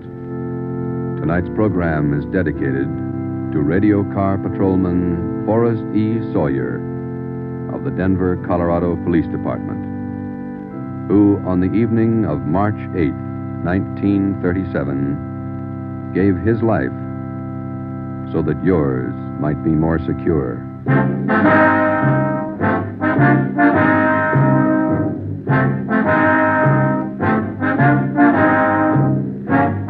Dragnet came to you from Los Angeles.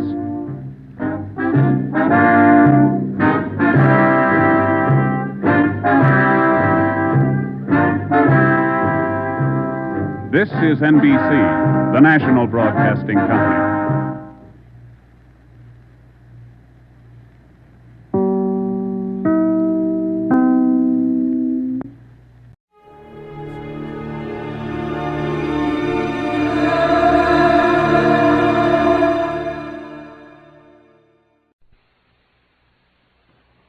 The National Broadcasting Company presents The Adventures of Sam Spade, Detective.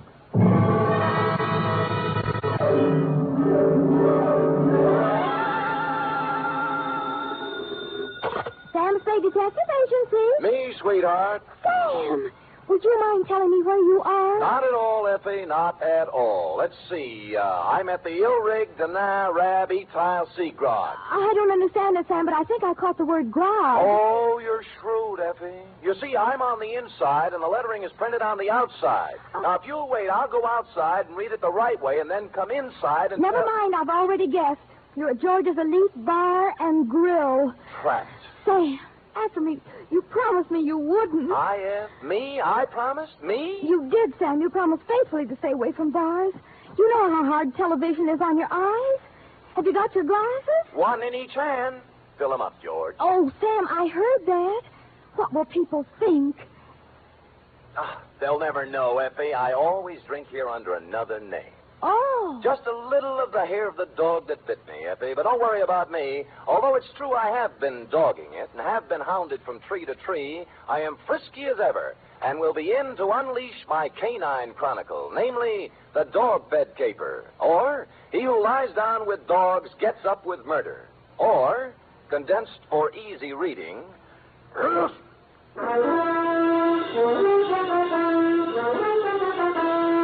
For NBC, William Spear, radio's outstanding producer-director of mystery and crime drama, brings you the greatest private detective of them all in The Adventures of Sam Spade.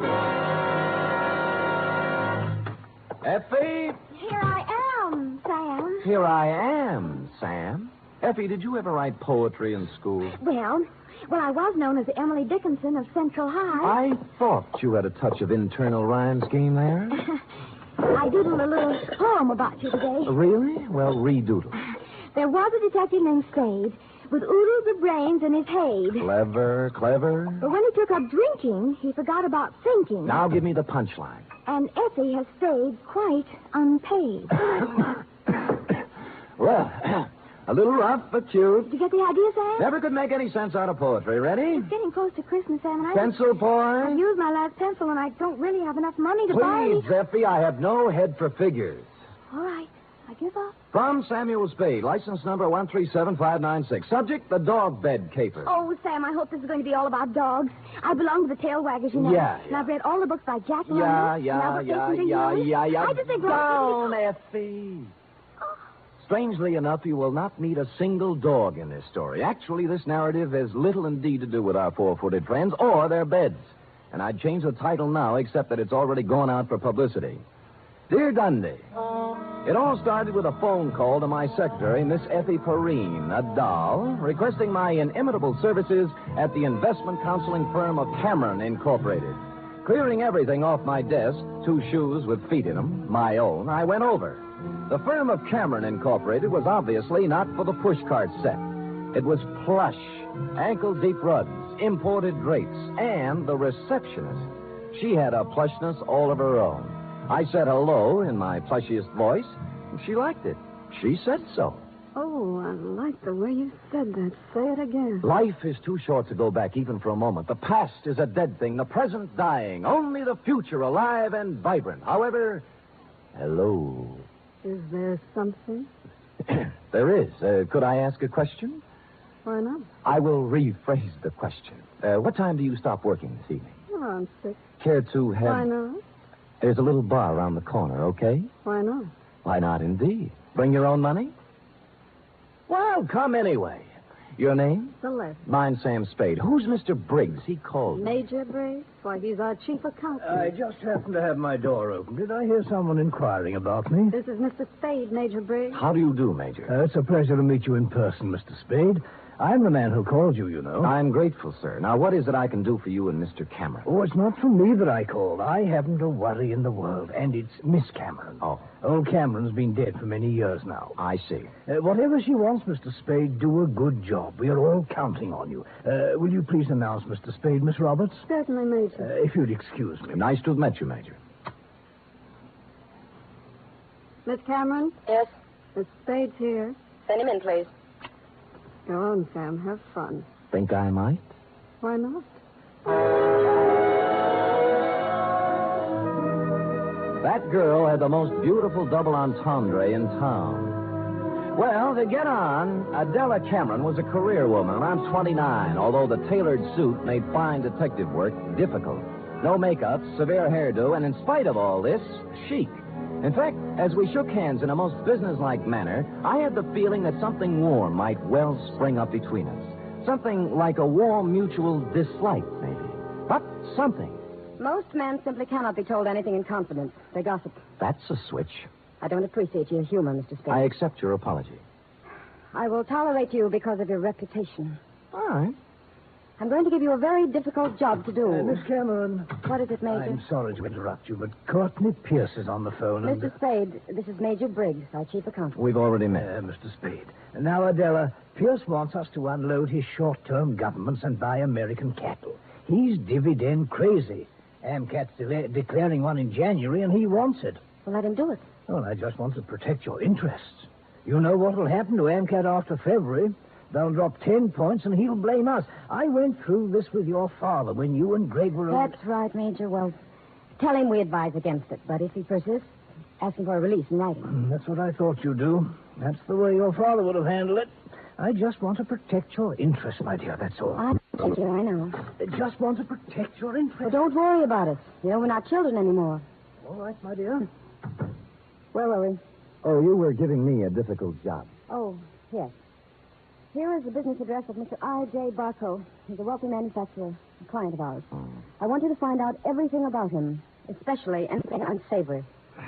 Sorry, I don't do divorce or blackmail cases. Mr. Spade, this is not a divorce investigation. All right, what is it then? Why do we want a client shadowed, I believe is the expression? That's it? Because we believe he is investing money through us for some racketeers. If that were true, we would, of course, have to drop him. But we don't want to lose his business just on suspicion. I see. Find out anything you can about him. I'll give you $50 a day in expenses, 1 week guarantee. Will you consider the job? I have considered and taken the job. By the time I'd reached the door, she had already forgotten me and was hard at work on some papers. Outside, I planned to dally a few moments in idle chit-chat with Celeste. But before I had the chance, I was accosted by a husky young chap whom I'm afraid was a Princeton man. What were you talking about in there, Spade? Oh, you have the advantage, sir. Who are you? Gregory Cameron. Now, come on. What was Adela telling you? Well, if you step to one side, you can walk around me and ask her. Look, don't pull that cagey private detective routine on me. I pack a little weight myself. Well, pack it somewhere else, sonny. I asked you a question. I expect an answer. There's your answer. Any more questions? He didn't feel much like talking then, and I was so irritated I walked out without saying goodbye to Celeste. When I reached the street, the white-haired old gentleman, Major Briggs, hurried out behind me. Mr. Spade, please don't think too badly of that boy. I've known him from the cradle. He's in a difficult emotional state at the moment. Sure. As far as I'm concerned, Major, it never happened. You're a kind man, Mr. Spade. I could tell that when I first saw you. You're just the sort of man Miss Cameron needs. Well, I hadn't looked at it that way. If you require anything, don't hesitate to ask me. I've been with this company 40 years before those 2 children in there were born, and I know how difficult life can be at times. I just want things to go well for them. I'll do my little part, Major. Bless you, son. Bless you.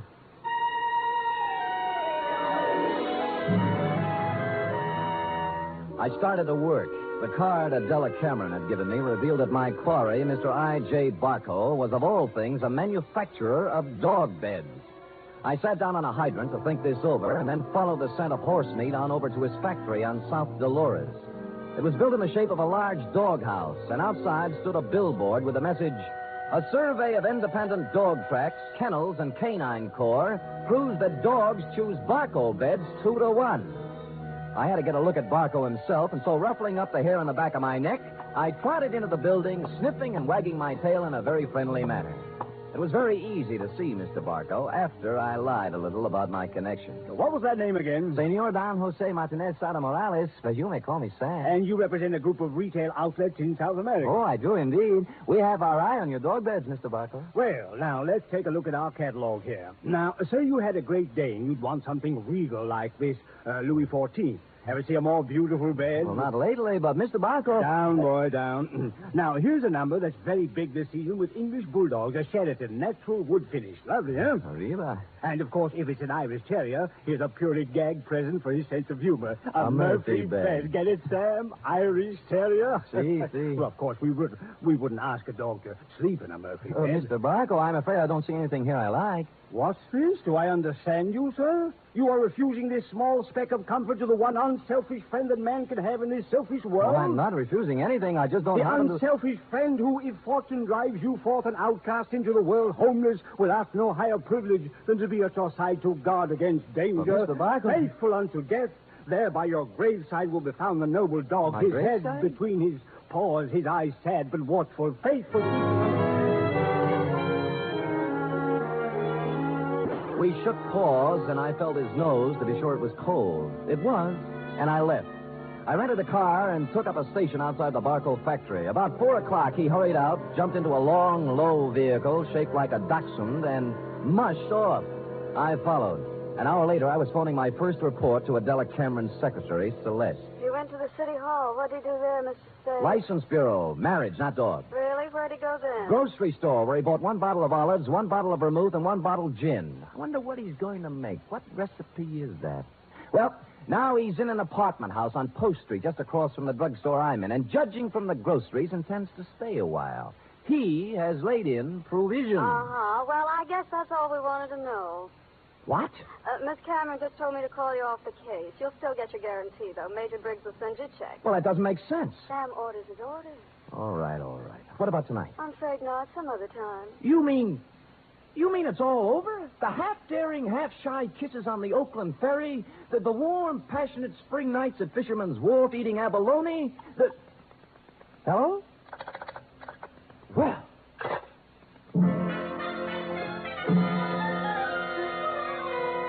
Puzzled, as who wouldn't be, I walked slowly back to my car. But before I had a chance to get in, I saw I.J. Barco hurry out of his apartment house. But he didn't enter his car. He came right for me. Spade! Just a minute, Spade. So sorry, my name is Don Jose Martinez Sada Morales yet. Don't kid me, Spade. I'm not as stupid as I acted today. Huh. Look, I know why Adela Cameron is following me, and you don't. And you'll never find out, any more than the other 4 detectives did. I was the 5th choice? Well, I shall speak with my agent about this. I'm going to tell her in person that this foolishness has to stop. If it doesn't, she'll live to regret it. One more thing. I presume you're going to follow me. Well, I'm turning right on Market and heading out to 1217 Ridgewood Place. You shouldn't have any trouble.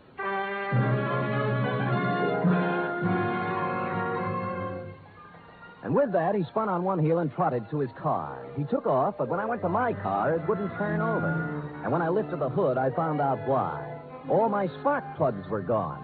I picked up a new set at a service station, looked up Adela Cameron's address in the phone book.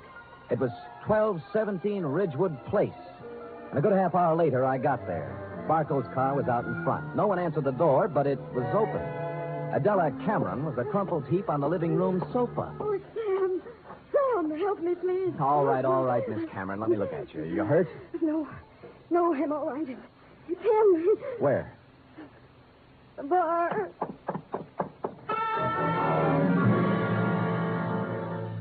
I hurried into the bar and was met with a strong odor of scotch.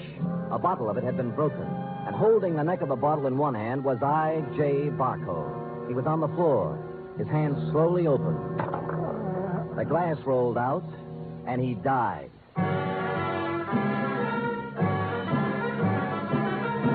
You are listening to the weekly adventure of radio's most famous detective, Sam Spade.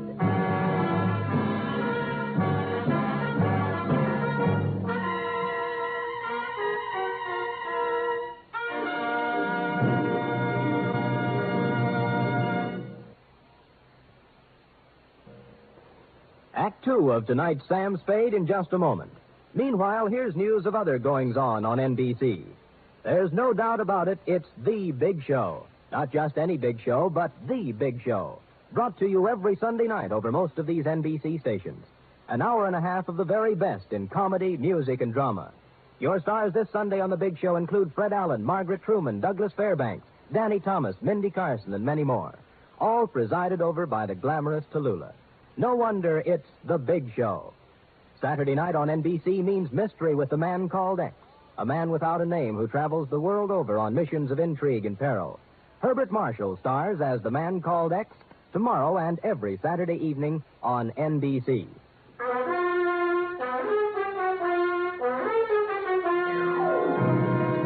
And now back to the dog bed caper, tonight's adventure with Sam Spade.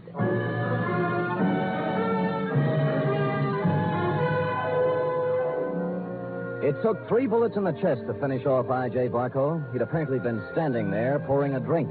Barco broke the bottle as he fell.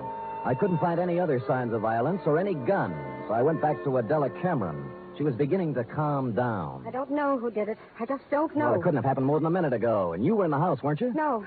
No, after I left my office, I stopped in the store for some things.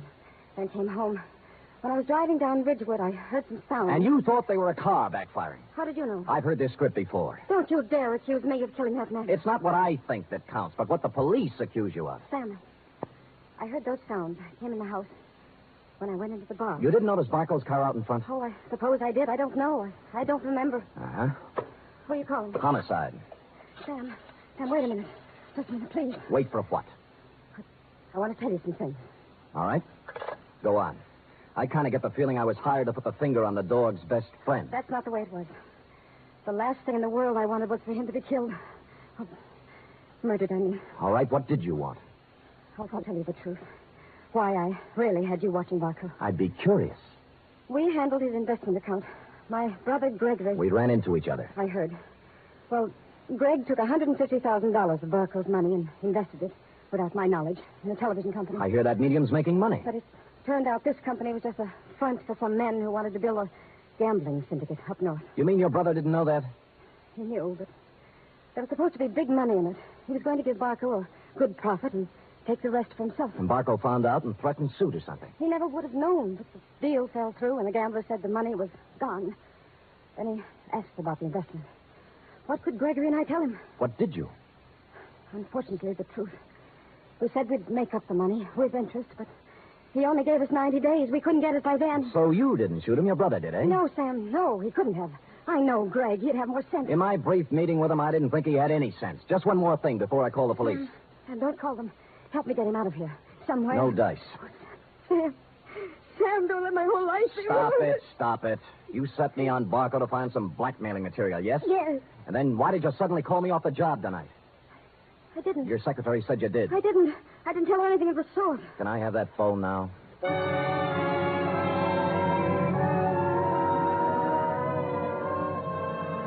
So I called you, Dundee. Before you arrived, I looked through Barco's pockets for something to do and came up with a picture of him and a girl taken outside a marriage chapel in Las Vegas.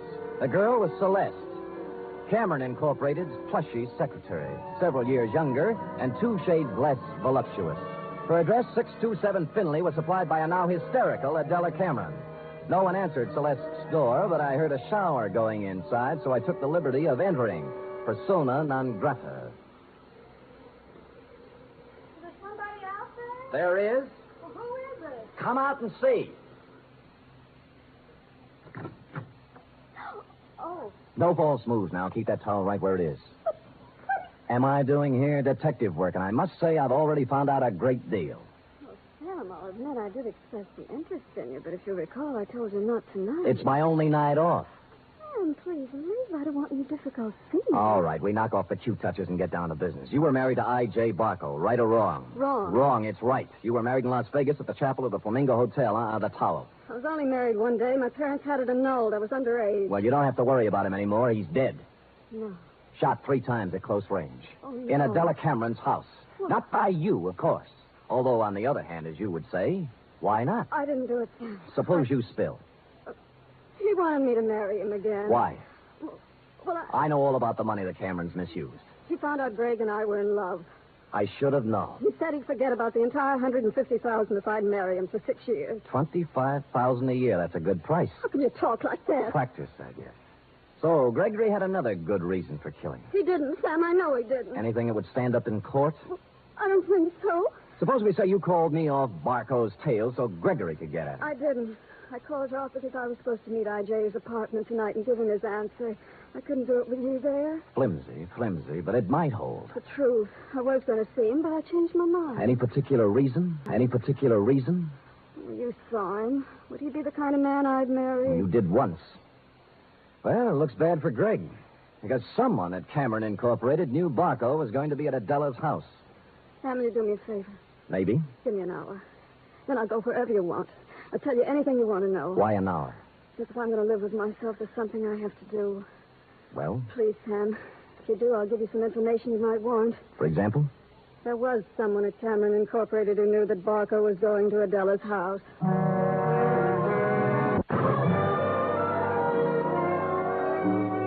She must have known I was going to wait outside and tail her, but she didn't, because without once looking over her shoulder, she emerged from her apartment house, slithered into her car, and led me directly down to the railroad station. She met a man in the waiting room, threw her arms around him, whispered something in his ear, and they hurried out to track 7.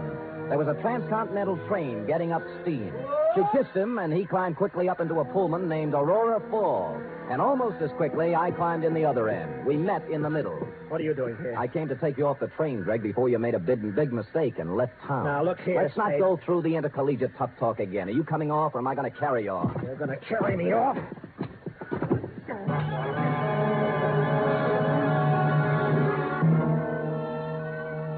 And I did. Celeste was gone, and he revived when he hit the cool air. I let him out of the station as unobtrusively as possible. Then we went down a side street to where my car was parked. That's where he began to show signs of life. Spade, look. You're all wrong. Guy's got a right to leave town when he wants to. I'm going to sue you from here to the city hall and back. Shut up and get in the car. Celeste just told me about Barco. You don't think I did that, do you? As I get it, you and Celeste were leaving town together, right? Yeah, she told me to go on and she'd come later. That was unwise of both of you. Come on, get in. Spade, I didn't kill Barco. Nobody said you did. Now, if you'll kindly get in the car and give me an address I want, and you know, we'll go see who did kill I.J. Barco.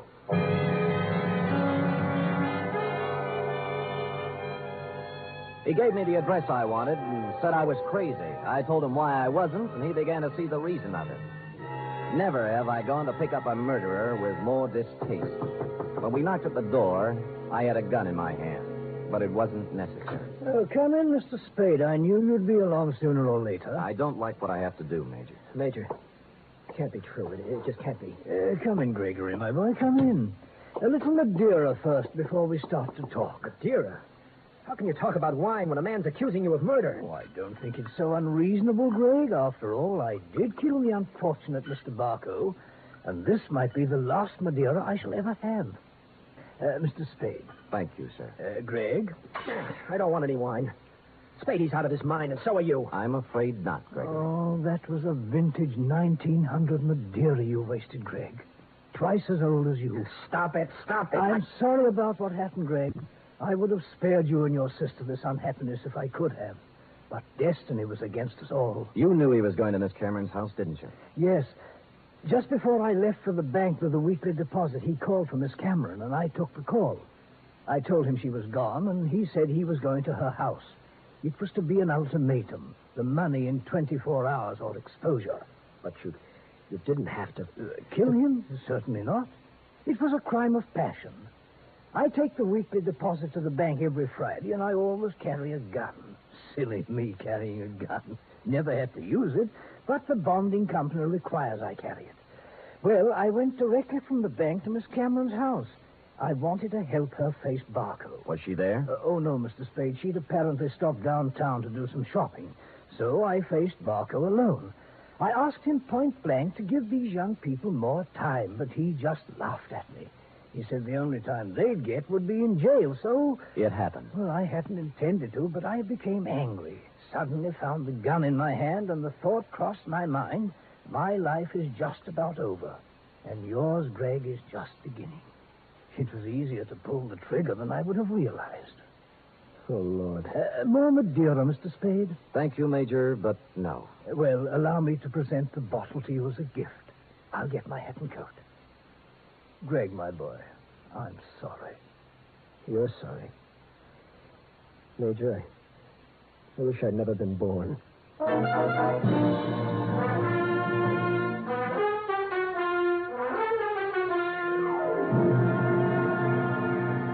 Period. End of report. Oh, Sam. I wish I hadn't either. Hadn't what? Been born. That poor, poor man. Yes, our racket. It is. And poor Gregory. He'll have to go to jail for something, too. He will, F. He will. How about typing it up? Well, I hate to, but I guess it's my duty.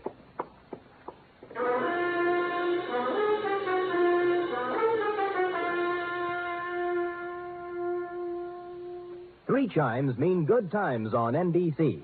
There's no cover charge at Duffy's Tavern. Just keep your dial on this NBC station this evening as Archie the Manager, played by Ed Gardner, and his remarkable friends serve up another Blue Plate special of grilled English language, fresh laughs, and whimsy a la mode.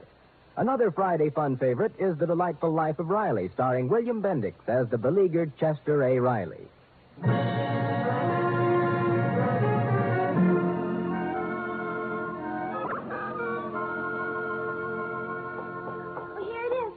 Now, let me see. Uh-huh. Murder's all in place. Gunshots indicated. Dundee's grammar edited. My astuteness emphasized. Yeah, you've learned your job well, Effie. Oh, I'm glad you're pleased, Sam. Wait a minute. What's this? What? P.S. Dundee, hands off Celeste Roberts. She's mine. Effie, what's the meaning of that? Well, you are going back to see her, aren't you? After the way she threw herself at you, no? Do you think she's my type of woman? Oh, Sam, I think every woman's your type. Every woman but me. Now, Effie, come here. Would I have you working in this office if you weren't my type? Guess not. Well, then let that thought be your comfort. The world can have all the Celeste Roberts it wants as far as... Oh, I can't go through with it. You see, Sam, you can have her if you want to.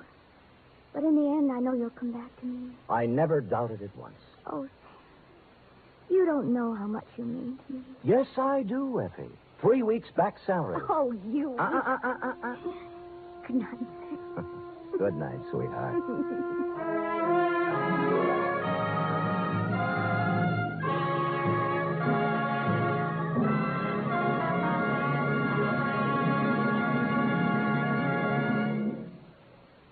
The Adventures of Sam Spade are produced, edited, and directed by William Spear. Sam Spade was played by Stephen Dunn. Lorene Tuttle is Effie. Script for tonight's adventure by John Michael Hayes and Dick Powell. Musical scoring by Lud Gluskin, conducted by Robert Armbruster.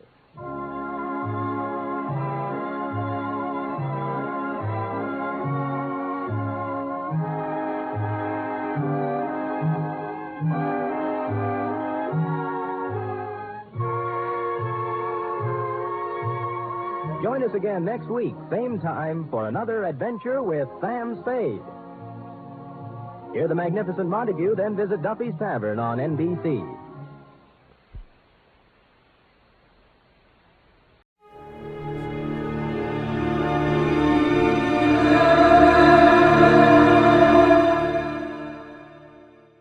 The Adventures of Sam Spade, Detective.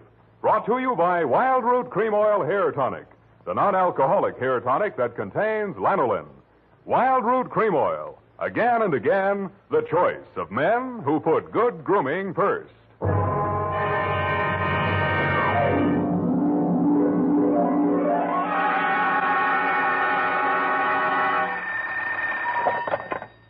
Office of Samuel Samuel Spade, Private Investments. Investigations. Good morning. Evening. Effie? Miss Perrine is on a vacation. Perhaps I may be of assistance, no doubt. I don't know. To whom am I speaking to? I am sorry. I cannot divulge that information to an entire stranger. May I take a message? Look, Miss whoever you are, I don't want to discommode you, but I am sorry, but I will have to ask you in no certain terms to resist from this line you are handing me. I am not the type secretary. Forget it. I'll just call Miss Perrine long distance and dictate my report over the phone. Oh, my stars and garter. How utterly gouch of me, Mr. Spade. Oh, I'm Bernadine, Effie's relief. Yours. I could use some. Oh, shall I send out for some medicine? Yeah. The phone number's on the wall behind the water cooler. Tell them the 100 proof, bonded, and hang the expense. I'll be right down to dictate my report on the bail bond caper.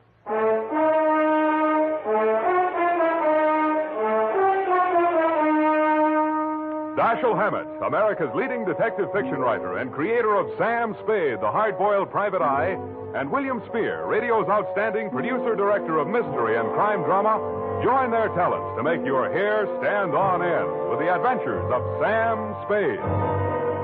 Presented by the makers of Wild Root Cream Oil for the hair. Only 3 days left, gals, and June, the month of weddings, will be over. But don't worry, there are still 187 days left in leap year, still time to snag the man of your dreams.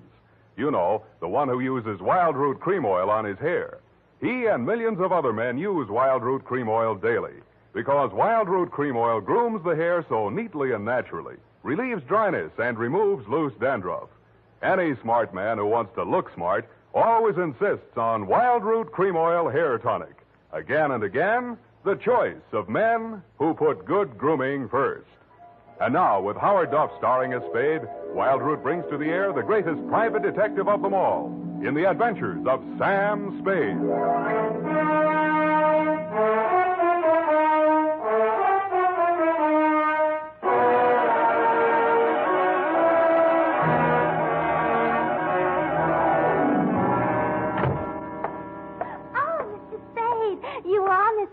You just gotta be. Yes, but why? It was fate. I knew it was going to be like this. I had my qualms, too, Bernadine. Oh, that's good. I sent the other back. The other what? I called that number, but it was euphonious. They sent whiskey. Is something the matter? No, nothing at all. I'm perfectly calm. Well, I'm glad. My previous employer was very nervous, which is why I just happened to be tentatively at large when Effie reproached me about being a relief to her. Figures. Bernadine, now I'm not being fresh.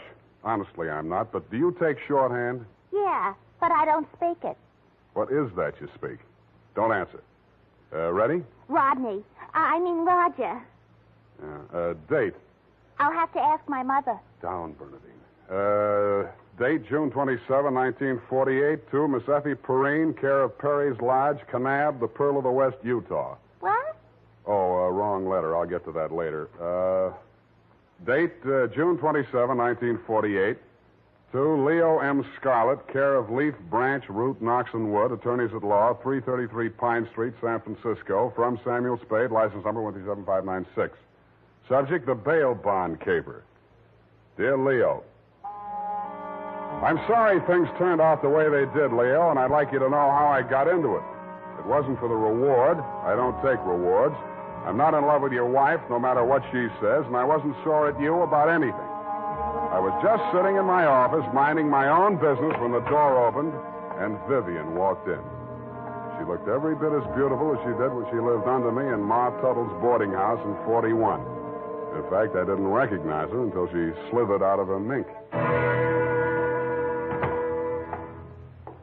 Hello, Sam. Surprised to see me? Yeah, but I'm trying not to show it. What's on your mind? Is that all you've got to say to me, Sam? Well, you're here on business, aren't you?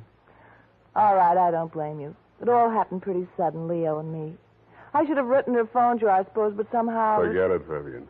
Now, what do you need a detective for? You, thinking of divorce already? Oh, please don't, Sam. If it was a mistake, I'm the one who has to live with it. And I made up my mind when I married Leo. This time it's for keeps. No matter what. Mm-hmm. What's the what? He's in trouble, Sam. Well, that's nothing new. Well, this time I don't think it's his fault. When Leo went legit, he meant it. What's he say he's doing now? He's a bail bond broker. Judging from your new look, I'd say he's a success. Sam, a man called him on the phone today. I answered. He said his name was Holliday, but I recognized his voice. It was an old friend of Leo's, Charlie Rosenfoy. Charlie, huh? When did he get out? A couple weeks back. He was paroled.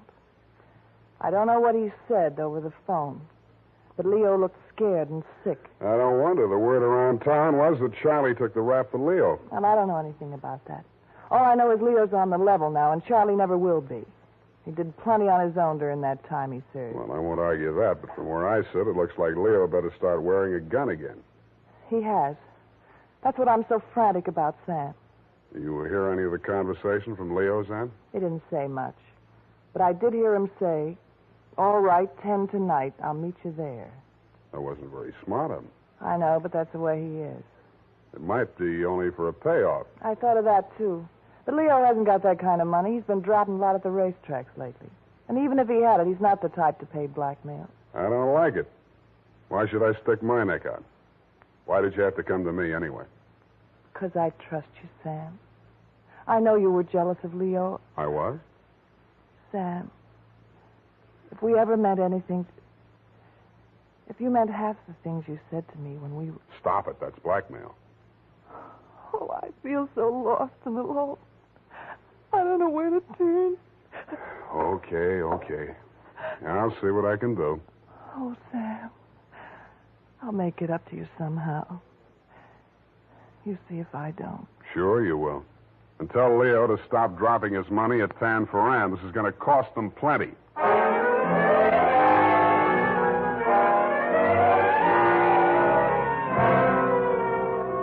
Vivian had said that your rendezvous with Charlie was scheduled for 10 in the p.m. and that you were too upset to go to work that day, so you'd be at home, 1246 Dunbar. I took a plant in your apartment building from a sleepy lagoon-type cocktail bar across the street called, you guessed it, the Sweet Leilani. Your wife joined me, and after a while, we got around to talking. At least she did. I bet you can't guess what I'm thinking about. Huh? Listen, Sam. You remember that night we drove to Half Moon? Spade. Oh, you do remember. Oh, we used to do the craziest things. I should have married you, Sam. Please, not while I'm drinking. You know what? The trouble with crooks, they have to work day and night. Yeah. Hey, you're not listening. No, but everybody else in the place is. Let's talk about you, Sam. Did I ever tell you how I met Leo? No, and please don't. And then he opened a bucket shop.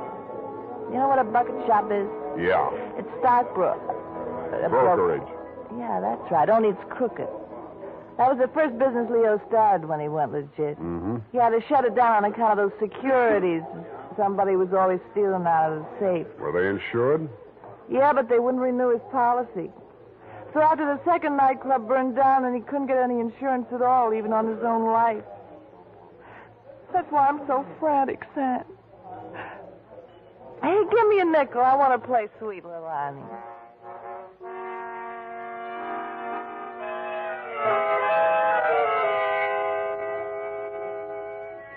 $50 and 2 hours later, Sweet Leilani broke under the strain, so we had Princess Papuli to leave a knot gave out, and we were starting on the Hawaiian war chant when she disappeared through a door marked Wahine, Hawaiian for powder room, and never came back.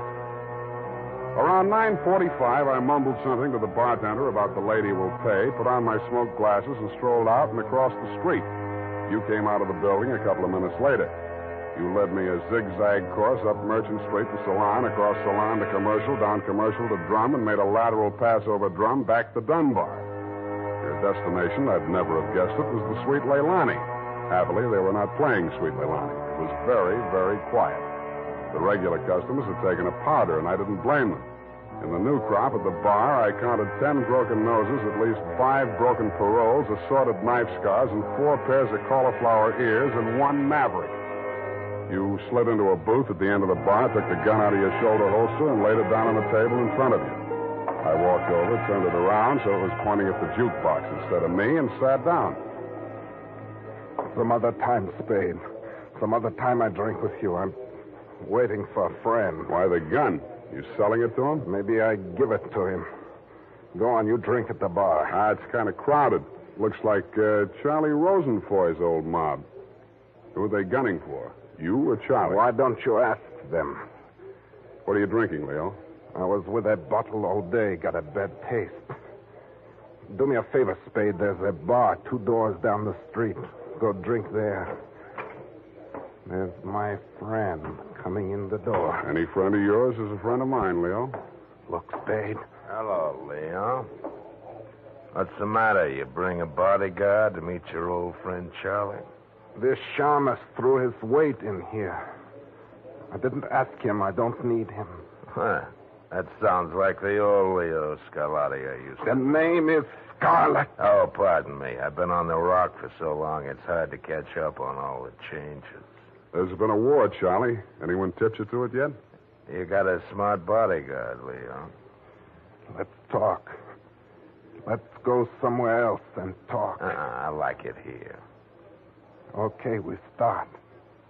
How come you tipped the mob we were coming here? You promised you wouldn't. Like the shamus, they got a drink somewhere. All right. Say what's in your mind, and I'll go.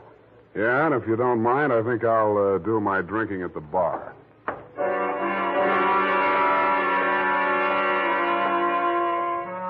Both of your guns were on the table. It didn't look as though you were going to use them on one another, and I figured that neither of you was going to do much talking in front of me anyway, so I strolled back to the end of the bar to look at the television. The 10 o'clock news roundup was on, and the ticker tape that was moving across the screen said ... in Atlantic City today, period.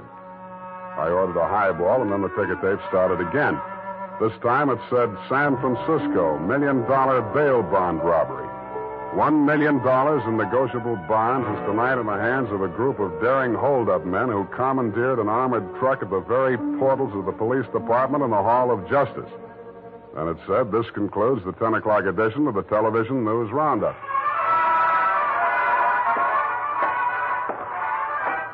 I had a slight hunch that if the television boys had had their cameras on the big bail bond robbery, that at least some of the characters would have been played by at least some of the bad actors that were foregathered in the Sweet Leilani.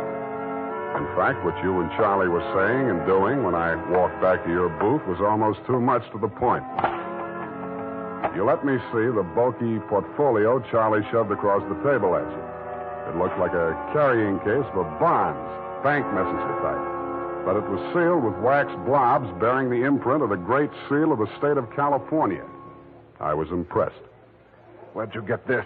You can read about it in the papers, and if I was you, I'd get this out of sight before them papers hit the street. One thing more. Don't try to clip none of them coupons. And one thing more in addition. Don't open it at all. Sure. Spade? Yeah, Leon? I think I hire you after all.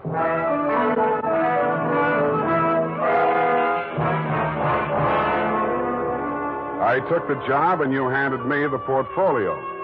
Outside, we flagged the taxi, and you gave the driver an address on Portsmouth Square. Your office, I hate to remind you, was behind one of a bunch of neon-lighted storefronts across from the Hall of Justice. The sign on the door said, press the button and let freedom ring any hour, day or night. The only bell in sight was a stop-press-type burglar alarm. You unlocked the door and we went in. You paused in front of a big green safe with a combination lock and started twirling the knob. The tumblers clicked into place. I picked up an inkwell and waited for the safe to open. All right, Spade, give me it. I did, with both hands. With my left, I handed you the portfolio, and with my right, I pitched the inkwell at a well-wired slab of plate glass window. When the burglar alarm went into action, so did you. You dropped everything and were out of the door and out of sight before you could say, let freedom ring. While I was waiting for the cops to arrive, I helped myself to a $500 bearer bond I found lying loose in your safe. I had a feeling I might be needing some bail myself.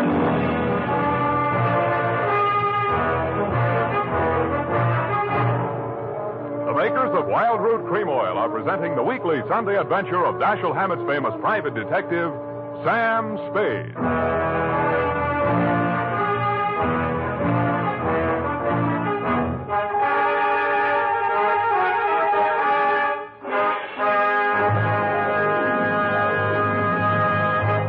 Now, here's important news on good grooming.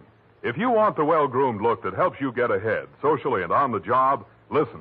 Recently, thousands of people from coast to coast who bought Wild Root Cream Oil for the first time were asked, how does Wild Root Cream Oil compare with the hair tonic you previously used? The results were amazing. Better than 4 out of 5 who replied said they preferred Wild Root Cream Oil. And no wonder. It gives you the advantages that men consider most important. Wild Root Cream Oil grooms your hair neatly and naturally, relieves annoying dryness, and removes loose dandruff. What's more, non-alcoholic Wild Root Cream Oil is the only leading hair tonic that contains soothing lanolin. That's like the oil of your skin. So ask for Wild Root Cream Oil Hair Tonic. Again and again, the choice of men who put good grooming first. By the way, smart girls use Wild Root Cream Oil too, and mothers say it's grand for training children's hair.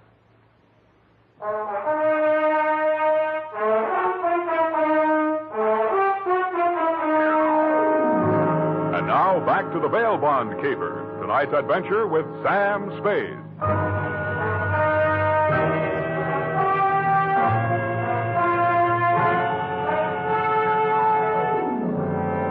I had hoped, Leo, when I made my spectacular move in your bail bond office and set the bells to ringing, that I'd get the caper off my neck and onto the capable shoulders of the police, where it now belonged. Then I told myself I could go home and get some sleep. I had never been that fond of Vivian anyway. I was holding the $1 million portfolio, complete with its big official seal still unbroken, ready to hand it over with a flourish to the first boy in blue that rushed in. But then I saw something that dashed my hopes. There was a strip of Scotch tape across the bottom of it. It wasn't up to me to tamper with important evidence, but I didn't have to. It was only a question of what magazine had been cut up to replace the $1 million in bearer bonds. That question was answered at headquarters 20 minutes later. It turned out to be the last 52 issues of Radio Life, which even Captain Walsh of the robbery detail admitted was no help. Neither was Captain Walsh.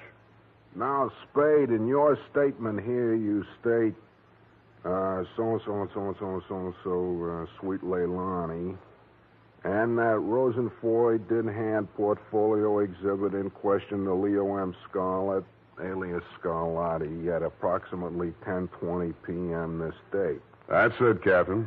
Now, you sure you want to stick with this? You don't want to change any part of the statement? No, I just want to go home and go to bed. I'm afraid you're going to stay with us for a while. Who, me?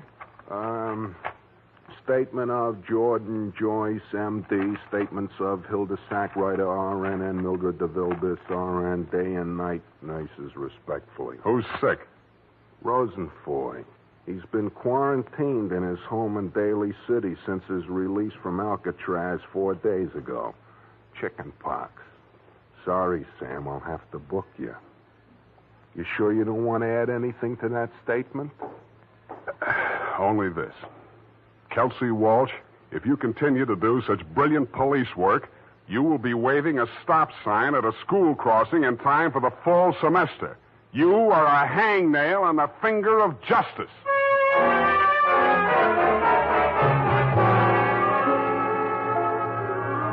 I thought I had been courteous and cooperative, but even so, it was the middle of the afternoon by the time they set my bail. $1,500. That made it light. But I hadn't had time to hang the curtains in my cell when I got even worse news. My bail had been posted by who? Vivian, a banana peel, and the steps of progress. she met me outside. Well, aren't you going to thank me? What for? Getting me in jail or getting me out? Getting you out, of course. It was all the money I had in all the world. Leo's money was impounded, you know. But, Sam, when I thought of what you and I once meant to each other, and maybe we still... Yeah. Well, you'll get your money back. I'm not really guilty. Oh, I know that. What else do you know? I guess it's safe to talk. Leo phoned me today. Where is he? He wouldn't say. Some pay station. He kept putting in nickels. Sam, you've got to talk to him. You've got to convince him it's best to give himself up. Now you're beginning to make sense, sweetheart. But how can I get to talk to him? I've arranged it. He's to meet us at the Club Leilani. You know, where we had our reunion yesterday. That place on Dunbar? Yeah. Oh, that's great. A crowded saloon less than a block from the police department. Besides, the place has lousy memories for me. By the way, did you ever get out of the ladies' room? If you don't mind, I'd rather talk about something else. Okay, let's talk about how do we bring this big secret meeting off in a crowded cafe. Is Leo coming in a false beard? You really think I'm stupid, don't you? I didn't say so. Well, it so happens that the place is closed on Tuesday. See that sign in the window? Closed Tuesday? Mm-hmm. Now, how do we break in? I was counting on you. You're a detective. Can't you use a grass key or something? Did you say that bail bond you bought for me was all the money you had in the world? That's the truth. Then get ready to forfeit it. It's a risk I've got to take. You've got to take. Sam, please, if we ever meant anything... Yeah, I know. Half Moon Bay. But sometimes I wish we hadn't been childhood sweethearts. Wait here. I'll case the alley.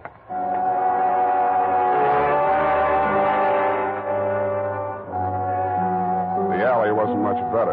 There were two windows, washroom type, all glass brick except for two small ventilators big enough to put your hand through. The only hope was the kitchen skylight. I didn't have any trouble getting up to it, but once I was there, things didn't look so good. The view from the roof was a garage door with two green lights flanking it. Then it struck me where I was and why I was there. The Club Leilani backed directly on the Hall of Justice where the big bail bond robbery had taken place at 5 p.m. the night before. Without further ado, I put my foot through a pane of the skylight, reached in, unlatched it, and dropped. Hurry up. Let me in, Sam.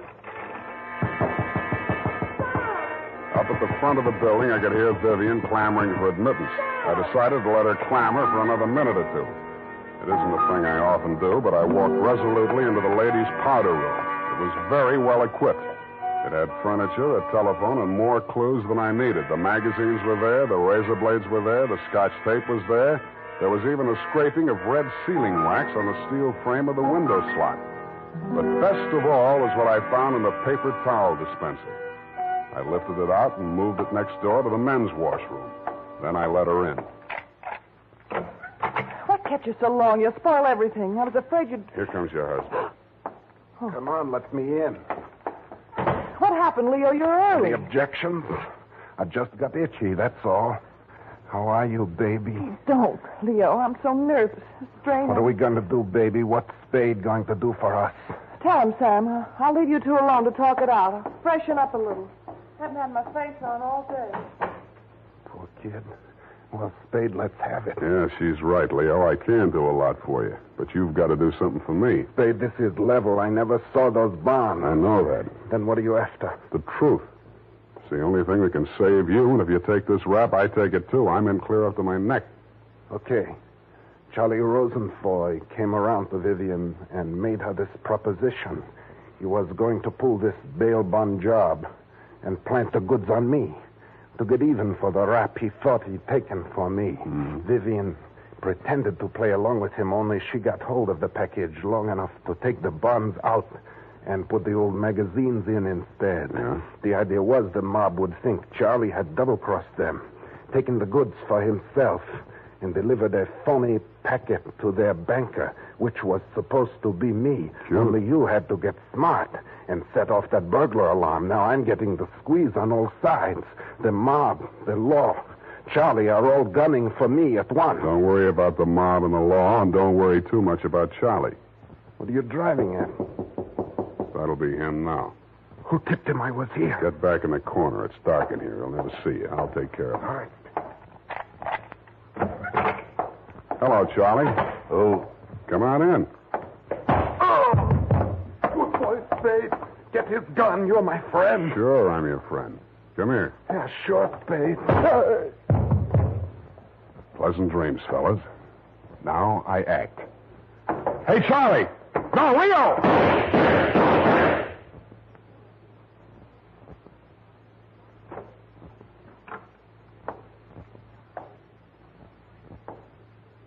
Vivian? Sam? That you? Yeah. The last of your boyfriends. You mean Leo? Charlie? Yeah. They just knocked each other off. Oh, Sam. I can't see. It's dark. Where are you? Right here in front of the jukebox. You sure? Hope to die.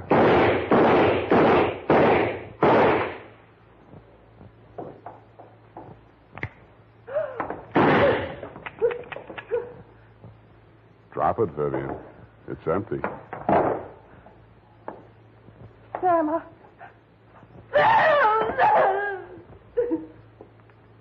Vivian, how could you? After Half Moon Bay.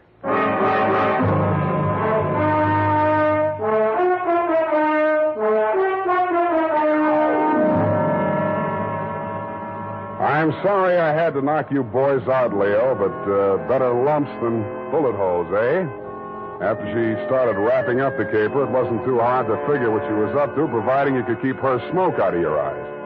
She told Charlie how to operate on you and told you how to operate on Charlie. $1 million for her and 2 dead gangsters lying on the floor of an empty joint where they'd shot it out. The secret of the missing bonds would have to be written off by the police as having died with either one of whichever of you ever had them. Period. End of something. Pardon me, Mr. Spade. I know you're tired, and if you're too brushed, please feel free to allude the whole matter. But... Yes, okay, let's do that. Thank you. Effie said that you were always glad to qualify any little points that she didn't understand. Mm-hmm. She said that, did she? Yeah. But she also said that quite accidentally that you sometimes leave things out that should be left in. Bernadine, times are very bad. They're cutting salaries everywhere. But where were they during the whole nefarious affair, if you'll pardon the expression? The bonds? In the paper towel dispenser. Didn't I say so? Oh, that's what you moved to the men's. Mm-hmm. But how did they get there? In the Walreenies, if you'll pardon the expression. Simple. When the thieves whizzed through the alley after the heist, Vivian had her well-manicured little lunch hook thrust through the window slot to receive them. Oh, that's how the red sealing wax got there. Bernadine, you're spectacular. Now go and type this up. You're making me nervous.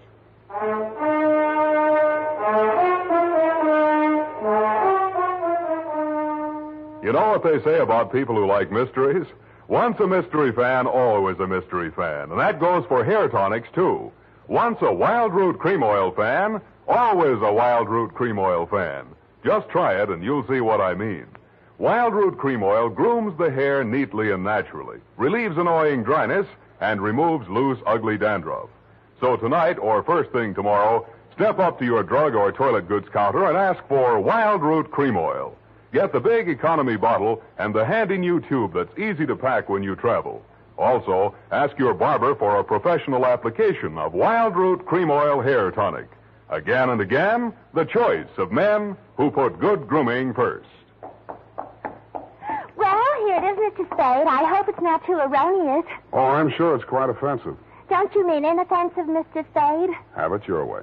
I don't want to sound imprudent, Mr. Spade, but I must say that your conduct through the whole thing was very brave and outrageous. Don't you mean courageous? Oh, now I've got you doing it. You're going to be just like Mr. Kummel. Your previous employer, no doubt. Yeah, poor man. You know, he finally became completely erasable. They had to take him away. Mm-hmm. What were his symptoms? Well, when he ordered the puppy biscuits, I thought he was just being concentric. But after a while, he wouldn't answer to anything but Rover. I had to sprinkle his flea powder in the morning, you know? And then he had his little tricks.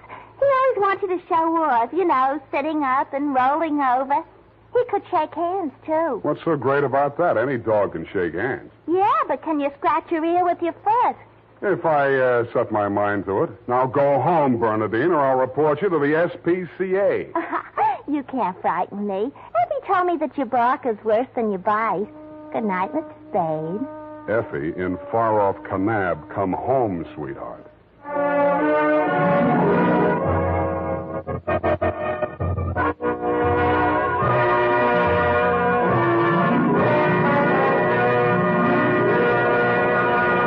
The Adventures of Sam Spade, Dashiell Hammett's famous private detective, are produced and directed by William Spear.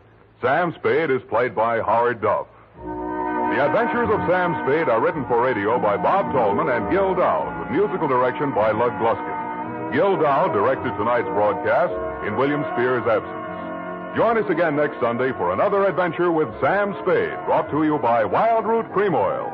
Again and again, the choice of men who put good grooming first.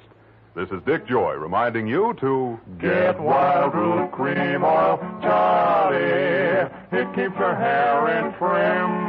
You see, it's non-alcoholic, Charlie. It's made with soothing lanolin. You better get Wild Root Cream Oil, Charlie. Start using it today. You'll find that you will have a tough time, Charlie. Keeping all the gals away. Hiya, Baldy. Get Wild Root right away. This is CBS, the Columbia Broadcasting System.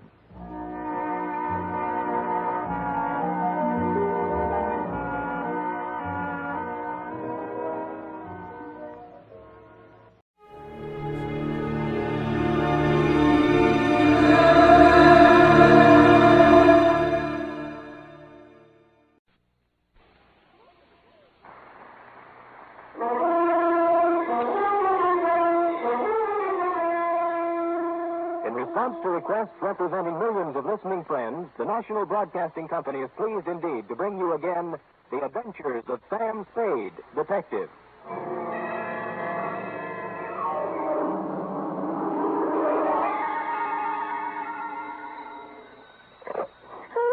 Me, sweet. What number have I got? Sam Spade, Detective Agency. Oh, well, me, sweetheart. Nothing's happened. Call me later, Dwight. The white check. Look. I didn't know you were in town. You didn't write to me or... Effie, F. Yes? This is me in the flesh, Sammy the Spade. Oh, now what? Goodbye. Effie, I'm in a payphone. My nickel is running out. Oh, Dwight, how can you be so cruel and play jokes at a time like this? Wait, listen. Oh, you listening? Yes. I am not dead. Don't believe everything you read in the papers. Or hear on the radio. You were at my funeral. Is that what you were about to say? Yes. It was lovely. Don't believe that either. Stay right where you are, sweetheart, because I'll be there, alive and handsomer than ever, with an account of a caper which proves you can kill some of the people part of the time. My exaggerated report on the death of Sam Spade.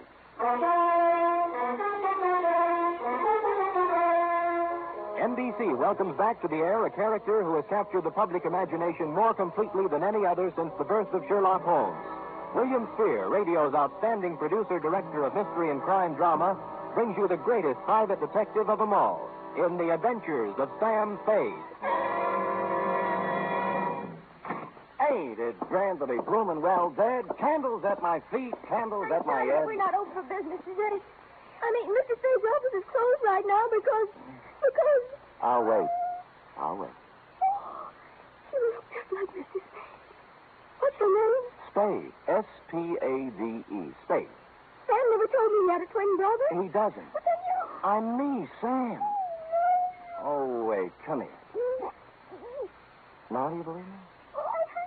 Oh, what's the use? Oh, you're so much like him. Oh, never mind. Now get your pencil and paper and take it. Date November 17th, 1950. To Miss Effie Perry. That's me. From Samuel Spade. That's me. License number 137596. You must have been the last one to see him alive. Did he tell you to give me a message? Shut up. Subject, my death. Dear Effie, since the sight of me in the flesh, breathing, hungering, and living doesn't convince you, maybe this report will. Think, if you can, back to last Monday. Now, if you recall, it was about 11 o'clock when, on the flimsy pretense that we needed stamps for the office, you drew $2 from petty cash and stepped out to buy a pair of step-ins.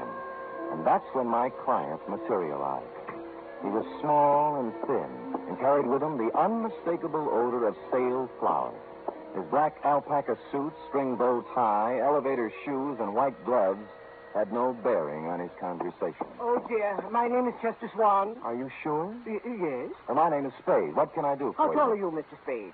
6 feet in my feet. Weight? 178. I always notice a man's bone structure, don't you? Oh, always. Open. Huh? Open. Let me see inside. I guess? Mm-hmm. All right. Fine. Oh, well, now that you know me this well, Mr. Swan, what can I do for you? Oh, dear. Perhaps I shouldn't have come here at all. I'm sorry, Mr. Spade. Well, really? Oh, dear. Oh, hello again, Mr. Swan. You wanted to talk to me? Yes, but I can't talk now. Mr. Spade. Still here. There. I live at 8516 Claremont in Berkeley. I'll be there tonight. Oh, dear.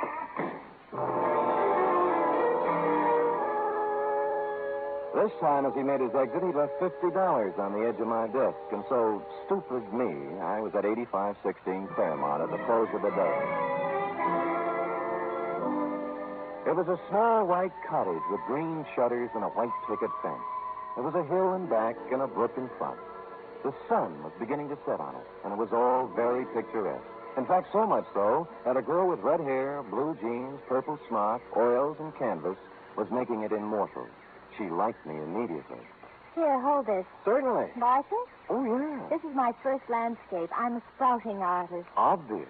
Makes your own? Not when I can get somebody to do it for me. Who are you? Oh, I might be a fellow artist. Don't do that. You're a liar. You're Sam Spade. I saw your picture in a newspaper clipping when I was helping Chester clean out his desk before he moved it. But I... You don't know an easel from a palette. Oh, but I could learn. I take it seriously. Well, then so do I. I doubt it. You've never tried to get away, to stand off, to throw off the shackles, have you? No. I'll have to admit that the urgency of living, the pressure of merely existing, has had to... Catfish, Sam. By the way, I'm Amy Goodrich. Catfish? The world is full of unhappy people who never try to get away from it all. Well, honest, Stop it? Well, I wanted to, really. Honestly, Sam, get away from everything. Leave, dissolve. I've dreamed of it. Never return. Cross my heart. Mm-hmm.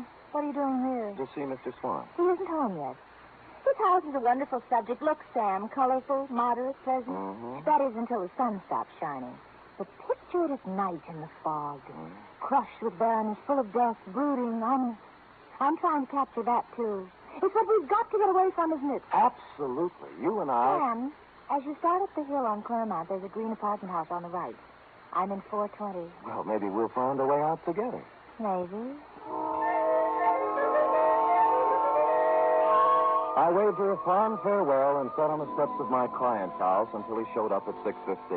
He took me inside where the only furniture was an army cot and a portable barbecue. I'm so glad you kept our appointment, Mrs. Spade. I'm so frightened. I've been upset all week long. I didn't know what to do. I just didn't. And what have you been so upset about, Mr. Swan? Well, lately, Mr. Spade, infrequently, for the last week, I've noticed a man. I think he's following me. Mm-hmm. At first, I'd see him in a car following my bus when I went downtown.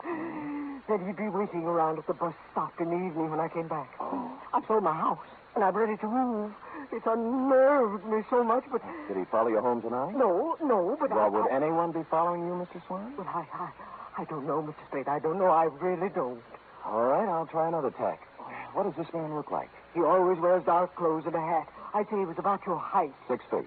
I remember. Maybe heavier. Same bone structure, though. Yeah. You haven't been to the police? Oh, dear, no. A man in my business can't afford off-color publicity. No? What kind of business is that? The Bonton Mortuary. Oh. 25 years. Same location. Oh, and I've worked hard. So very hard. And if there's something behind all this, something that has stopped me from being made the executive secretary of the Undertakers Breakfast Club when they hold their annual election next month, I don't know what I'll do, Mr. Spade. I just don't really know what I'll do. I just don't. Oh, go ahead, Mr. Swan. You'll feel better. Just let it all out. Just really do.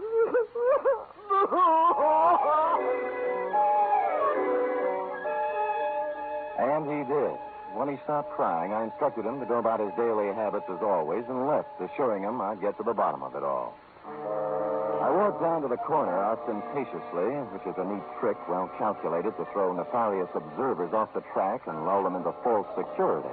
And when the bus showed up 10 minutes later, I got on it, rode 3 blocks, walked back, and took a plant across the street. A clever ruse, as you see, to invite a showdown. 2 hours later, a man about my size in dark clothes appeared over the hill and crept stealthily to the front of my client's cottage. He had his eyes glued to the window when I walked up behind him. Hey, let go of me. Come on, you're going inside. Listen, I'm no peeping Tom. No, you're the bloodhound type. I'm inviting you in for a real sniff at Oh, this no, story. you don't. Well, all right, then. I'll go quietly. No, okay, that's better. Now, we'll just walk on. The kick he landed on me wasn't according to Queensberry. I couldn't move for 3 or 4 minutes, and by that time he disappeared. When I recovered my faculties, I reported the incident to my client, who cried himself to sleep. After I bolted him in for the night, I stopped on my way down the hill at apartment 420 in the little green apartment house. She was still wearing the blue jeans and the purple smock, and she still had the same ideas. Come in, Sam. You said you were serious about getting away from it all, and a whole day has passed. It was that pressure of living. I'm here to apologize. You are not the girl. I'm sorry, Angel. I love to be fooled, Sam. You're forgiven. How's the painting coming? The one of Swan's cottage. Slow.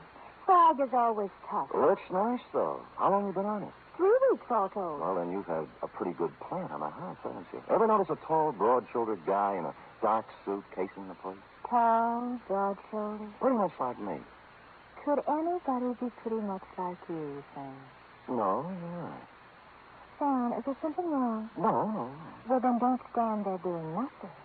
Do something. Who, me?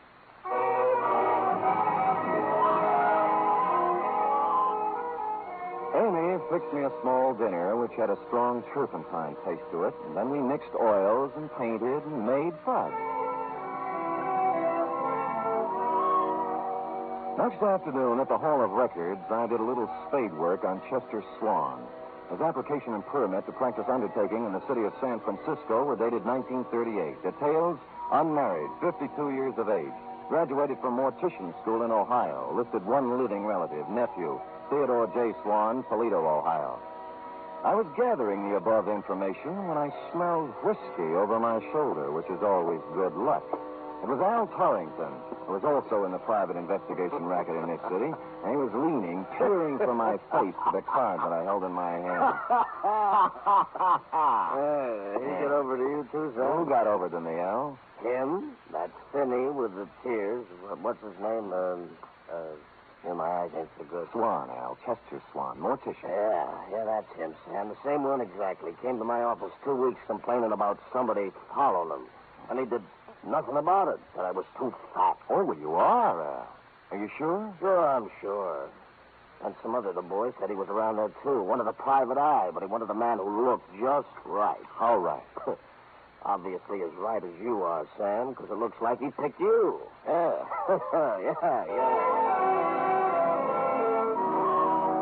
Yes, it did look like he picked me. And I thought that over, and I didn't like it. And I called my client at home to tell him he was fired, but he didn't give me a chance. Oh, dear, I'm so glad you called, Mr. Spade. I really am. I called for a reason, Mr. Swan. I'm resigning this case. Oh, dear, Mr. Spade, you can't do that. You really can't. I don't think you've been quite honest with me, Mr. Swan. Oh, dear. Tears will get you nowhere. I made a routine check on your reasons for hiring me, and they don't quite fit with the reasons you gave. They really just don't quite, Mr. Swan. It's no game, Mr. Spade. Believe me. He's back tonight. Right now, he's standing beneath the lamppost outside my window, and I'm frightened to death. So please hurry over, Mr. Spade, and let's get this business straightened out. Please.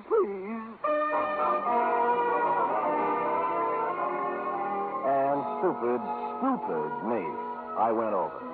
And I found that little white cottage on the hill looking grim and gaunt in the heavy fog. Amy's words about it being crushed with barrenness, full of brooding and death, came back to me. And Mr. Swan's frightened words about a mysterious man in dark clothes waiting beneath the streetlight also came back to me, particularly when I noted there was no streetlight near the house. However, there was a light somewhere in the rear of the house, and the front door was ajar. Oh, Mr. Swan, are you here? Oh, Mr. Swan, it's me, Sam Spade. Are you here? Mr. Spade? Is that you? Are you out there? Where are you? Things happen fast. I turned around to find the front door filled with a man in a dark suit. He had something in his hand. It looked like a roll of cotton candy, but it felt different. It only started me against the wall, but it made me forget where my arm was. Easy, Spade. Easy does it for you. Easy. He let me down to the floor gently. I could still see the lights somewhere in the back of the house, and I could hear him talking way off. Give me the needle. Hurry. I can't watch. I'm going upstairs. The needle went somewhere in my left arm, but not before somebody pulled my coat off, and for no reason I could think of at the moment, also tried to pull my finger off. Well, I couldn't dwell on it. By that time, the stuff in my arm was going other places, and I was going with it, even though there was action all around me. This ought to do it. No, stay away from me. Get out of here. Vaguely, somewhere, somebody was shooting Roman candles or having blowouts or playing bebop. I just didn't care at all. I just didn't.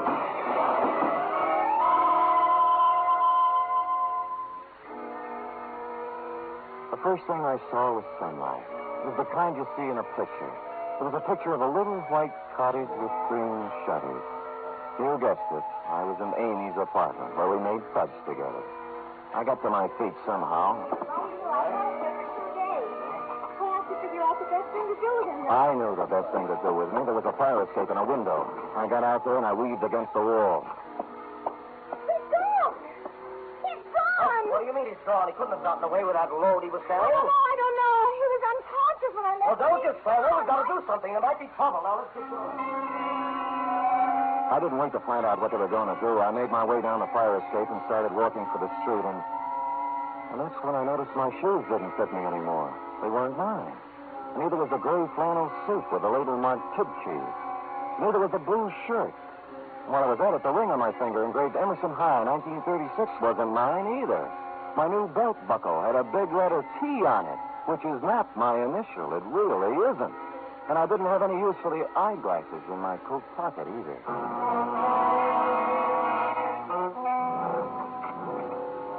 You were out when I walked in the office, F, but you've been there. There was a black crepe done up in a white satin ribbon hanging on the door.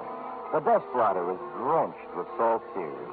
And a newspaper folded back to page 13, and I'll sue the Chronicle on this if it's the last thing I do, gave me a 2-inch spread. Item, November 15th, 1950. 15? What happened to the 13th and the 14th? Detective perishes in Berkeley fire. I read it through once. And twice. It was my obituary.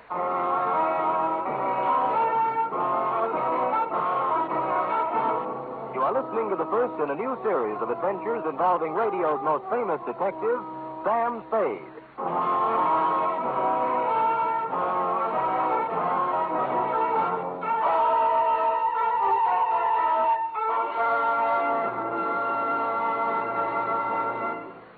Later tonight on most NBC stations, Duffy's Tavern comes your way with another merry half-hour session, starring Ed Gardner as Archie the manager.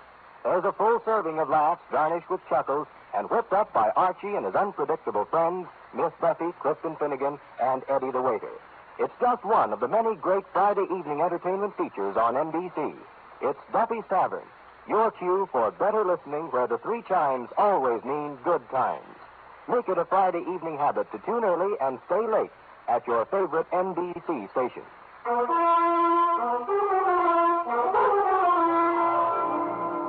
And now back to Caper Over My Dead Body, tonight's adventure with Sam Spade.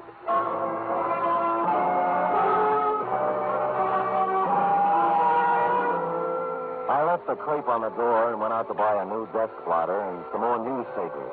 The Hobo News had the best story, which wasn't much.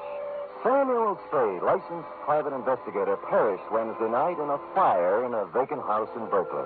His warm friends will feel regret at the passing of a man who was always kind to the poor.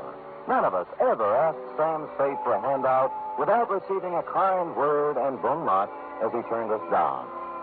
This is nice, but I wanted more. Figured I was fairly safe to wander about unrecognized. My ill-fitting attire acquired from my unknown benefactor would be disguise enough when combined with my 2-day beard. Engine Company 16, Berkeley Division, had handled the fire, and half a block away was a grog shop called the Shamrock. I waited for a fireman to come in. Bartender. Bartender! What kind of a place are you running now? I've been here 5 minutes already. All right, shut up, Patty. You just arrived. Well, it seems like 5 minutes. A wee bit more there, if you don't mind. That's enough for you, Patty. You're still on duty. I am not. I'm off now. The chief said I could be off. It is every day I receive such a shock to my system. You received your shock 3 days ago. And I'm still shaking, man. Oh, the sight of him was terrible, terrible. Burnt as black as the good saint's beard. All twisted and horrible in death. He was probably dead drunk and didn't know what happened to him. And were you there fighting the flames and finding him like me? Oh, it was terrible, terrible, terrible. Terrible. It wasn't that bad, and you've had your limit. And who says so? I say so. Oh, you do you? And who are you? Your brother-in-law. Well, now. Well, maybe I can spot you one time. I never drink with strangers. What's your name? O'Doolin. Well, you heard the man. Go ahead, pour. Cheers. Yeah. Hey, fireman, you had a terrible experience 3 days ago. That I did, Mr. O'Doolin. That I did indeed. I've heard it a dozen times. I'll be at the other end of the 3 nights ago, Mr. O'Doolin, and we get a call to the house on Claremont is afire. Well, sir, when we get there, it's about all gone. Can't understand why it has been flamed so fast. Wood. It was the funeral pyre of a man who lived in sin. Huh? A detective fellow. Sam Spade, he was identified as. Oui. Oh, one moment, fireman. I've heard fine things about him. Some of those uppity police fellows from the Division of Homicide said he was a nice fellow. But some of the boys at the fire station and myself, well, we got our own ideas about that. What kind of ideas, Fatty, me boy? What kind of good can any man be accomplishing in an empty house late at night, I ask you, Mr. O'Doolin? Oh, he was done to a turn, he was, when I burst in the door with me axe. Saved Satan the trouble. Charles. Empty whiskey bombs scattered all about. Sin, O'Doolin, sin. He'd gone to sleep with a smoke and cigarette that set the whole place off. Vice rampant.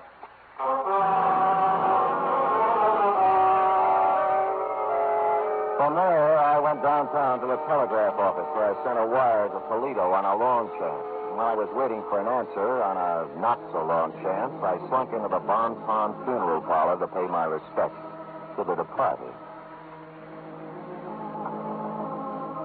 I stood in the back of that dimly lit chapel and scanned the scene. 3 of the boys from Homicide were there, blowing their noses. 2 chorus girls I thought had long since forgotten me were there in black, deep V-necks. My insurance man was there, looking awful worried. 1 Chronicle reporter with photographer, a shoeshine boy from our building, and the bailiff from the courthouse, just to mention a few I could make out. And you were there, Effie, up front near a closed casket. I made out a bower of flowers from robbery detail. It said, "Goodbye, Stan." Maxie from the city morgue was the only one who looked at ease. All right. Does anyone wish to, you, miss? Many called him Sammy, but I called him Sam. Oh, miss, his last papers.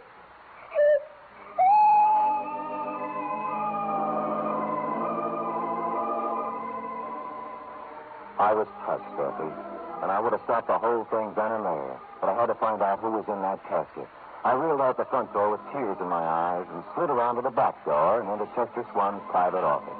And there I made a phone call and got an answer to my telegram, which caused me to make another call to his bank.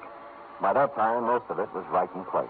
I searched through his desk, revealed nothing, and a safe standing in the corner the same. But then my answer walked right in the door. Oh, Sam, darling, I was so worried when I found you'd left there. I saw you at the funeral, and I thought you'd be here. And the guy was with you? Was he worried, too? Oh, and that was Dr. Jesslyn. Sam, you'd been out for 2 days, and I didn't... Oh, Sam, you sweet. You got away from it all. You've escaped, darling. Yeah, they're burying me right now. I'm dead. It's so wonderful, Sam. Only one thing. Where do you fit? The caper. I was supposed to burn up in that fire, and what was left was supposed to look enough like Theodore J. Swan, class of 1936, Toledo, Ohio, to let beneficiary Chester Swan collect a nice pile of insurance money. Sam, what are you talking about? Who is Theodore J.? What did you say? Chester's only living relative. They're burying him right now. Somebody lost his caper. You want to tell me? Darling, I was at the house the night of the fire, working on my foggy picture. You didn't see me when you went in, and later on you didn't come out. and I went over. I was on the floor, and a man was bending over me. He changed clothes with you, Santa, and I screamed, and he pulled out a gun, and I hit him with a hoe. And I drug you out on a run. And then what happened? I put you in my car and took you home. I was going to phone the police, but I decided it was something you were working on, and I went back to the house, and it... And it was burning, and you knew the man you'd hit on the head was in there. Believe me, Sam, I didn't know the house was going to burn down. I wouldn't kill anybody, Sam. I only wanted to... You only wanted to help me, and you did right, Angel. Oh, Sam. That's all right. I'm your witness. You didn't start the fire. Somebody really started it? Chester. He thought it was me lying on the floor in there. The bank tells me he's about to go busted. He figured this one out with his nephew to scare up some insurance, though. I'm about the same size. Hold me, Sam. Hold me. It's been horrible. This is the kind of thing I was trying to paint. Now I'm smack dab up against it, and I'm sick. I'm scared. Easy, easy. Sam, you're really dead. There's our way out, Sam. Just leave now. Let it go the way it is. They all think you're dead. Oh, dear. Huh? But we know different, don't we, Mr. Spade? He was holding a Navy Colt revolver in front of him with both hands. I couldn't make up my mind to rush him and count on his bad aim or stand still and be a perfect target while I tried to talk him out of it. Either way, he was a crazy man with a gun. He was getting ready to use it. Sam, he's going to kill us. Quiet, Because my nephew was stupid enough to wear your watch and your suit when he exchanged clothes with you, I'm going to lose the Von tongue. And that puts you in quite a spot, doesn't it, Mr. Swan? Until a moment ago, yes, but now. Mr. Spade, the newspapers all say you're dead. The death certificate says the same thing. All of your friends are following your casket and my nephew's corpse to the cemetery at this very moment. Everybody expects you to be dead, Mr. Spade. Thanks to you, Mr. Swan. But now, nobody'd miss you if I killed you. I'd miss you, Sam. But I'd have to kill you, too. Oh. Did you notice you're still wearing Theodore's clothes, even his ring? Why, Mr. Spade, I could kill you and put you in a fire somewhere and collect my insurance on Theodore now, couldn't I? No. Why, that's a terrible thing to think. Huh? Oh, you're not reasoning properly, Chester. You really aren't. How would you explain Amy? You just said you'd have to kill her. And what about the coroner's office? You know how they are. But if I... And don't forget the medical examiner's got something to say, too. Not to mention the fact that you'd have to really burn me up to cover up the bullet hole. And furthermore, Chester, when you shoot me, if you happen to hit a rib and chip off some bone, they'd know I was shot before, and then homicide would be in on it. Oh, no, stop. Nothing works for me. I'm a failure. Oh, go ahead, Mr. Swan. Let it all out. You'll feel better.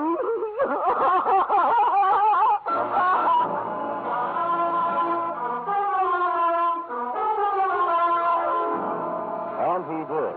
And he's still crying in his cell downtown. Period. End of report. Oh, Sam, you were so brave. You actually stood there and talked that crazy man out of murdering you.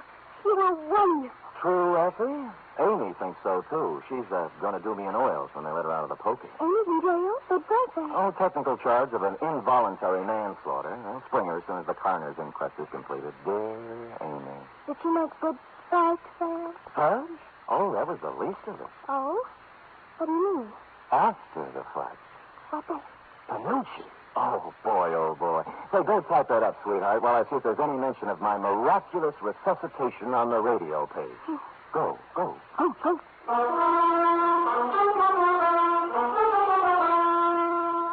There certainly is a mention of Sam Spade on the radio page for Friday. Sam Spade is one more in the list of great shows to join up in NBC's Parade of the Stars. Have you heard The Big Show? This Sunday, The Big Show comes your way once again on NBC. Listen to just a few of the star names who will be appearing this week.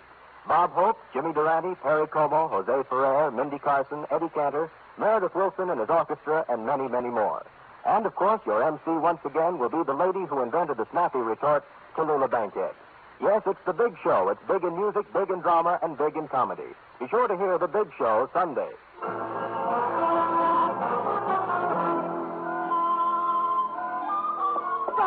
All typed up. Good. I will sign it, and you will keep it, always, to remind you that I'm still here. Oh, Sam. Living, breathing, brave, and handsome. A paragon. Sam, what will we do about the mail? The mail? What mail? Where? All the letters and postcards and telegrams and all that came in when people thought you... Oh, whatever you had. We thought you... Oh, there's been enough tears tonight. Oh, Sam, it's so good to have you back. Will you be the same as you always were? Well, I'm going to try. Because when you can't help it, be, like they say, the greatest private detective of them all. We'll see. Good night. Good night, sweetheart.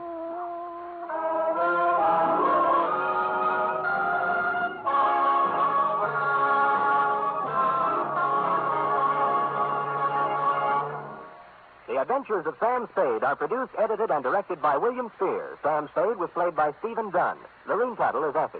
Script for tonight's adventure by E. Jack Newman. Musical scoring by Lud Gluskin, conducted by Frank Worth.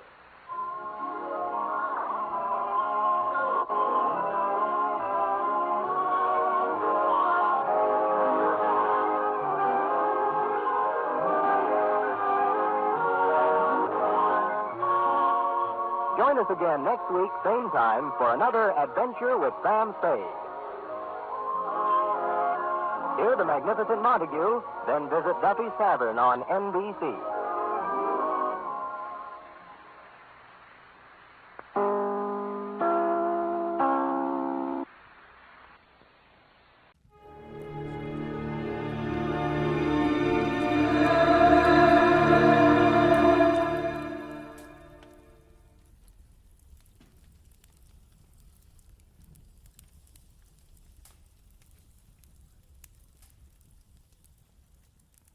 When the will was read, everybody figured she'd been crazy when she wrote it. And that included me. But I changed my mind after spending a night on an island with a pig, a cat, and an ape. Because in reality, they were people.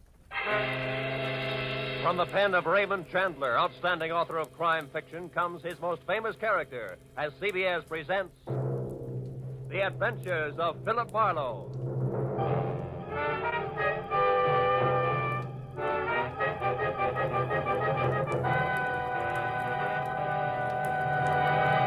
And now, with Gerald Moore starred as Philip Marlowe, we bring you tonight's unusual story, Where There's a Will. I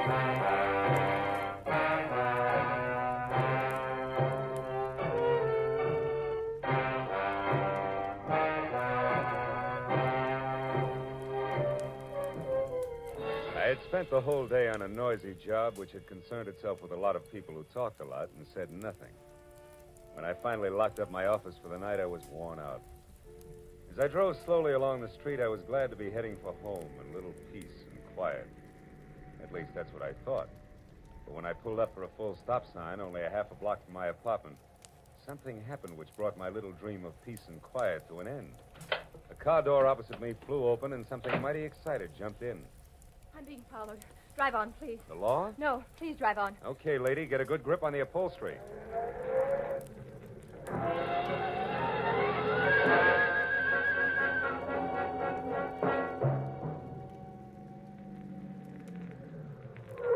There, that ought to do it. Now, what's the... Say, you look a little pale and beautiful. I'm always pale when my heart's in my mouth. Well, then why don't you swallow once, take a deep breath, and tell me who was after you? There isn't much to tell. It was a nasty little man, that's all I know. So thanks for making like Barney Oldfield, and good night. Hey, not so fast. It's impolite to hitch and run. Look, mister, right now I'm up to my earrings in trouble, and that leaves very little time for small talk with strangers. Even nice ones.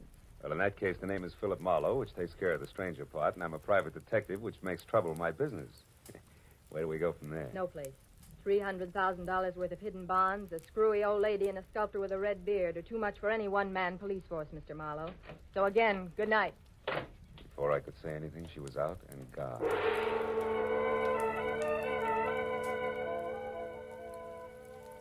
There was only the heady scent of taboo in the air, and the memory of a gorgeous profile with jet black hair and pale blue eyes. I sighed like a schoolboy and decided to put her under the heading of things that pass in the night. But I couldn't. Why, out of all the cars in Los Angeles, should she have picked on mine? Well, the next morning, as I was walking down the corridor to my office door, I was still seeing pale blue eyes. Maybe that's why I didn't notice the man who waited outside my door until I was almost on top of him. He was well-dressed and about 35. He looked like a man who had forgotten how to smile. Marlowe. Right. I want to compliment you on your behavior last night, Mr. Marlowe. Barbara told me about it. Oh? Come on in, Mr. Shields. Edward Shields. Would you be interested in aiding 3 people in a search for more than $250,000 in negotiable bonds? 1% of which will be yours if the bonds are found? Being a fairly fast man with figures, yes. Yes, I would. Splendid. I'd like a few details. Well, Mr. Marlowe, my aunt, Bernice Mayhew Shaw, died, leaving her entire fortune to charity, with the exception of the bonds I mentioned. Those are to be divided equally among 3 of us, the sole heirs, if we find them within 24 hours. That sounds like something you dream about after a midnight snack of pizza and pig's knuckles. Perhaps. But you didn't know my aunt.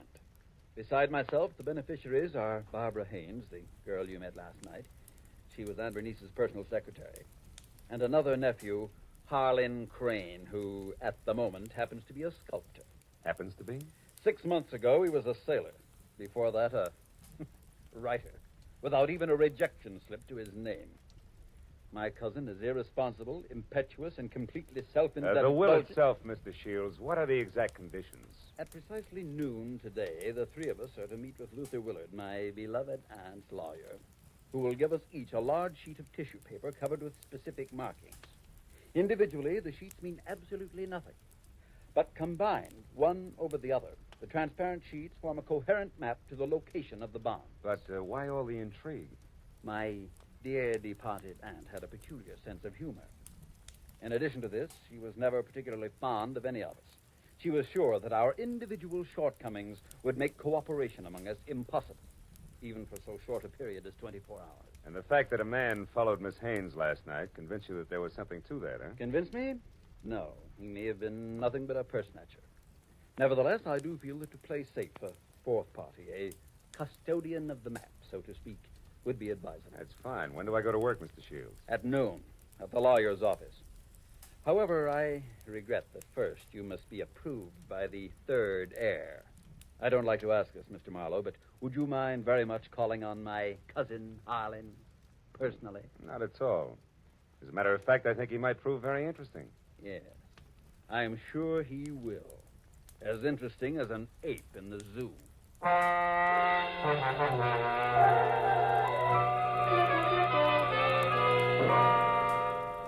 felt like saying, look, Shields, I'm not as gullible as I look.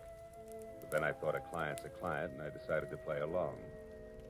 Harlan Crane, 6 foot, red-bearded giant, talked as he worked, wielding a 10-pound sculptor's mallet like it was an 18th century quill.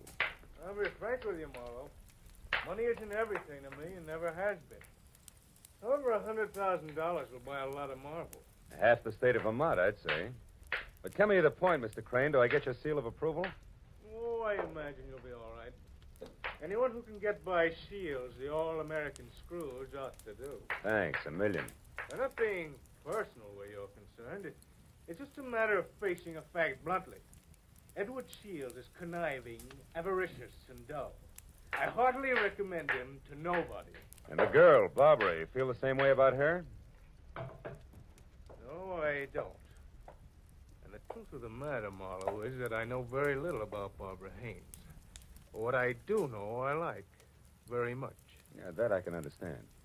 Marlowe, do you realize that once you have the whole map in your possession, you're worth an awful lot of money?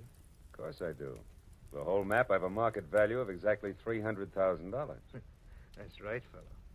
$300,000, dead or alive.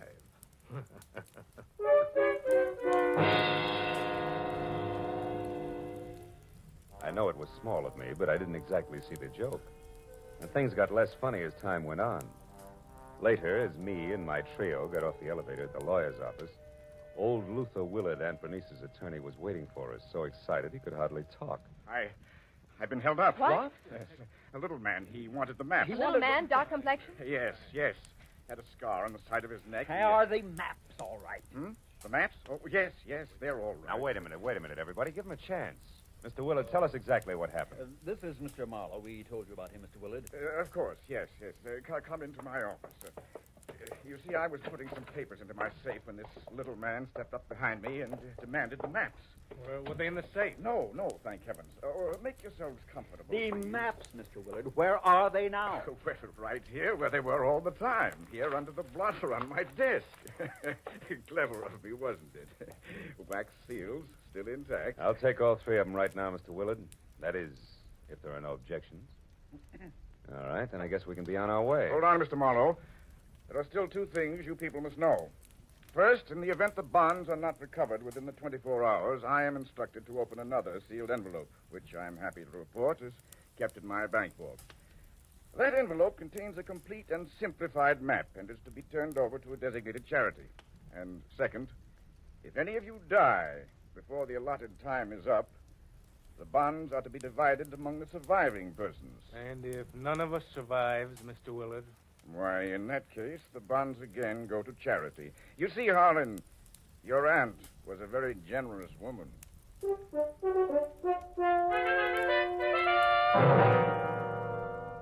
After arranging to meet with the three heirs at Shields' place later that afternoon, I headed for the nice and public library, where I figured I'd be able to examine the maps in safety.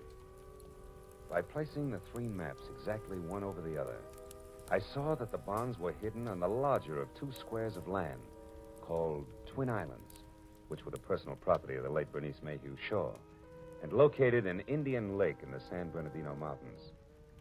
As I left the library with the three maps in my pocket, I felt like a well-fed mallard on the opening day of hunting season. Then I knew I was being followed. As I slipped into a doorway and turned, I saw it was the nasty little man with the scar.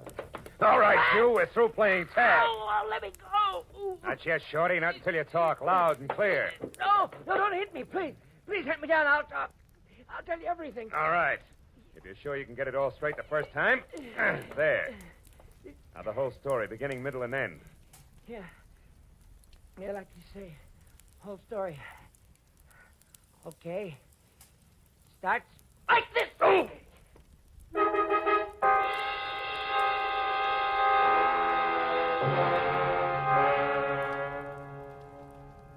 By the time I figured out that it had been the sawed-off end of a broomstick that had slammed my stomach up against my backbone, the little man was out of sight.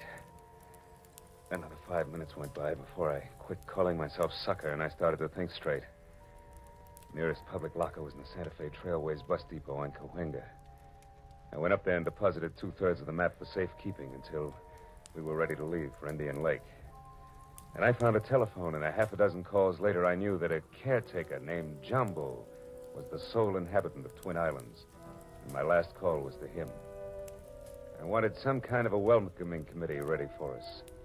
When I left the phone booth, it was only 1 o'clock. So I returned to my apartment where I figured I'd rest until 3, when we were all to meet at Shields' place. But that was my second mistake. Because the moment I closed my apartment door, I was positive I wasn't going to get much rest. I had an unannounced visitor. Yeah, you look surprised, Mr. Marlowe. I am. I didn't recognize you at first without your broomstick. Yeah, I traded that in on this 22 target pistol here. It's more expensive, but it's better. Makes me as big as you are. Maybe bigger. Yeah, but how much does it do for your personality? Quite a bit. Gives me poise. And poise gives me manners. So in asking for that map in your pocket, I'll even say please. Come on, Marlowe. I won't say please twice. No, I don't think you would. Here. Thank you. Now, before I go, one more thing. The hall outside here is straight and narrow, right to the stairs, and that makes it fine for shooting. So after I step out, don't do anything rash. For a while.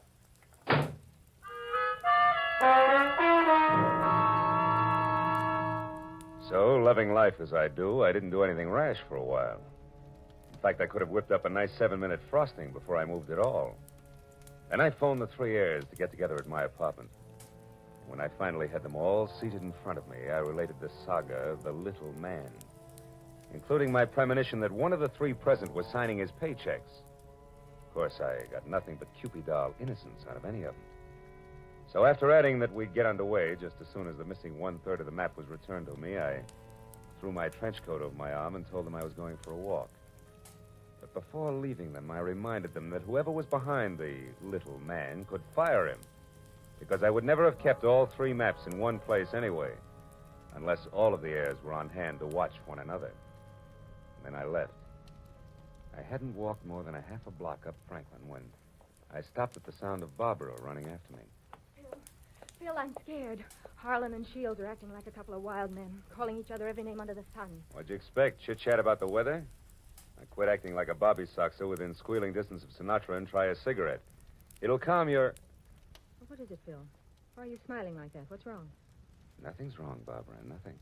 It's just that I found this in the pocket of my trench coat when I went for my cigarettes. It's the map. That's right. The missing third.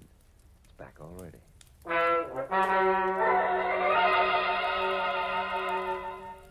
When that missing third part of the map turned up so fast, I figured the heirs had decided to play ball.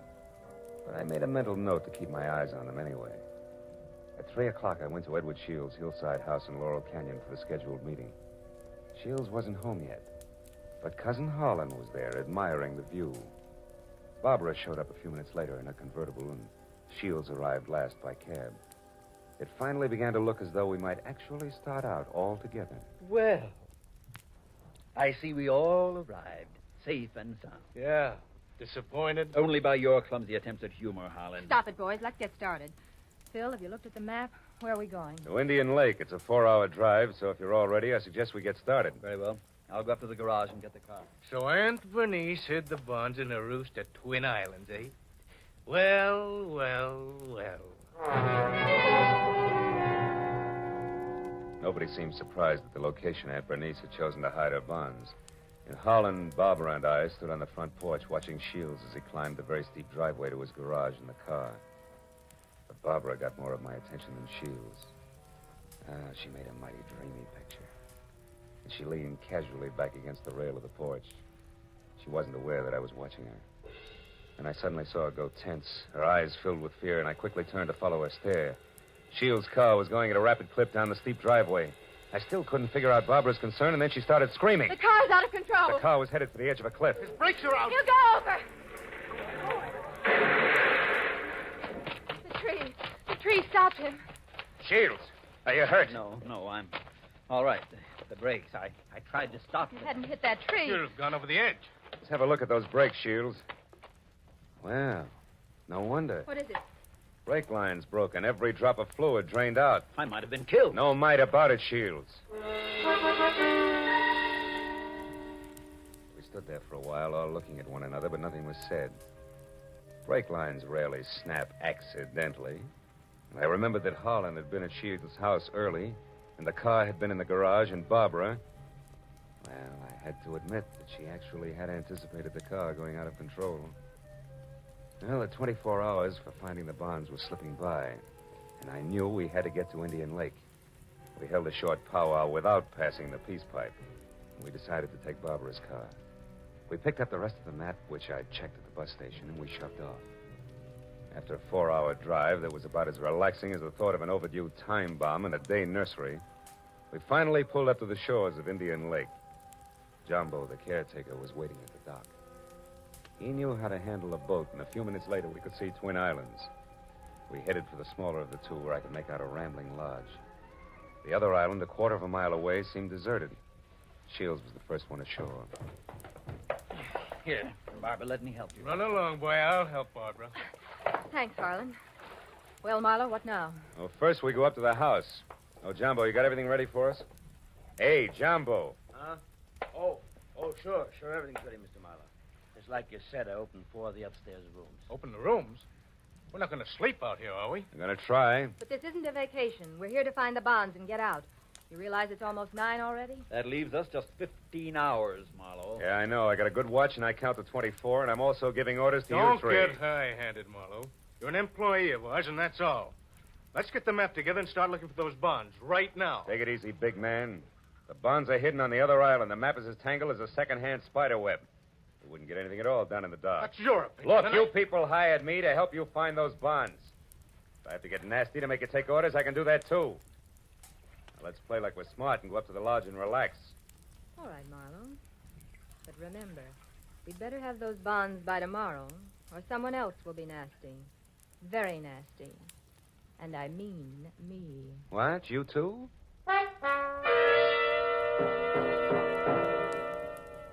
Getting the 3 heirs settled down at dinner table was quite a chore.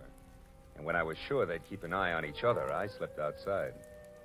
I hid 1/3 of the map in a drain pipe. Then I went upstairs to my room, and I hid another third in the window shade. Now, the maps were settled, and I began to think about other things, like Like the accident to Shields' car. There were too many accidents and coincidences to suit me. So I decided to drop in on Cousin Holland's room to see what I could see. After 15 fruitless minutes, I was about to leave when something in the wastebasket caught my eye.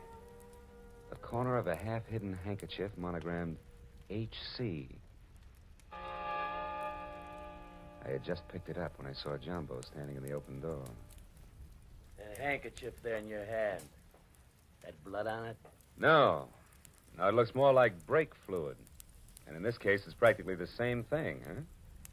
I think we'll leave it right here in the wastebasket, Jumbo. Oh, did you want something? Just wanted to say I'll be in my own place out back if you want me. Okay. You know where Mr. Shields is? He's out in the veranda. Alone? Yeah? Thanks, Jumbo. If I need anything, I'll call you. Good night.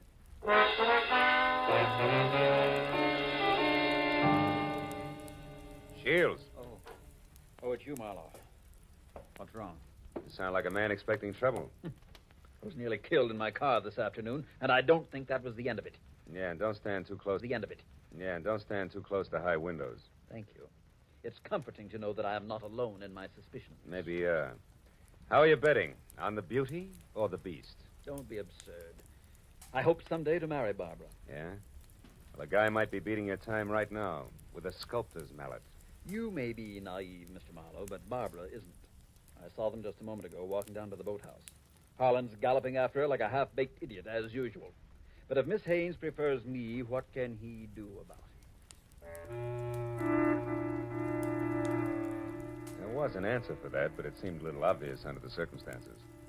Well, a few minutes later, Shields went inside, and I made a beeline for the boathouse to water down a certain hot-headed sculptor named Harlan. When I got within earshot, I knew I'd be as welcome as whooping cough at a glassblower's convention. So I stopped and listened. Barbara, darling, I'm falling in love with you. You know that, don't you? Let me hold you close. Harlan, Oh, Harlan. This is real, Barbara. For the first time in my life, I'm truly in love. I want to do things for you, make you happy. Please wait. I'm not completely free. There are still ties with Edward, you know. Shields. That fat, stingy Babbitt. He's no man for you. Why, if he so much as touches you from now on up... Wait a minute, Barbara. Marlowe, you cheap, snooping eavesdropper. Eavesdropping's a minor vice compared to some of the shenanigans going on around here. Just what do you mean by that? A word to the wise is sufficient. You, I'll give a few more. Now, somebody's trying to cut our little triangle down to two sides before noon tomorrow.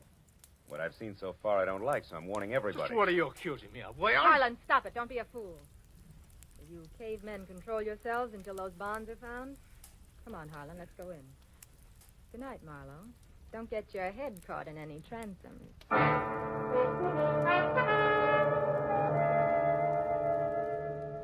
Deciding sleep wouldn't be very healthy for a man in my position, I decided to sit up that night. And it was about 2 o'clock when I looked out the window and saw something mighty interesting. A light was moving on the other island opposite us. I got hold of Jumbo and we went over there as fast as we could.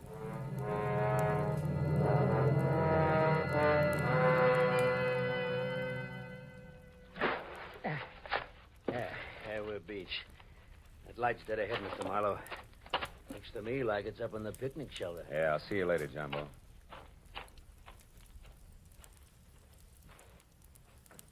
Who's there? Guess who?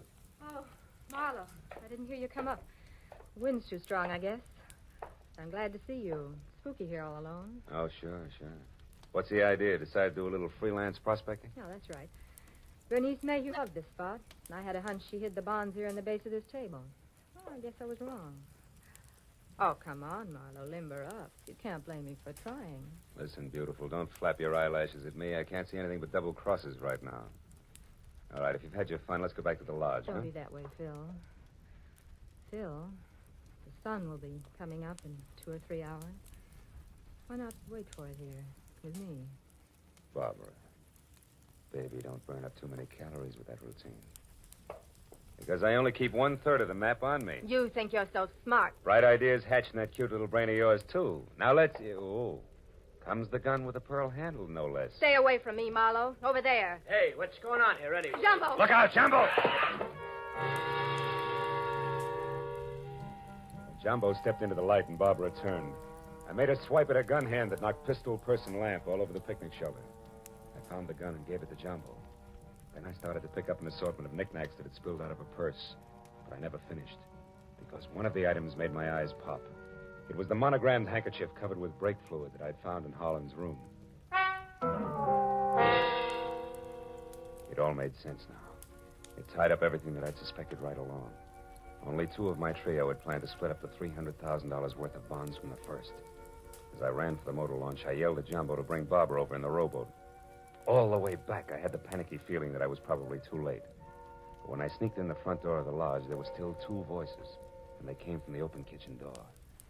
My hand on my gun, I edged along the wall and peeked in. Shields, you're a fool. Perhaps. But I'm going to kill you and have a perfect case of self-defense. What are you talking about? Your hopelessly framed cousin, Harlan. I ruined the brakes on my own car. I planted your handkerchief, stained with brake fluid, in your room. Marlowe found it. He's convinced that you tried to kill me. He's also convinced that he was brought into this whole thing by coincidence. He doesn't know that he was deliberately involved in our search for the bonds, just so he'd make a reputable witness. You're out of your mind. Not at all. I'm going to kill you and say it was self-defense. Marlowe will testify that you tried to kill me before. What Marlowe's going to do is blow your head off if you don't drop that gun, Shields. Marlowe? Yeah, Marlowe. Who knows he wasn't brought into this thing by coincidence, but has stuck around to see the fireworks and who almost saw them just now. Bill, what's happened? Barbara, couldn't you hold Marlowe on the other island? You Shut up, Shields. Barbara's little mistake was that she should have gotten rid of Holland's handkerchief after she took it out of his room so he wouldn't see it. Barbara, I don't understand. You planned all this with Shields against me? Well, I did in the beginning, Harlan, but I changed my mind when I fell in love with you. I let Marlowe find the handkerchief in my purse. I wanted him to stop Edward. Oh, darling, don't you see... Come on, Miss Bankhead. Cut the dramatics. The show's over. Let's have it straight, huh? All right. We might as well if we're going to find those bonds before it's too late. Edward and I did plan it. We even hired the little man who tried to get the maps from you. And when that didn't work, you planned to get rid of Holland and split the $300,000. So we failed. So what? We're right back where we started. 100,000 apiece. Now let's go find those bonds. Not so fast, beautiful. What happened to Holland just now was a little more serious than a hot foot. It was attempted murder. He can slap you two in the jug this minute if he wants to. But I'll leave it up to him. Okay, Holland, what do you say? It's your move. No. I've got a better idea. Marlowe, 1/3 of that map is mine. Give it to me. Okay. There it is. Harlan, what are you going to do? Harlan, no. Don't burn it. There. Now we all lose. Now none of us will get the bonds. That's probably how Aunt Bernice wanted it anyway.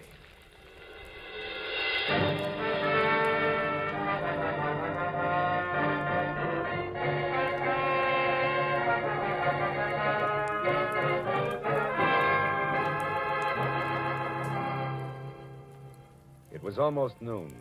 I was standing on the veranda of the lodge, and a scrawny old crow was perched up on the roof. I saw Barbara and Shields quietly pull away in a boat with Jumbo. And I saw Holland lumbering off to the far end of the island to sulk. And as I watched the three of them, I couldn't help thinking. A pig in a pinstriped suit, an ape with a red beard, and an alley cat in nylon. Yeah. Keep laughing, Aunt Bernice. You were right. Greed, treachery, and rashness don't mix, even for 24 hours. And the 1% of the bonds I was to get? Well, that's my contribution to charity. Who knows? Maybe I can take it off my income tax.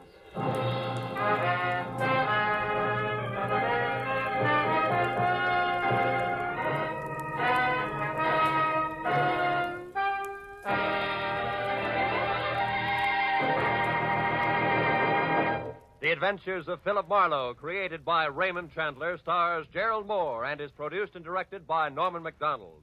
Featured in tonight's story were Mary Shipp, Parley Bear, Don Diamond, Ted Von Eltz, and Wilms Herbert. The special music was conceived and conducted by Richard O'Run.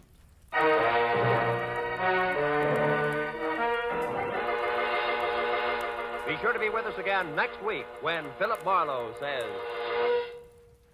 When I got the crisp $50 bill in advance, I figured my client had a heart of gold. But after I was beat up, double-crossed, and shot at, I realized just how hard a heart of gold could be.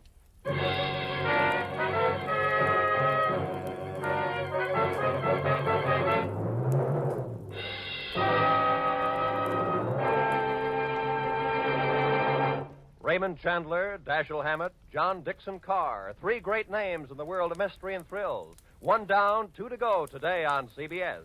Now that you've heard Raymond Chandler's Philip Marlowe in action, CBS invites you to hear Dashiell Hammett's Sam Spade in action tonight, followed by John Dixon Carr's personally written radio series, Cabin B-13.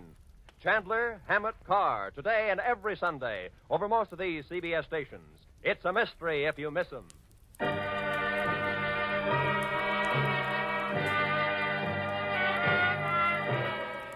Roy Rowan speaking for CBS, the Columbia Broadcasting System.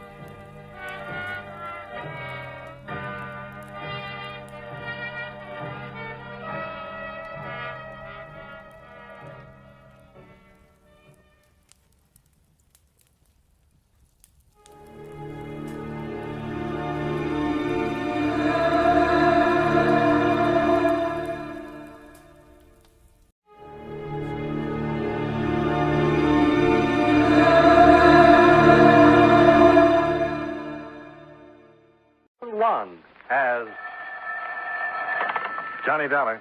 Dave Hopkins, Johnny. Camden Life and Fidelity. Got a German visa? Why, I sleep with it under my pillow, Davy. Huh? If you want, Berlin, your next port of call. Want it? Now, what's the story, Davy? It's like this, Johnny. A client of ours, Sam Harvey, category 50,000, 20 paid life. A couple of years ago, Harvey went to Berlin as consulting engineer for a machine tool firm. 6 months ago, he upped his policy from 10 to 50,000. Good head on his shoulders. Just listen, huh? Also, he changed beneficiaries from his mother to a woman he married over there. Well, that's allowed, isn't it, Davy? Well, maybe, maybe not. Yesterday, we got a cable from Berlin police. Herr Sam Harvey is newly dead in the Rhineland. Well, Johnny? Okay, Dave, you named it. Berlin.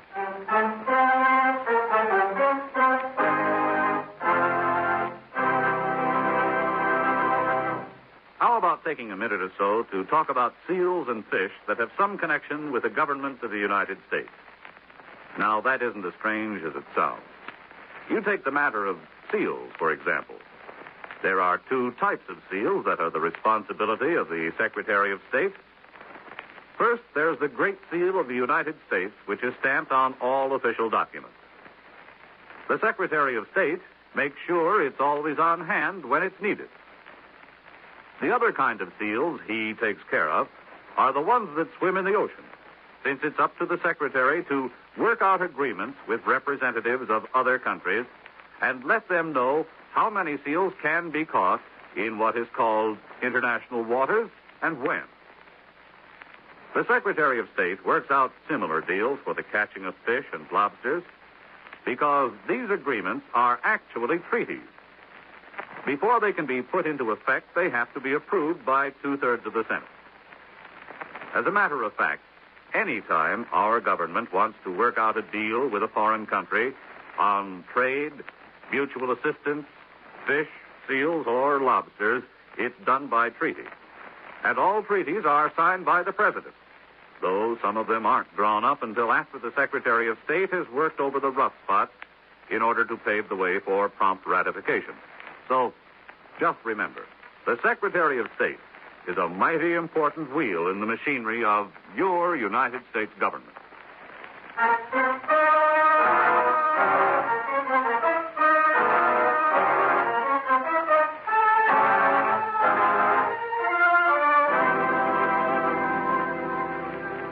Expense account submitted by Special Investigator Johnny Dollar to Home Office, Camden Life and Fidelity Company Limited, Camden, New Jersey. The following is an accounting of expenditures during my investigation of the Berlin matter. Expense account item 1, $546.73, airfare and incidentals to Berlin via New York City. Item 2, $3.10, cab fare, Tempelhof Airport, American Zone, to the Waldenstern Hotel, where I registered, sent my luggage to my room, then went on to the red granite pile called Police Headquarters on the Wilhelmstrasse. Here, a sub-lieutenant saw my credentials, listened to my story, and ushered me to the proper Oberlieutenant. Meissner, Wilhelm Meissner.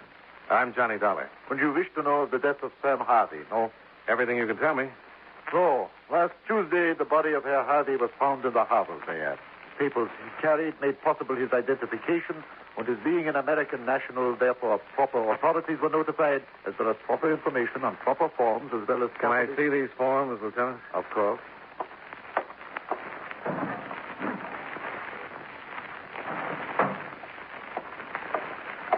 Here, as you please. Thank you. Says here his body was found just north of Spandau. Where's Spandau, Lieutenant? British zone. Well, what would Sam Harvey be doing there? Please. Well, it says here Sam was employed by Koenig Machine Tool, which it also says here is in the American zone. So I'd like to know, Lieutenant, if you have any idea what he was doing. I will show you something. It will make things easier. Good. Map of Berlin. French zone, British zone, American, Russian. Uh-huh. And here is Spandau, on the harbor there. Above it, north, French zone. So? My guess is your Sam Harvey died somewhere in the French zone, was thrown into the harbor river, which currents carried him down to here, to the harbor there, where he was found. But that's only a guess. Unofficial. Official, it would be written down, but it is not. Why do you make a guess like that, Lieutenant? You see, here, the suburb Eagle in the French zone, it is trackless. What does that mean? Rough. Tough. Now, Sam Harvey is certainly not the first man who was dumped into the harbor river. Dumped? Dump means murdered and pushed, Lieutenant. Murdered and pushed. Okay. What else? You see here, in the file, positive identification made by Paul Turner. Who is Paul Turner? A friend of Herr Harvey. He claimed the body and buried it. Also, he took it upon himself to notify Herr Harvey's wife. Why does it say wife? No there, but I recall Herr Turner said Paul Harvey was in Vienna and that he would inform her of the death of her husband. No, I think that's real friendly, don't you? Please. Never mind. Well, thanks, Lieutenant. Can I do something for you in return? A beer or something?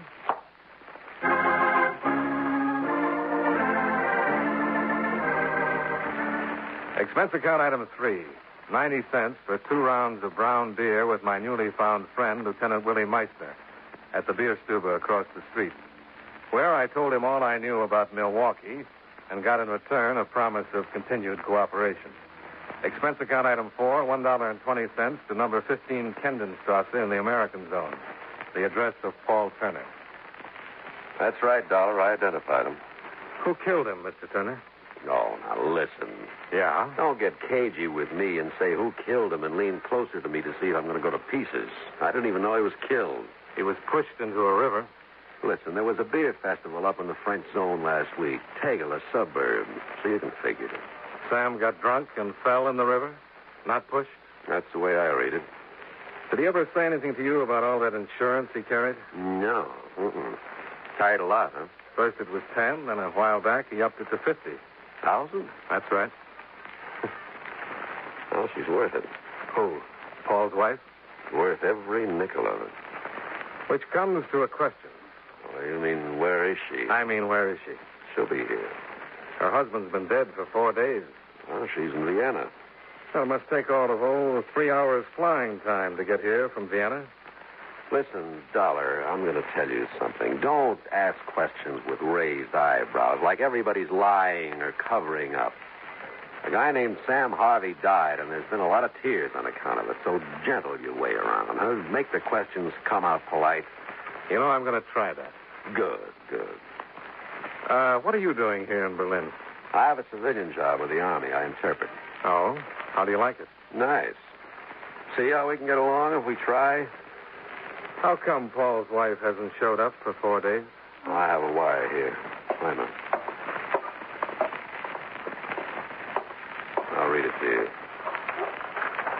Illness gone. Arrived Tempelhof Airport this evening, 18 hours, Elsa.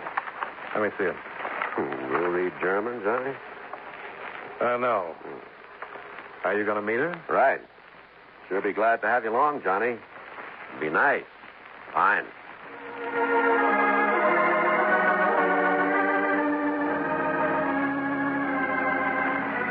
Expense account item 5, $3.40. Full tank of petrol for Paul Turner's Volkswagen. He had his hand trapped in his pants pocket. We had a little time before Elsa's plane landed at Tempelhof, so we rode around Berlin, a 3-zone. The 4th didn't encourage sightseers. At a little before 6, we got to Tempelhof. Flug 39 vom Prag Budapest und Wien, Passagiere ungefähr Ausgang 3. Oh, she's a little ahead of schedule. Yeah. You'll know Mrs. Harvey when you see her? You know, you ask polite, but you don't listen polite, Johnny Kid. I told you Sam's wife is worth every penny the $50,000 you say he left her. Now, would I say a thing like that if I didn't know her when I saw her? Well, you hadn't mentioned it. Now, before he married her, the 3 of us went around a bit in Vienna. Then Sam married her. And Elsa stayed in Vienna. I haven't seen her since. 6 months now. Why did she stay in... It must be Elsa. See? Black dress, heavy black veil, black gloves. Classy dresser, that Elsa. Yeah. Come on. Elsa? Elsa. Bitte? Paul Turner, Elsa. Don't you remember? Oh, this veil, it is so... I will lift it.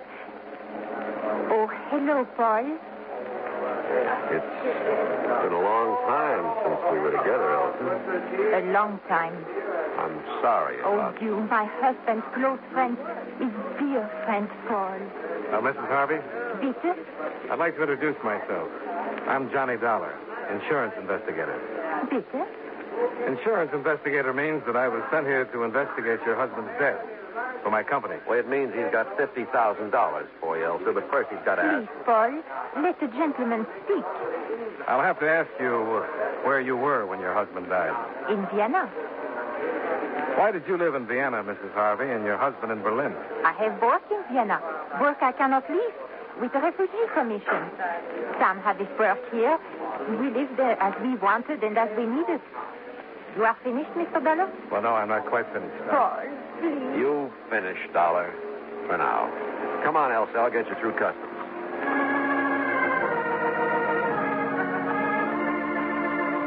Expense account item 6, $2.20. Cab fare back to the Walden Stern Hotel. Item 7, $1.50. Supper. Knockwurst and sauerkraut washed down with black beer. After which, 10 hours sleep with no dreams.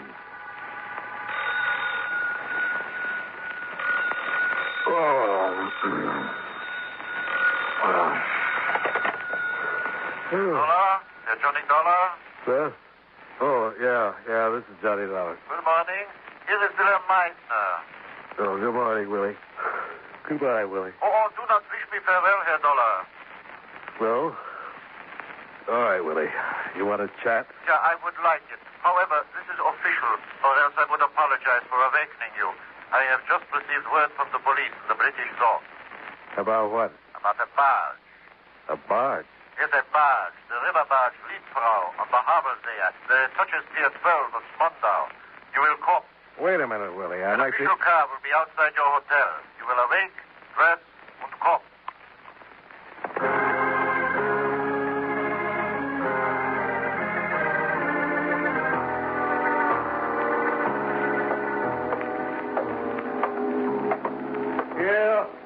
Here on the barge, Dollar. Come here. Yeah, here, Dollar. Well, only yesterday it was Willie and Johnny. What's happened? Come here, please, to the pilot's cabin. In, Herr Dollar. Wow. Who's he? The man who is dead, with a bullet in the nape of his neck. Yeah, that one. Kurt Hausmann, captain pilot of this barge. Observe what else, Herr Dollar. What? On the desk, under his arm. Come please close with me. A letter Herr Pilot Hausmann has begun to write. It is, of course, in German. I will translate it. If you wish of Sam Harvey to know, come you to the barge. Now I will move his arm. You see to whom this letter is addressed? To me. To you, Johnny Dollar. What do you say to that?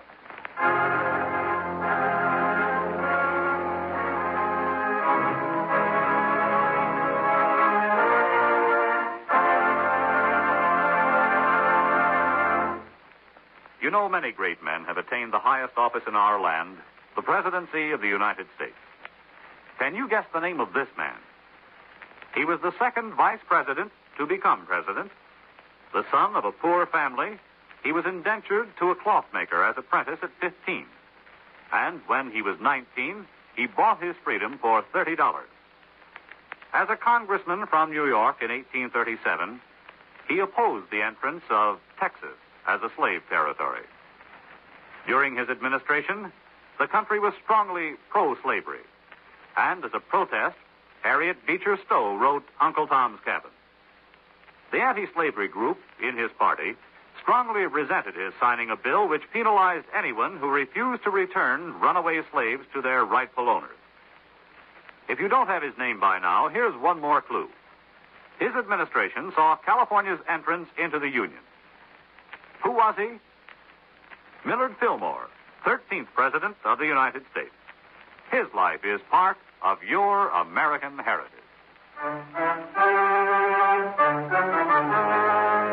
And now, with our star, John Lund, we bring you the second act of Yours Truly, Johnny Dollar.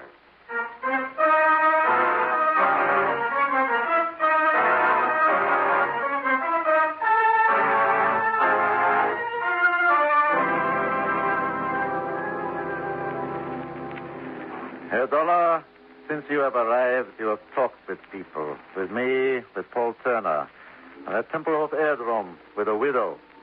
What words did you speak to them, Johnny Dollar, that makes this man dead? Read it this way, Willie. I'm on a job. Insurance investigation. Yeah, into the dying of Sam Harvey. Into the murder of Sam Harvey. $50,000 worth. So, perhaps you have discovered a thing which I, too, should know of the death of Sam Harvey, which will explain this death. If that is so, then tell me. So far, I've found nothing. Nothing you don't know already. Not one thing. Please. I tell you, I don't... Please. I believe you. Well, you've got away with you, Willie. Schöne Danke. You want to tell me things now? Happily, I do. This Kurt Hausman, who is he? Pilot of a river barge. What else? Thief, petty, also grand. What else? Before he grew out of it, a black marketeer. And after that, what? Smuggler. From west to the east zone. Also vice versa. Very rich. And still you let him get away? Please. Go ahead. Kurt Hausman, besides what he was also an eel. You understand? A slippery eel. Many times arrested, many times released. Insufficient evidence. An eel. And he's murdered on the Harwell River and found at Spandau, near the French zone, where also was found the body of Sam Harvey, where... Please. Forgive me. Near the French zone, where also was found the body of Sam Harvey. And he begins a letter to me saying if I want to know about Sam Harvey... Which will become an exhibit on the official files. Which figures he knew something about Harvey's death. I would say so. Then someone stopped him from getting the letter to me. I would say so. And that's all? No. Kurt had a friend, a beloved friend, Fräulein Mary Fuller. She came with a troop 4 years ago to entertain your occupation forces. She entertained them. When they left, she stayed. Unter den Linden was what she wanted, she says. Where do I find her? Where do we find her? Yeah, you and me. Where? At Zehlendorf. There's a carnival there. A carnival? Yeah, waxworks, the hula dancers, knife throwers. Fräulein Mary stands in front and beckons so. Well, we just better see this Fraulein, Willie. Yeah, after the ambulance has taken away the body of Herr Hausmann.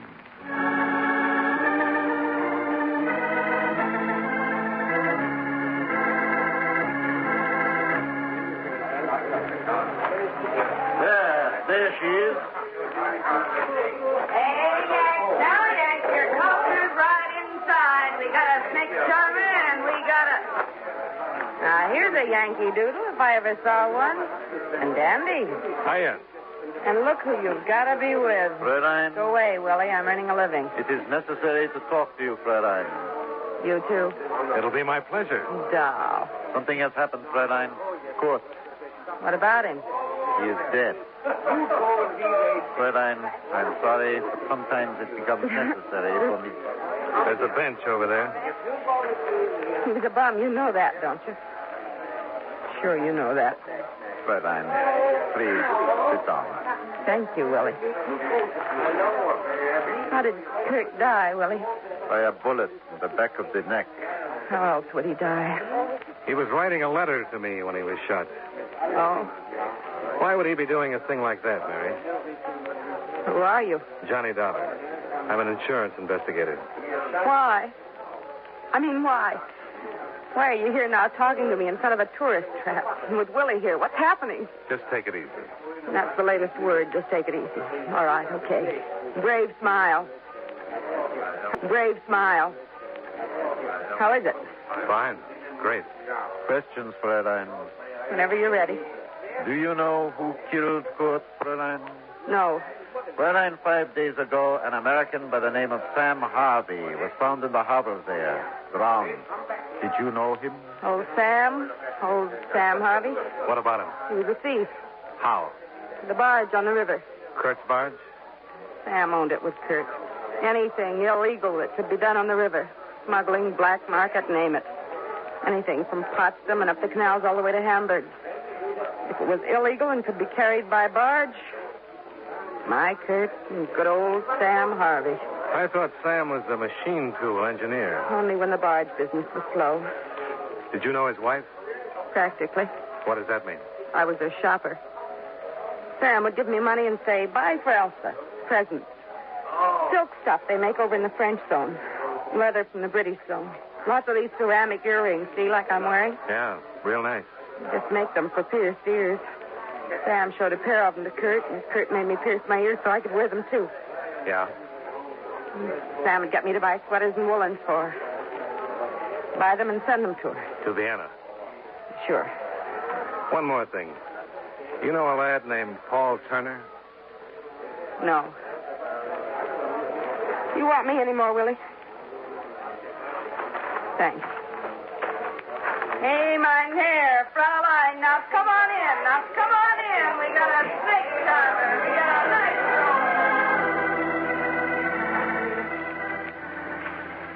I asked Willie to drop me off at Paul Turner's in the American zone.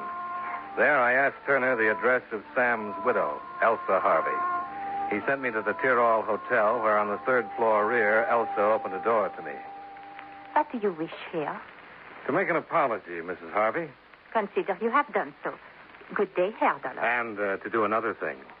To give you the papers you'll need to sign, so you can get that $50,000 insurance of your husband. Come in. Give them to me. Sure. Take your time about it, Mrs. Harvey. Read them over. I'll wait till you're finished. A messenger will bring them to you. Yeah, sure he will. Mrs. Harvey. Yes. You're a very beautiful woman. Thank you. Very beautiful. You always wear your hair like that? Long, falling to your shoulders? Do me a favor. What? Put your hair up for me. Put my... I don't understand you. Oh, please. Just to see how you look. I've been wondering. Yeah. Yeah, like that. Und what, Herr Dollar? Well, I've already said it. You're a very beautiful woman. You must go. Sure. Wiedersehen. Auf Wiedersehen, Herr Dollar.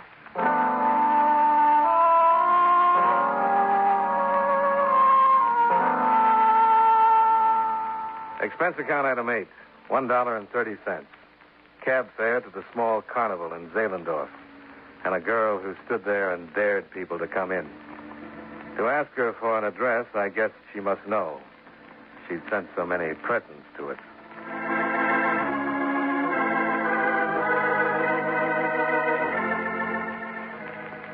Expense account item 9, $63.95, airfare and incidentals to Vienna. Expense account item 10, cab fare, $1 even, to a red brick apartment building 5 stories high and a block square. Frau Harvey? That's right. Mrs. Harvey is dead. When? Yesterday morning, early. Listen, did she get a wire from Berlin last Tuesday? Yes, she did. But of course she could not read it. I gave it to the other lady. What other lady? Her friend, who lives across the hall, who was kind to her and took care of her, who paid for her funeral. And who moved out right after it was over? Yes. But how did you know?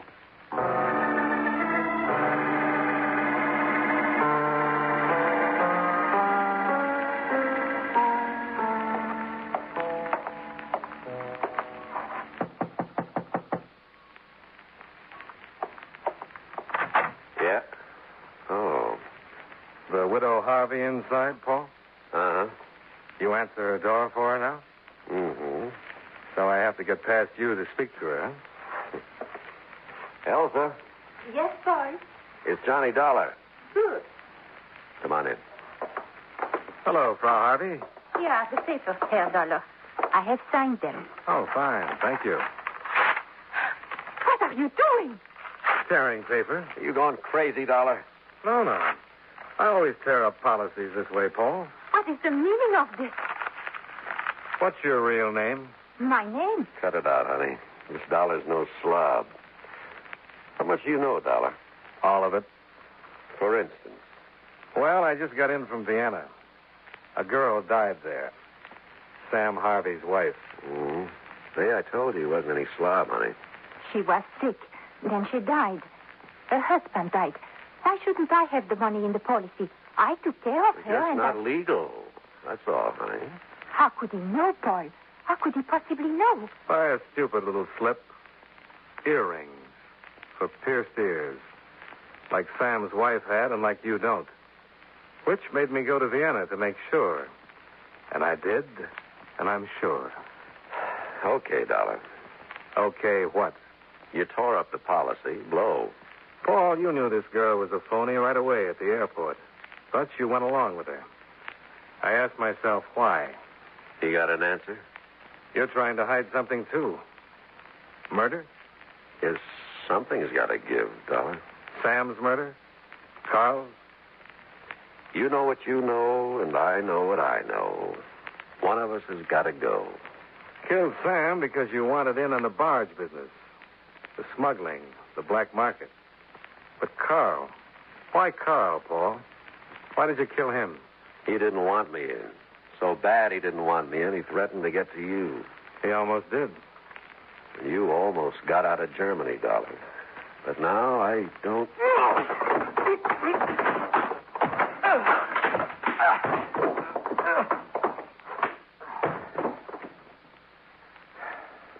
Mr. Dollar, Yeah? I hurt no one. I took care of her when she was sick. Even when she died, I paid to bury her. I took a chance, and I lost Mr. Dollar. Who can say I harmed anyone? And in Vienna, it's not very pleasant.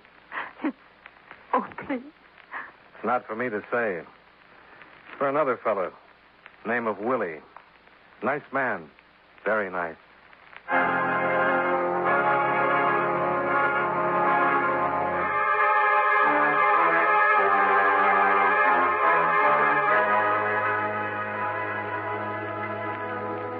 Expense account item 11, $67.70. Hotel bill and incidentals while in Berlin and Vienna. Expense account total, $693.03. Yours truly, Johnny Dollar.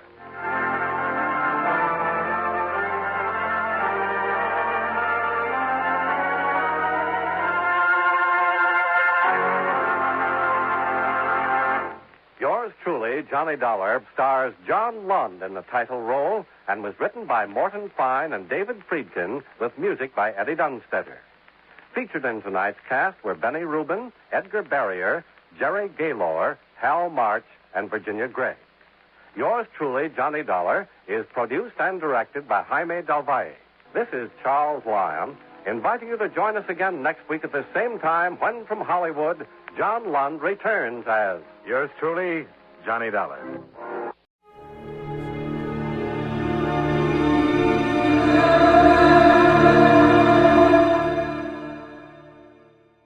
From Hollywood, it's time now for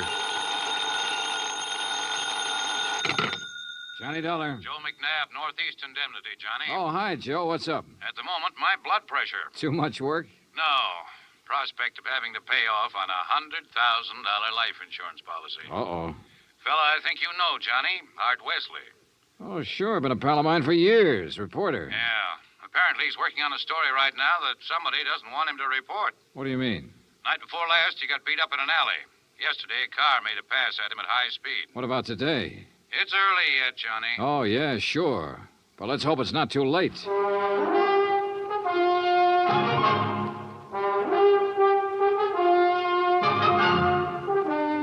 Bob Bailey in the exciting adventures of the man with the action-packed expense account.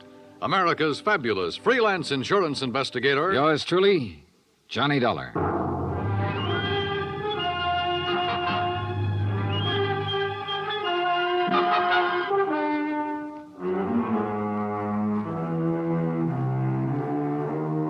From Special Investigator Johnny Dollar to the Home Office, Northeast Indemnity Affiliates, Hartford, Connecticut.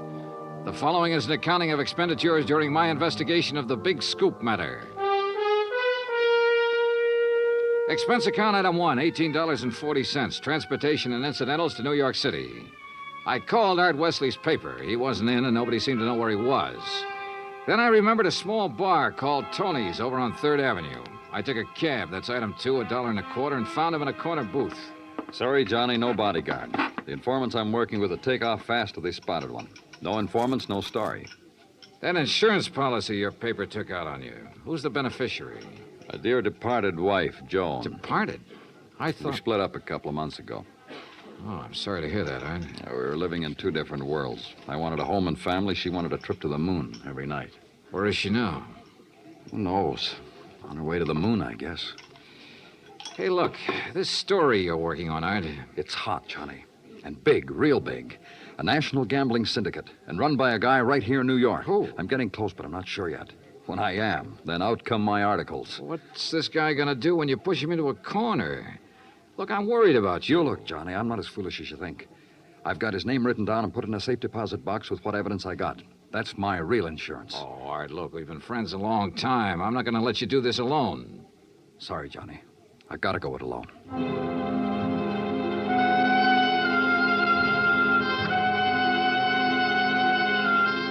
Since I'd gotten nowhere with Art, I decided to try his wife, Joan, even though they were separated. I found her in an apartment on East 68th, but she was hardly what you'd call cooperative. Look, Mr. Dollar, so you're a friend of Art's. At the moment, I'm not. Mrs. Wesley, your marriage with Art is none of my business. But that insurance policy his paper took out on him is. And incidentally, you're still the beneficiary. So? So he could be in danger, those articles he's writing. Why doesn't he drop it? Oh, look, you know Art better than that. Then what am I supposed to do about it? That story is his business. How I feel about things is my business. And come to think of it, I can't see that either of those things is your business. Item 3, $1.80 cab fare to police headquarters in the office of my old friend, Detective Lieutenant Rastelli. Sure. I know about those attempts on Art's life. So I talked to him and got nowhere. He told me the story's about a national gambling syndicate. It's more than he told me. Supposedly the big boss is here in New York. Now, what are you going to do about it? Look, the minute Art quits thinking he's got to hit the jackpot all by himself and lets us in on it, we'll give him all the protection he... Lieutenant Rastelli. Yeah, just a minute. It's for you, Johnny. Oh, thanks. Hello? Art Wesley, Johnny. They told me at your hotel where to reach you. Anything new, Art? I'm leaving town for a few hours. This could be it, Johnny. Tonight could be the jackpot. Well, listen, let me go with you. Sorry, I gotta go alone. It's part of the deal. Art, it could be a trap. I can take care of myself. Call you when I get back. Wish me luck. Well, look, wait. Art! Art!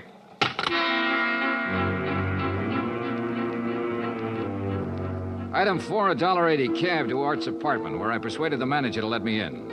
I was looking for anything that would give me a lead. Then, near the phone on a scratch pad, I found where he'd written the word Watika several times. Sure, Lake Watika, upstate. Art had a lodge there. Item 5, $25 even for a rented car. It was a 3-hour drive to Lake Watika, which was bad enough. But to top it off, it started to rain, and rain hard.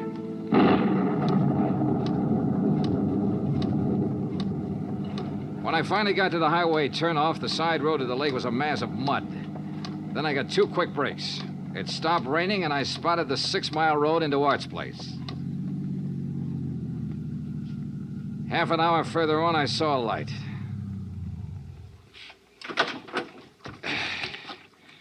Art's car was parked at one side, and the front door of the lodge was wide open.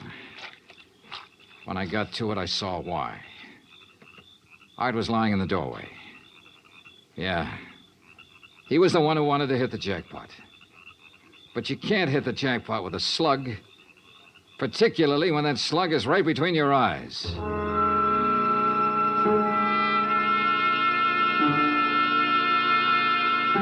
I drove to the sheriff's office and reported it. Sheriff Tompkins and his boys took over. But in the darkness and the mud, they could only make a routine check. He asked me to meet him at the lodge the next morning, so I did. Buddy was right here in the doorway, huh, son?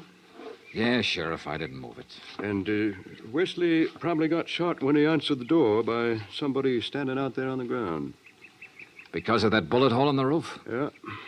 Right over that shelf that's stocked with canned goods, sugar, salt, and the like. Apparently, he used this place regular.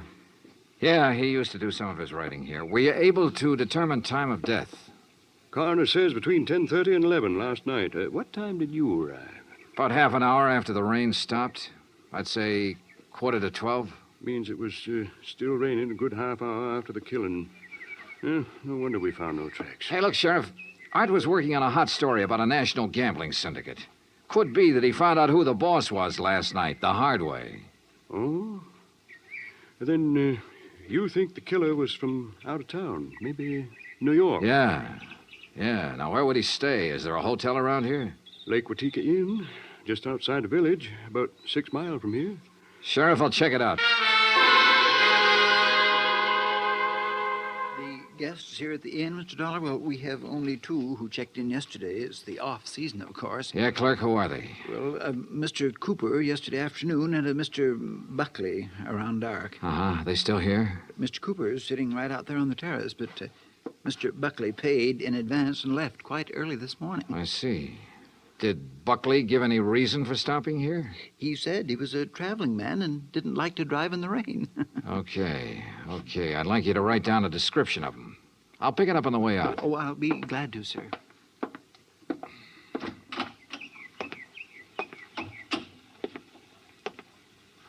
Hi. Oh, good morning. Enjoying the scenery? Yes, immensely. Oh, sit down, won't you? Sure, thanks. My name's Dollar. Mine's Cooper. You just check in? I'll just drop by. I came yesterday. Uh-huh. Pretty up here this time of year. Yes, certainly is. I really enjoy places like this in the off-season. It's a nice change. Too bad the weather hasn't been better, huh? Well, the rainstorm last night? Oh, I enjoyed that, too. You were out in it? Oh, no. No, I enjoyed it the way a storm should be enjoyed. In front of the fireplace in my cottage with a drink and a good book. No, Mr. Dollar, I stayed in last night. And that was that. I picked up the description of the other guest, Buckley, from the clerk and gave it to Sheriff Tompkins, who got out a bulletin on him.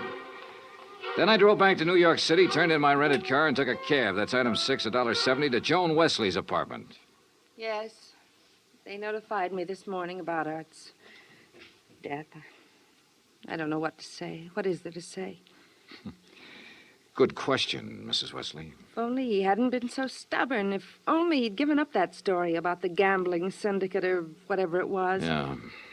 You figure somebody in the syndicate killed him? Why, of course. Mrs. Wesley, did you know Art had gone on up to the lodge at Lake Watika? No. Mr. Dollar, I'm rather tired. One more thing. Did you go out last night? No. It was raining. I stayed here in the apartment. All evening? All evening. I see. Well, thanks, Mrs. Wesley. Maybe I was imagining, but it seemed to me Joan Wesley hesitated just a little before telling me she hadn't been out of her apartment last night. And if she had gone to Lake Watika, I checked the basement garage. Her car was clean. Too clean. Item 7, $5 to the garage attendant for some very interesting information.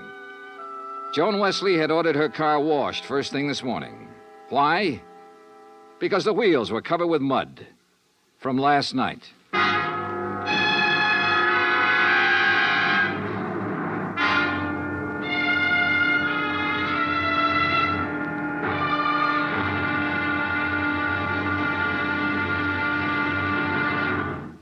Act Two of yours truly, Johnny Dollar, in just a moment. Better schools mean better citizens, better neighbors, better families. But we can't expect our children to respond, to learn and grow, if we ourselves are indifferent to their school environment. CBS Radio urges that you write to Better Schools, 9 East 40th Street, New York 16, New York, for information about how citizens can spark community action to improve their schools. That address again is Better Schools, 9 East 40th Street, New York 16, New York. Now, Act Two of yours truly, Johnny Dollar, and the Big Scoop Matter.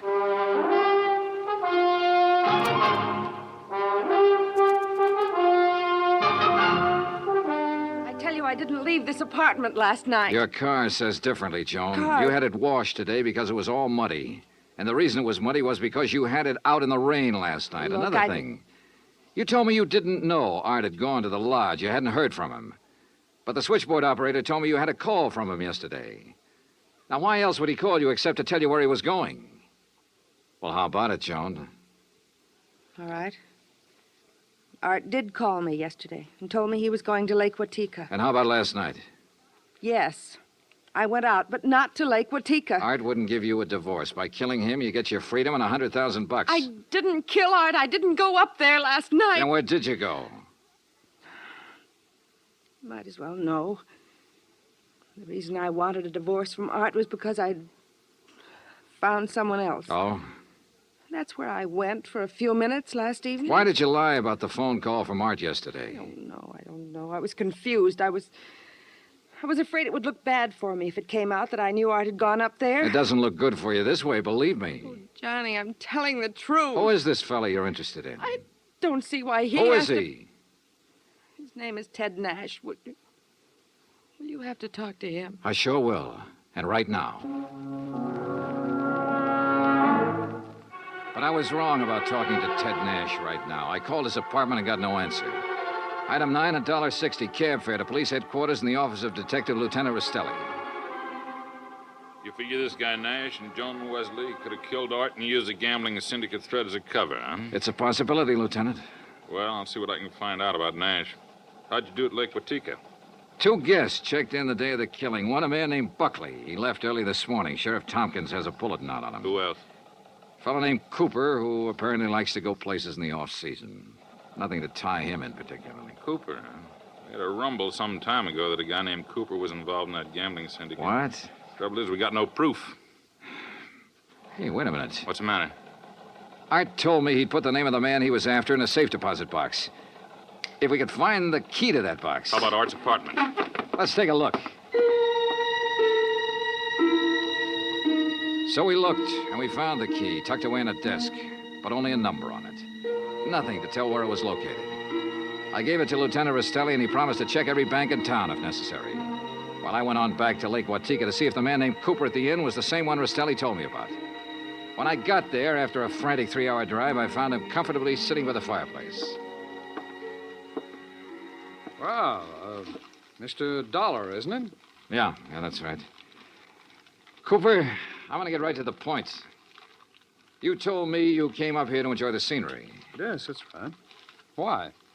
The man who was killed last night, Art Wesley, he was trying to expose a national gambling syndicate. Oh, that's very interesting.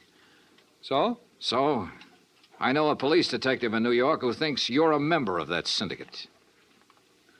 Well, now, Mr. Dollar, that's a very serious charge. I presume you have proof. Well? No proof. Well, in that case, I don't think there's any... long-distance call for you. You can take it on that phone right beside you. Thanks, clerk. Johnny Dollar. Rastelli in New York, Johnny. Hi, Lieutenant. You locate that? Yeah, the safe deposit box, and in it we found the name of the man Art Wesley was closing in on. It's Cooper. Thanks all very right, much. So you... Well, Cooper, you wanted proof? We've got it. Evidence that ties you in with the syndicate. Clerk. Well, now, this is ridiculous, Is Dollar. it? Let me tell you the facts about this thing. Is something the matter, Mr. Dollar? Get Sheriff Tompkins on the phone, clerk. Tell him I've got Art Wesley's killer here. You mean Mr. Cooper? Oh, now, wait a minute. Now, look, Dollar. If you'd get your facts straight, you'd drop this silly notion of yours. What kind of facts, Cooper? What time was Wesley killed? Between 10:30 and 11 last night. But, Mr. Dollar, Mr. Wesley's place is some 6 miles from here. That's right. Why? Well, then Mr. Cooper couldn't have killed him. What do you mean? Last night, I took a drink to Mr. Cooper's cottage here at the inn. What time? Around 20 to 11, and I chatted with him for at least 15 minutes. Are you sure about that? Oh, quite sure. Well, Mr. Dollar, I'll buy you a drink sometime. Cooper strolled back to the bar with a satisfied smirk on his face. So the one man who had to be Art's killer couldn't have killed him. I collared the clerk again and had him repeat his story in detail. If you recall, it rained heavily last night, Mr. Dollar. Yes, I drove through it on my way up here. Well, I was making the rounds of the inn, checking windows, things like that, when the house phone rang. It was Mr. Cooper calling from his cottage. He wanted a drink. You say that was at 20 to 11? Yes, I always jot down the time when I am called away from the desk. All right, go on. Well, when I got to Mr. Cooper's cottage, he was sitting in the living room in front of the fire with a book. Yeah. We chatted a while, and then when I returned here to the desk, I jotted down the time again. 10:55. Well, that does it. What do you mean? Oh, it's a good 20-minute drive from here to Art Wesley's lodge. If he was killed between 10:30 and 11 and Cooper was here at that time, he couldn't have done it. Well, I'm sorry, but facts are facts. And... Oh, excuse me. Lake Watika Inn. Yes, just a moment. Sheriff Tompkins, Mr. Dollar. Oh, thanks. Hi, Sheriff. Thought you ought to know, son. Remember that man Buckley we were looking for? Yeah, sure, the other guest at the inn. Yeah, we picked him up. I've been questioning him for an hour. Any luck? No, sir. He's just a traveling salesman who stayed at the inn because he didn't want to drive in the rain. You sure? Buckley swears he doesn't even know Cooper. Just between you and me, Johnny, I think we got the wrong fella. No place again. I decided to start all over. Got into my car and drove to Art Wesley's place. Nothing was changed. I remember the trip I'd made the night he was killed, how it rained heavily until about half an hour before I arrived. How I'd found him lying in the open doorway, a bullet hole in his head. Yeah, and the hole in the ceiling over the shelf of provisions, marking the path of the bullet. It was there. So were the provisions. Canned food, mustard, sugar, a package of crackers. There was some... Wait a minute. Sugar. The sugar bowl. I stared at it for a moment. I remembered a couple of things the room clerk at the inn had told me. And suddenly the whole deal slid neatly and quietly into place. I drove back to the inn fast. Cooper's cottage was empty, so I went inside to the bedroom and took a look around. Then I spotted one of the pictures on the wall, a little out of place. I looked behind it. Yeah, just what I expected. Outside, I found Cooper sitting on the terrace in front of the main building. I slid into a chair across from him. Well, Mr. Dollar, what fantastic crime are you going to accuse me of today? Cooper, I got a one-track mind, and it's still stuck on murder. Oh, now look, Dollar. We've been over this before, and personally, I find it quite boring. So much so that it's interfering with my vacation here. That's too bad. Yes, it is. So I'm leaving this evening. I don't think so, Cooper. Oh, come now. Art Wesley was trying to expose a figure in a gambling syndicate. You. Well, that's a matter of conjecture. You had to stop him for keeps. Oh, now look, Dollar. The time of Art Wesley's death has been established as between 10:30 and 11 last night. That's right, between 10:30 and 11 last night. And I'm sure you remember the room clerk telling you he was with me in my cottage living room from 10:40 to 10:55. I sure do. So that I certainly couldn't have killed your friend Wesley 6 miles from here during that time. Except that Art Wesley wasn't killed at his lodge. What are you talking about? You see, I remembered something else the clerk had told me. The night of the killing, it stopped raining a little after 11. All right, what difference does that make? All the difference in the world, believe me.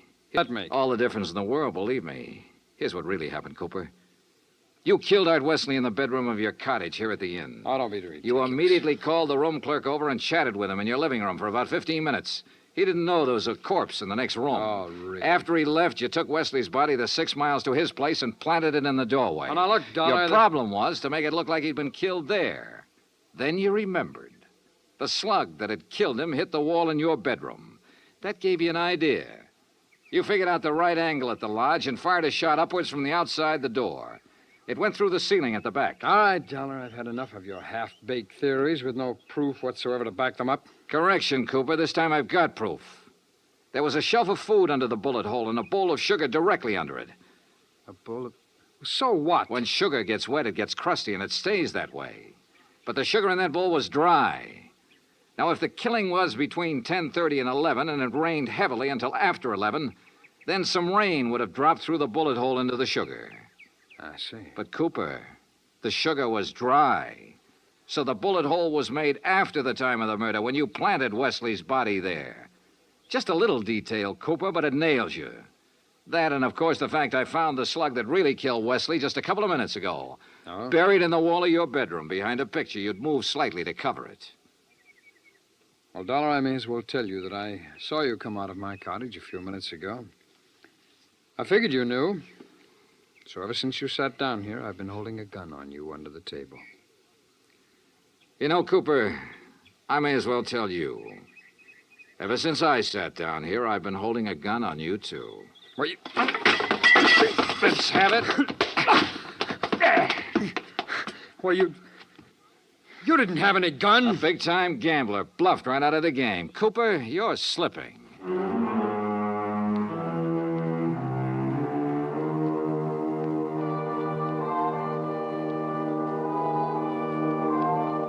Item 10, $37.50. Transportation and incidentals back to Hartford.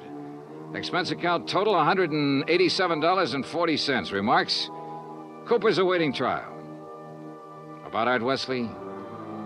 Well, I guess that sugar bowl was a dead man's revenge. And come to think of it, that revenge was pretty sweet. Yours truly, Johnny Dollar.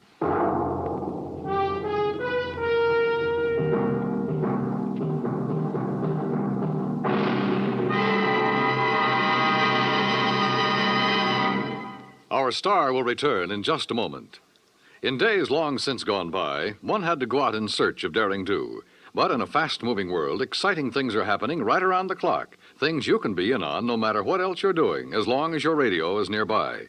With CBS newsmen on the job, you can make CBS Radio your listening post for world events. Stay tuned now for 5 minutes of CBS News, to be followed over most of these same stations by the FBI in peace and war. Now, here is our star to tell you about next week's story. Next week, colorful New Orleans, from nightlife in the Latin Quarter to the dismal, deadly swamps. Join us, won't you? Yours truly, Johnny Dollar. Yours truly, Johnny Dollar, starring Bob Bailey, originates in Hollywood. Written by Robert Reif, it is produced and directed by Jack Johnstone.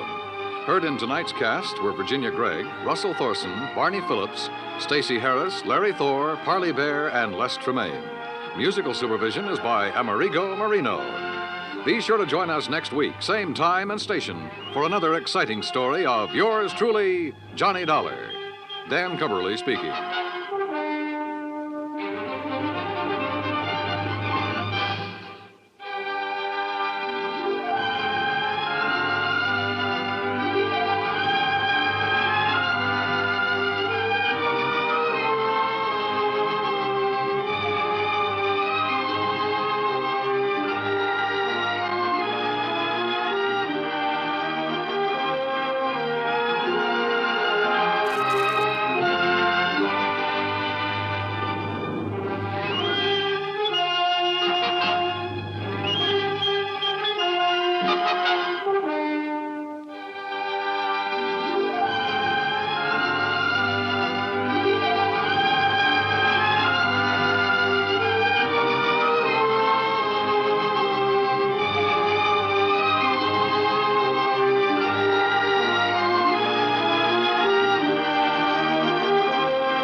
Johnny Dollar. Mr. Dollar, this is Barton H.B. Hollister at Greater Southwest Insurance Company. Oh, not Hollister in Phoenix, Arizona. That's right. Oh, here we go again. What was that, sir? Nothing at all. Just go right ahead. Yes. Now, Mr. Dollar, I want you to arrange airplane transportation for yourself out here immediately. Oh, you do, huh? What's your problem? You are to protect the life of one of our clients. Now, Mr. Hollister. His name is Henry Kirkham, and I shall expect you out here in Arizona without delay. Now, wait just a minute. Let me be perfectly honest about this. Please do. I have never liked, do not now like, and never will like these bodyguard assignments. As far as I'm concerned, they're for the birds. I beg your pardon. What's more, you have a whale of a good police department out there in Phoenix, and if somebody needs protection, why not call on them? Mr. Dollar. Yes? Did I say that Mr. Kirkham lives here in Phoenix? No, I guess you didn't. And did I, in any way, imply that you wouldn't be paid most handsomely for this service? Oh? Like maybe how much? Sizable extra consideration if you can turn whoever is threatening our client's life over to the proper authorities. Is that so? Yes. Well, Mr. Hollister, you have just struck a very responsive chord. Yes, I thought I would. So I'll expect you here immediately. Well, it's pretty late in the day, but if I can get a night flight, maybe I'll see you first thing in the morning. Not before? I'll look into the plane schedules. Yes, I suggest that you do. But first, why don't we discuss just how much this extra fee Goodbye, is? Mr. Dollar. What? I said goodbye, Now, sir. wait a minute, I'll Mr. be expecting you. But unless we can agree... hello? Hello? Okay, friend. Just wait till you see my expense account.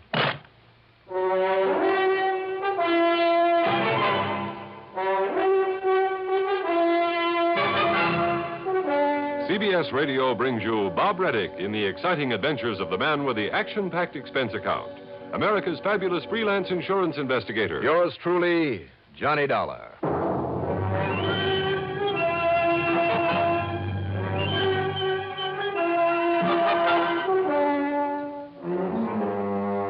Expense account submitted by Special Investigator Johnny Dollar to the Greater Southwest Insurance Company in Phoenix, Arizona. Following is an account of expenses incurred during my investigation of the Captain's Table matter. Up till now, I had always managed to avoid any assignments from Barton H.B. Hollister. He was an egotistical, finicky, penny-pinching stuffed shirt. Always demanded rather than asked, had no patience for anybody else's opinion. Still, I had no other assignment at the moment, and he had promised an extra fat fee. So, expense account item 1, $4 and... No, let's get this thing started right. Call it $6 even for a cab to Bradley Field. Item 2, $150.70 plane fare, plus $10 for incidentals.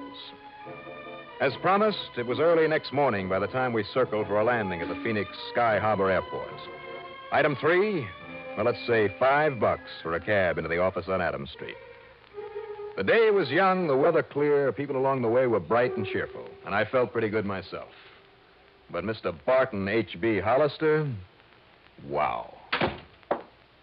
All right now, Dollar, where have you been? Sit down. Where have I been? I might have known this would happen. Sit down, I said. Do you mind telling me what you had for breakfast?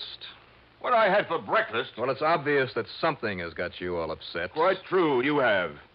I phoned Mr. Kirkham last night and told him you'd be here right away. I took the first plane I could get. Well, you're too late. Too late for what?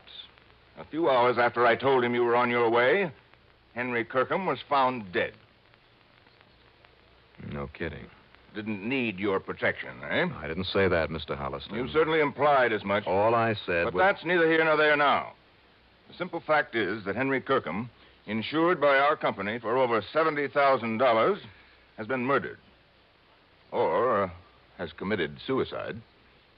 Oh, now I get the picture. What do you mean? You hope I can prove it was suicide. Of course. Then this company of yours won't have to pay off the insurance. Over $70,000. You said that. There's far more to this matter, Mr. Dollar. Like what? The police apparently believe it was murder. Well, if they can prove it, you're stuck. Wait, please. The only suspect they're holding is a man by the name of Walter Pinkley, who happens to be Henry Kirkham's beneficiary. Well, then what's your problem? If he did kill Mr. Kirkham and they can prove it, you certainly don't have to pay him the insurance. You're quite right. The money will go to whatever other person or persons are entitled to it under the laws of succession. But now, bear this in mind. Go on. Walter Pinkley is also one of our policy holders. That's interesting.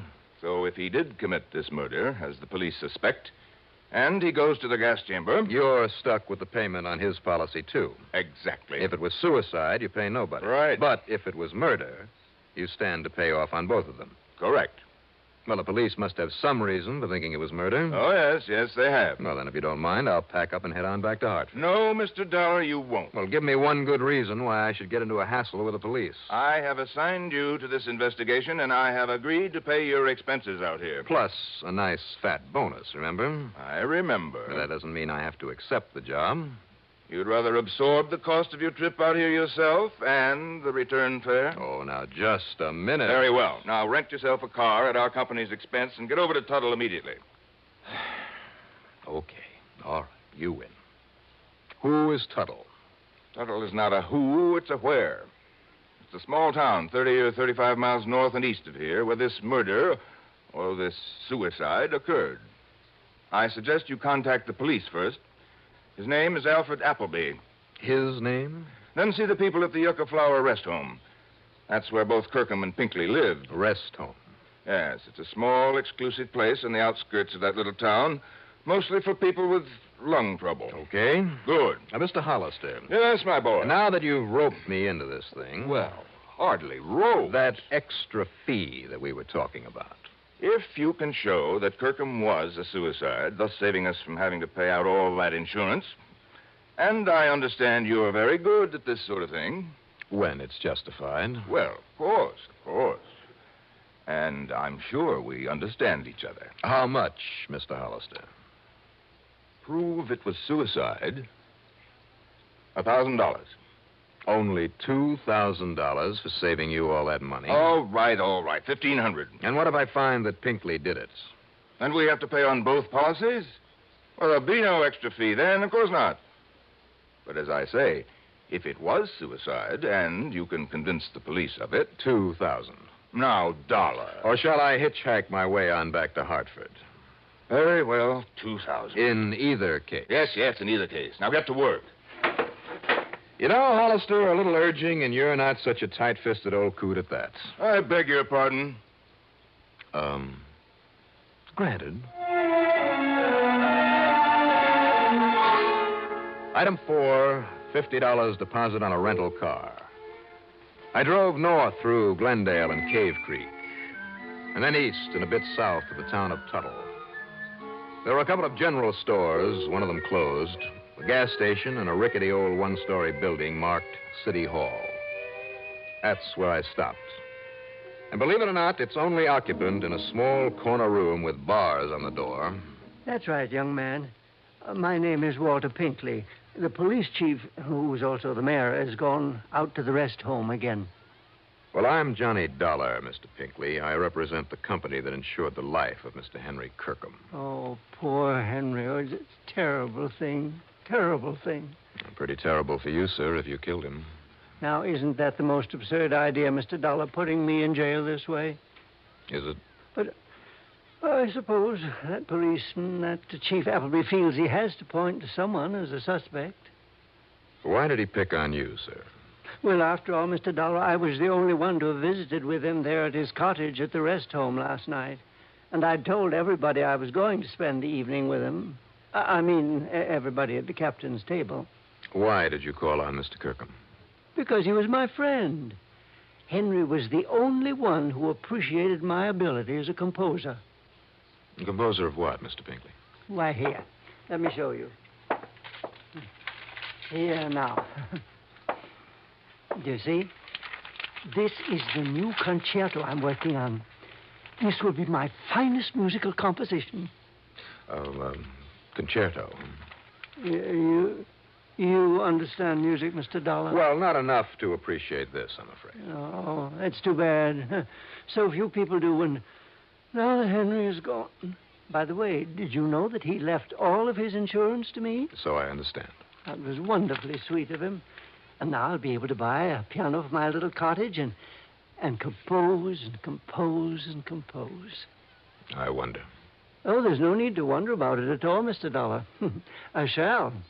Just how much do you know about the circumstances of Mr. Kirkham's death? Well, not very much, I'm afraid. You see, I went round to his cottage after supper last night. Why, sir?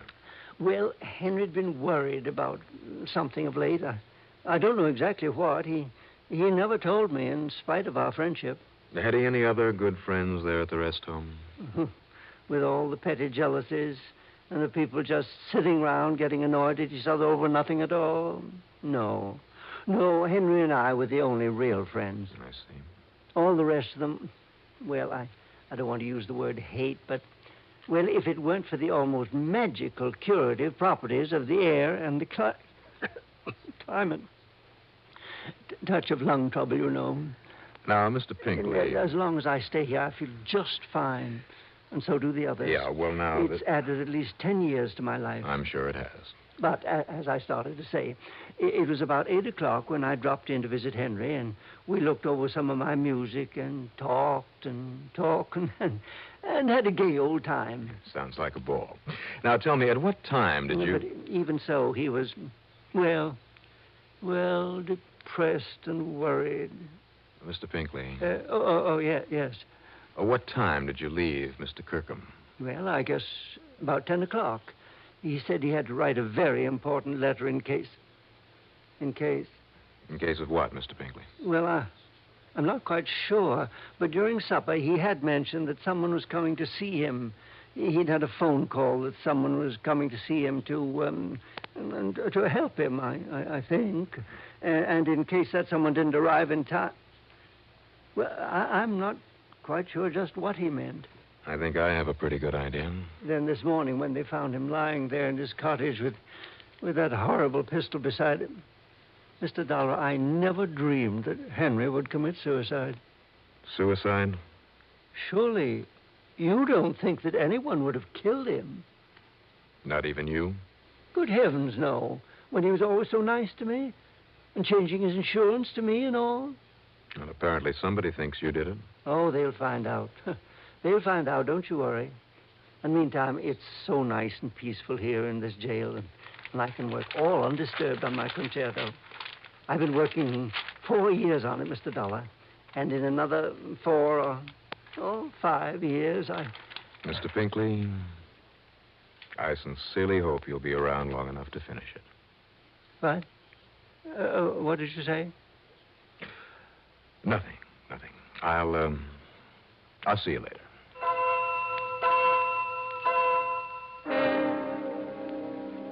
I learned a long, long time ago that the most unlikely person may often be a killer. But this sweet old Walter Pinkley, never.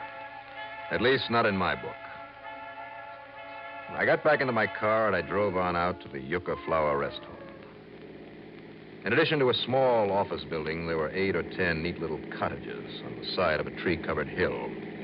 The car in front of the office had the word police badly printed across the side in nearly foot-high letters. And as I pulled up to a stop, a heavy-set man of about 50, wearing boots, jeans, a blue cotton shirt with a string tie, and a beat-up officer's cap with a badge on the front of it, came out to meet me. You must be Johnny Dollar, right? That's right. Chief Appleby? Howdy. But you got here too late, Dollar. How do you mean too late, Chief? Well, I mean, I got it all sewed up. Have you? Yes, sir. I suspected this so-called pal of his right in the beginning, right from the time I found out he'd just been named the new beneficiary of the dead man's insurance. Walter Pinkley? Yes, sir. He just couldn't wait to see nigh old crackpot. Didn't realize that trying to make it look like suicide might cancel out that insurance. Why do you think it was Pinkley? Think, Doc. Think. Well, that was only beginning. Now I know. You see, now I got what you'd call uncontroversial proof. You see, Mr. Dollar, it was all made up to look like suicide. I mean, in there all by himself, just laying there in the middle of the floor, shot right through the right temple, real close up, like as if he'd done it himself. Well, now, Chief. Yeah, and the old-fashioned 32 H&R there beside him, like as if it fell out of his hand. Did you check that gun for fingerprints? Not a sign of any prints on it anywhere. Now, you know he'd have to have his own prints on it if he'd done it himself. Yeah, I guess it would. Only one note to have been in to see him last night was that old Walter Pinkley, right? But, Chief, that still doesn't prove that But what Pinkley didn't figure on was that Kirkham was already scared of him and he'd sent for you. And Pinkley also didn't know that sometime last night Kirkham wrote you a letter just in case. Chief, I have reason to believe he wrote that after Mr. Pinkley... Now, wait now. Just let me finish, huh? Go ahead. This letter was there on his desk, and, well, I got to admit I didn't take a look at it until a few minutes ago, but here, look at it for yourself. See? Pins the murder on Pinkley and nobody else. Read it. I mean, if you can, that handwriting's kind of old-fashioned.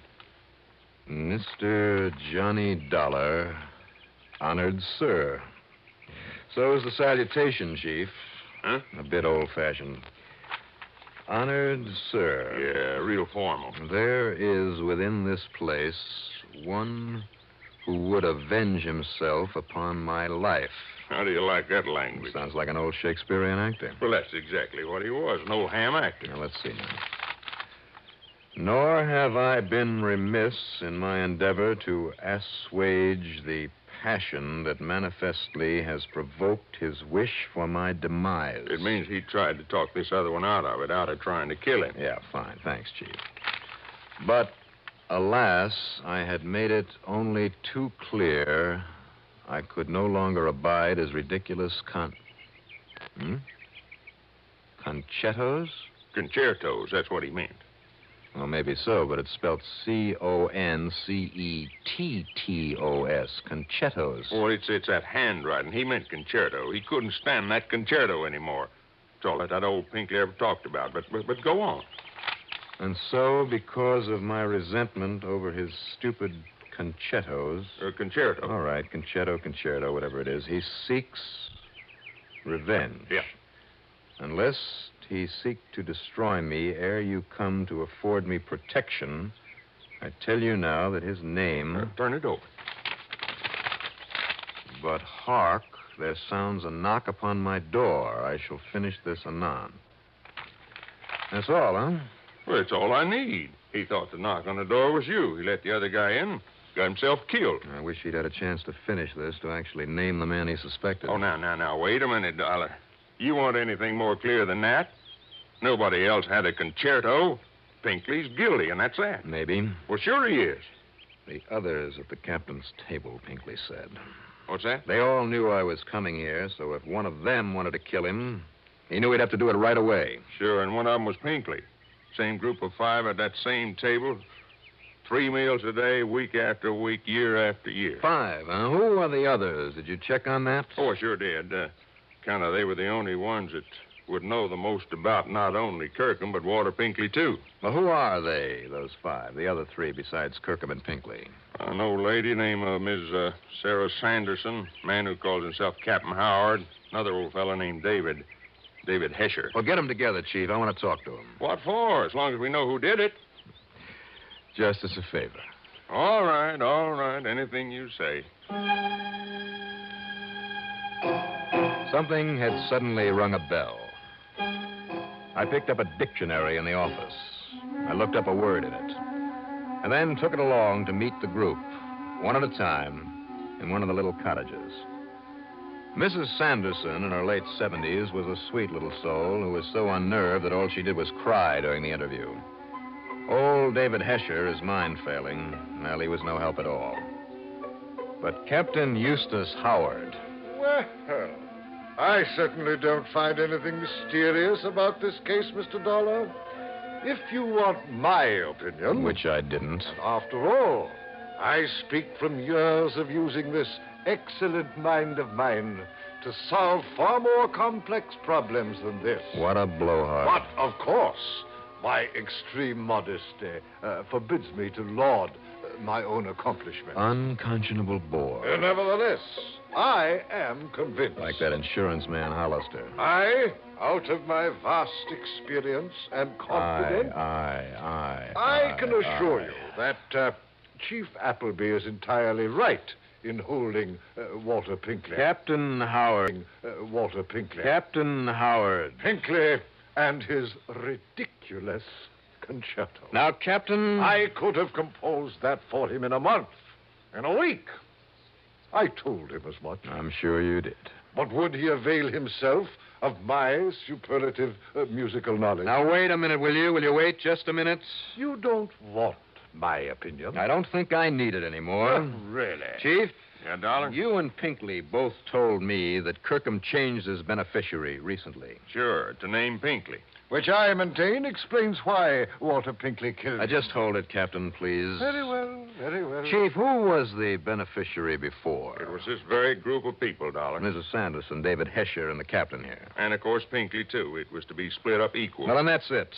Well, what is? These other people were cut off by the chain. And I assure you, Mr. Dollar, to me that made no difference. Oh, be quiet, will you? Really? Tie that fact in with the letter, Chief. So that letter pins it on Pinkley, and that's that. Didn't you wonder why the killer left the letter on Kirkham's desk? He must have seen it. I am convinced that Pinkley overlooked it in his excitement over what he'd done. Well, I am convinced that the killer misread that letter the same as we did, that he left it there because he felt sure it would convict old Pinkley. And you, Captain, and this dictionary prove it. Well, I don't get you, Dollar. I am certain that I don't. That word, concetto. Only what he meant was concerto. No, that's just the point. Because do you know what concetto means? It's an old-fashioned Italian word that means conceit. Huh? Unusual term, but so are a lot of others in that letter. Well, sure. Concetto means conceit. So add them up. When the beneficiary was changed, this silly, conceited old Captain Howard here was cut off. I beg your pardon. Along with a couple of others. But I doubt if they cared. Only the captain did. Now, see here. He didn't like the snub that it implied. Any more than he liked being turned down by Pinkley over that music, so he had to get even. Mr. Dollar. If he could make it look like suicide, he not only would get even, but nobody would get that insurance. So he knocked off Kirkham and set it up that way, and I'll bet he made sure that Kirkham's prints were on the gun. Keep talking, Dollar. But then he found the letter, that unfinished letter, and he thought that it put the finger on Pinkley. Now he could get even with both of them. I will not listen to such drivel. Take it easy, Captain. That's when he wiped the prints off the gun. Dollar! So only Pinkley would be suspect because of the letter, he thought. But the letter, talking about his stupid, ridiculous concetto, his conceit, gave him away. You thought the letter would clear you, Captain, but that was one big, fat mistake. Yeah. Very well. I killed Kirkham. That's all I wanted to hear. Just put on these cuffs. Oh, come now. Would you take me off, make me suffer, maybe die, like a common person, for the one very small mistake? Me, Captain Eustace Langhorne Avery Hard, me. Yeah, Captain. You.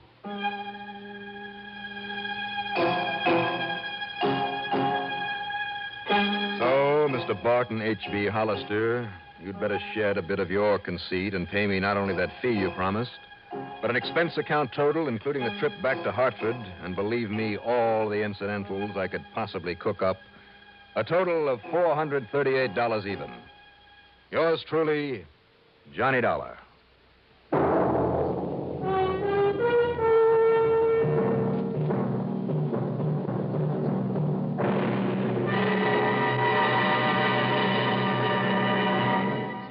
Now, here is our star to tell you about next week's story. Next week, the fog, closing in over a dark, abandoned pier in San Diego. A killer on the loose. Join us, won't you? Yours truly, Johnny Dollar.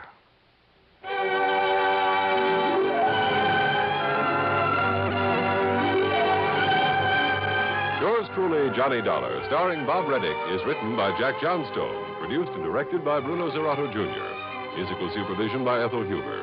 Heard in our cast were Edgar Staley as Walter Pinkley, Richard Kendrick as Barton Hollister, John Briggs as Captain Eustace Howard, and Jim Bowles as Chief Appleby. Be sure to join us next week, same time, same station, for another exciting story of yours truly, Johnny Dollar. This is Art Hanna speaking.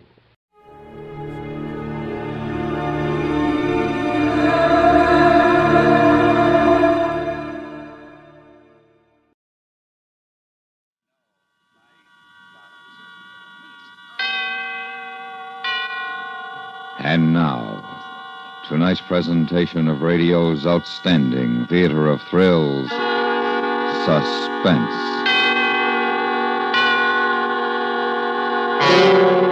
Tonight, we bring you a transcribed story of a convict ship and a bargain that ended in death. We call it A Sleeping Draft. So now, starring Ben Wright with Abraham Sofair, here is tonight's suspense play, A Sleeping Draft.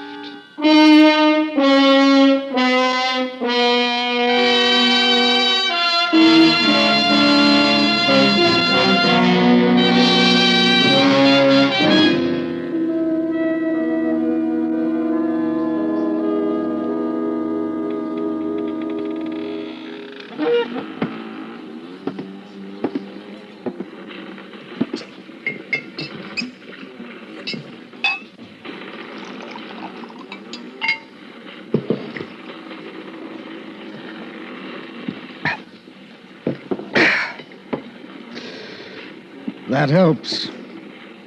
But it's like I say, you can't forget.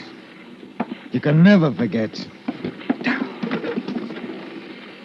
It's at night that you think about it, with the water outside rushing past the hull. That's when you think, and it can never be the same. You can't trust anybody. Never. Not a soul. I can tell you. You just can't trust him. Not even yourself.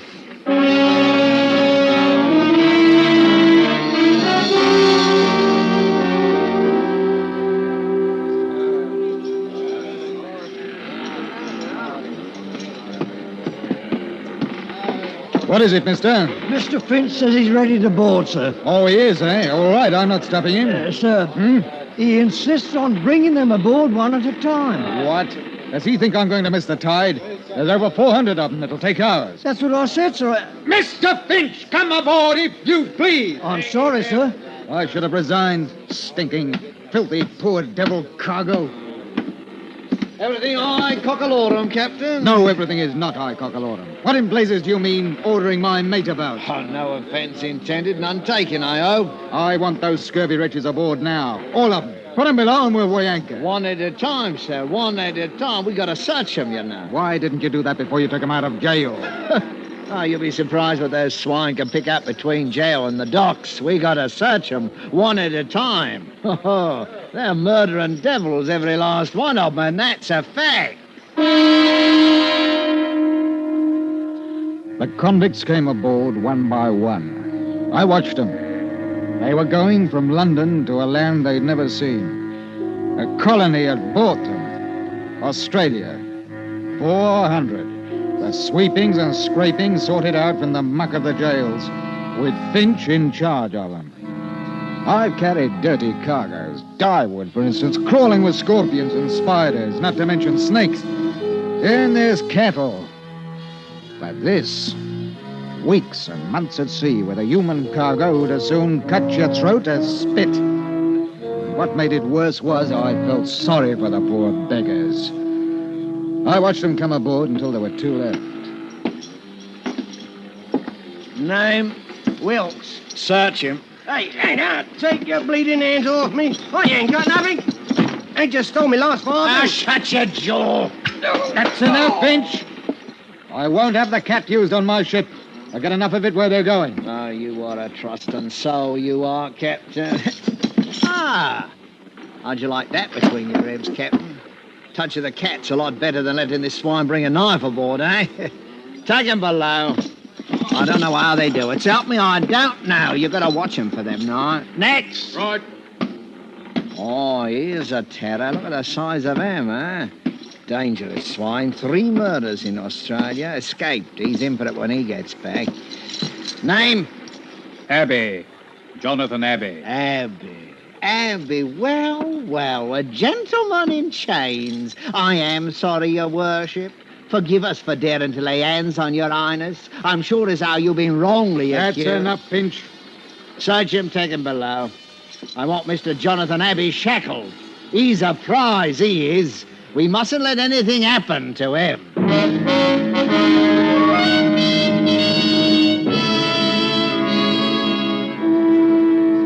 From the day we left London docks, I'd taken a violent dislike to Finch.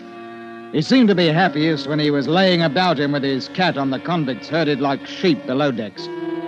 He kept him quiet enough, but one night I decided to have it out with him in the cabin. I made it strong, I can tell you, so that even he could understand what I meant. You all finished, Captain? All right. Now you hear me out. They're a bad lot. 400 of them. All bound for Australia. They don't want to go. You follow me? Now, there's that bloke, Abbey. Soon as we touch Sydney, the game's up for him. They'll hang him, sure. That doesn't mean that you have the right to make life even worse for him here. No. We find out what you think we'll be.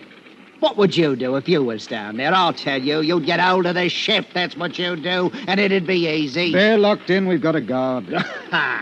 You don't know them like I do. There's another thing. When I searched them, there was 1 to 5 sovereigns stowed away on every man, earned or stolen. That'll come to over £1,000 by my figures. They're entitled to that money. It's little enough to take to a wild country. It's truth. But there's them down there what'd slit the gullet of any man for a shilling. And you asked me to be dainty with them. Ha! That's the way he talked to me. And I can tell you that I didn't feel easy anymore. I did something I hadn't done for a long time. I broke out 2 pistols from ship's stores and kept them under my pillow.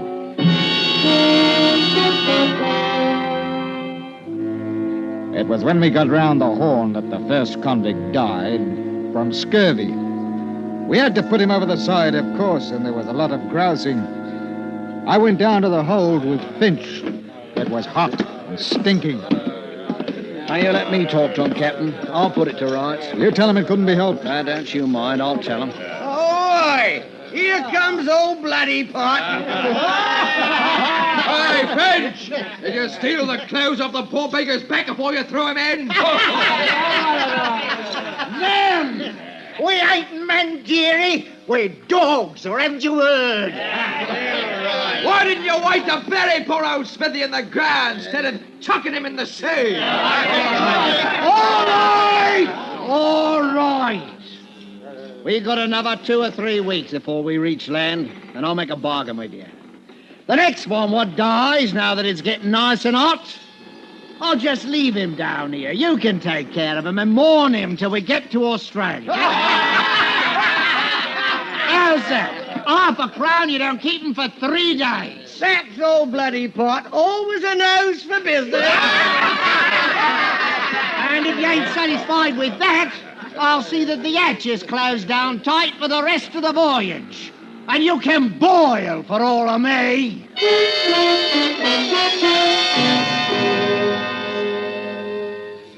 That seemed to settle it for a time.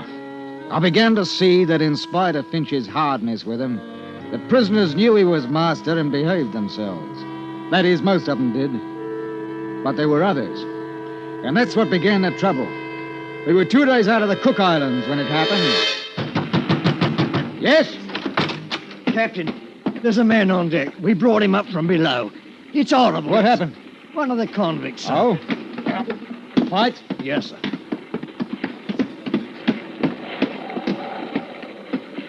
Here we be, Captain. Mr. Darling ain't much of a surgeon, I must say. Oh, I did what I could. He must have been dead before we got him up here. What? Why, he's been cut to pieces. Not half, he ain't. How did it happen? Well, I heard him shout and I went down into the hold, and there he was, propped up like against the bars with his arms through, holding them up. Poor devil. Oh, him? No, he's dead, he is. There's others in for it, though. What do you mean? How do you think he got cut up like that, eh? Knives, Captain. Knives. But you searched them before they boarded. I did. In truth, I don't know how they done it. Small knives, Captain. Small knives. We're getting close to Australia, that's what it is. Whoever's got them knives is after money. The £1,000 or more what's on this cursed ship. I don't see how... Oh, you are a trusting soul, you are, Captain. Maybe there's a dozen of them, maybe 20 with knives. You follow me? They'll run the others and rob 'em blind. Gold sovereigns, Captain. You didn't forget, did you? If anybody objects, cut him up into small pieces, just like this one. We've got to go down there and put a stop to it. Yes, I don't think. How many guns you got aboard? Well, 2 pistols and 4 muskets. That's a fat lot of good. Oh, well, must take the sweet with the sour, like they say. We can try, no harm in that. Mark my words, Captain, before we get to Sydney, all of us will probably have our throats cut. Come on. Finch and I, with 2 seamen, armed ourselves and went down into the hold and stood outside the bars. The men inside were quiet, very quiet. They just looked at us, dark-like. You man! I'll talk to him. Now listen to me. We know some of you are carrying knives. I want you to throw them out here. Nothing further will be said about it if you do as I say. Well? Captain, my porridge wasn't hot enough this morning. And please, sir, can I have sugar in it tomorrow? That ain't the way to talk to this scum. The captain's a gentleman. I'm not. You know me, don't you? We know you all right. You, Abby. You listen to me. I'm giving you till tomorrow morning to throw them knives out here. Till morning. If every blasted one ain't out of your dirty hands, I'm going to have you flogged. Every ruddy one of you. 50 lashes. Do you hear me, Mr. Abbey? I'll think about it. Till morning and then 50 lashes. You think about that, Mr. Abbey.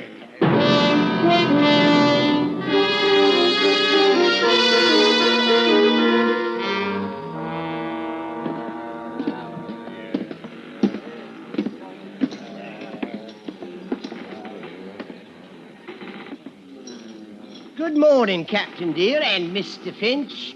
You filthy scum. Where's them knives? Where they'll do the most good. All right. I've given you a chance. I've played fair now. Mr. Finch, sir, may I have a word with you? Ah, come to your senses, have you? Bend closer to the bars, 'cause what I gotta say, I gotta whisper. Well, what is it? What is it? It goes like this.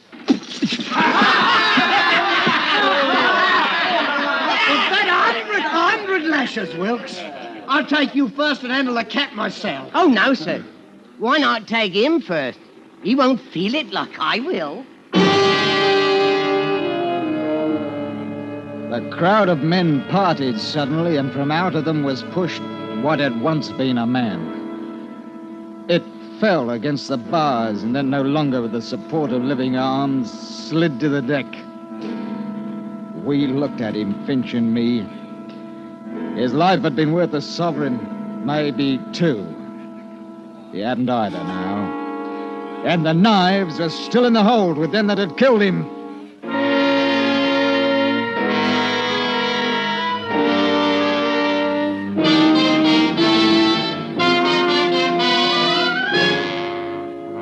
You are listening to A Sleeping Draught, tonight's presentation on radio's outstanding theater of thrills, Suspense.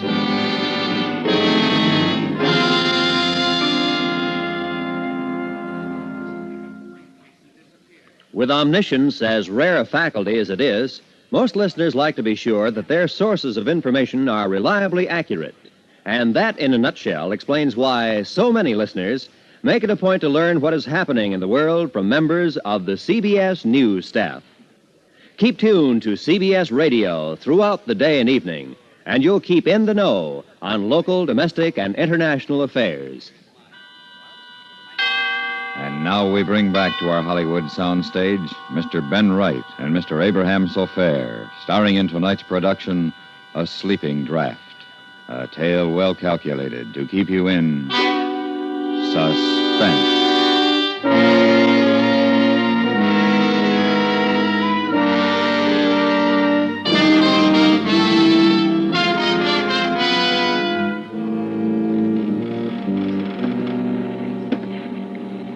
Sees it.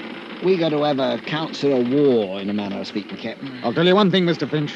There'll be no more flogging. Oh, I can see you are a sharper, you are. Now, that's right.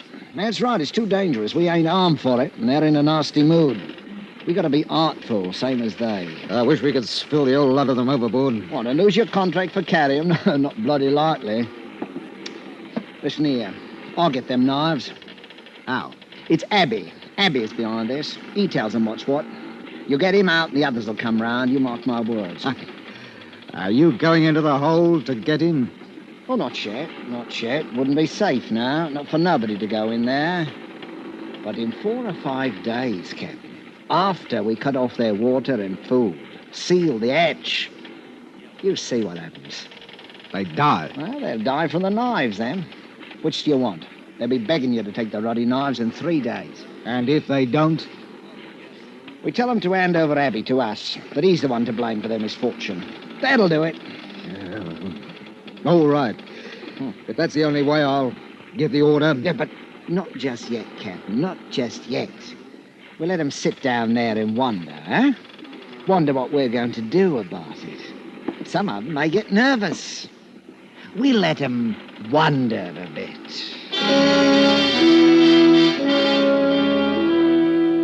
I didn't see Finch the rest of the day. The barometer had fallen suddenly, and with it came a storm. I can tell you I had my hands full for the next 24 hours. There was no time to worry about what was going on in the hold of the ship, but I didn't think they'd have much stomach for knifing each other and killing. Next morning at breakfast, Finch didn't turn up. He didn't turn up at all. We searched the whole ship. And then I went down into the hold, and that's where he was.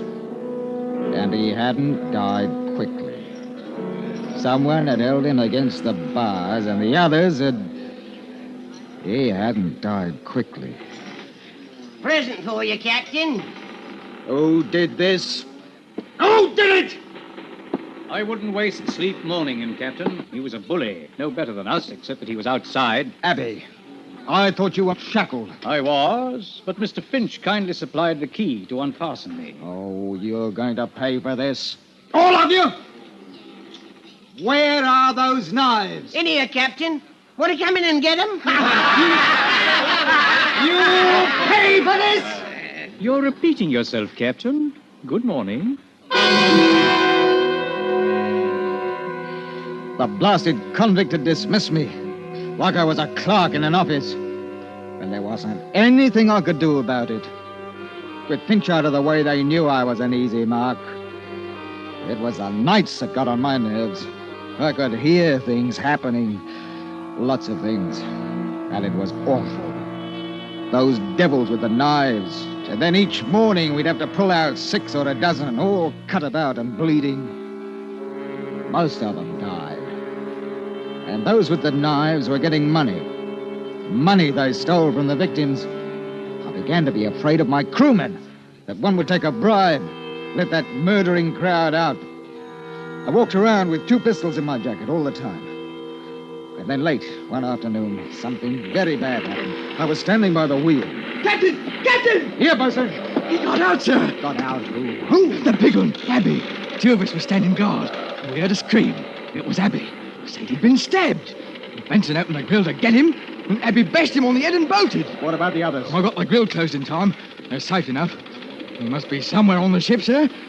Unless he went overboard. Not that one. He's up to mischief. Take one of my pistols, mister. Aye, sir. Pass out the muskets. I want every inch of this ship searched. If he puts up a fight, shoot him. Do you hear me? Shoot him!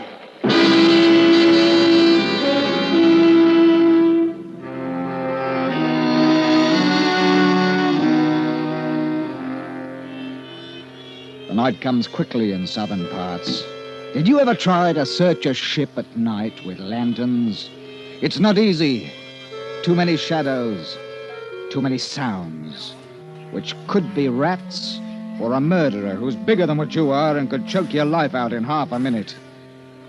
We couldn't find him, but he was somewhere aboard, waiting his time. And because we were short-handed, what with the crew searching, I stood a watch and I thought about Abby. The man whom Finch said had committed 3 murders in Australia.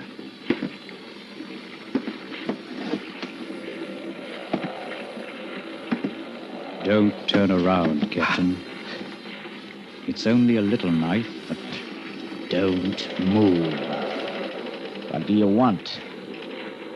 Talk. I've nothing to say to the likes of you. That may be. But I've an offer to make you.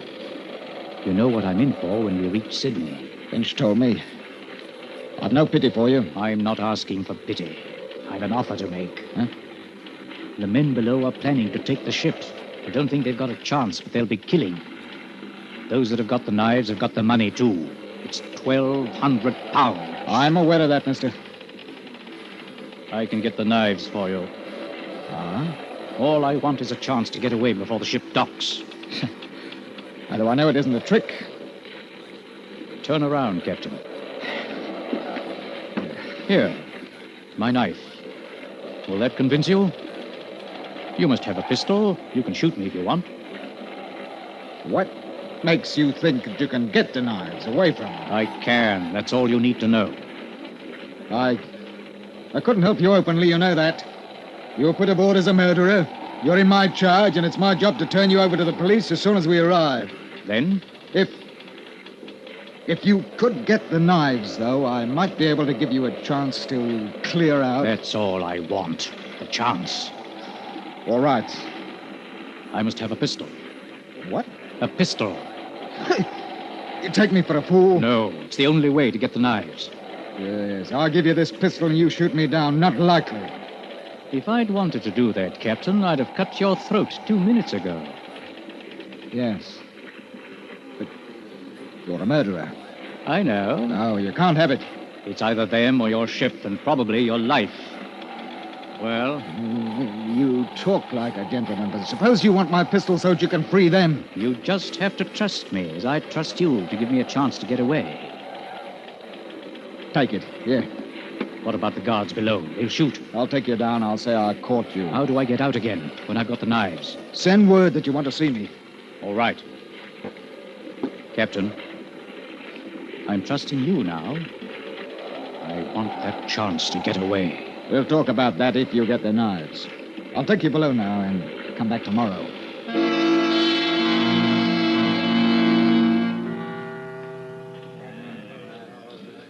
Keep your voice low. They think I'm tricking you into making a bargain. They think I stole the pistol. I told them I had to have the knives to make you believe that we wouldn't make trouble. I said we'd take over the ship tonight. What do you want me to do? Leave me the key to the grill. I'll slip out tonight and bring you the knives. They'll want you to let them out, too. I won't. I'll lock it. How do I know you will? You don't. You'll have to trust me, won't you? Yes. Do they know about this plan? All except for the fact that I'm going to lock them in once I'm out. Now, give me the knives now. No, they'd know something was wrong. I'd never get out alive. Give me the key. All right. Here. Tonight.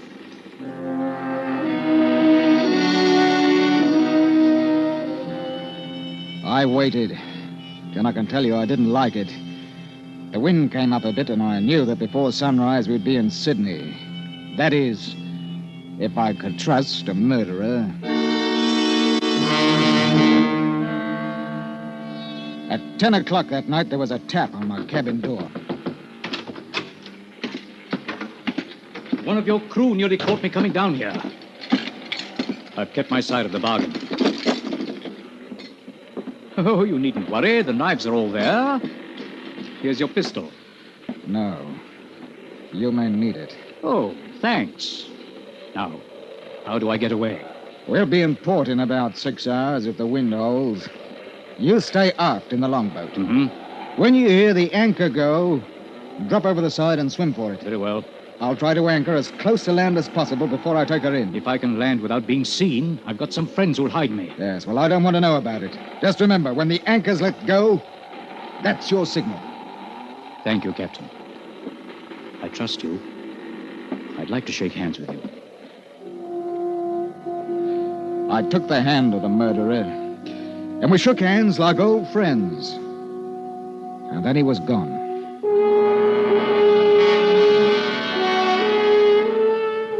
Two hours later, the wind went down, and in its place came fog, thick, mucky fog. I had me hands full, what with danger from other ships and the blasted current that knocks you about off the harbor entrance. By 3 o'clock, the fog had shut in properly. The blessed tide ran us all over the place. It's proper dangerous, I can tell you. We were about 15 miles offshore. I didn't like the look of things. There's shoals thereabout, and I sent the mate forward to heave the lead. I got a proper start when I heard him sing out, "By the deep fall." We got off course right enough, and at this rate, we'd shear the bottom clean off of her. I saw it was high time to bring the ship up and wait until we could see something.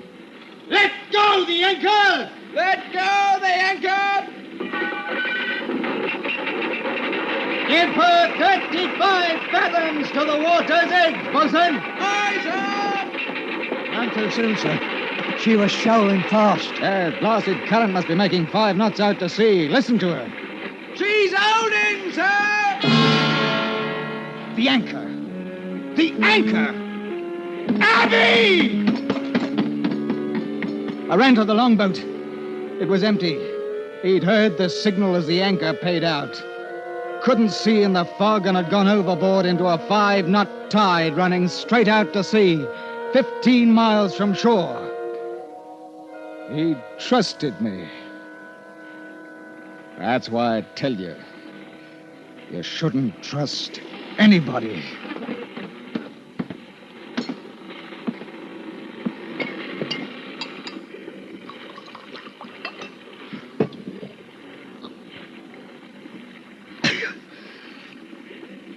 Sometimes it's hard sleeping at night.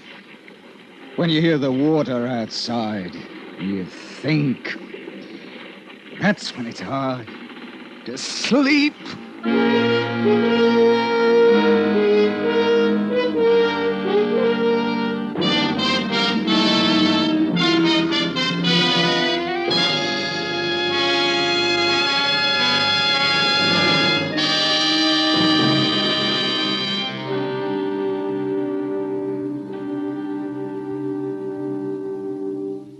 Suspense, in which Mr. Ben Wright starred with Mr. Abraham Sofair in tonight's presentation of A Sleeping Draught.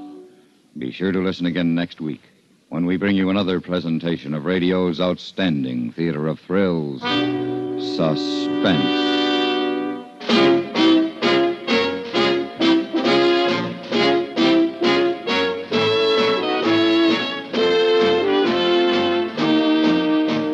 Suspense is transcribed in Hollywood by Anthony Ellis. Tonight's story was written by Weston Martyr and adapted for radio by Mr. Ellis.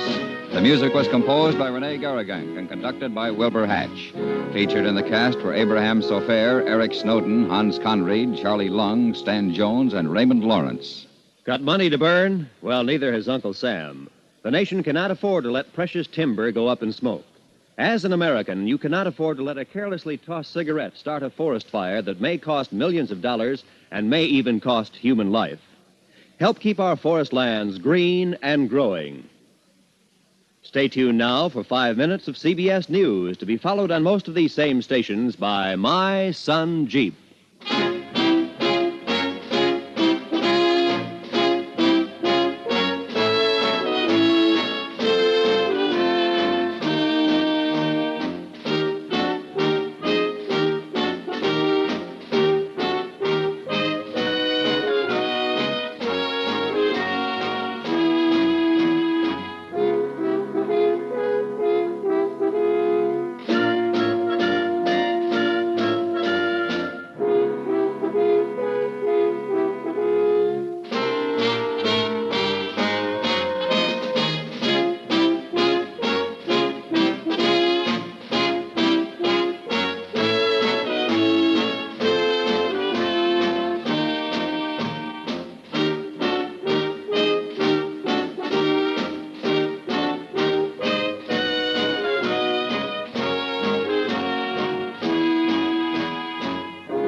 The Adventures of Sam Spade, Detective.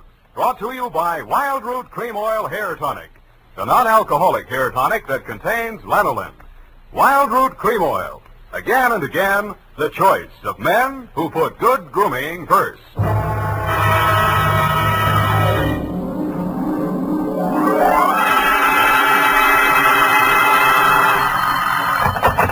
Spade Detective Agency.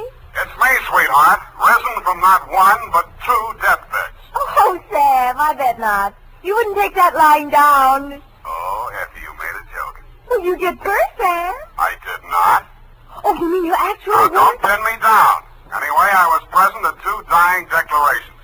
Would you believe, Effie, that a man could say something that wasn't true at a time like that? Oh, no. You mean a man would be lying on his deathbed? Oh, Effie, you made a joke. Oh, Sam, now stop it. I don't know It's all right, Effie. I forgive you. You can atone by telling me how wonderful you think I am. I think you're... That you may do when I arrive at a place to dictate my report on the deathbed caper.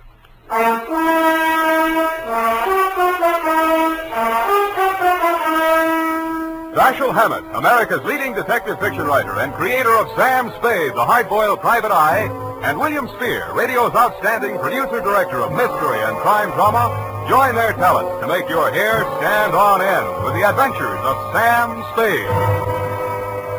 Presented by the makers of Wild Root Cream Oil for the hair. Tell me, mister, how many times a day do you have to comb your hair? Not many, I'll bet, if you groom it right first thing every morning with Wild Root Cream Oil. For this famous hair tonic grooms your hair neatly and naturally and helps it to stay that way throughout the day. Wild Root Cream Oil also relieves dryness and removes loose dandruff. With Wild Root Cream Oil, you don't have to keep combing your hair every 2 minutes. That is, unless your gal can't resist running her hands through it. Get Wild Root Cream Oil Hair Tonic. Again and again, the choice of men who put good grooming first. And now, with Howard Duff starring as Spade, Wild Root brings to the air the greatest private detective of them all in the adventures of Sam Spade.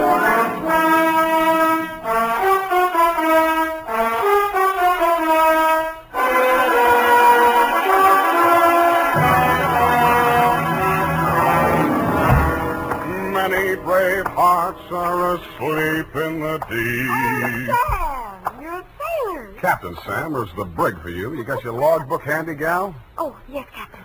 So beware. That's awful deep.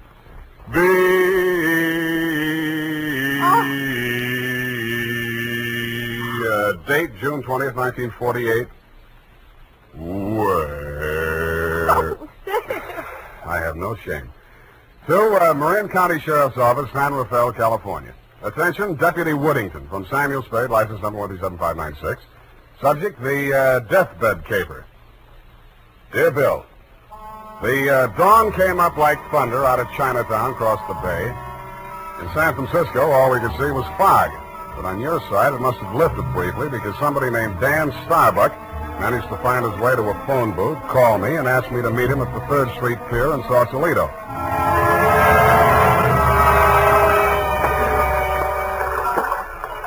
I didn't see him when I first got there. I didn't even see the pier. It was too foggy. And in the glow of the neon lights in front of the Viking saloon, I saw a man who seemed to be waiting for someone. He was a big guy with a good face, but plenty of worry on it. Mr. Spade? Yeah, Mr. Starbuck. Dan Starbuck. Come on down to the end of the pier. I'll explain as we go along. We gotta hurry. You act hot. You wanted for something? What? Not yet. What's the caper? Well, my brother's out there on his yacht, the Marguerite. He's dying. When he's dead, they may call it murder. I want to be there with a witness. That's you. In case he has anything to say about who did it. Who did? They think I did. Did you? Well, honestly, I don't know. It happened the night before last. I went out there to see him. We've hated each other for years. We've both been drinking, and we drank some more. Then there was a fight. I drew a blank somewhere. Next thing I knew, it was around midnight. I pulled myself together, went into his cabin. Gordon was lying there with his head all kicked. I realized I was covered with blood, and I was holding something in my hand, big glass paperweight. I dropped it. I got out of there fast, swam ashore. I planned to tell you a different story, but that's it. You want the job or not? You think you'll make a deathbed statement that'll clear you, and you want me for a witness? Yeah, that's it. You got a lot of guts. I'm hired. Good. Halverson? You down there? Halverson! Who's Halverson? He's the boatman. He'll row us out. Halverson! Hey, Nils! Johnny? Yeah. That you, Casino? Sure. Can I do you some favor?